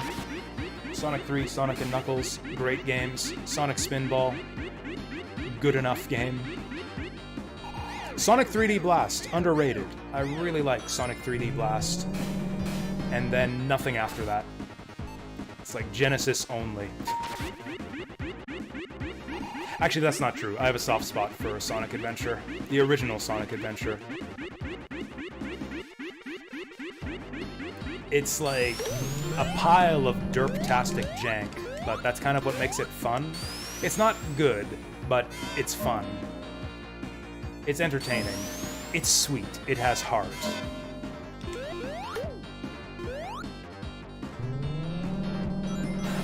Everything after that, though. Yeah, everything after that, not interested. Send it back.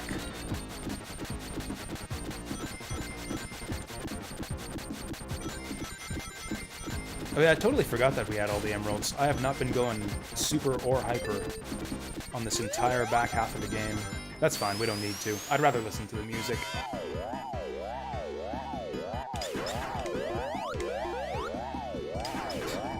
I've seen so many people struggle with this boss on Twitch too, doing blind playthroughs. A lot of people don't seem to realize that you can spin dash these things when they're sticking in the ground. Like, if you do that, it's not hard, but you see people try to, like, just use the gravity to flip them into them, and that's not what you're supposed to do.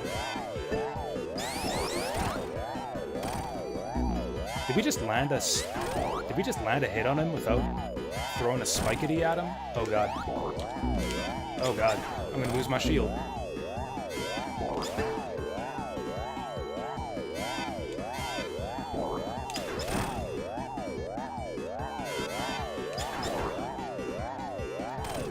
Sonic Adventure 1 is the only 3D Sonic that feels like a classic Sonic game in 3D. A little bit. I can kind of see that. It certainly feels very different from, like, Sonic Adventure 2, where they kind of went in a different direction with it, which kind of solidified into... which basically became the template for every Sonic game after that, and I kind of hated it.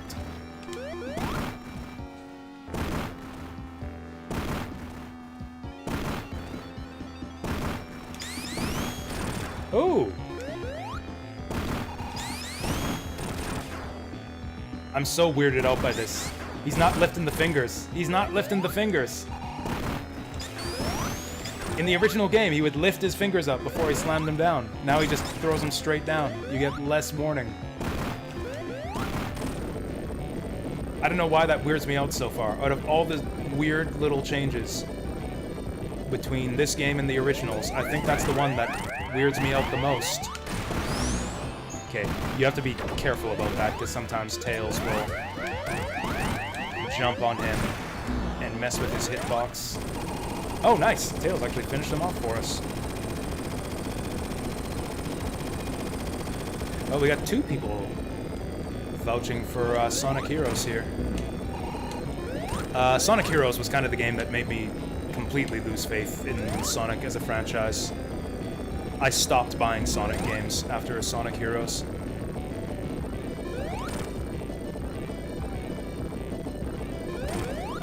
Sonic's... Whoa, that was close. Sonic's acceleration is really weird during this section. Also, it looks like that emerald is clipping through his head. The sheen on that emerald is overlapping his face. Alright, here we go. The one that started it all. This is every Sonic the Hedgehog final boss fight since this game. And boy, the controls are really weird. Once again, it seems like they have... It seems like they're trying to compensate for the widescreen, for like the extended viewing port, by speeding everything up. Like, Sonic accelerates much faster. Like, yeah, these are zooming by like even faster than in the original. I'm guessing that was done to like preserve the sense of speed. Like, since we're in widescreen, we've got to go faster to make it feel fast still. Which, you know, maintains the aesthetics of these games, but makes them a bit tougher to control sometimes. Alright, here we go.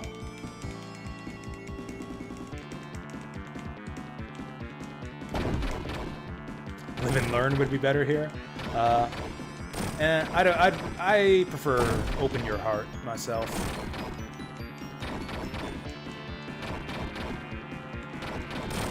Actually, what's the one from Sonic Heroes? So, I don't like Sonic Heroes as a game. I thought it was awful, but it had a good soundtrack. And I remember the final boss theme being really good. I can't remember what it was or how it went, but I remember that I liked it a lot. Alright, here we go, with our 112 coins. Holy shit! Actually, I think I love this. I think I love this. We are truly hyper now. Holy shit! It used to take like 5 seconds of mashing the button, like 5 continuous seconds to catch up to this guy. That's awesome! I actually think I love this. I actually think I love...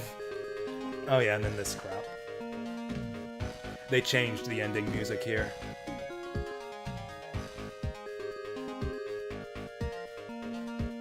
This is actually not bad. This is a not bad update of the beta ending music.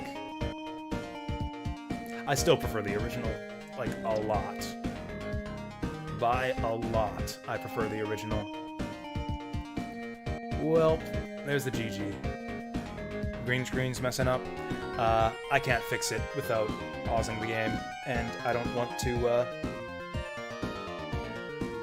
to interrupt the ending, just to satisfy my own vanity.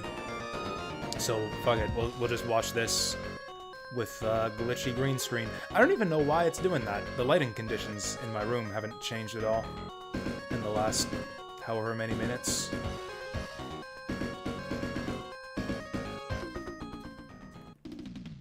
Nice. Oh yeah, I forgot about this. Yeah, something on that emerald is glitching out. Like, just to the left of center. It don't look right. Hey, and we get dolphins. I think this would be a cool opportunity for Echo the Dolphin to make an appearance here. Just like a little cameo. Have him scooting along with the dolphins. That's a game I'd like to stream sometime. I've tried several times to get into Echo the Dolphin, and I just could not. I could not get into Echo the Dolphin. So yeah, Yuji Naka gets a lot of credit, slash blame, for being like the main guy behind the original Sonic the Hedgehog games, being the lead programmer. Yeah, lead programmer Yuji Naka.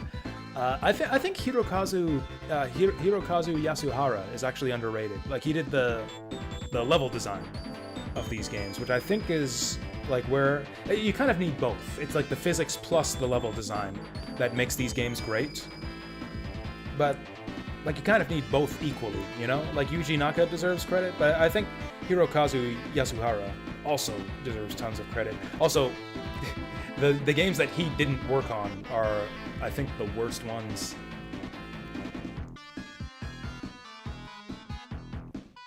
Oh, also, they've corrected the lettering on Sonic's plane. Traveling to the left at the ending here, it used to be that the Sonic writing on the side was reversed, because they just flipped the sprite.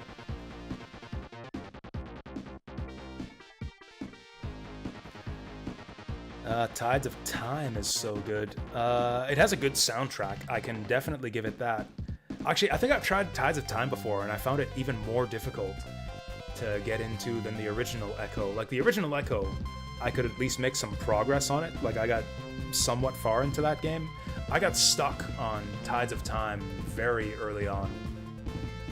There's an auto-scrolling segment where you're like swimming up rivers in the sky. It's a cool little set piece, like beautiful looking, with great music. It's fucking impossible to play through. Like, I must have retried that shit for more than an hour, and I barely got anywhere with it.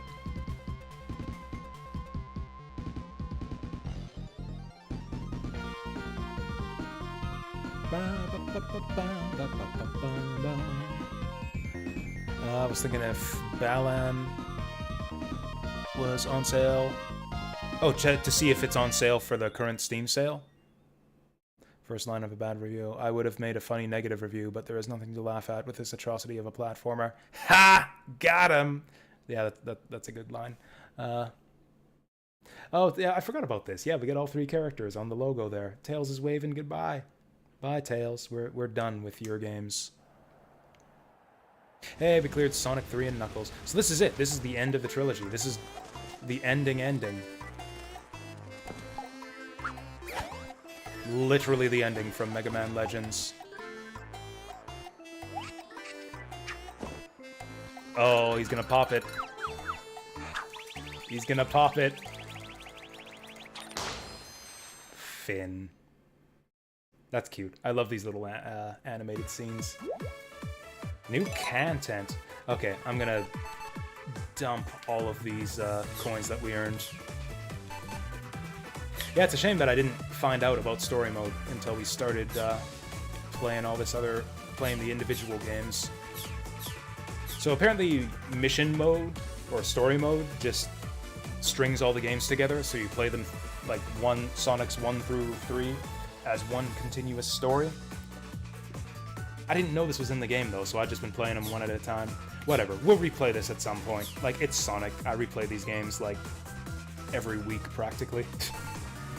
Every month or two.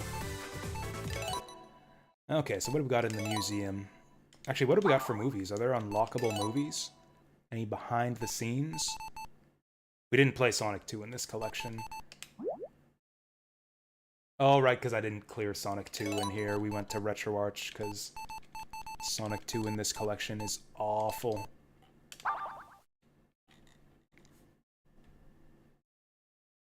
Seriously, FF12 is only 20 bucks? I might pick that up myself. I've been waiting for a good sale on FF12 for a long time. Okay, do I have enough to unlock the rest of this artwork? This is a lot of artwork. Maybe we'll just go for the ones that aren't sketches. I love this art style from this era. Look at this. Look at this shit. I don't even know what this is from. I've never seen this image before. This is part of the reason why I like wasting money on shitty, overpriced collections of old games like this, is to just look at the artwork and see, like, the development sketches and stuff. Just, like, see stuff like this that I've never seen before. Wacky Worlds Creativity Studio. Huh, sounds like some PC garbage. Promotional art.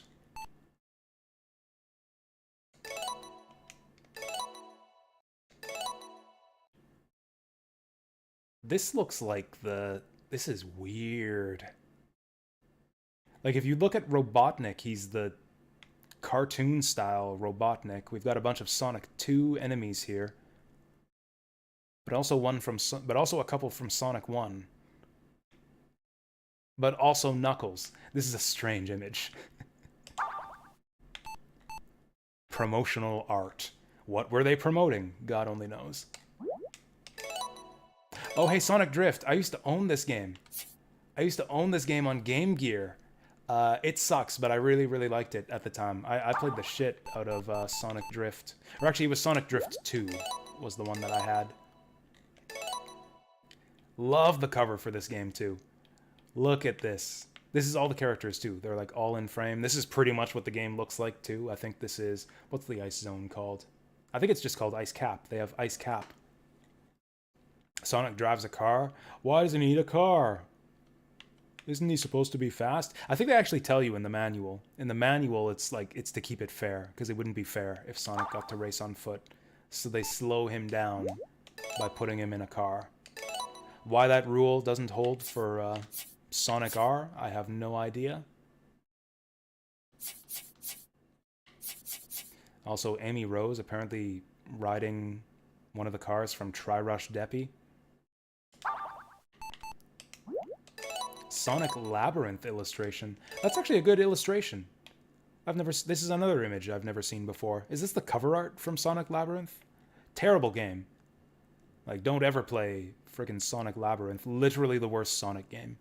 Worse than Sonic 06, which I've never played, but yeah. Nice art. I like the bubbles in the background. Triple Trouble, box art, whatever. Sonic Chaos, whatever. Decent games, but, you know, whatever. Tails Sky Patrol. Now there's a game. Now there's a fucking video game. I'm gonna have to stream this someday. This was such a pleasant surprise. Such a pleasant surprise when I played this for the first time on the, I think this was included in Sonic Adventure DX on the GameCube. Chewed Sonic gum. What Sonic products did I have back in the day? I think all I had a Sonic, like, search, what do you call those? It was like a Where's Waldo style book with, like, the big illustrations full of characters, and you have to find different things in the image. Ooh, so we got some Knuckles Chaotix stuff here. It's all in Japanese. Hold! It's not exactly an awful game. Knuckles Chaotix is, like, an incredibly chill game. Probably too chill for its own good. Like, there's no resistance in that game. You just run forward through massive empty levels as you struggle with the bizarre rubber band tether controls. It's a strange game. I had a good time with it on stream, but it's really strange. Sonic the Hedgehog Boom. I had a friend who had this CD. I didn't like the music at all at the time.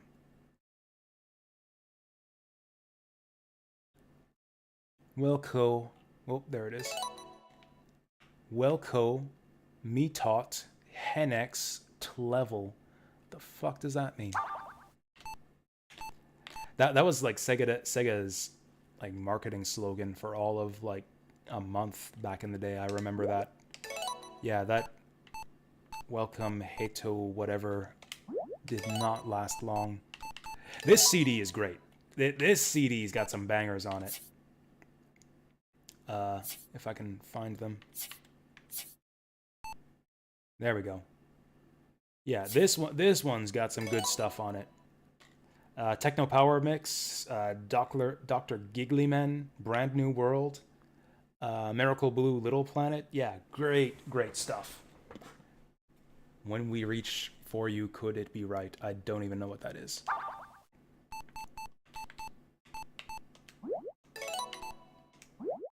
Sega Tunes Virtual Sonic. I haven't even seen this one before.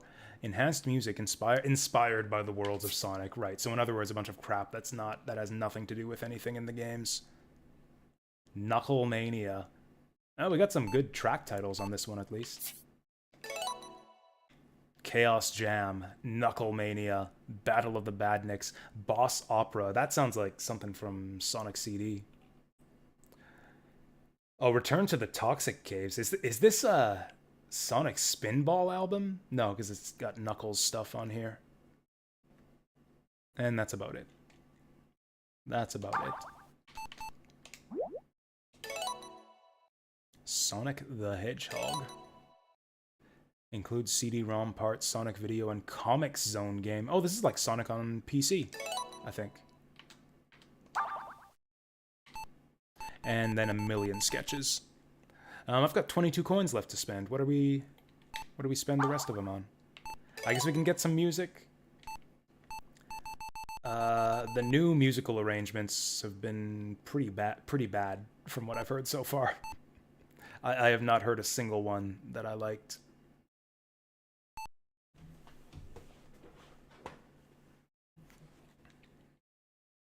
Oh, that was the cover art from Sonic Labyrinth? Oh, okay, good to know. Boss Battle Death Egg Robot.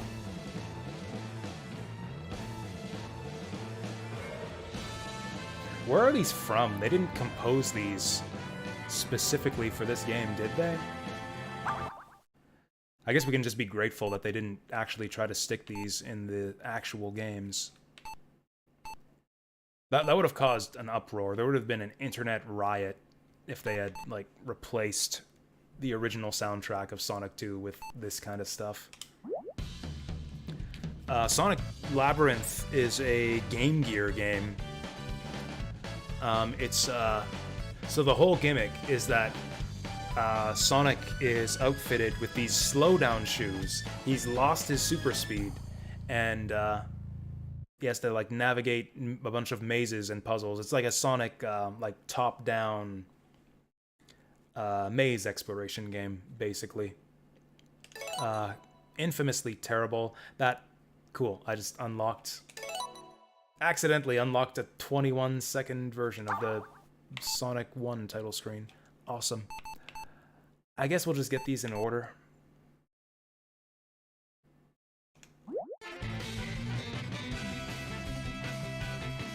Yeah, not my style. Man, whatever happened to the remixes from Sonic Gems collection? Sonic Gems had some fantastic arrangements in its musical extras, and you didn't even have to unlock them. Whatever, we'll just get Metal Sonic. Metal Sonic's always good. Cash versus Jun Senoue, Stardust Speedway. Yeah, sure, sounds good. Chemical Plant. Surely you can't fuck up Chemical Plant. Yeah, it's alright. Cool, we'll go with that. I will eventually unlock all of these. One of these days, we'll get them all. I'll come back to this probably in another couple months. Oh yeah, I was gonna try the Sonic 2 level select thing. That's way, way up in chat now, though. Honestly, I don't know if I can tolerate it. Even knowing that we're gonna see a new zone, I don't know if I can tolerate this. They completely fucked up the audio in Sonic 2. Like, there's awful clipping on the ring collection sound effect. Yeah, I think we're done. I think we're done Sonic Origining for the day.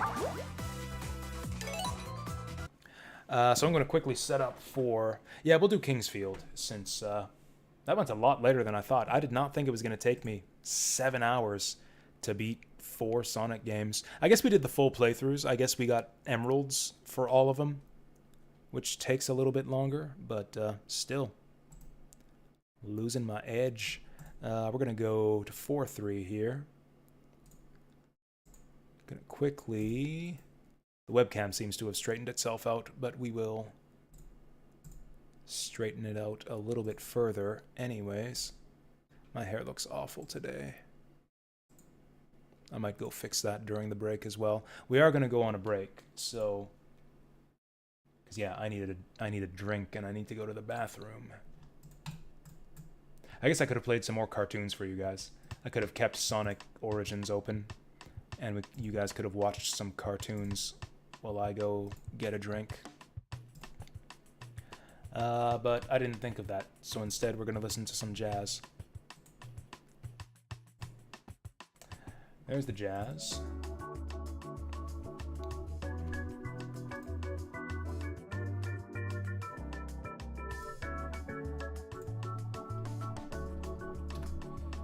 There's the Kingsfield.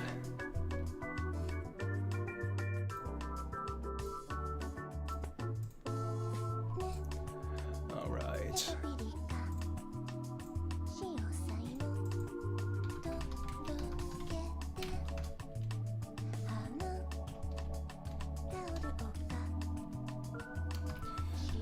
There we go. This is the original Kingsfield from Japan, the real Kingsfield one. Which we started up a little over a month ago, and I kind of took a long break from it to play some other things. But we're back. We're back with the Kingsfield. We are on floor 3. Y'all can enjoy the fantastic opening video of this.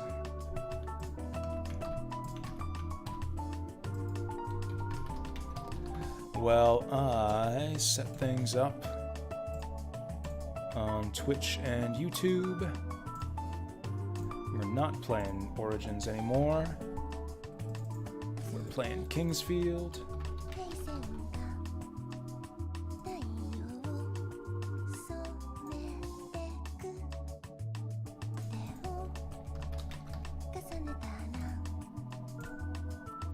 There we go. We're set up.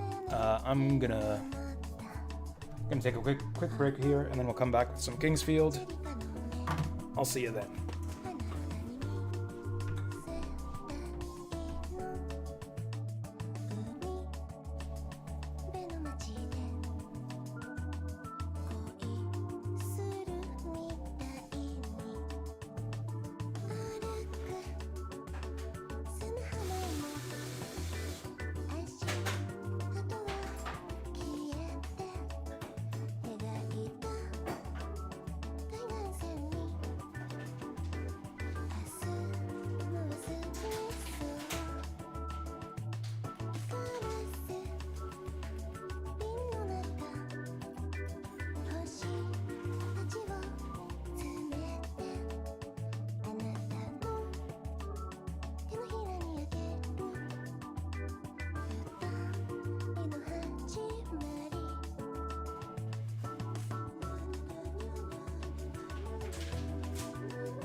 And the premise is clearly true. At least it is for everyone who thinks it's true. What reason do thinkers have for thinking they think? It's simply the fact that they think.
I suppose, accordingly, that all the things which I see are false, fictitious.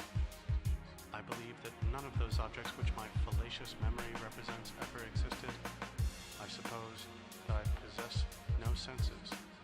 I believe that body, figure, extension, motion, and place are merely fictions of my mind. What is there then that can be esteemed true? Perhaps this only, that there is absolutely nothing certain.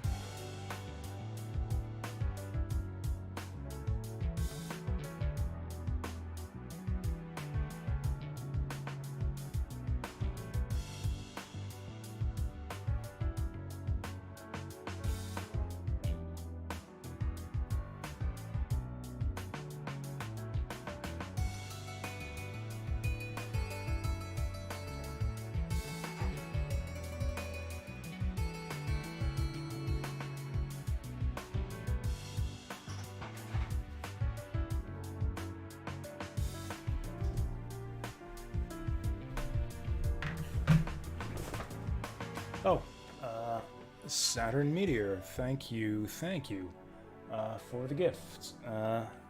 Yeah, Saturn Meteor has gifted me Devil May Cry 4 on Steam.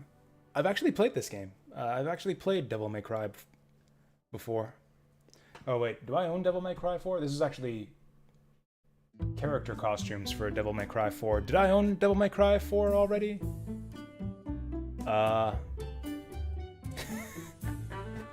So I clicked accept gift and Steam says success, insufficient privilege. So did it work or didn't? Or do I have, was it successful or do I have insufficient privilege?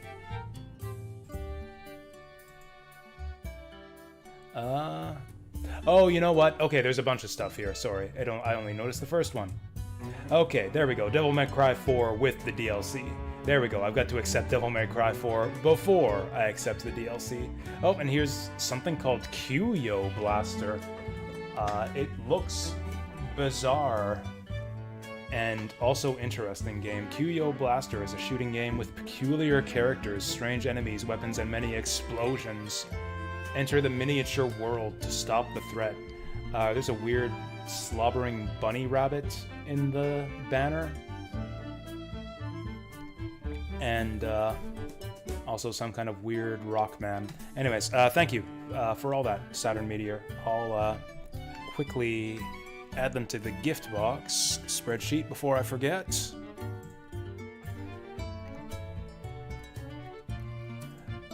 Yeah, I haven't actually had a chance to look at the Steam sale right now. I don't know, like, what good deals there are. Like, I don't generally go shopping the storefront anymore during sales. I pretty much just look at whatever's on my wish list. And if there's any really, really good deals, honestly, I still ignore them because I'm not really in the market for new games right now. I am queued up on stuff I'm gonna play on stream for the next, like, 2 years.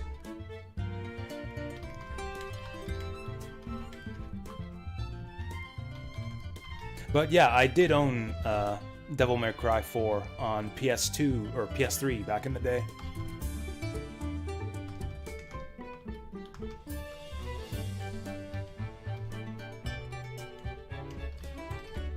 There we go, DMC4 and Kuyo Blaster. There we go, we got the spreadsheet all updated.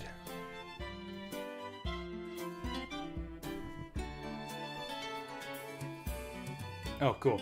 I had said, how much King's Field can we get through in the next 3 minutes? Turns out the answer is 0. I'm gonna go grab my tea.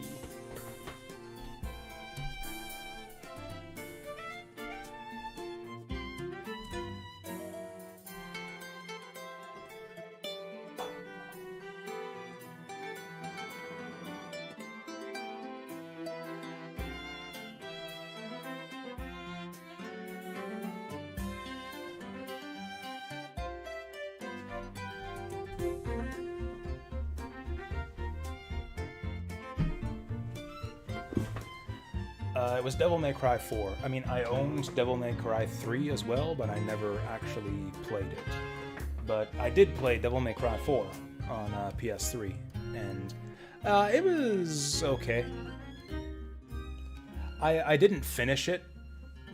That game has a weird thing where, like, you kind of have to do 2 playthroughs. Like, you play through, and then halfway through the game you switch protagonists, and then you play through the game again in reverse order with the new guy. I didn't like the new guy. Like, I made it up to the switchover point. Like, I got halfway through the game, and then it switched to the new guy, and I didn't like the new guy as much as the first guy, so I kind of stopped playing after that. I played through, like, the first 2 levels after the switch over, and I was like, this isn't as much fun as it was before, so yeah, I stopped playing. I might still own Devil May Cry 4, actually, on PS3. I'm not sure. Anyways, let's get this.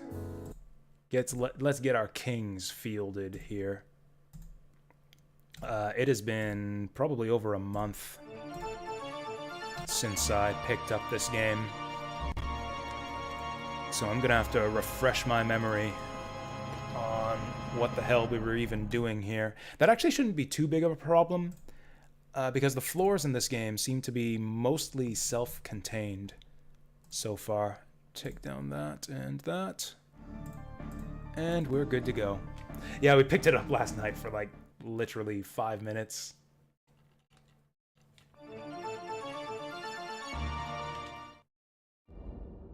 Actually, pizza time's not a bad idea. Do I want to order something? Nah, I'll hold off.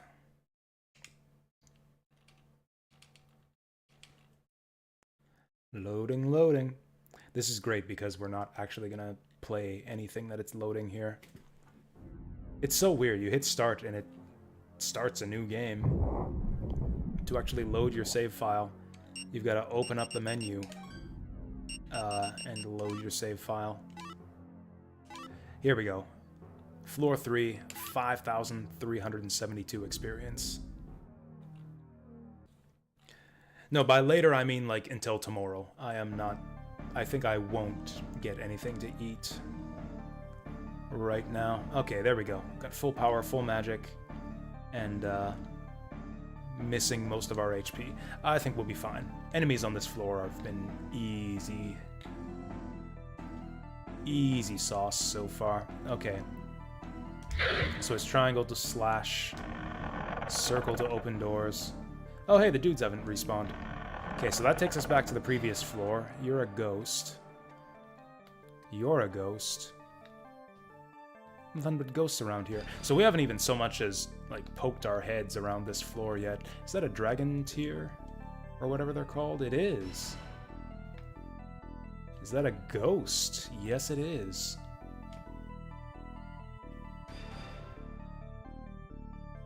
Do I want to fight these guys? That just tickled him a little bit. He didn't seem too intimidated by that at all. The ghosts resist physical attacks, but that doesn't really matter because they're not very aggressive. You can kind of just hack away at them with impunity. Did that get him? The reason my power bar is filling up so slowly is because this axe is a heavy weapon. Some weapons let you stab faster than others. Ooh, another golem-y boy. Oh yeah, this guy can shoot fireballs. That's dangerous. Yeah, I don't want to let him do that. Ow. There goes like half my remaining hit points. Oh god, there's another one. This thing looks gross if you look at it up close. Oh, hey, money. It seems like the enemies are respawning pretty quickly. Okay, so we gotta be on the lookout for secret walls. Although maybe look around the room first to make sure I'm not running into any monsters.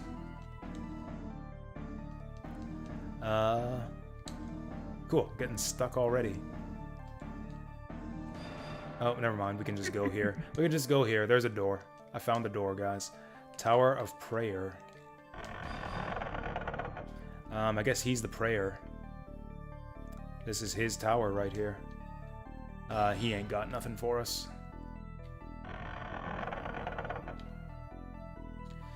Have I looked at the map for this level yet? Okay, so that's us. Wow, this is a big floor. You know, I've seen people say online that this is a short game. I think those people are full of shit. Because it already took me, like, several hours to beat the first two floors. And this one looks to be even bigger. This guy intimidates me. We're lucky he's not throwing fireballs here. Or maybe that was the armors. Maybe that was the armors that were throwing the fireballs.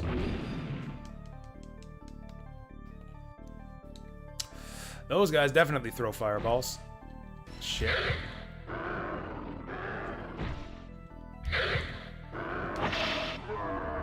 Okay, maybe I should be using my laser beams more. Also, do I have any healing? Yeah, we got a bit. We got a little bit of healing here.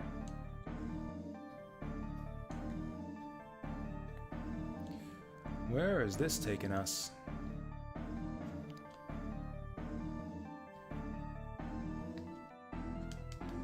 You know, I don't think I'm gonna rub up against every wall anymore. I think we're just gonna search the suspicious-looking ones.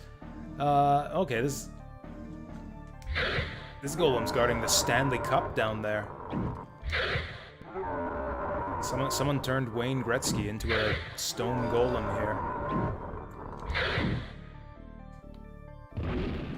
Alright, put him in the penalty box. Oh, that's a fire seal. Do I have anything I can do with that? That sounds familiar. I had some kind of fire thing in my inventory, didn't I?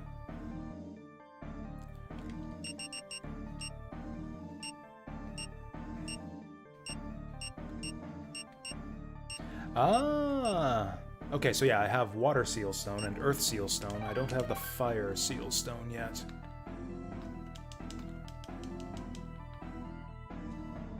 So I guess we'll have to come back here later with that. Also, I know what to look out for now to use those seal stones on. there a sprint button in this game? I can't remember. There isn't. Yeah. I think that got introduced in Kingsfield 2.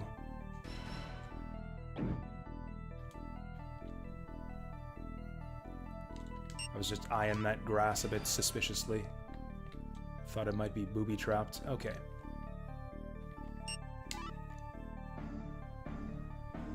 But yeah, the people who say this game is really short, I wonder if they're just all using a guide. Because, like, if you know exactly where you're going, I could have certainly cleared those first 2 floors a lot sooner.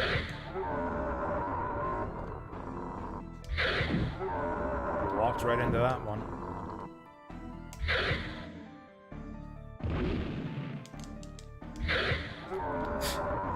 It's hard to tell this guy's ass from his face. I thought he was facing towards the wall.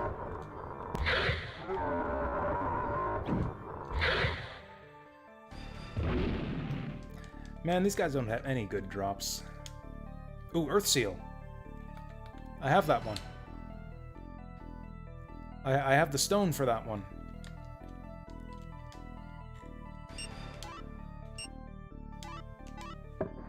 Yeah. That didn't do anything. Well, okay, I know what to do with the seal stones now. Whoop-de-doo. So I don't know if I even want to bother with the other pedestals in this area until we find more seal stones. Because it doesn't look like it's going to do anything until I find them all. Hey! Steam has started popping these up in front of my game window. Wow, everyone's taking advantage of the Steam sale here.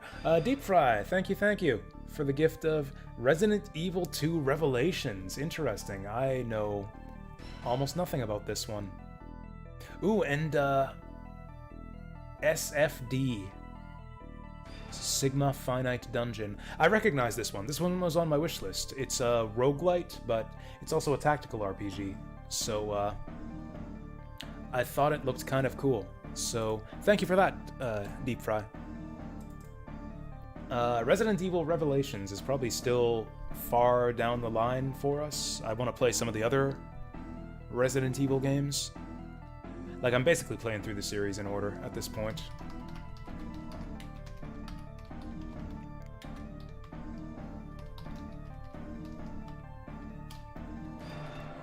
But, yeah, we'll add that to the stockpile. And thank you very much for that. SFD Rogue Turpug. There. 4 years down the road. Yeah, pretty much. Pretty much. I was planning to play Resident Evil 4, like, relatively soon. Actually, Resident Evil 4 was going to be after this game. Maybe it still is. I actually can't remember what I was planning to do after Kingsfield. I think that's actually still it. I think the plan is still Resident Evil 4 after this game. It's just, I don't know when we're ever going to finish this game.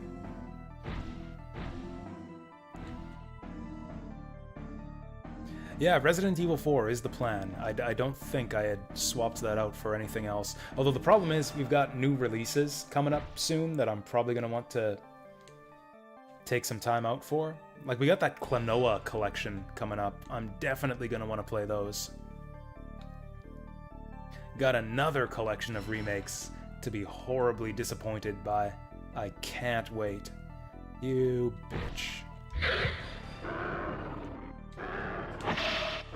Okay, you can use magic to interrupt their attack animations. 69 gold. Yeah, we're playing this. I actually don't know what you're talking about, Zap. I don't know what spoopy game you're talking about. Are you talking about RE4? Because, I mean, I haven't played that game, but I bet you that Kingsfield right here is a lot spoopier. Like, in a spoopiness contest between RE4 and Kingsfield, I think this game comes out on top.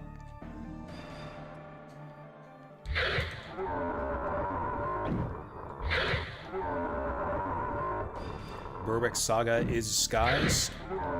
Like after Berwick Saga is Skies of Arcadia? Actually, no. Speaking of new releases, interrupting stuff, my plan is to do Symphony of War after Berwick Saga. Interrupting the original plan of Skies of Arcadia. I have not found a way past these arrow traps other than just tanking the damage.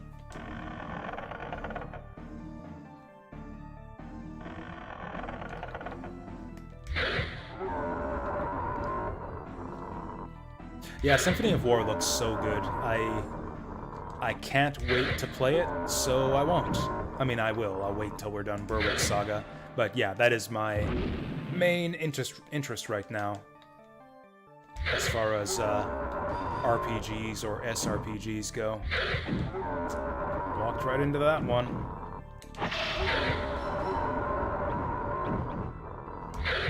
You know, this laser doesn't actually cost much MP at all. I should maybe be spamming this a lot more. Can I get back up here if I drop down there? Looks like a bit of a dip. Ah! Speaking of a bit of a dip, who the fuck was that down there? Someone just shot me.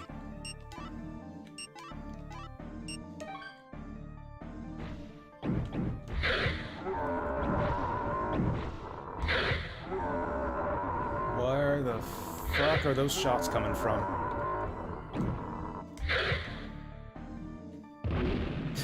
I love the way that he just stops right as he's about to fall over.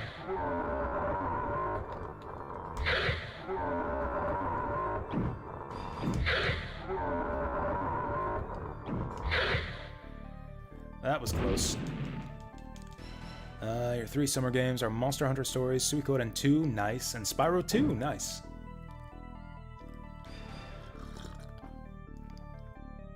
Or is it just going to be Pokemon Gen 2, Pokemon Gen 2, and Pokemon Gen 2?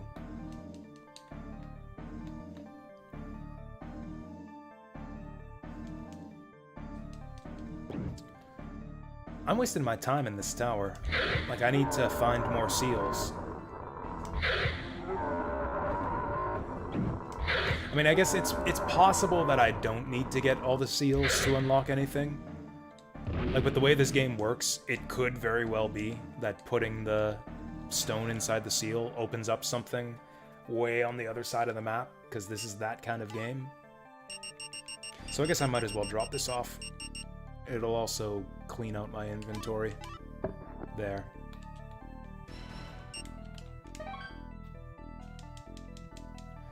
Now let's get the hell out of this area. Okay, so there's like 4 altars here that'll probably open the way to that bit up north.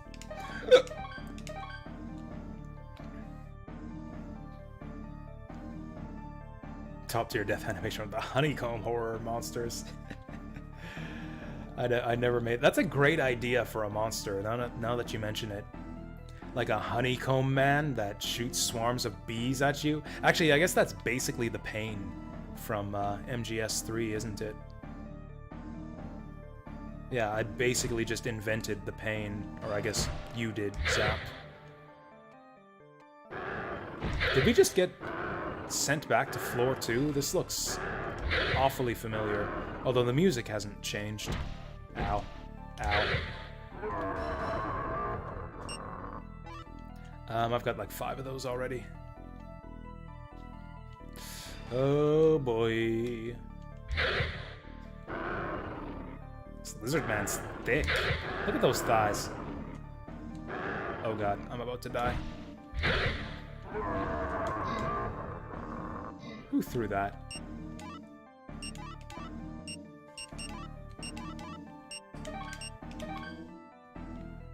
Goal is to be done Pokemon by next week. Yeah, that was your goal like last month, wasn't it?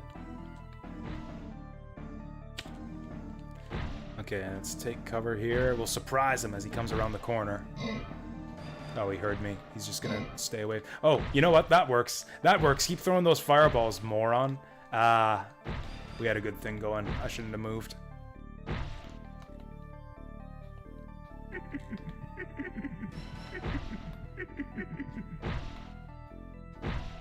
Damn it, the other guy's not shooting anymore.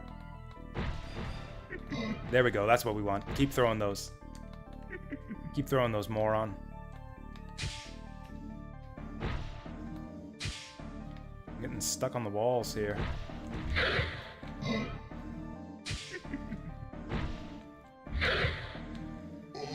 Got him! I feel like this friend did more work on him there than I did, but I'll take the win. Kind of a 2-on-1. 95 hours. That's actually not even that much. I guess you just haven't had that much time to play.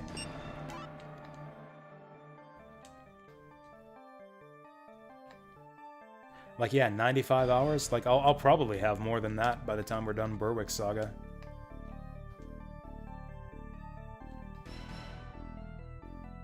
Yeah, that's fair. Sometimes you just ain't got time for games. Hell, I've been slowing down on my completion rate for games right now. Just because I haven't been streaming at all, other than on Wednesday, Thursday, Friday. Like, I haven't been streaming on work days at all. Ooh, there's treasure over there. Someone's shooting something at me, though. This fucker. Oh, yeah, keep shooting the ghost. Yeah, keep doing that.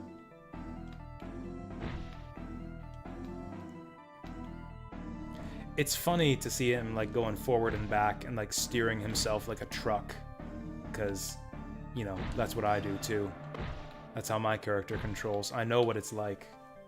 I can relate to this lizard man right now. Is that ghost even taking damage? Is he immune to fire? Oh, God.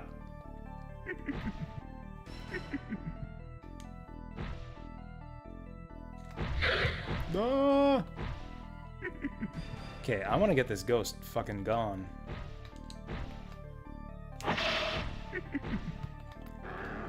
Okay, that got him. Whoa. Oh, fuck. Man, I'm not... Okay, I'm gonna have to shoot magic right back at him. Also, let's chow down on one of these. Ooh, that's a big heal.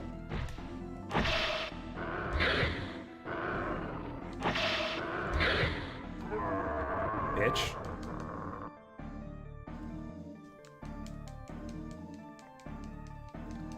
I probably could have ignored him. It probably would have been safer to just go straight for the treasure chest. Yeah, he couldn't have shot me from all the way over there through 2 ghosts. Ooh, strength up. Nice. Getting a workout. Swinging this axe through this ghost.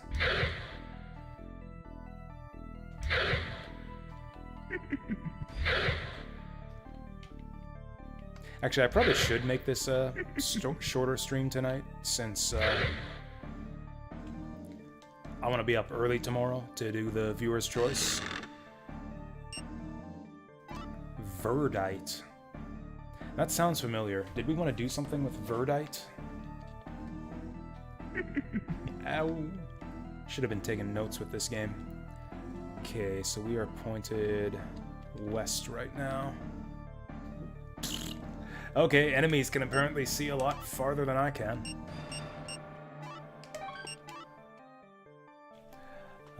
Ooh, I want to go east is where I want to go. Or do I want to go south? Let's try south first.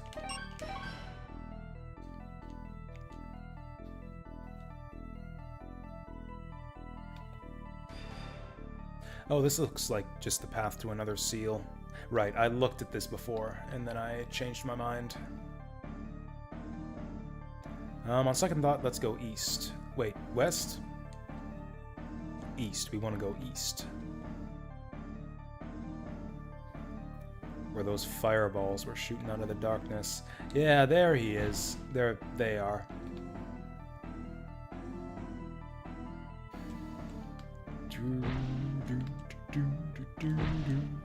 Oh, the other guy doesn't give a fuck. Is he even real? I think that guy's actually a statue. Like, not the living kind. Just like a stationary statue. Oh, these guys are weak as balls. Oh, he is alive. He was just paralyzed in fear after what I did to his brother. There we go. I love the sound design in this game so much. Every enemy has like some kind of cool, memorable sound effect to go with them. And those Axe Knights might have the best one yet. Oh!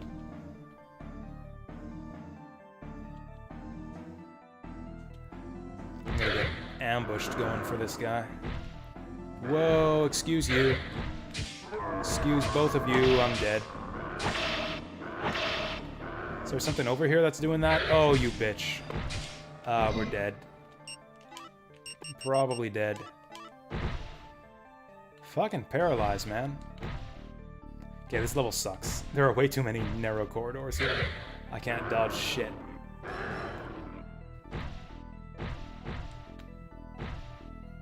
Adding Kingsfield to your wish list. Which one? This one or the later ones? Honestly, I would suggest starting with Kingsfield 2. I think it's just better than this game. Like, a lot better. I'm playing this one just for curiosity's sake, because it's the one that I haven't played yet. And then after I've played this, I can say, going into Kingsfield 4, which I haven't played, that I have played all Kingsfields up to 4 for when we start 4.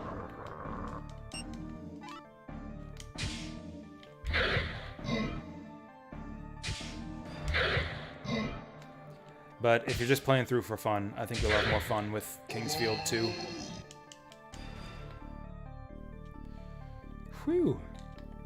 This is intense, though. I think that this game might be harder than Kingsfield 2.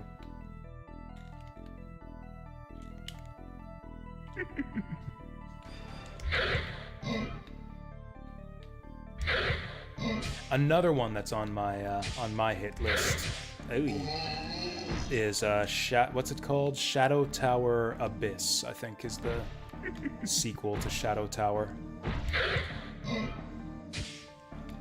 That one, I think I would also like to go back and play the original Shadow Tower before trying, because I actually never finished Shadow Tower. I liked it quite a bit, but I don't know, I just didn't get around to finishing it. Also, playing every FromSoft game in order would be an interesting trip, because FromSoft has actually made a ton of games. Like, if you haven't looked into their like entire library, Deep Fry, you might be in for some surprises. They used to make, before the days of Dark Souls, they used to make a lot of different games. Like, seriously, like 2 or 3 a year. Echo Knight, I think it's called. It's like a survival horror game where you're trapped on a haunted boat, I think. Yeah, that game looked cool. It actually did get an official English release from what I remember. Great soundtrack, too.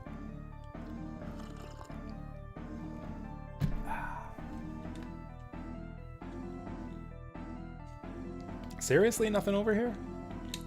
I mean, I guess that's just how this game do sometimes.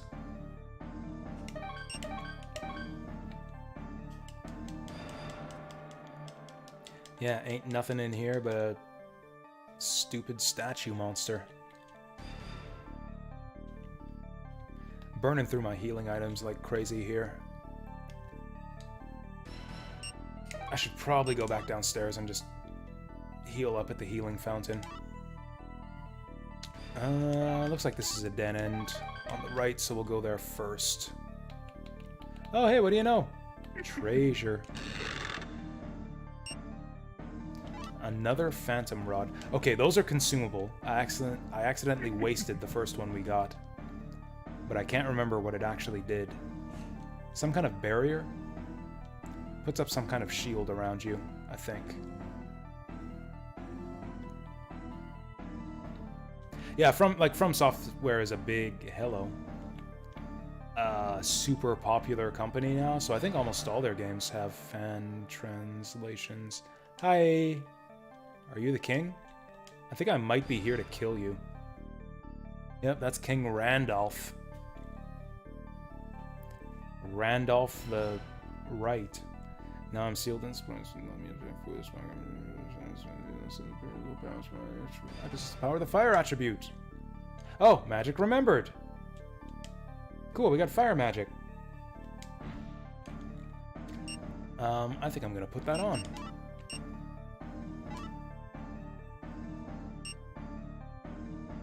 That costs twice as much as my light spell, but whatever, let's try it out. Now, all of the enemies are throwing fire spells at me, which makes me think that they probably all resist fire. Also, the ghosts seem to be immune to fire. Yeah, the ghost is weak to light, you bitch. Well, let's try it.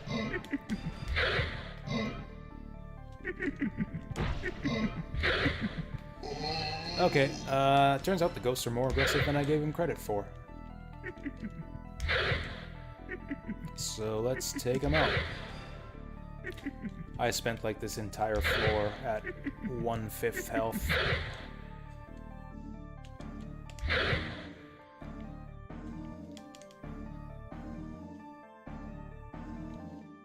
I don't know, I think I might have spoiled myself for this game on Kingsfield 2. Like, playing this game mostly just makes me want to play Kingsfield 2 again. Blades of Wind, huh?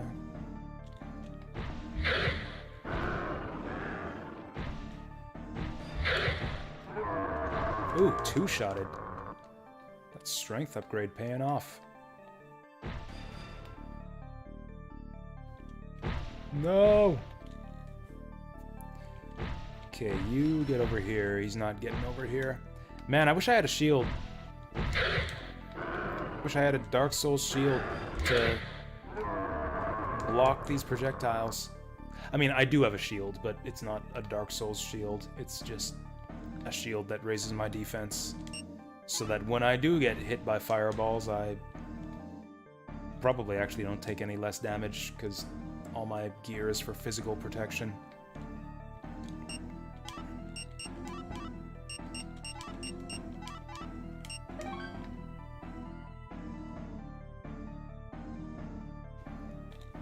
But a lot of From Software's games are weird dungeon crawlers, like kind of like this, only not really.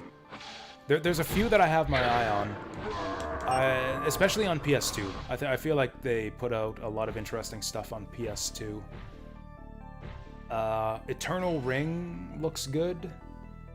They also put out a third-person action RPG that I can't remember the title of on PS2 that also looked pretty good.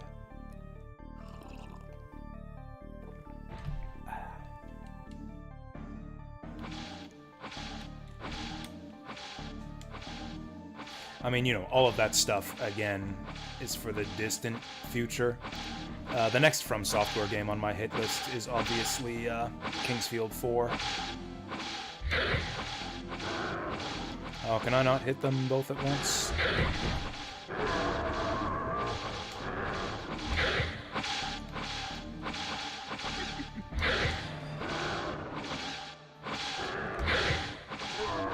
Okay, we can two-shot him now.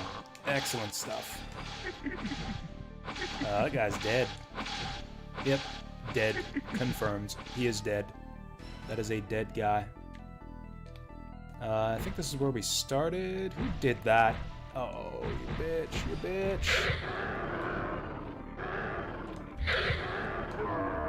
You know, maybe I need to cast more spells to exercise my magic power. I've been getting strength increases for swinging my sword. You get the same for magic. Like, it'll upgrade your magic power if you cast magic spells, but I haven't been casting magic that often. Here's dirt, dirt, dirt. Fuck, the enemies all respawn too. I should go back and save. Wasting a bunch of resources here. God, how far back? I have no idea where I am. I'm lost. Okay, so if we just keep heading west.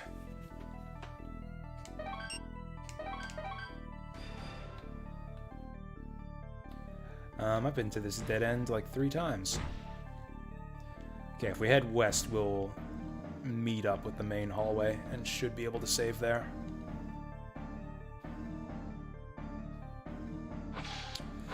Oh, hey. That's gotta be the Blades of Wind right there. I mean, I don't know what to do about them other than beware. Can I kill that guy? You with the face, stop doing that. Okay, he's not gonna stop doing that. I assume that those are gonna one-shot me, so let's not go there.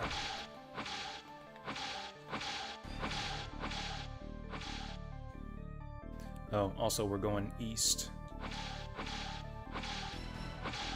Oh. Well, I can't go this way. Maybe I can make it if I time it?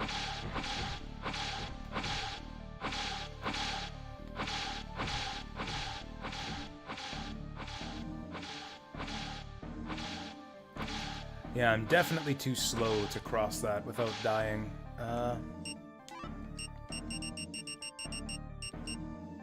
Fuck, what does the Phantom Rod do? I don't remember. Oh, I remember what the Green Dragon Rod does. Let's do that. Yeah, let's use the Green Dragon Rod, because that one teleports you to the entrance of the floor. Yeah, how about we do that? Okay, so there's a save point right here. I'll hit that up, but I also want to go back down to the lower floor. Back on floor 1 at the healing fountain. I wish there were a healing fountain on every floor, but there isn't. So we gotta do it the slow way.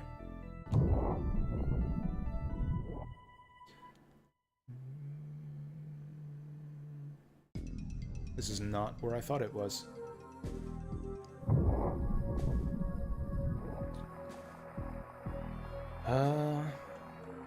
Kind of scared to even attempt this. So if I use the Dragon Rod, that'll take us to the entrance of this floor, which is honestly fine by me.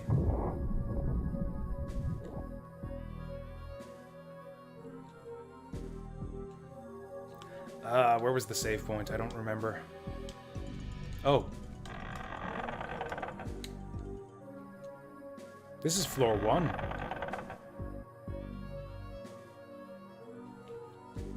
We didn't even go to floor 2, we just skipped straight to floor 1. Is that what this staff does? Just takes you straight to floor 1? Because that's useful.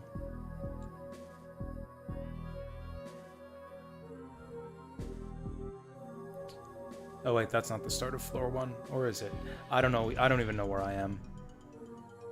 I'm lost. I should just sit in place until an adult finds me.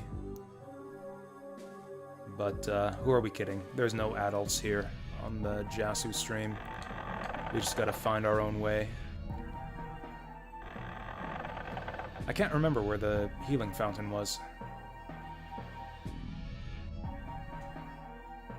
What was that? His Highness the Bishop is not around the Tower of Prayer anymore, but thankfully its holy power is still there. Cool, we're gonna get holy power. Oh, there is a save point here, so we can at least be sure that we won't lose our progress. Oh, cool, we made like 1,000 experience.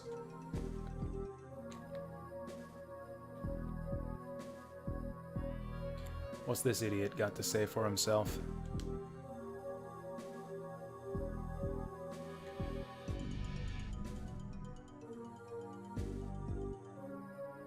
Dark thing, weird magic. Got it. You're so helpful, monk bro.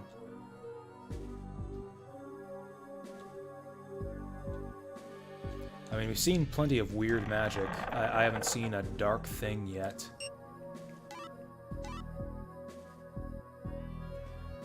That would be a good name for a final boss of a game.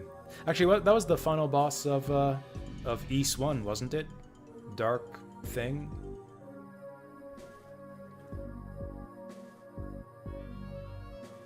Or was this floor 2? No, this was fuck.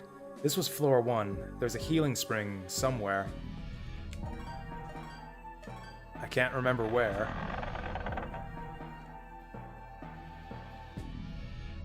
That's the arrow traps leading to floor 2.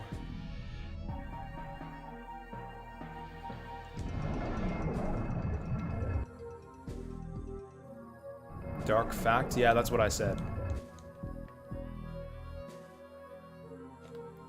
Can I one-shot these guys yet? Ha! Skeleton bastard. ambushing me in the first secret room of the game. Look at you now.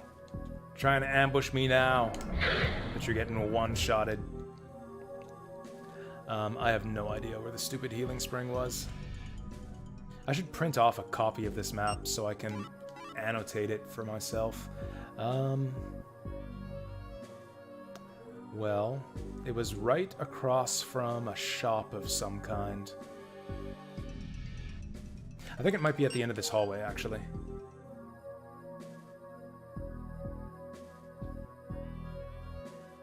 There was a shop, and then there was a fountain across from it. Like right here, not here.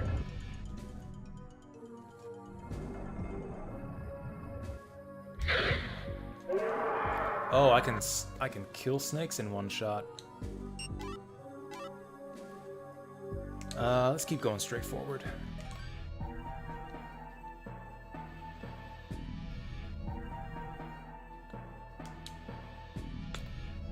Never did figure out how to open that one up.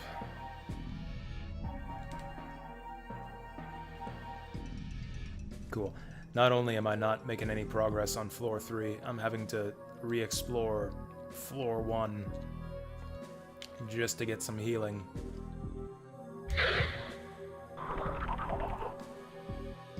Okay, let's try...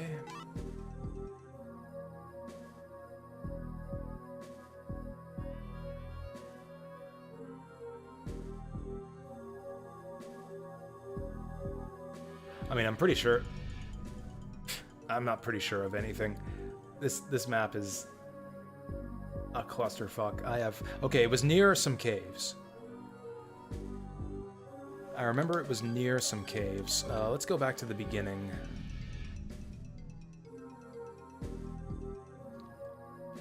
I'll have to remember how hard we worked to try to recover this HP. How difficult it was to find this healing fountain. And use that as motivation to stop taking so much stupid damage.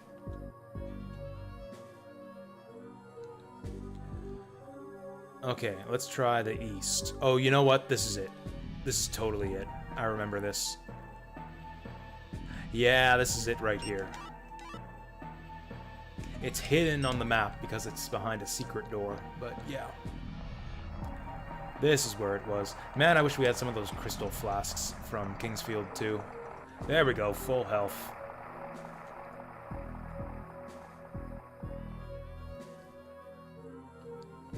There was a shop somewhere too. Not this guy, but a better guy who sells better stuff.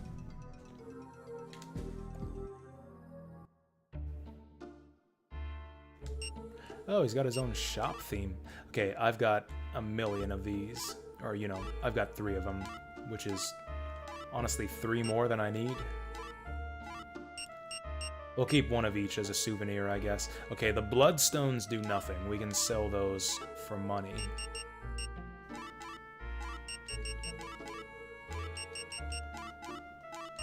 I don't know about the verdite. I think verdite might be sellable as well, but I'm not sure.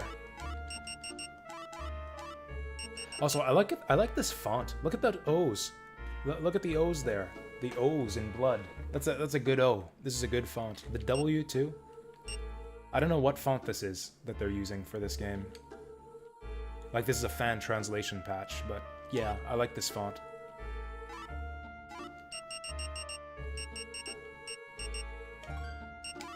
I should probably buy some medicinal herbs. Oh, these are dirt cheap. I can buy a million medicinal herbs. These things aren't that cheap, but I do have money.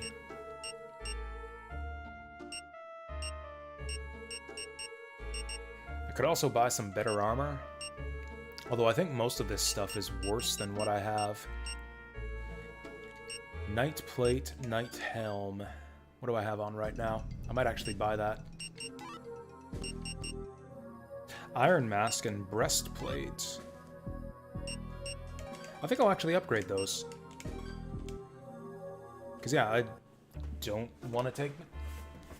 Like, I want this HP to last. We worked hard to find that fountain, so I want to make sure we don't get sent back here again right away. We'll probably just find one of these up on the 3rd floor, like right away now that I've bought it. We'll just find a new one. But I don't care. Okay, Knight Shield, Gauntlets, Iron Boots.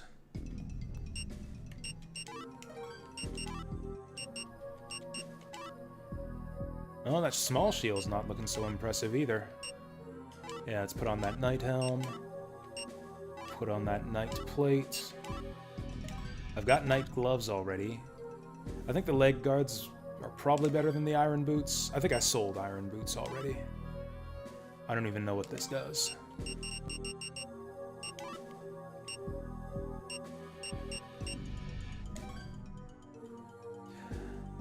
Vice is starting so many new game series and don't go to the next one in the series. Batman, Tomb Raider, Just Cause, Ratchet and Clank. Oh yeah, you spent a long time on Ratchet and Clank too, I remember. Yeah, Just Cause as well. I mean, I guess I do the same thing. Hell, I think, not Tomb Raider 2, but Tomb Raider Chronicle. No, not Chronicle. Last Revelation is on my, like, hit list of games we're gonna get through in the near future. Okay, so we can buy the shield, and I think that's about it. And then I guess just a shit ton of medicinal herbs.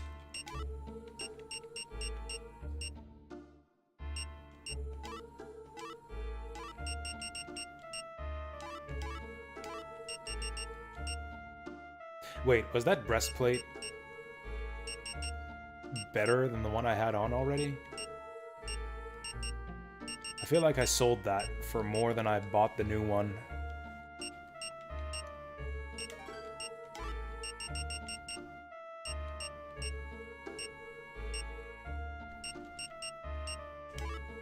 Okay, let's get that Knight Shield. The Telltale games, huh? Yeah, that's kind of a genre that doesn't interest me.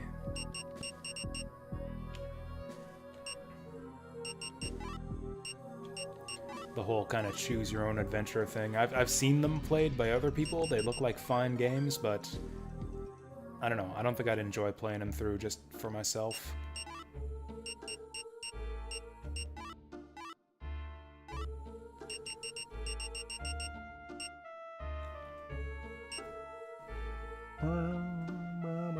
I really like this shop music. It's like so dopey sounding. It suits this shopkeeper perfectly. I buy my herbs one at a time, because we're in the NES days.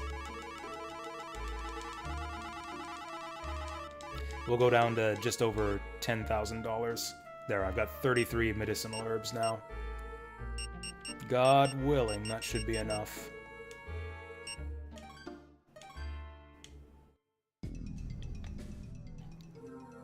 You played Strong Bad. You know what? I played Strong Bad. What was it called? Strong Bad's Cool Adventure for... No, what was it? I can't remember. Strong Bad's Cool Adventure for Handsome People or something like that. I actually played that on Wii back in the day. That was a different era of Telltale, when they were more like traditional point-and-click style adventure games, rather than the sort of choose-your-own-adventure type storybook games that they, I was gonna say put out nowadays, but they don't really exist nowadays. There was a save point in here somewhere, wasn't there?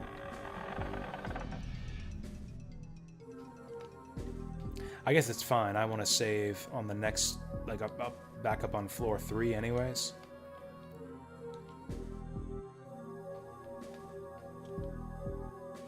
Cool game for attractive people. That was it. I got most of it. I was like 80% of the way there.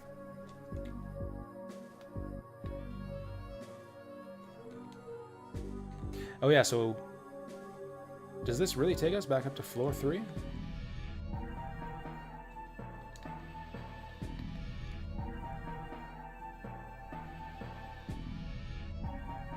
Because I kind of think that it doesn't. Yeah, it doesn't. I'm gonna have to walk all the way back, which is fine. It's actually not that far. I mean, it's pretty far. considering how slowly you walk in this game, but like, I know exactly where to go.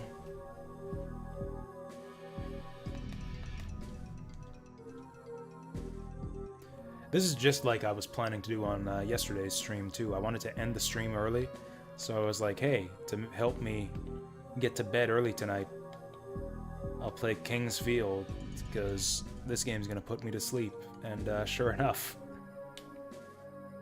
I'm actually having difficulty keeping my eyes open through these hallways.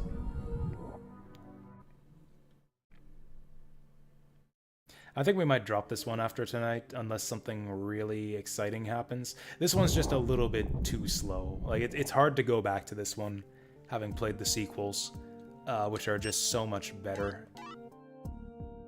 Like, everything about the sequels is better. The dungeon design is a lot more interesting, a lot more open, a lot more cool things to find, and yet also a lot more, like, well-guided.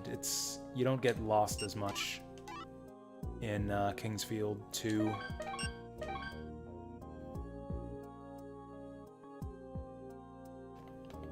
How did we do this again? I think I have to play the harp.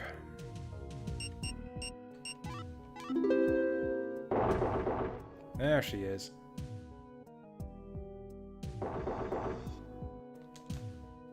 Locked. Well, there we go. That didn't take too long at all to get back to floor 3.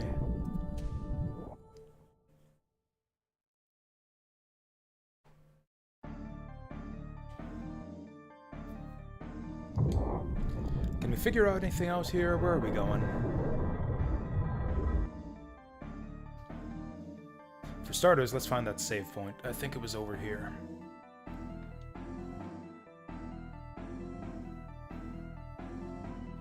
Okay, so that warps us down, like, way back down to floor 1, which is a cool shortcut.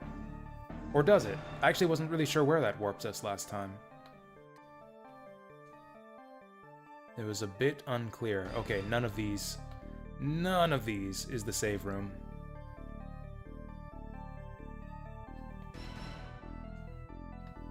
This was it. This was definitely it.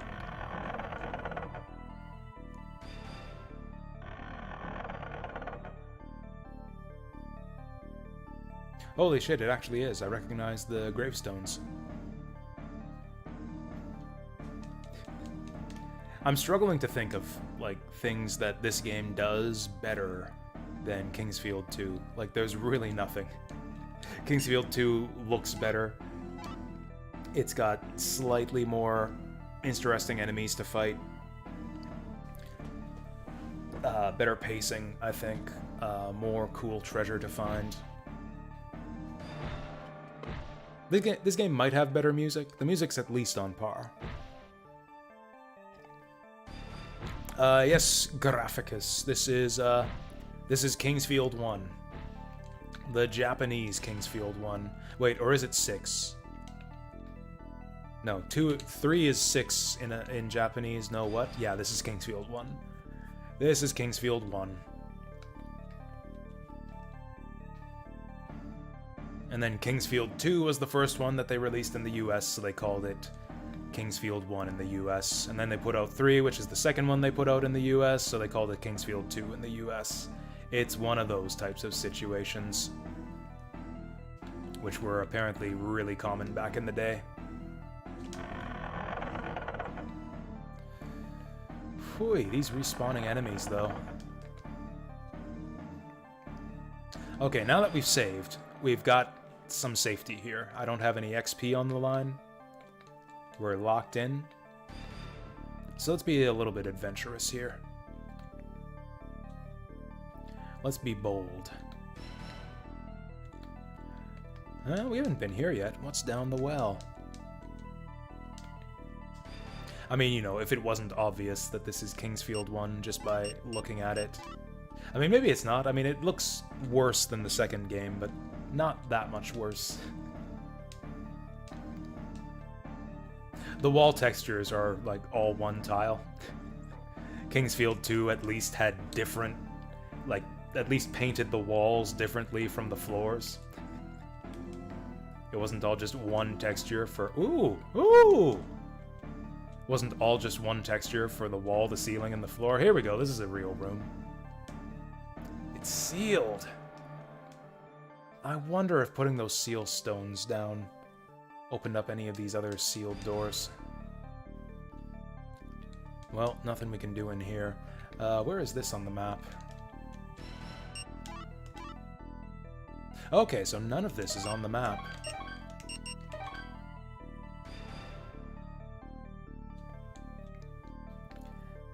NES game Wampum was your favorite Japanese to end hack job.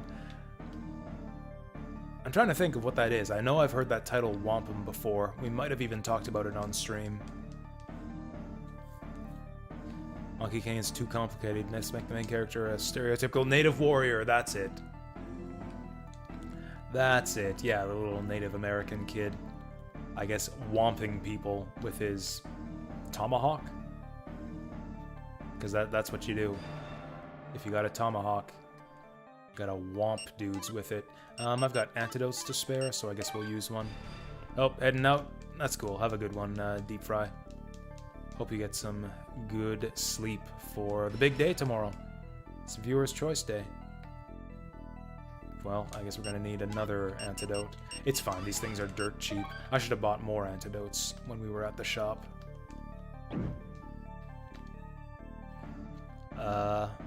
Well, I don't know if there's any Oh, I can see the door. There's a door in this room.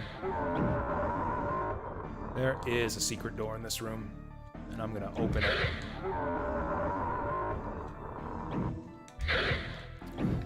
We came in too far!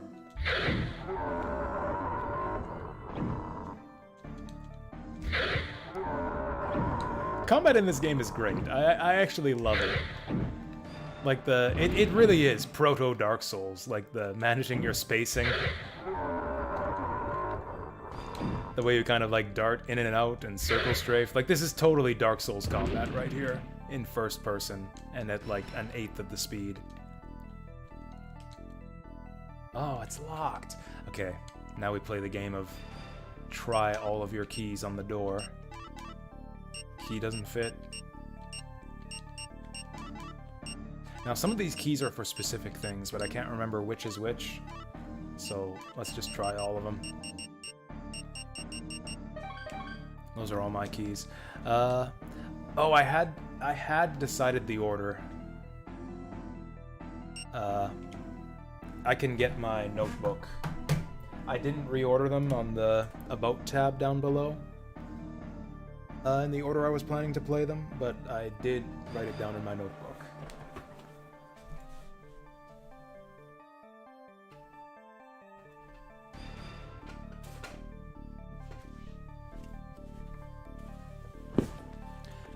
So, I also changed my mind a few times, but I think this is the final order. Oh, you know what? I was originally planning to do Freedom Planet first, but Deep Fry said he wanted to do it later in the stream, since he won't be here till later. So I guess we'll do...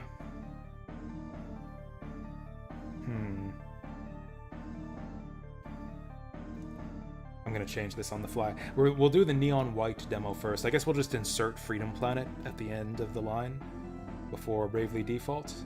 Yeah, I was planning to do Bravely Default 2 at the end. Oh, have we got a raid? I'm sorry, I don't have my headphones on.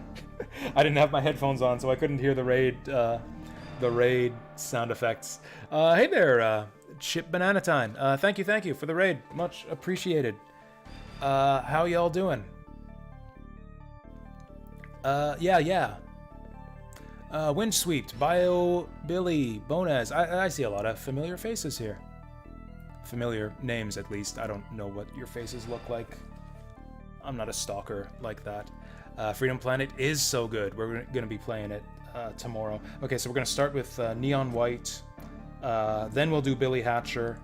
Then Valkyrie Profile. Then Freedom Planet. Then Bravely Default 2 at the end. We'll do 2 hours of each, and that'll be our Viewer's Choice Day. Not that I'm ending the stream now or anything.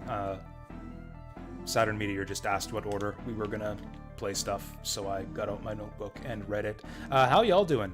Chip, what are you guys playing? I gotta set up one of those things, one of those shout-out things that tells me what you've been playing and links the channel and stuff, but since I don't, I can just ask, what have y'all been up to? Also, I think Freedom Planet might be my favorite Sonic game as well. Oh, it's still the Three Hopes demo. I thought that game was out. I see so many people playing that on Twitch right now. I just assumed the game was out. Can I seriously not do anything here right now? Yeah, there's nowhere for us to go, really. Other than back, I guess straight up and then to the east again.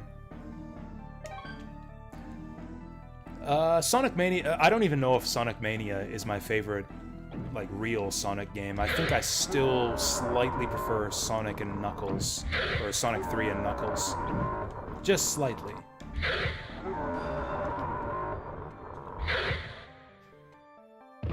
It's kind of difficult to rate Sonic Mania as its own thing because so much of it is just straight copied from Sonic 3 and Knuckles. It's like, oh yeah, Sonic Mania is my favorite Sonic game, even though, like, half of the game is just directly copied from Sonic and Knuckles. But yeah, I loved Freedom Planet. I mean, I don't know how you feel about actual Sonic games, Wind Sweep. I'm a big Sonic fan, or at least I'm a fan of the Genesis games. Love me some Genesis Sonic, so I love all those games. Sonic 3 and Knuckles is one of my favorite 2D platformers of all time, like top 3 for sure. But Freedom Planet has actually supplanted it. I liked Freedom Planet that much. It was such a good game. Blew away all my expectations.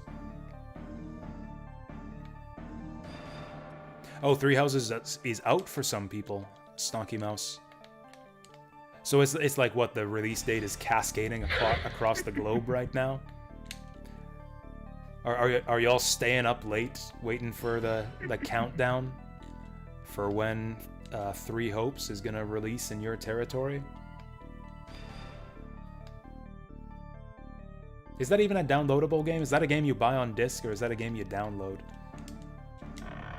I guess most games are downloadable these days.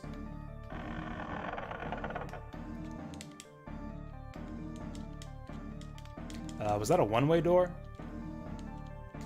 Did I just get locked in here? Okay, good. Playing Stranger of Paradise. That one's on my hit list. Oh yeah, that's right. I was so sad, BioBilly, to see the Soldiers patch. It was everything that I feared. They've butchered that game. Like, there's no substance to it anymore. Like, you don't even need to dodge enemy attacks. Like, there's checkpoints every, like, minute or so. If you die, you respawn with full health at a checkpoint, so all the tension of exploration is gone. The, like, strategic gameplay of retreating to a save point to bank your XP, totally gone. Just spam attempts and revive practically on the spot with full health. The boss fights are trivially easy. Bosses have less than half as much health as they did before. I think they deal less than half as much damage. You can totally just slugfest with them. Just Rochambeau and not even bother trying to dodge their attacks. And you'll come out on top. It's really sad. Like, yeah, Soldiers is just not even a video game anymore. It's just, I don't even want to think about it. That game makes me so sad. First, it made me sad because that game was getting shit all over. Unfairly, I think. Just from people who didn't care enough to learn how to play it well. And now it's made me sad again because they actually caved in to the complainers who still don't give a shit about the game. Like, they're still complaining about tons of other stuff. It's like, oh, the controls are still bad. It's like, no, the controls are still great. The controls are still one of the only things that's still good about that game. It just makes me sad to think about. I've uninstalled it. I'm not gonna do my 2 extra playthroughs for the other 2 classes anymore. I'm just gonna forget that game even existed. Unless they patch it again. Unless they patch it again to bring back the original difficulty setting in some form. Anyways. Freedom Planet has a cool story. It has a story. Like, it definitely has that. It has a story. I don't know. I'm a bit old school in my tastes when it comes to 2D platformers. I actually did not play the story mode of Freedom Planet for a long time. Oh, don't you just love it when an enemy just gives away the game like that? He just could not wait. Was so excited to smack me that he just gave away his position. I've found your secret now, sucker.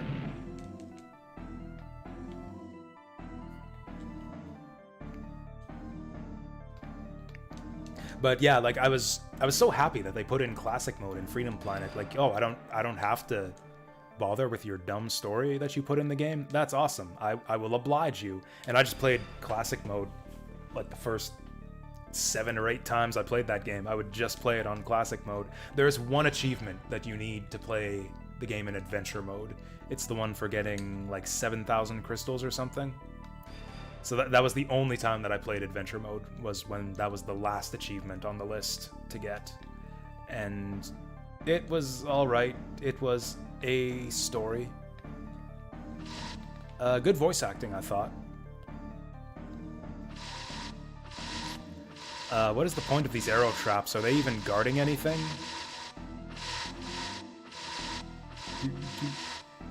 I can't tell if there's anything over there. It looks like nothing. It looks like it's just arrow traps going back and forth. It's like, what do you call that when you spit back and forth between two people's mouths? Snowballing. Yeah, these arrow traps are just snowballing back and forth right here. There ain't no point to it, though.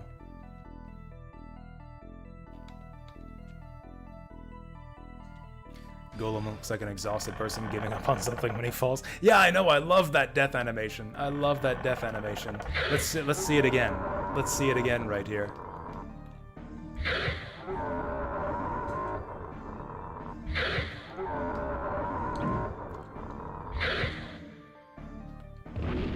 Likes the story in Freedom Planet. Like, yeah, it's nice to, you know, get some context to what your characters are doing and, you know why you're in the, I can't even remember the names of any of the levels in that game. Why you're in the Pangu Lagoon or wherever. The thing is, I thought that the general flow of the story, like the main beats of the story, came across well enough in classic mode. Like, you get the intro telling, oh, alien invasion. It's Brevin time. We're fighting this alien grasshopper man. And, like, that's it. That's really all you need to set up the story. I'm totally lost, as usual. I have no idea where we're going on this floor. Let's check the map again. Okay, so there's a bunch of stuff to the east. I just can't figure out how to get there. Or wait, is it a... Oh, we did this last time. That's right. We just retrace all our steps from last time. I was going the right way before. I just retreated because I was dying. All we have to do is just do the same thing we did last time and don't die. I know he's still over there. I can hear him. Oh, he's chasing me.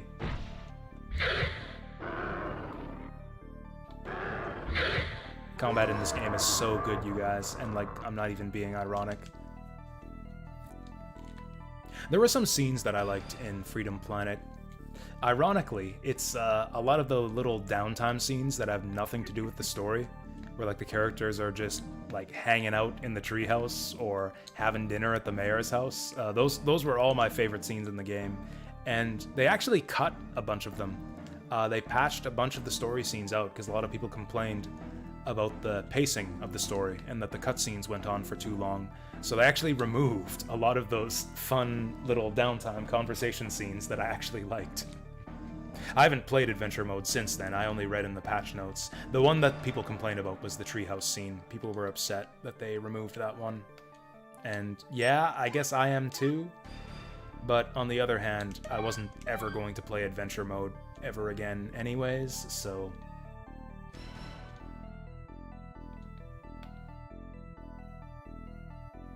Yeah, a while back. That would have been, like, probably a couple years ago.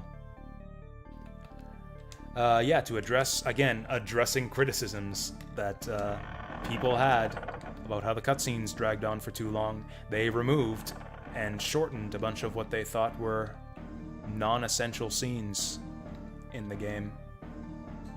You know what, let's try this way first.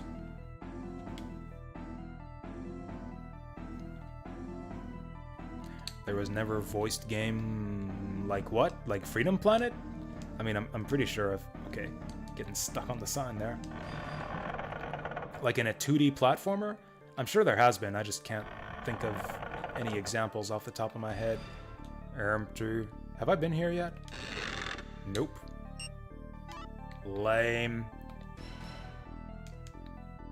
I mean, I don't know, Bloodstone is 250 gold, I can buy like... Woohoo!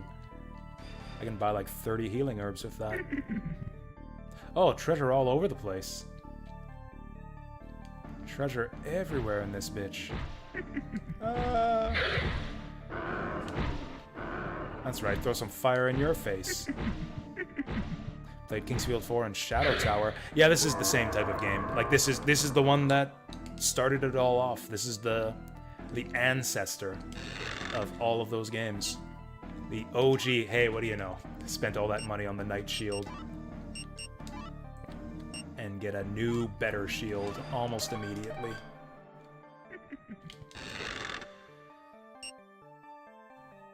Kolishamarde. Is that better than what I have right now? It's difficult to tell what equipment is actually better.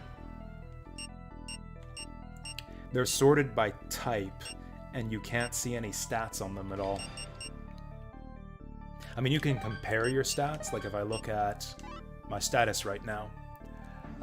So it's probably going to increase my stab. So I'm like 3/9 chop, 2 stab. So right now we're 392. If I put on the Kalishemarde, we go from 392 to 214. Now that's not very good on paper, but some weapons will charge up your power meter faster so you can stab with them more quickly. Yep, that's a lot faster than our last one. Ooh! Hidden door. Another bloodstone. Another hidden door! Oh, we got secrets inside secrets here.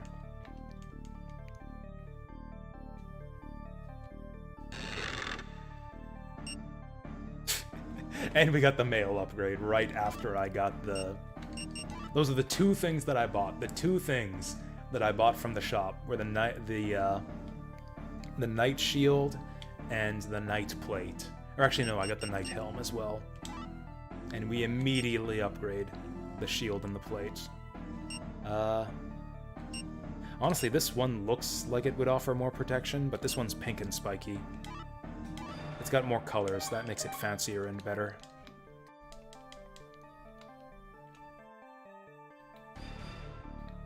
Struggling on Kingsfield 4, then you found a random OP weapon hidden by randomly clicking.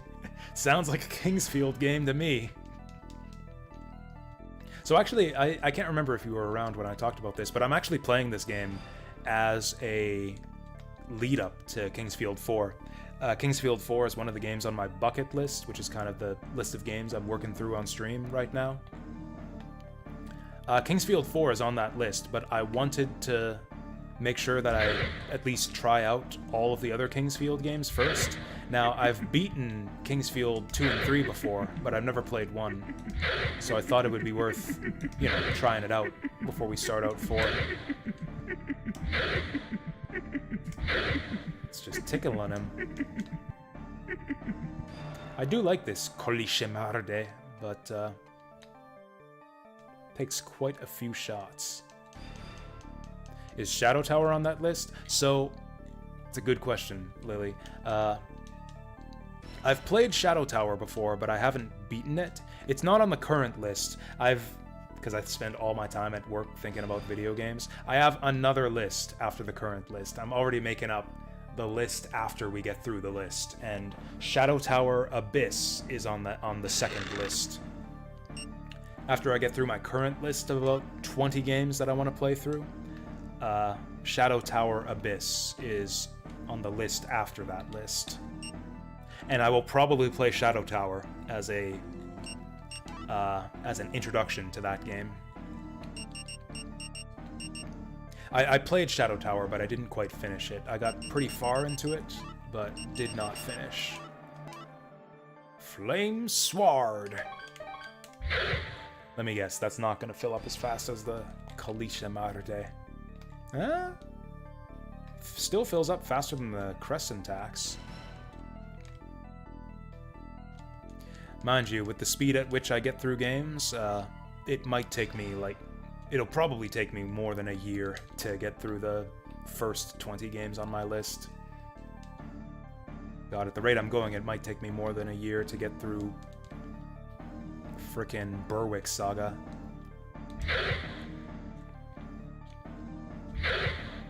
Oh, are you? He's not laughing at that one.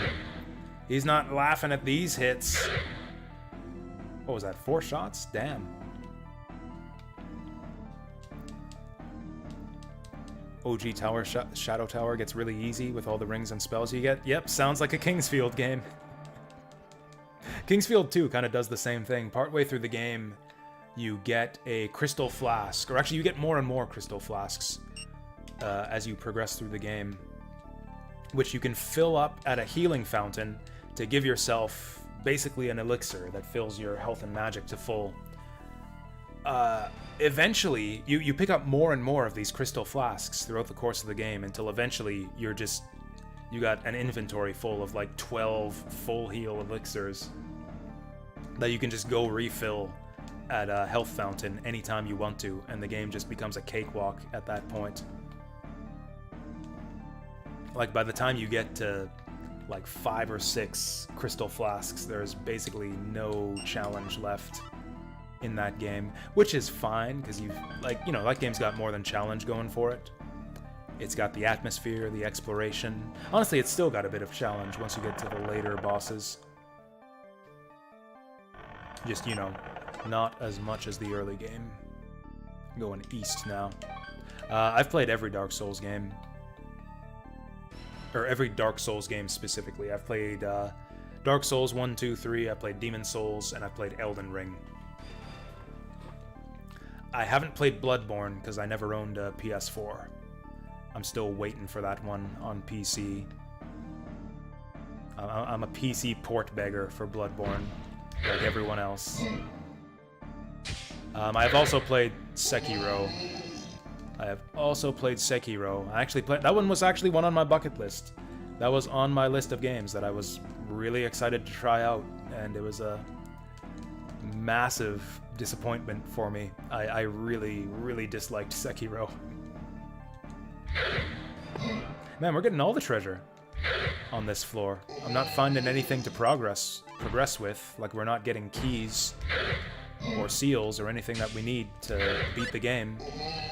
Getting levels and experience and weapons. Well, there's something. There's progress. I think that might actually be the very first bit of useful progress we've made in the game tonight. We got another seal stone. Have I tried out the Bloodborne PSX demake? I did. That was actually one on Viewer's Choice Night. A couple months ago we did that one. I didn't quite finish it in the 2 hours allotted. Actually, I think we got that one coming up next month, if I just check my spreadsheet here. I think we're doing that one again about a month from now. Yeah, Deep Fry nominated the Bloodborne demake for July, so we're gonna be playing that one next month. Again.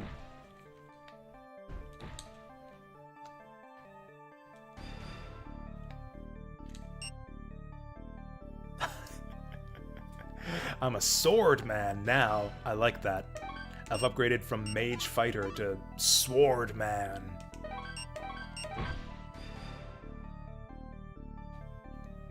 What was I when I started off? Wasn't I a knight? I've been promoted from knight to sword man. I think I was a fighter to start off, or a soldier. I think I was a soldier. This map is complicated. Okay, I want to go east and then south. When you play Kingsfield 4, it made you think that Dark Souls 2 was Kingsfield 5 at some point? I mean, all the Dark Souls games feel pretty similar to Kingsfield games, because that's kind of their design origin. I get what you mean, though. Like, with the... like, the lost zombie king wandering around, and, like, the thing with the giant memories. Yeah, I actually totally see it. That could totally be... like, the whole end game of Dark Souls 2 feels like something that could have come straight out of a Kingsfield game. Yeah, I think I totally get what you're saying there. I had never made that connection before. That's actually interesting.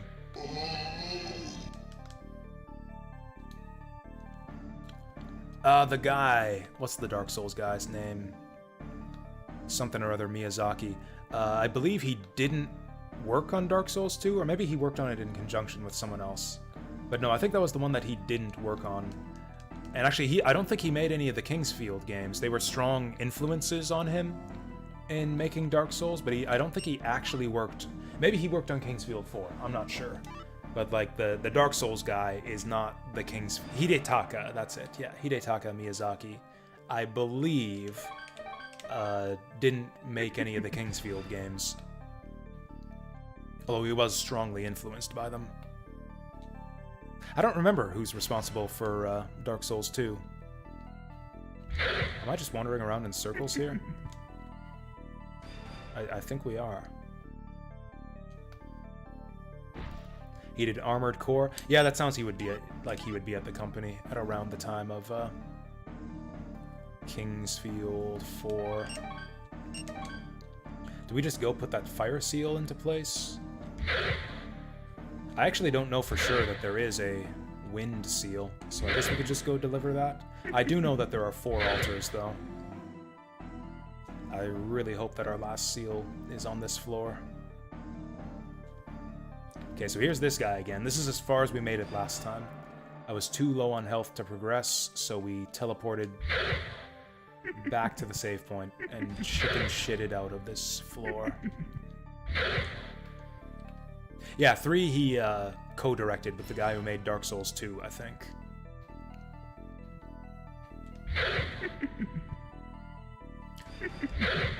I'm reading chat backwards again. Dark Souls 2 feels like a Kingsfield successor more than Dark Souls or Demon Souls.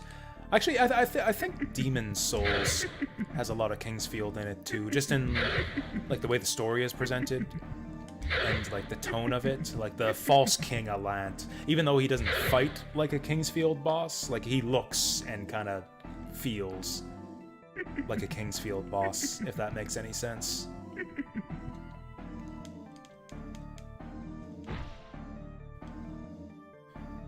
Where are we going here? Going underground. Oh, we've done this already. The Blades of Wind, that's where we ran away last time. Is there anything else I wanted to investigate up here? Kind of just looping in circles. Yeah, we'll do the caves again.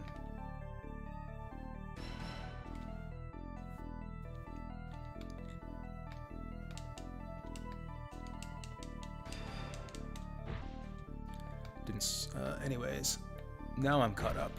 Demons, Dark, Bloodborne, and Elden Ring are his only solo director games. That's interesting. That's interesting, because Demons, Dark, and Elden Ring are my favorites in the series. Those are my 4 favorite games. Now, I'm not a hater of Dark Souls 2 or 3. You see this happen all the time with game franchises, where it's like every game in the series is either the best or the worst. It's like, oh, Dark Souls 2 is dog shit for this, and this reason. No, Dark Souls 2 is the best for this, and this reason. And, like, sure, there are good things and bad things about every entry, but, like, I think they're all similar enough that it's weird to me that people, like, really love some of the games and despise the others. Like, I like all the Dark Souls games. They're different in subtle ways, but... and sometimes not that subtle, but like I think they're all similar enough that like if you can enjoy one, you can enjoy any of them. And like I get how maybe some facet of one game or another might be like uniquely just against your preferences, that like maybe you'll really dislike one over one specific thing. It's strange to me that so many people just like love one or two games in the Souls series and despise one or two of the others. It's like almost everyone like hates Dark Souls 2 or hates Dark Souls 3 or thinks Dark Souls 1 is overrated and the sequels improved on it so much. Like, I don't know, I've encountered very few people like myself who love all of the Dark Souls games. Like, I love some more than others. Like, I like Dark Souls 1 the best. I might like Elden Ring the best now, actually, but we'll see about that. I've only played that game once so far. But, like, yeah, they're all... I don't know. Are they all 10 out of 10s for me? I think they are. I think every Souls game is a 10 out of 10 for me.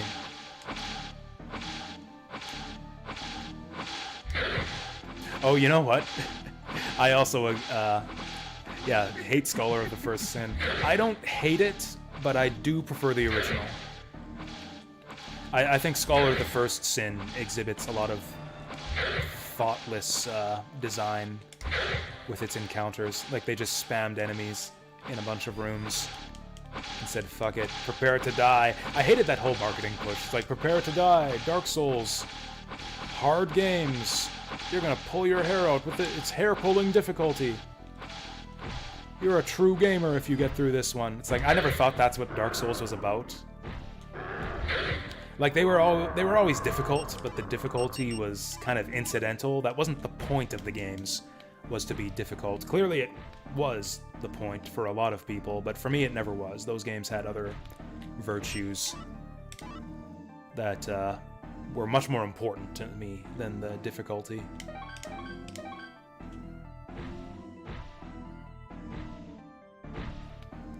Well, the only thing we've found now is the fire seal. Maybe I can tank my way through this now?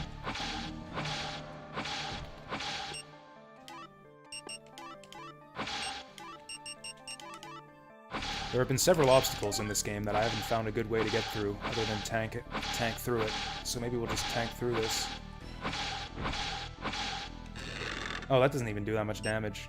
Beware the blades of wind, guys. Beware the blade of wind, it'll fucking kill ya. Or it'll do like 5 points of damage. How about?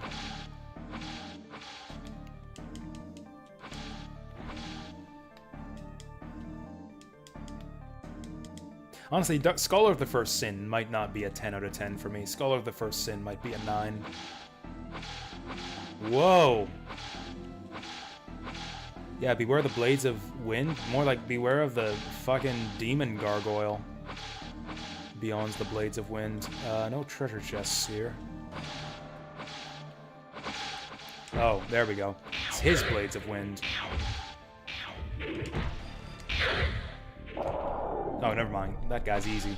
I thought he looked like some intimidating archdemon or something, but he's actually kind of easy. I think we're off the map now. Oh no, we're still on it.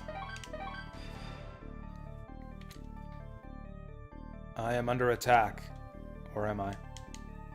My screen just blinked red. Grown to dislike Elden Ring.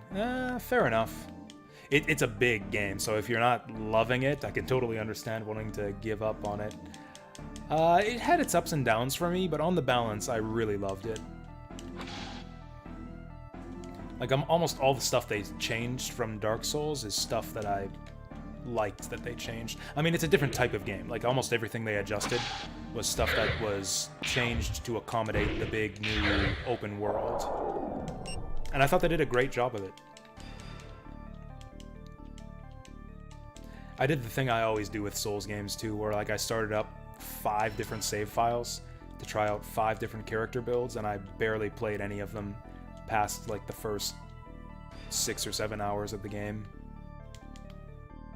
Like, I beat the game. I did almost everything there was to do in that game, I think, on my one save file that I played through to the end. Okay, we got 2 hidden doors here.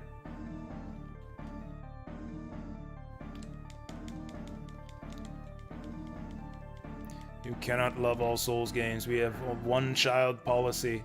In that case, my child is Elden Souls. Wait, no, that game sucked. Never mind. I disown Elden Souls. Wait, Eldest Souls. Fuck, I ruined the joke. That was the game I played for a previous viewer's choice. I really, really disliked Eldest Souls. Fuck, who did that? Where'd that come from? Some guy just threw a tomato at me when I started talking shit about Eldest Souls. I'm lost again. No, we were going the right way. We want to go this way. There's got to be something here, right? Like, otherwise this whole area... Ooh. There we go. Wait.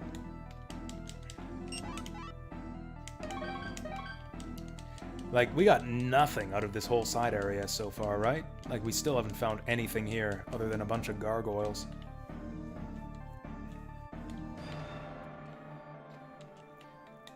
Dark Souls is... like, it's punishing. Like, if you make a mistake, you're gonna get dinged in Souls games. That's just the way they are. Like, a lot of games these days are just kind of brain dead by design. That's the problem that people had with Soldiers, is like they're expecting brain dead games where you can just run forward and mash square. And, like, if you die, there's hardly any consequence. You just, you know, learn to play a little bit better next time, but, like, you don't lose much if you happen to die. Like, people expect games like that these days, and Dark Souls isn't that. It's like a classic-styled video game. It's like, no, you die if you're killed, and then you gotta do it again until you succeed. And there's a lot of shit you gotta learn about the encounters and boss fights and the ways enemies behave. You gotta learn the game systems. You gotta work on your stamina management. Like, you actually have to learn to play the game in order to succeed at it. And that's not true of a lot of games these days.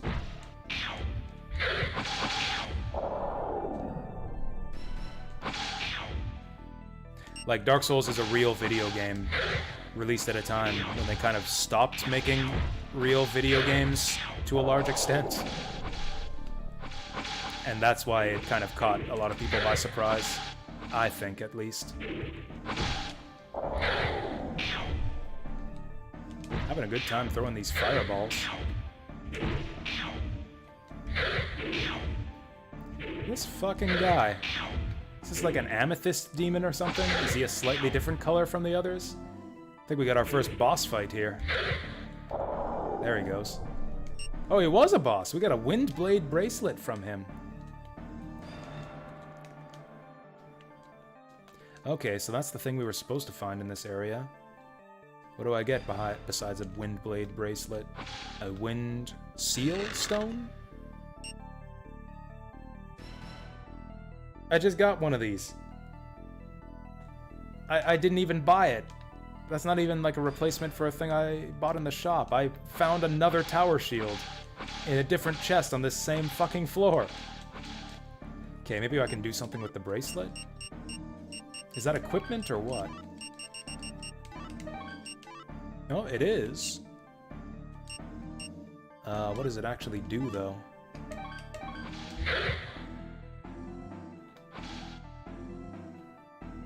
Well, this was a disappointing excursion.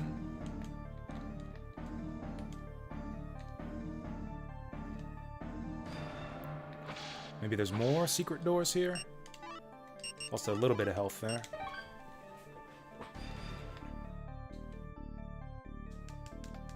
Nope. Nope. There's an interview about Demon Souls where Miyazaki talks about making a game for gaming enthusiasts. Yeah, that sounds pretty good. I really resonate with a lot of the stuff he says about, like, one of his excuses for the Souls game not having easy modes is, like, is because of the way that he... And I don't think this is a good excuse for the games not having easy modes, but it's a good encapsulation of the way that Miyazaki approaches game design. It's like he says...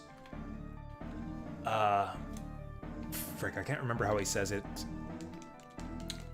Basically, like, the game has a fixed difficulty because because he wants it to be different for everyone else. Like, players will have different challenges to overcome based on their playstyle. Like, for him, it's all about expressiveness, like having the different builds and different ways to approach the game.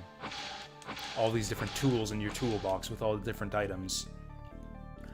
And players struggling with different parts depending on their playstyle. Like, that's all part of the game, is finding your way through based on discovering the approach that suits you as a player. You kind of have your own personalized experience based on how you choose to approach things out of all these options that the game puts at your disposal. And that's kind of the fun of all of the Souls games for me. Like, I think he nails that sense of finding your own personalized solution to the problems the game presents to you. And that's kind of why I didn't like Sekiro, because that game's much more about prescribed solutions and, like, magic bullets to specific situations. Like, you get all the sub-weapons in that game, but most of them are basically useless, except against the enemies that they're specifically programmed to be useful against.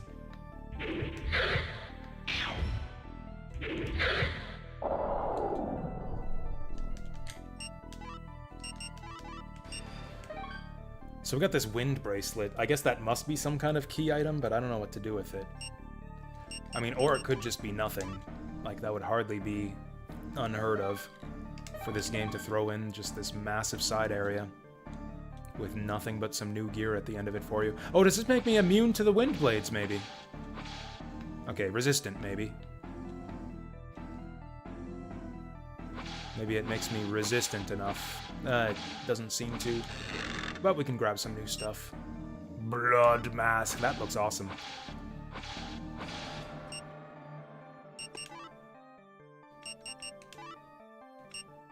Oh yeah, I'm gonna get a blood mask. Actually, let's have a look.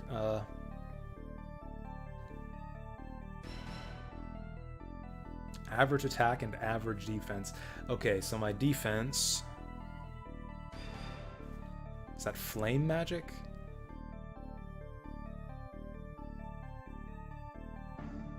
Okay, so I've got 18, 11, 10, 10 defense. What if I take off? What if I replace the Windblade bracelet with the Moon Charm? 18, 11, 10, 7, 3. So I gain dark magic defense with this one. It's 7, 3. And with this one, it's 0, 10. So I lose dark resistance and gain flame resistance. That's actually good for this floor, because the enemies are throwing dark magic, or a flame magic around. I don't see wind as a defense stat, though. Maybe wind is just physical.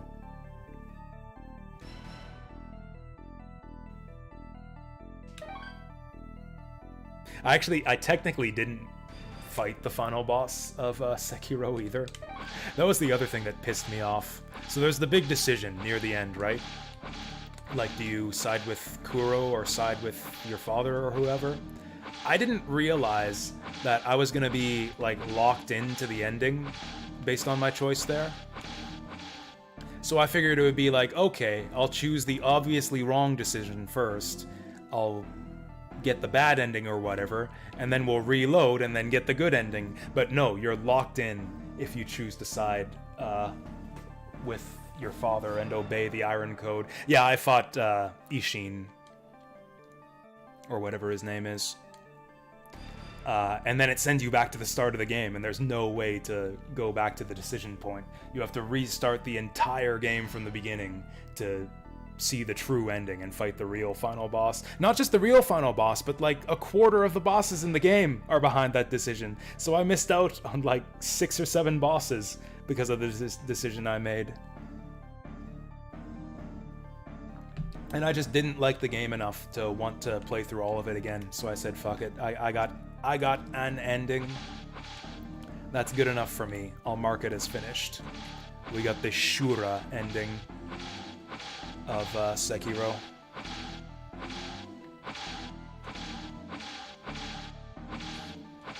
Taking a lot of hits here.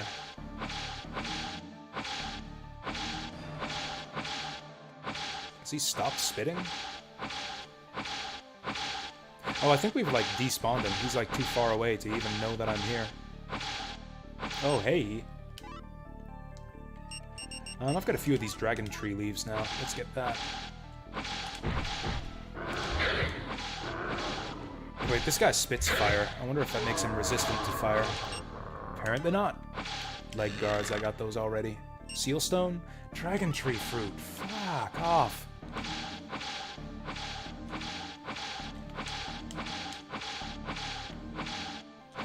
Oh, one of the end bosses feels like a Dark Souls boss. There were several bosses that kind of felt like Dark Souls bosses to me in Sekiro.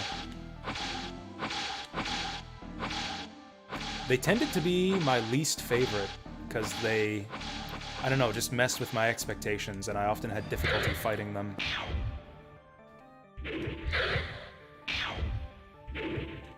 Although I guess that's not entirely true.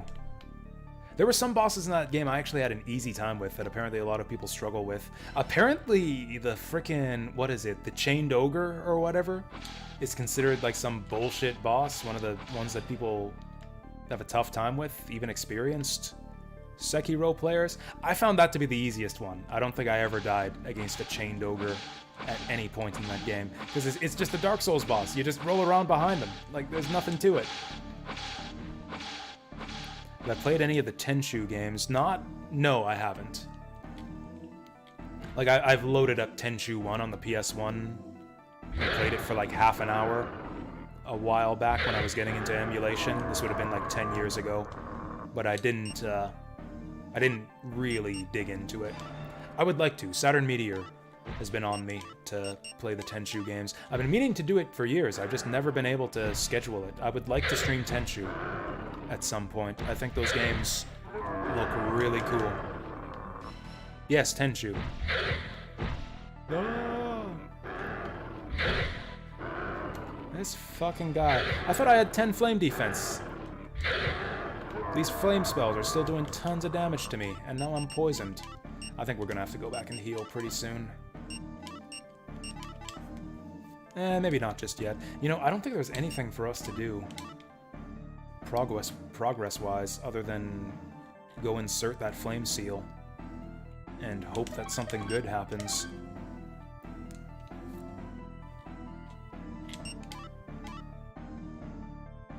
Okay, so we want to go north than west. In other words, the exact way we were just going.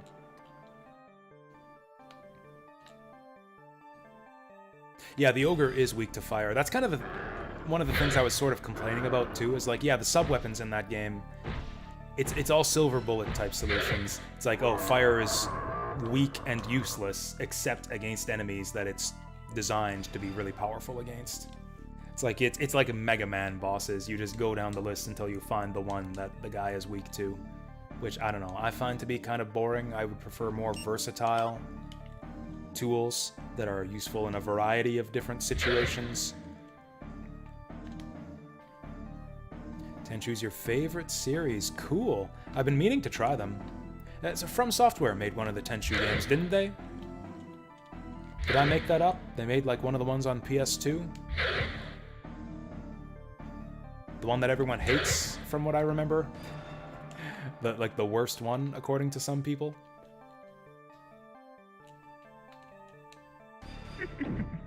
Let's go save.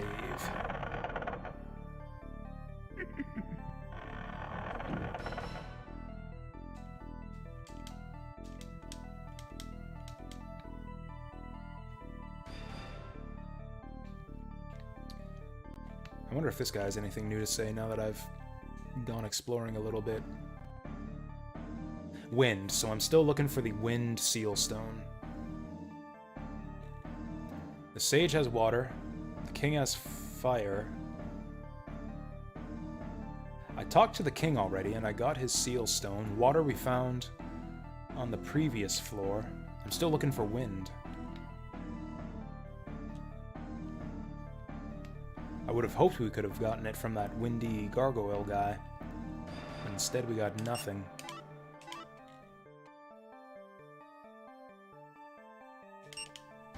Oh, we got like 2,000 XP there.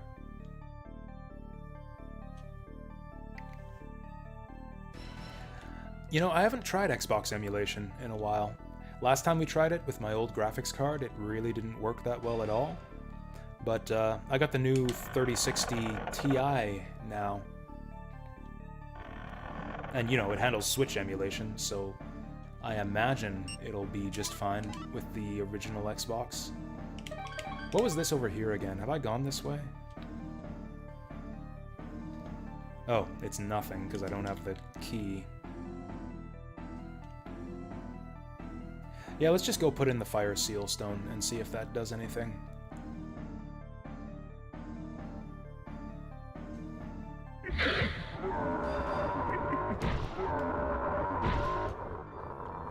Oh, he didn't like that.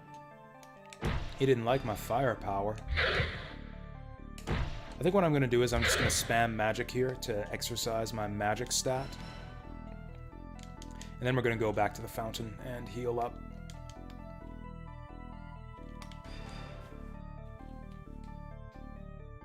Yeah, honestly, Jet Set Radio Future is the only game I really care about for original Xbox. It is literally the only... The fuck was that?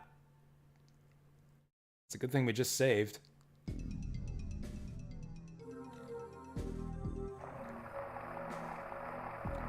Good thing we just saved. I have no idea what just happened there. That reminds me of my first death in... Also, coincidentally, I have 53 hit points again. Reminds me of my first death in Kingsfield 4, because I tried that game out on PS2 a while back. Like a long time ago. I was planning to play it and I didn't end up doing it. But I tested it out on the emulator. I took like 2 steps forward and died instantly to something I couldn't see, which I thought was just hilarious. And I tested it out and it happened multiple times and I could not figure out what the hell was going on. I just take 2 steps forward and just fucking die. Turns out that there's lava around the starting area. There's like a little pathway that you have to navigate through that has lava on either side. The PS2 emulator wasn't rendering it correctly, so there was like basically an invisible lava field I had to navigate right at the start of the game because of the shitty emulator I was using that wouldn't show the lava properly. So that was amusing. Oh, I'm getting like health drained by the ghosts or something? Or is this armor sapping my health? Am I wearing something that's sapping my health? Yeah, my health is constantly draining. Yeah, it happened again. I must be wearing something. Maybe it's that spiky armor? Okay, let's test this out.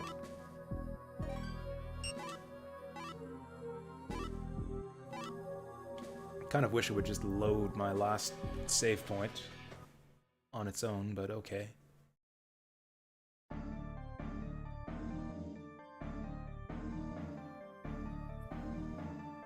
Yeah, look at my HP here. Okay, so now I'm definitely not in combat. Yeah, I'm being ticked down by something. I'm guessing it's either the fire mail because of all the spikes. Let's try it.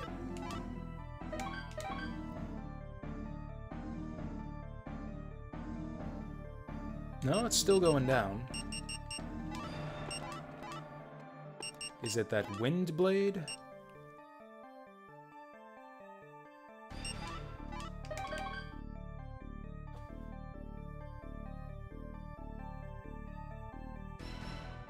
Oh, nope, it's still going down.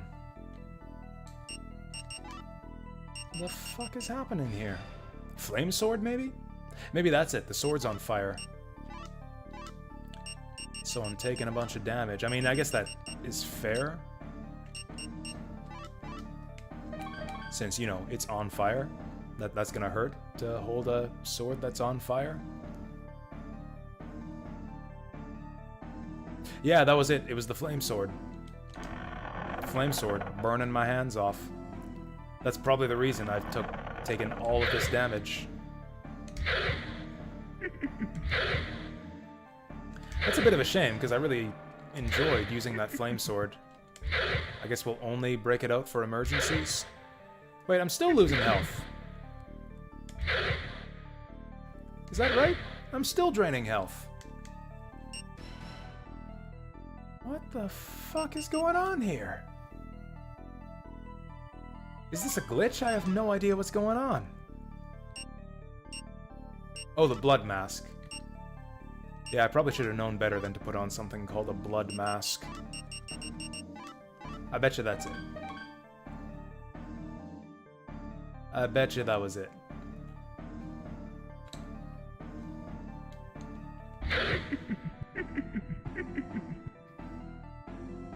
Yeah, why the fuck would I put on something called a blood mask? Yeah, that was a bad idea. I deserved all that damage I took. Does it at least give you good stats? I didn't even notice what we even get from the blood mask. Well, I've lost all my health, so we gotta go back and heal. I get these ghosts to exercise my magic before we go. Oh, the word is out, though. The word is out about the ghost hunter. They're all running away from me. Oh, nice. I think those are worth money.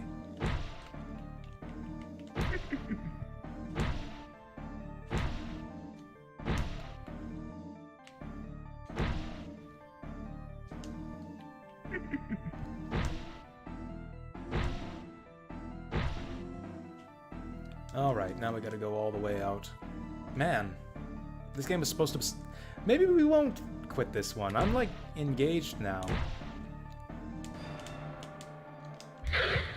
Gosh, these Kingsfield games just suck you in. I feel like I'm happy with this game again, now that we've made a little bit of progress. And I've got some new gear to try out.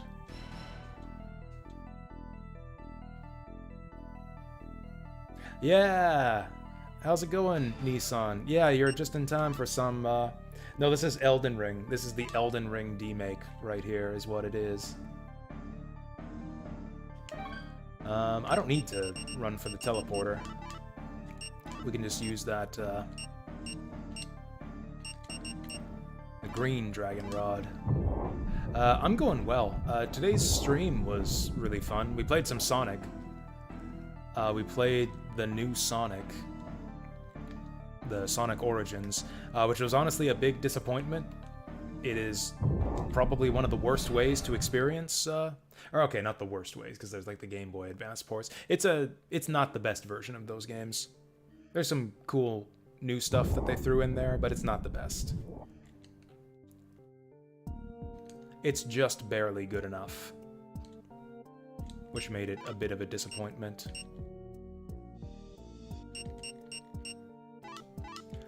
And then after we finished that, we played all of them. We played Sonic 1, Sonic CD, Sonic 2, Sonic 3, and Sonic & Knuckles.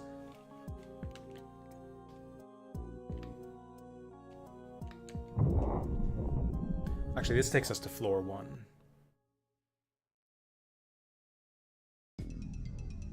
Never mind. Wait, or does it? I'm lost. Where am I?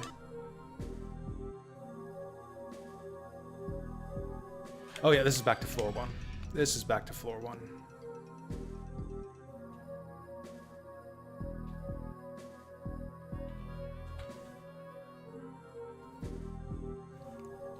I see now that it's about my bedtime, but I don't want to go to bed. I want to play game more.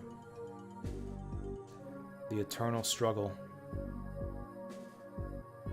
Castlevania Curse of Darkness might be an excellent pick for a first-gen Xbox. Wasn't that one on PS2 as well, though?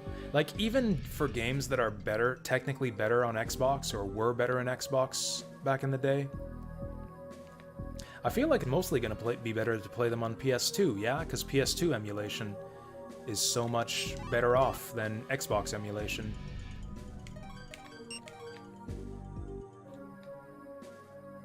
Wasn't Curse of Darkness on PS2?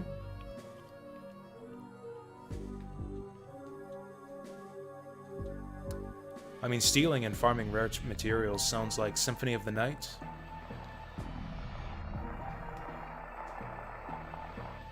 You know, I always thought it would be cool if they made like a 3D Castlevania game in the style of Symphony of the Night that was like open world and exploration and stuff. Or not like open world, but you know, like open map. Like Symphony of the Night in 3D. I suppose that would be Dark Souls, wouldn't it? I suppose that would basically be Dark Souls. You can even put on a whip in Dark Souls.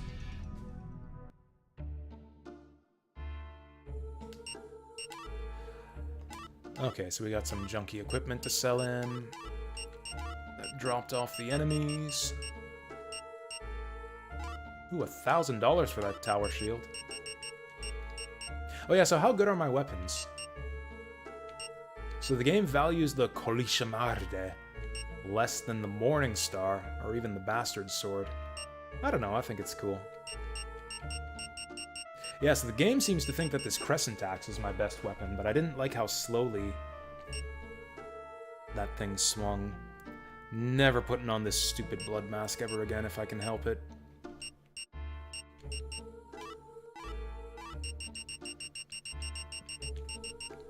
I think the Moonstone was just for selling as well. Maybe the Verdite too, but I'm not sure about that. Took longer to get through those all those Sonic games too than I was expecting. Like 7 hours.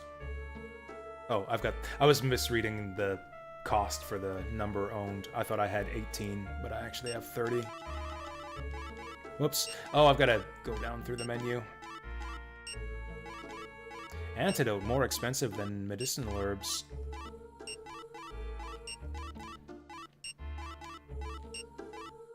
$10 is fine.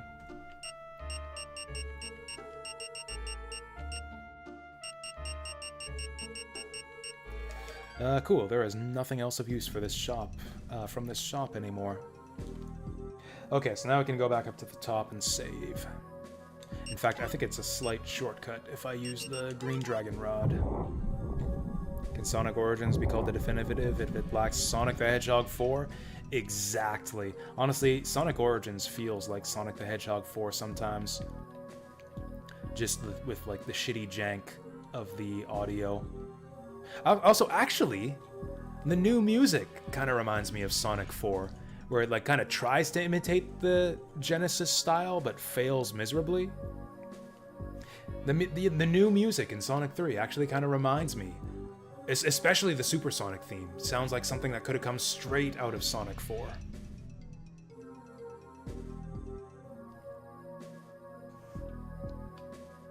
Okay, let's go back up top and then save our game and then decide what we're gonna do. The thing is, I don't even know where this wind seal is gonna be. I don't have it in my inventory already, do I? Because that would be really dumb.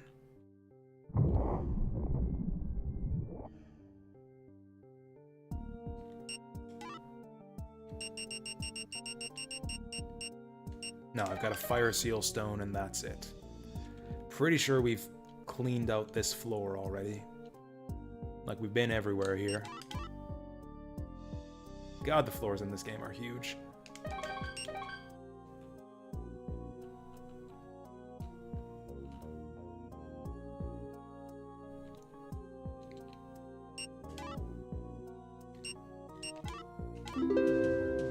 Oh yeah, were there any gaps on the top floor? Anything where the harp might be useful? I might have to try that out.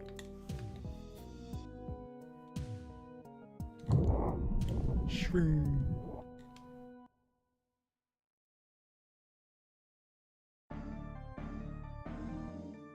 Okay, so this is the music for this floor. Oh yeah, there was a teleporter in one of these rooms.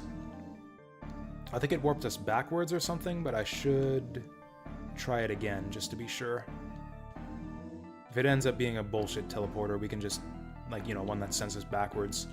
I can just reload my save. I can't find my save point.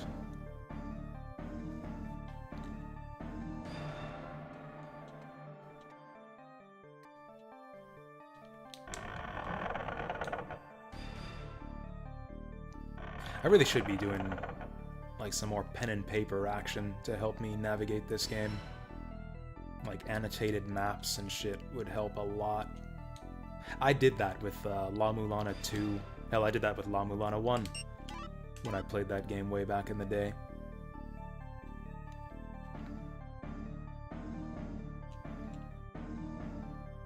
There used to be a magic portal to the 4th floor, but the Dark Magician sealed the passage. I'm assuming that's the prayer tower. We need to unseal it with the seal stones.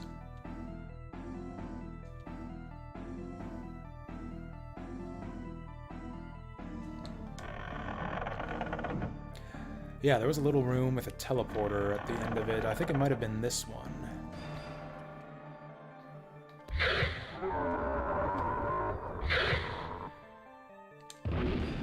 Oh, we're slaying these fools. Yeah, there's nothing over here. Where was it? Oh, down bottom. Yeah, far south and then to the east.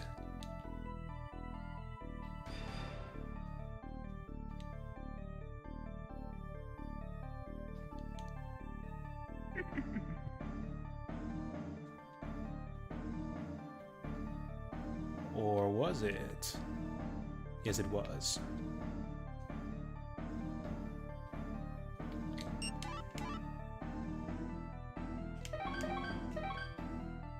I'll check this dead end one more time. I think we looked at everything in here. Yeah, there was like just an herb or something in there.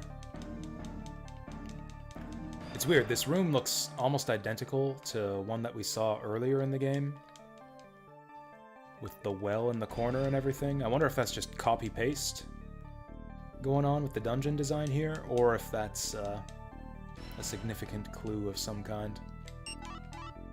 Okay, so none of this is on the map. I can't remember if I went this way before. I think I did. But whatever. We can try it again. I'm lost anyways. Okay, I remember this. Well, if this teleporter doesn't work out, we'll just insert the fire seal and call it a night.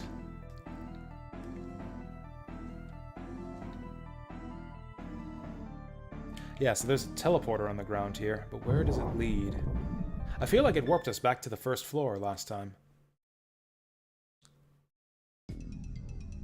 That's the floor 1 music.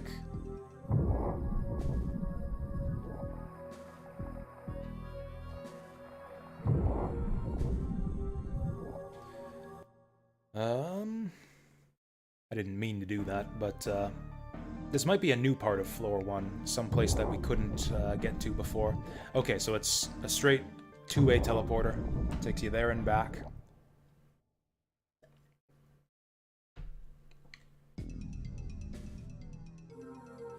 I love how there's no loading screen or anything here. It just freezes. Oh!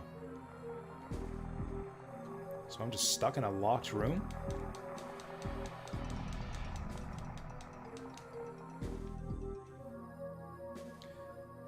This seems weirdly pointless. Unless one of my keys works on this door. Key doesn't fit.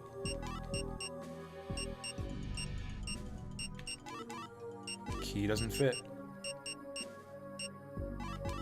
Key doesn't fit. Or maybe it did. Key doesn't fit. Shit, I need to get some more keys, man.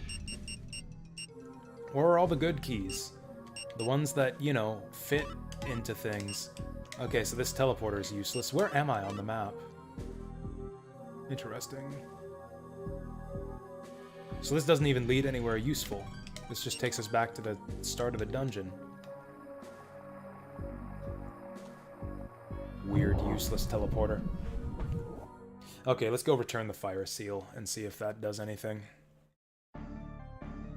Maybe the wind seal is just in its place already. Maybe we don't even have to go find the wind seal.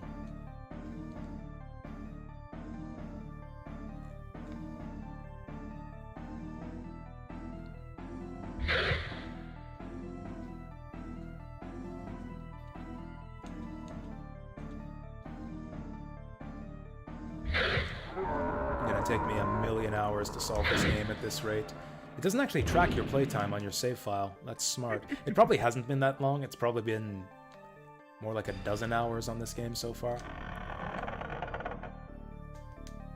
I think I did read in a guide that there's only something like 5 floors in this game, so we are probably more than halfway there. Have I not been up here before? This doesn't look familiar at all. I'll take your dragon fruit. Magic remembered.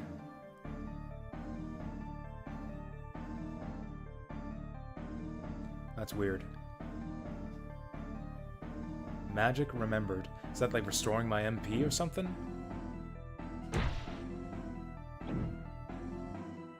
Oh, it is too. Nice. Let's spam some magic. Is this what we were supposed to do this whole time? No, I'm guessing this is the door that is opened by the seal. Huh. It's another save point here for some reason.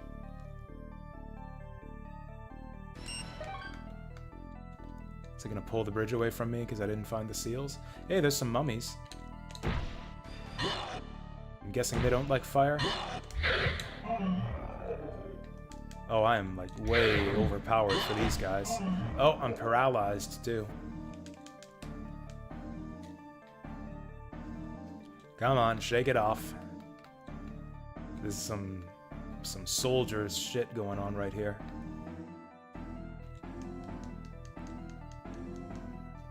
At least in soldiers, you'd only get frozen every like 5 seconds when you're paralyzed. Hey, it didn't pull the bridge out from under me. That's awfully kind for this game. Yeah, we're wrecking these mummies. Oh, now this is some Elden Ring, or this is some, like, Modern Souls type level design. We can actually see the bridge down below. Like, hey, I'm gonna be going down there eventually. You see that thing over there? We're gonna go there. Okay, this is something new. Apparently I just didn't open the right door before.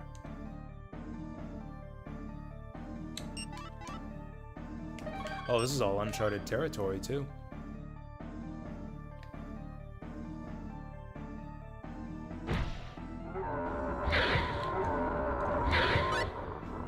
Level up. Bum ba da ba bum.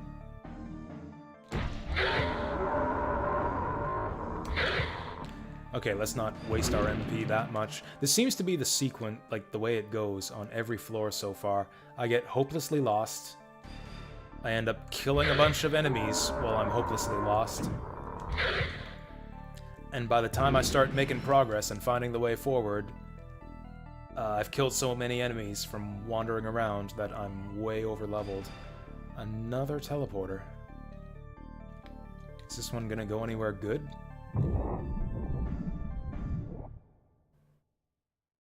It seems like we're going to a different floor. Whoa!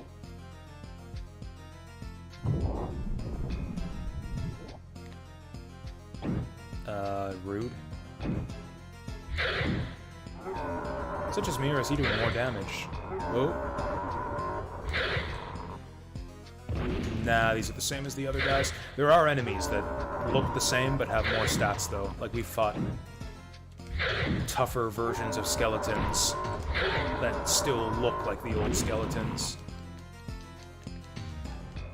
Oh, things getting intense now. So they just led us up to floor... I'm assuming this is 4? The walls are made of brains.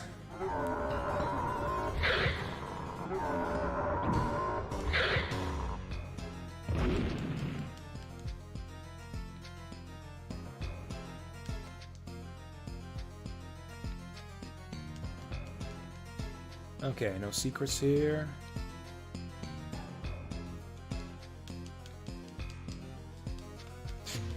Instead of like checking my corners, making sure we're not falling into an enemy ambush like in Dark Souls, I'm checking the walls to see if there aren't any secrets. What?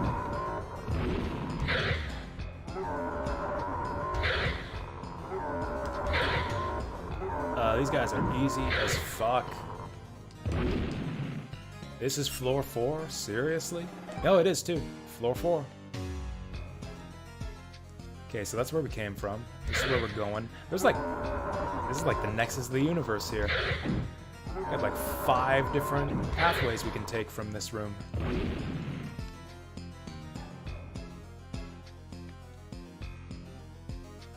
I can totally see why they eventually added weapon durability to Shadow Tower. Like, yeah, that would prevent me accidentally grinding up on tons and tons of enemies like I've been doing in this game.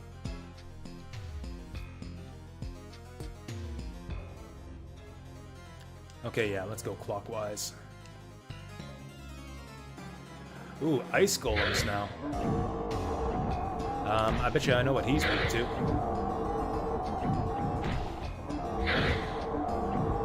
Maybe he's not that weak. Maybe this is the 2 gold. Maybe this is the kind of game where ice actually resists fire.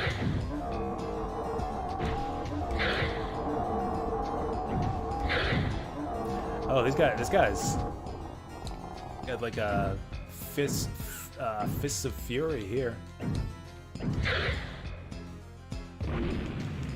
Look at the jab, jab, jab combo. Okay. Anything here? Nope. Do I have a map for this floor? Oh, yes, but I'm not anywhere near where the map actually maps. Seriously, nothing here? Well, I hope we got some good experience from that fight at least. It's a better version of Onimusha. I don't know if I care about Onimusha. That game never interested me, even back in the day. Wait, I said clockwise, right? I was wrong, though. I said clockwise, but we're actually going counterclockwise. I think. Oh wait, are you friendly?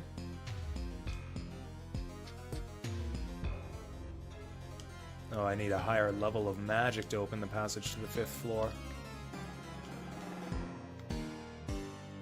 Whoa! Glad we didn't step in there. Also, your character in this game is fat, so I don't think I can reach that fruit over there. That's fine, I got enough already. So not clockwise, counterclockwise. This might be where I came from. Everything looks the same on this stupid floor. This floor sucks.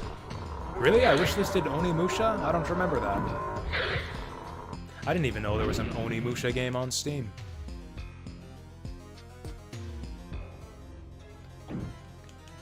Well, we're seeing new stuff now. That's exciting. There's a death hole. That's also exciting. I don't think I want to step in it, though.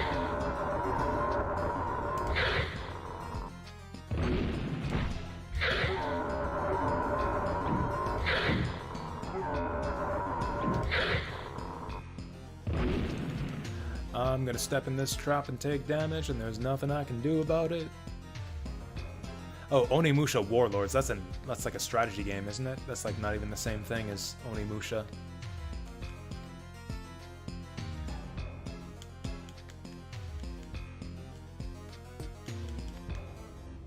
Oh, what do we got here? Another dragon tree fruit.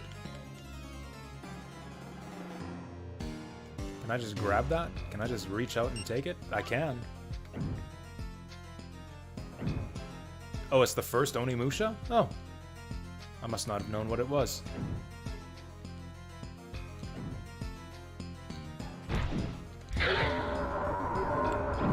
I don't know if fighting these guys is even worth my time, but I'm gonna keep doing it because I like the exps.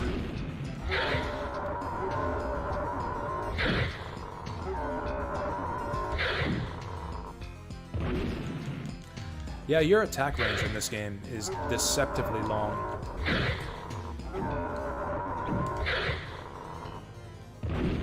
Like, yeah, you can hit enemies from way farther away than you would expect. Gotta learn to abuse that. Is that another fucking tower shield? Is that another fucking tower shield? I guess they're worth $1,000, so I won't complain, but Actually, yes, I will complain. Another fucking tower shield? That's the third one.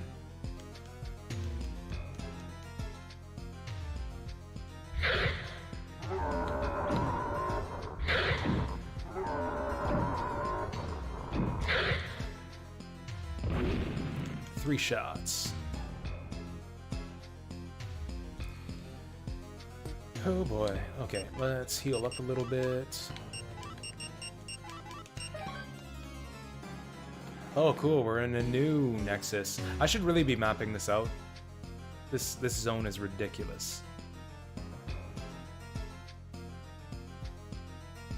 You know what? I'm gonna keep going counterclockwise just for consistency. Just so I don't get lost. Fuck. So much unavoidable damage in this game. Okay, so that's just up where we were before.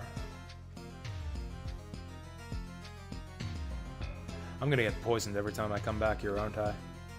Nope, we're good. Fuck!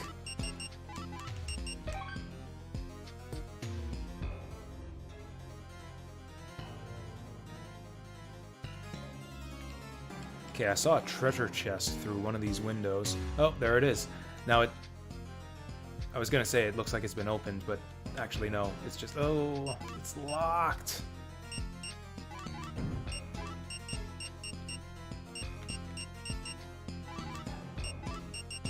Yeah, it's not gonna be any of these. Oh? Well, that's a shame. We gotta find some keys. There's lots of unavoidable damage in this game. Unless I'm just failing to solve the puzzles that avoid the damage.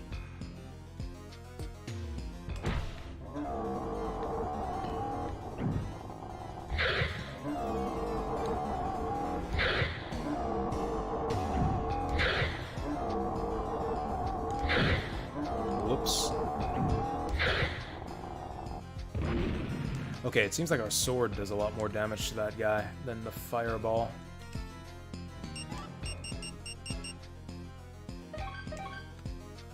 Wait, didn't I have another key? Dungeon key? Oh, the deceased key. I was thinking graveyard key, but nope, nothing happens.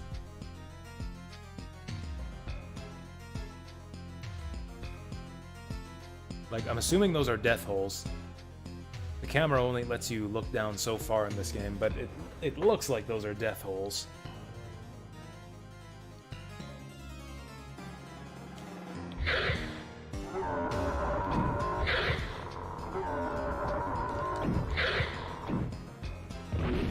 Maybe part of the reason I'm taking so long with this game is I'm wasting my time fighting every single enemy we come across. Well, okay, maybe it's not that much of a waste of time if I'm gonna get punched in the back of the head every time I ignore one of these guys.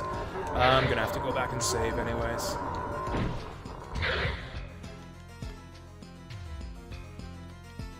Man, what's the point of any of this? We have not found anything good on this whole floor yet. It's just nothing but a bunch of dead ends. And infinity golems.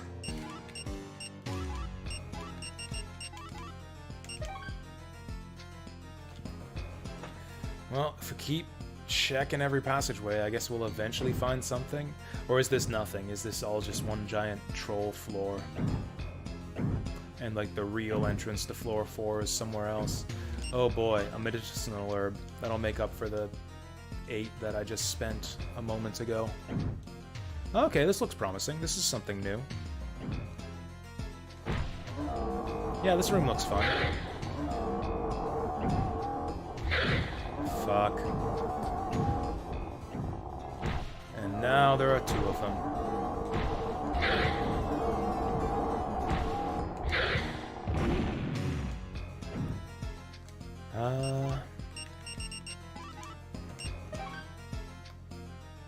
Gonna ignore that guy.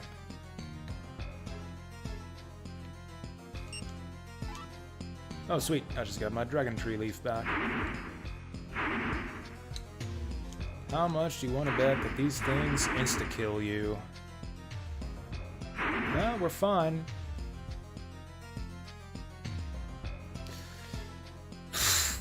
Who's throwing those? Man, I could use another save point right about now. I guess I can always use the dragon staff if I want to teleport home.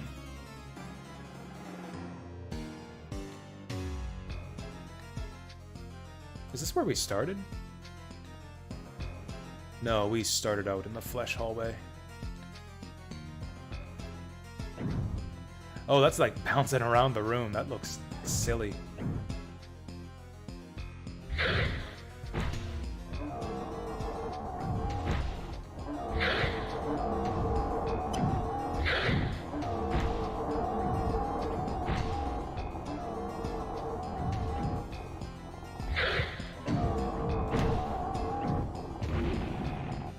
Okay, that's one down. Oh, cool. They just...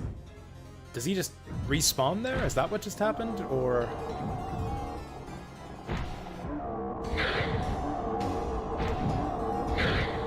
Actually, I can just cycle back and forth with magic to interrupt his attacks. We can stay up here nice and close with him. I might have enough space to just man-fight this one. Okay, they're respawning. They are respawning infinitely.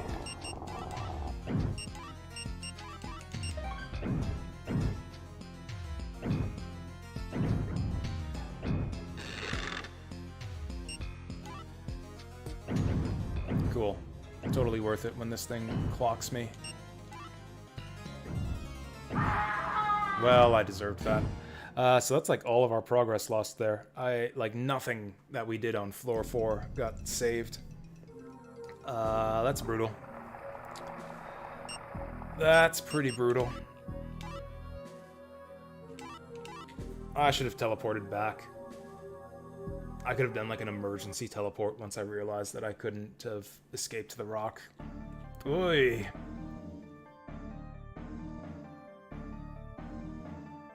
What's this? Oh, this is the path that leads to the teleporter to the next floor. That's right, we didn't even get a save point on the next floor. Wow, that's pretty rough. That's like some release version soldiers save point placement right there. We just lost a lot of progress. That's good though. That's fun for real. Adds intensity to the whole experience. Should have tried harder.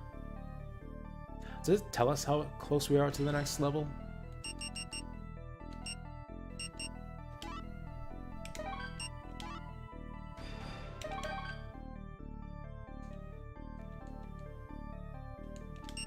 I don't think we're gonna drop this game. We're making progress. We got stuff to explore. As long as I don't get stuck for too long, I think we'll keep trucking through this one. Like, as long as I'm not getting stuck for a whole session or anything, I think we can keep going through this one. I think that's about... I think that's about where we'll call it today. We made a lot of progress in these, you know, few hours that we spent at this one. There's quite a few of you here today. Is there anyone streaming right now who I can send you guys over to? Let's see.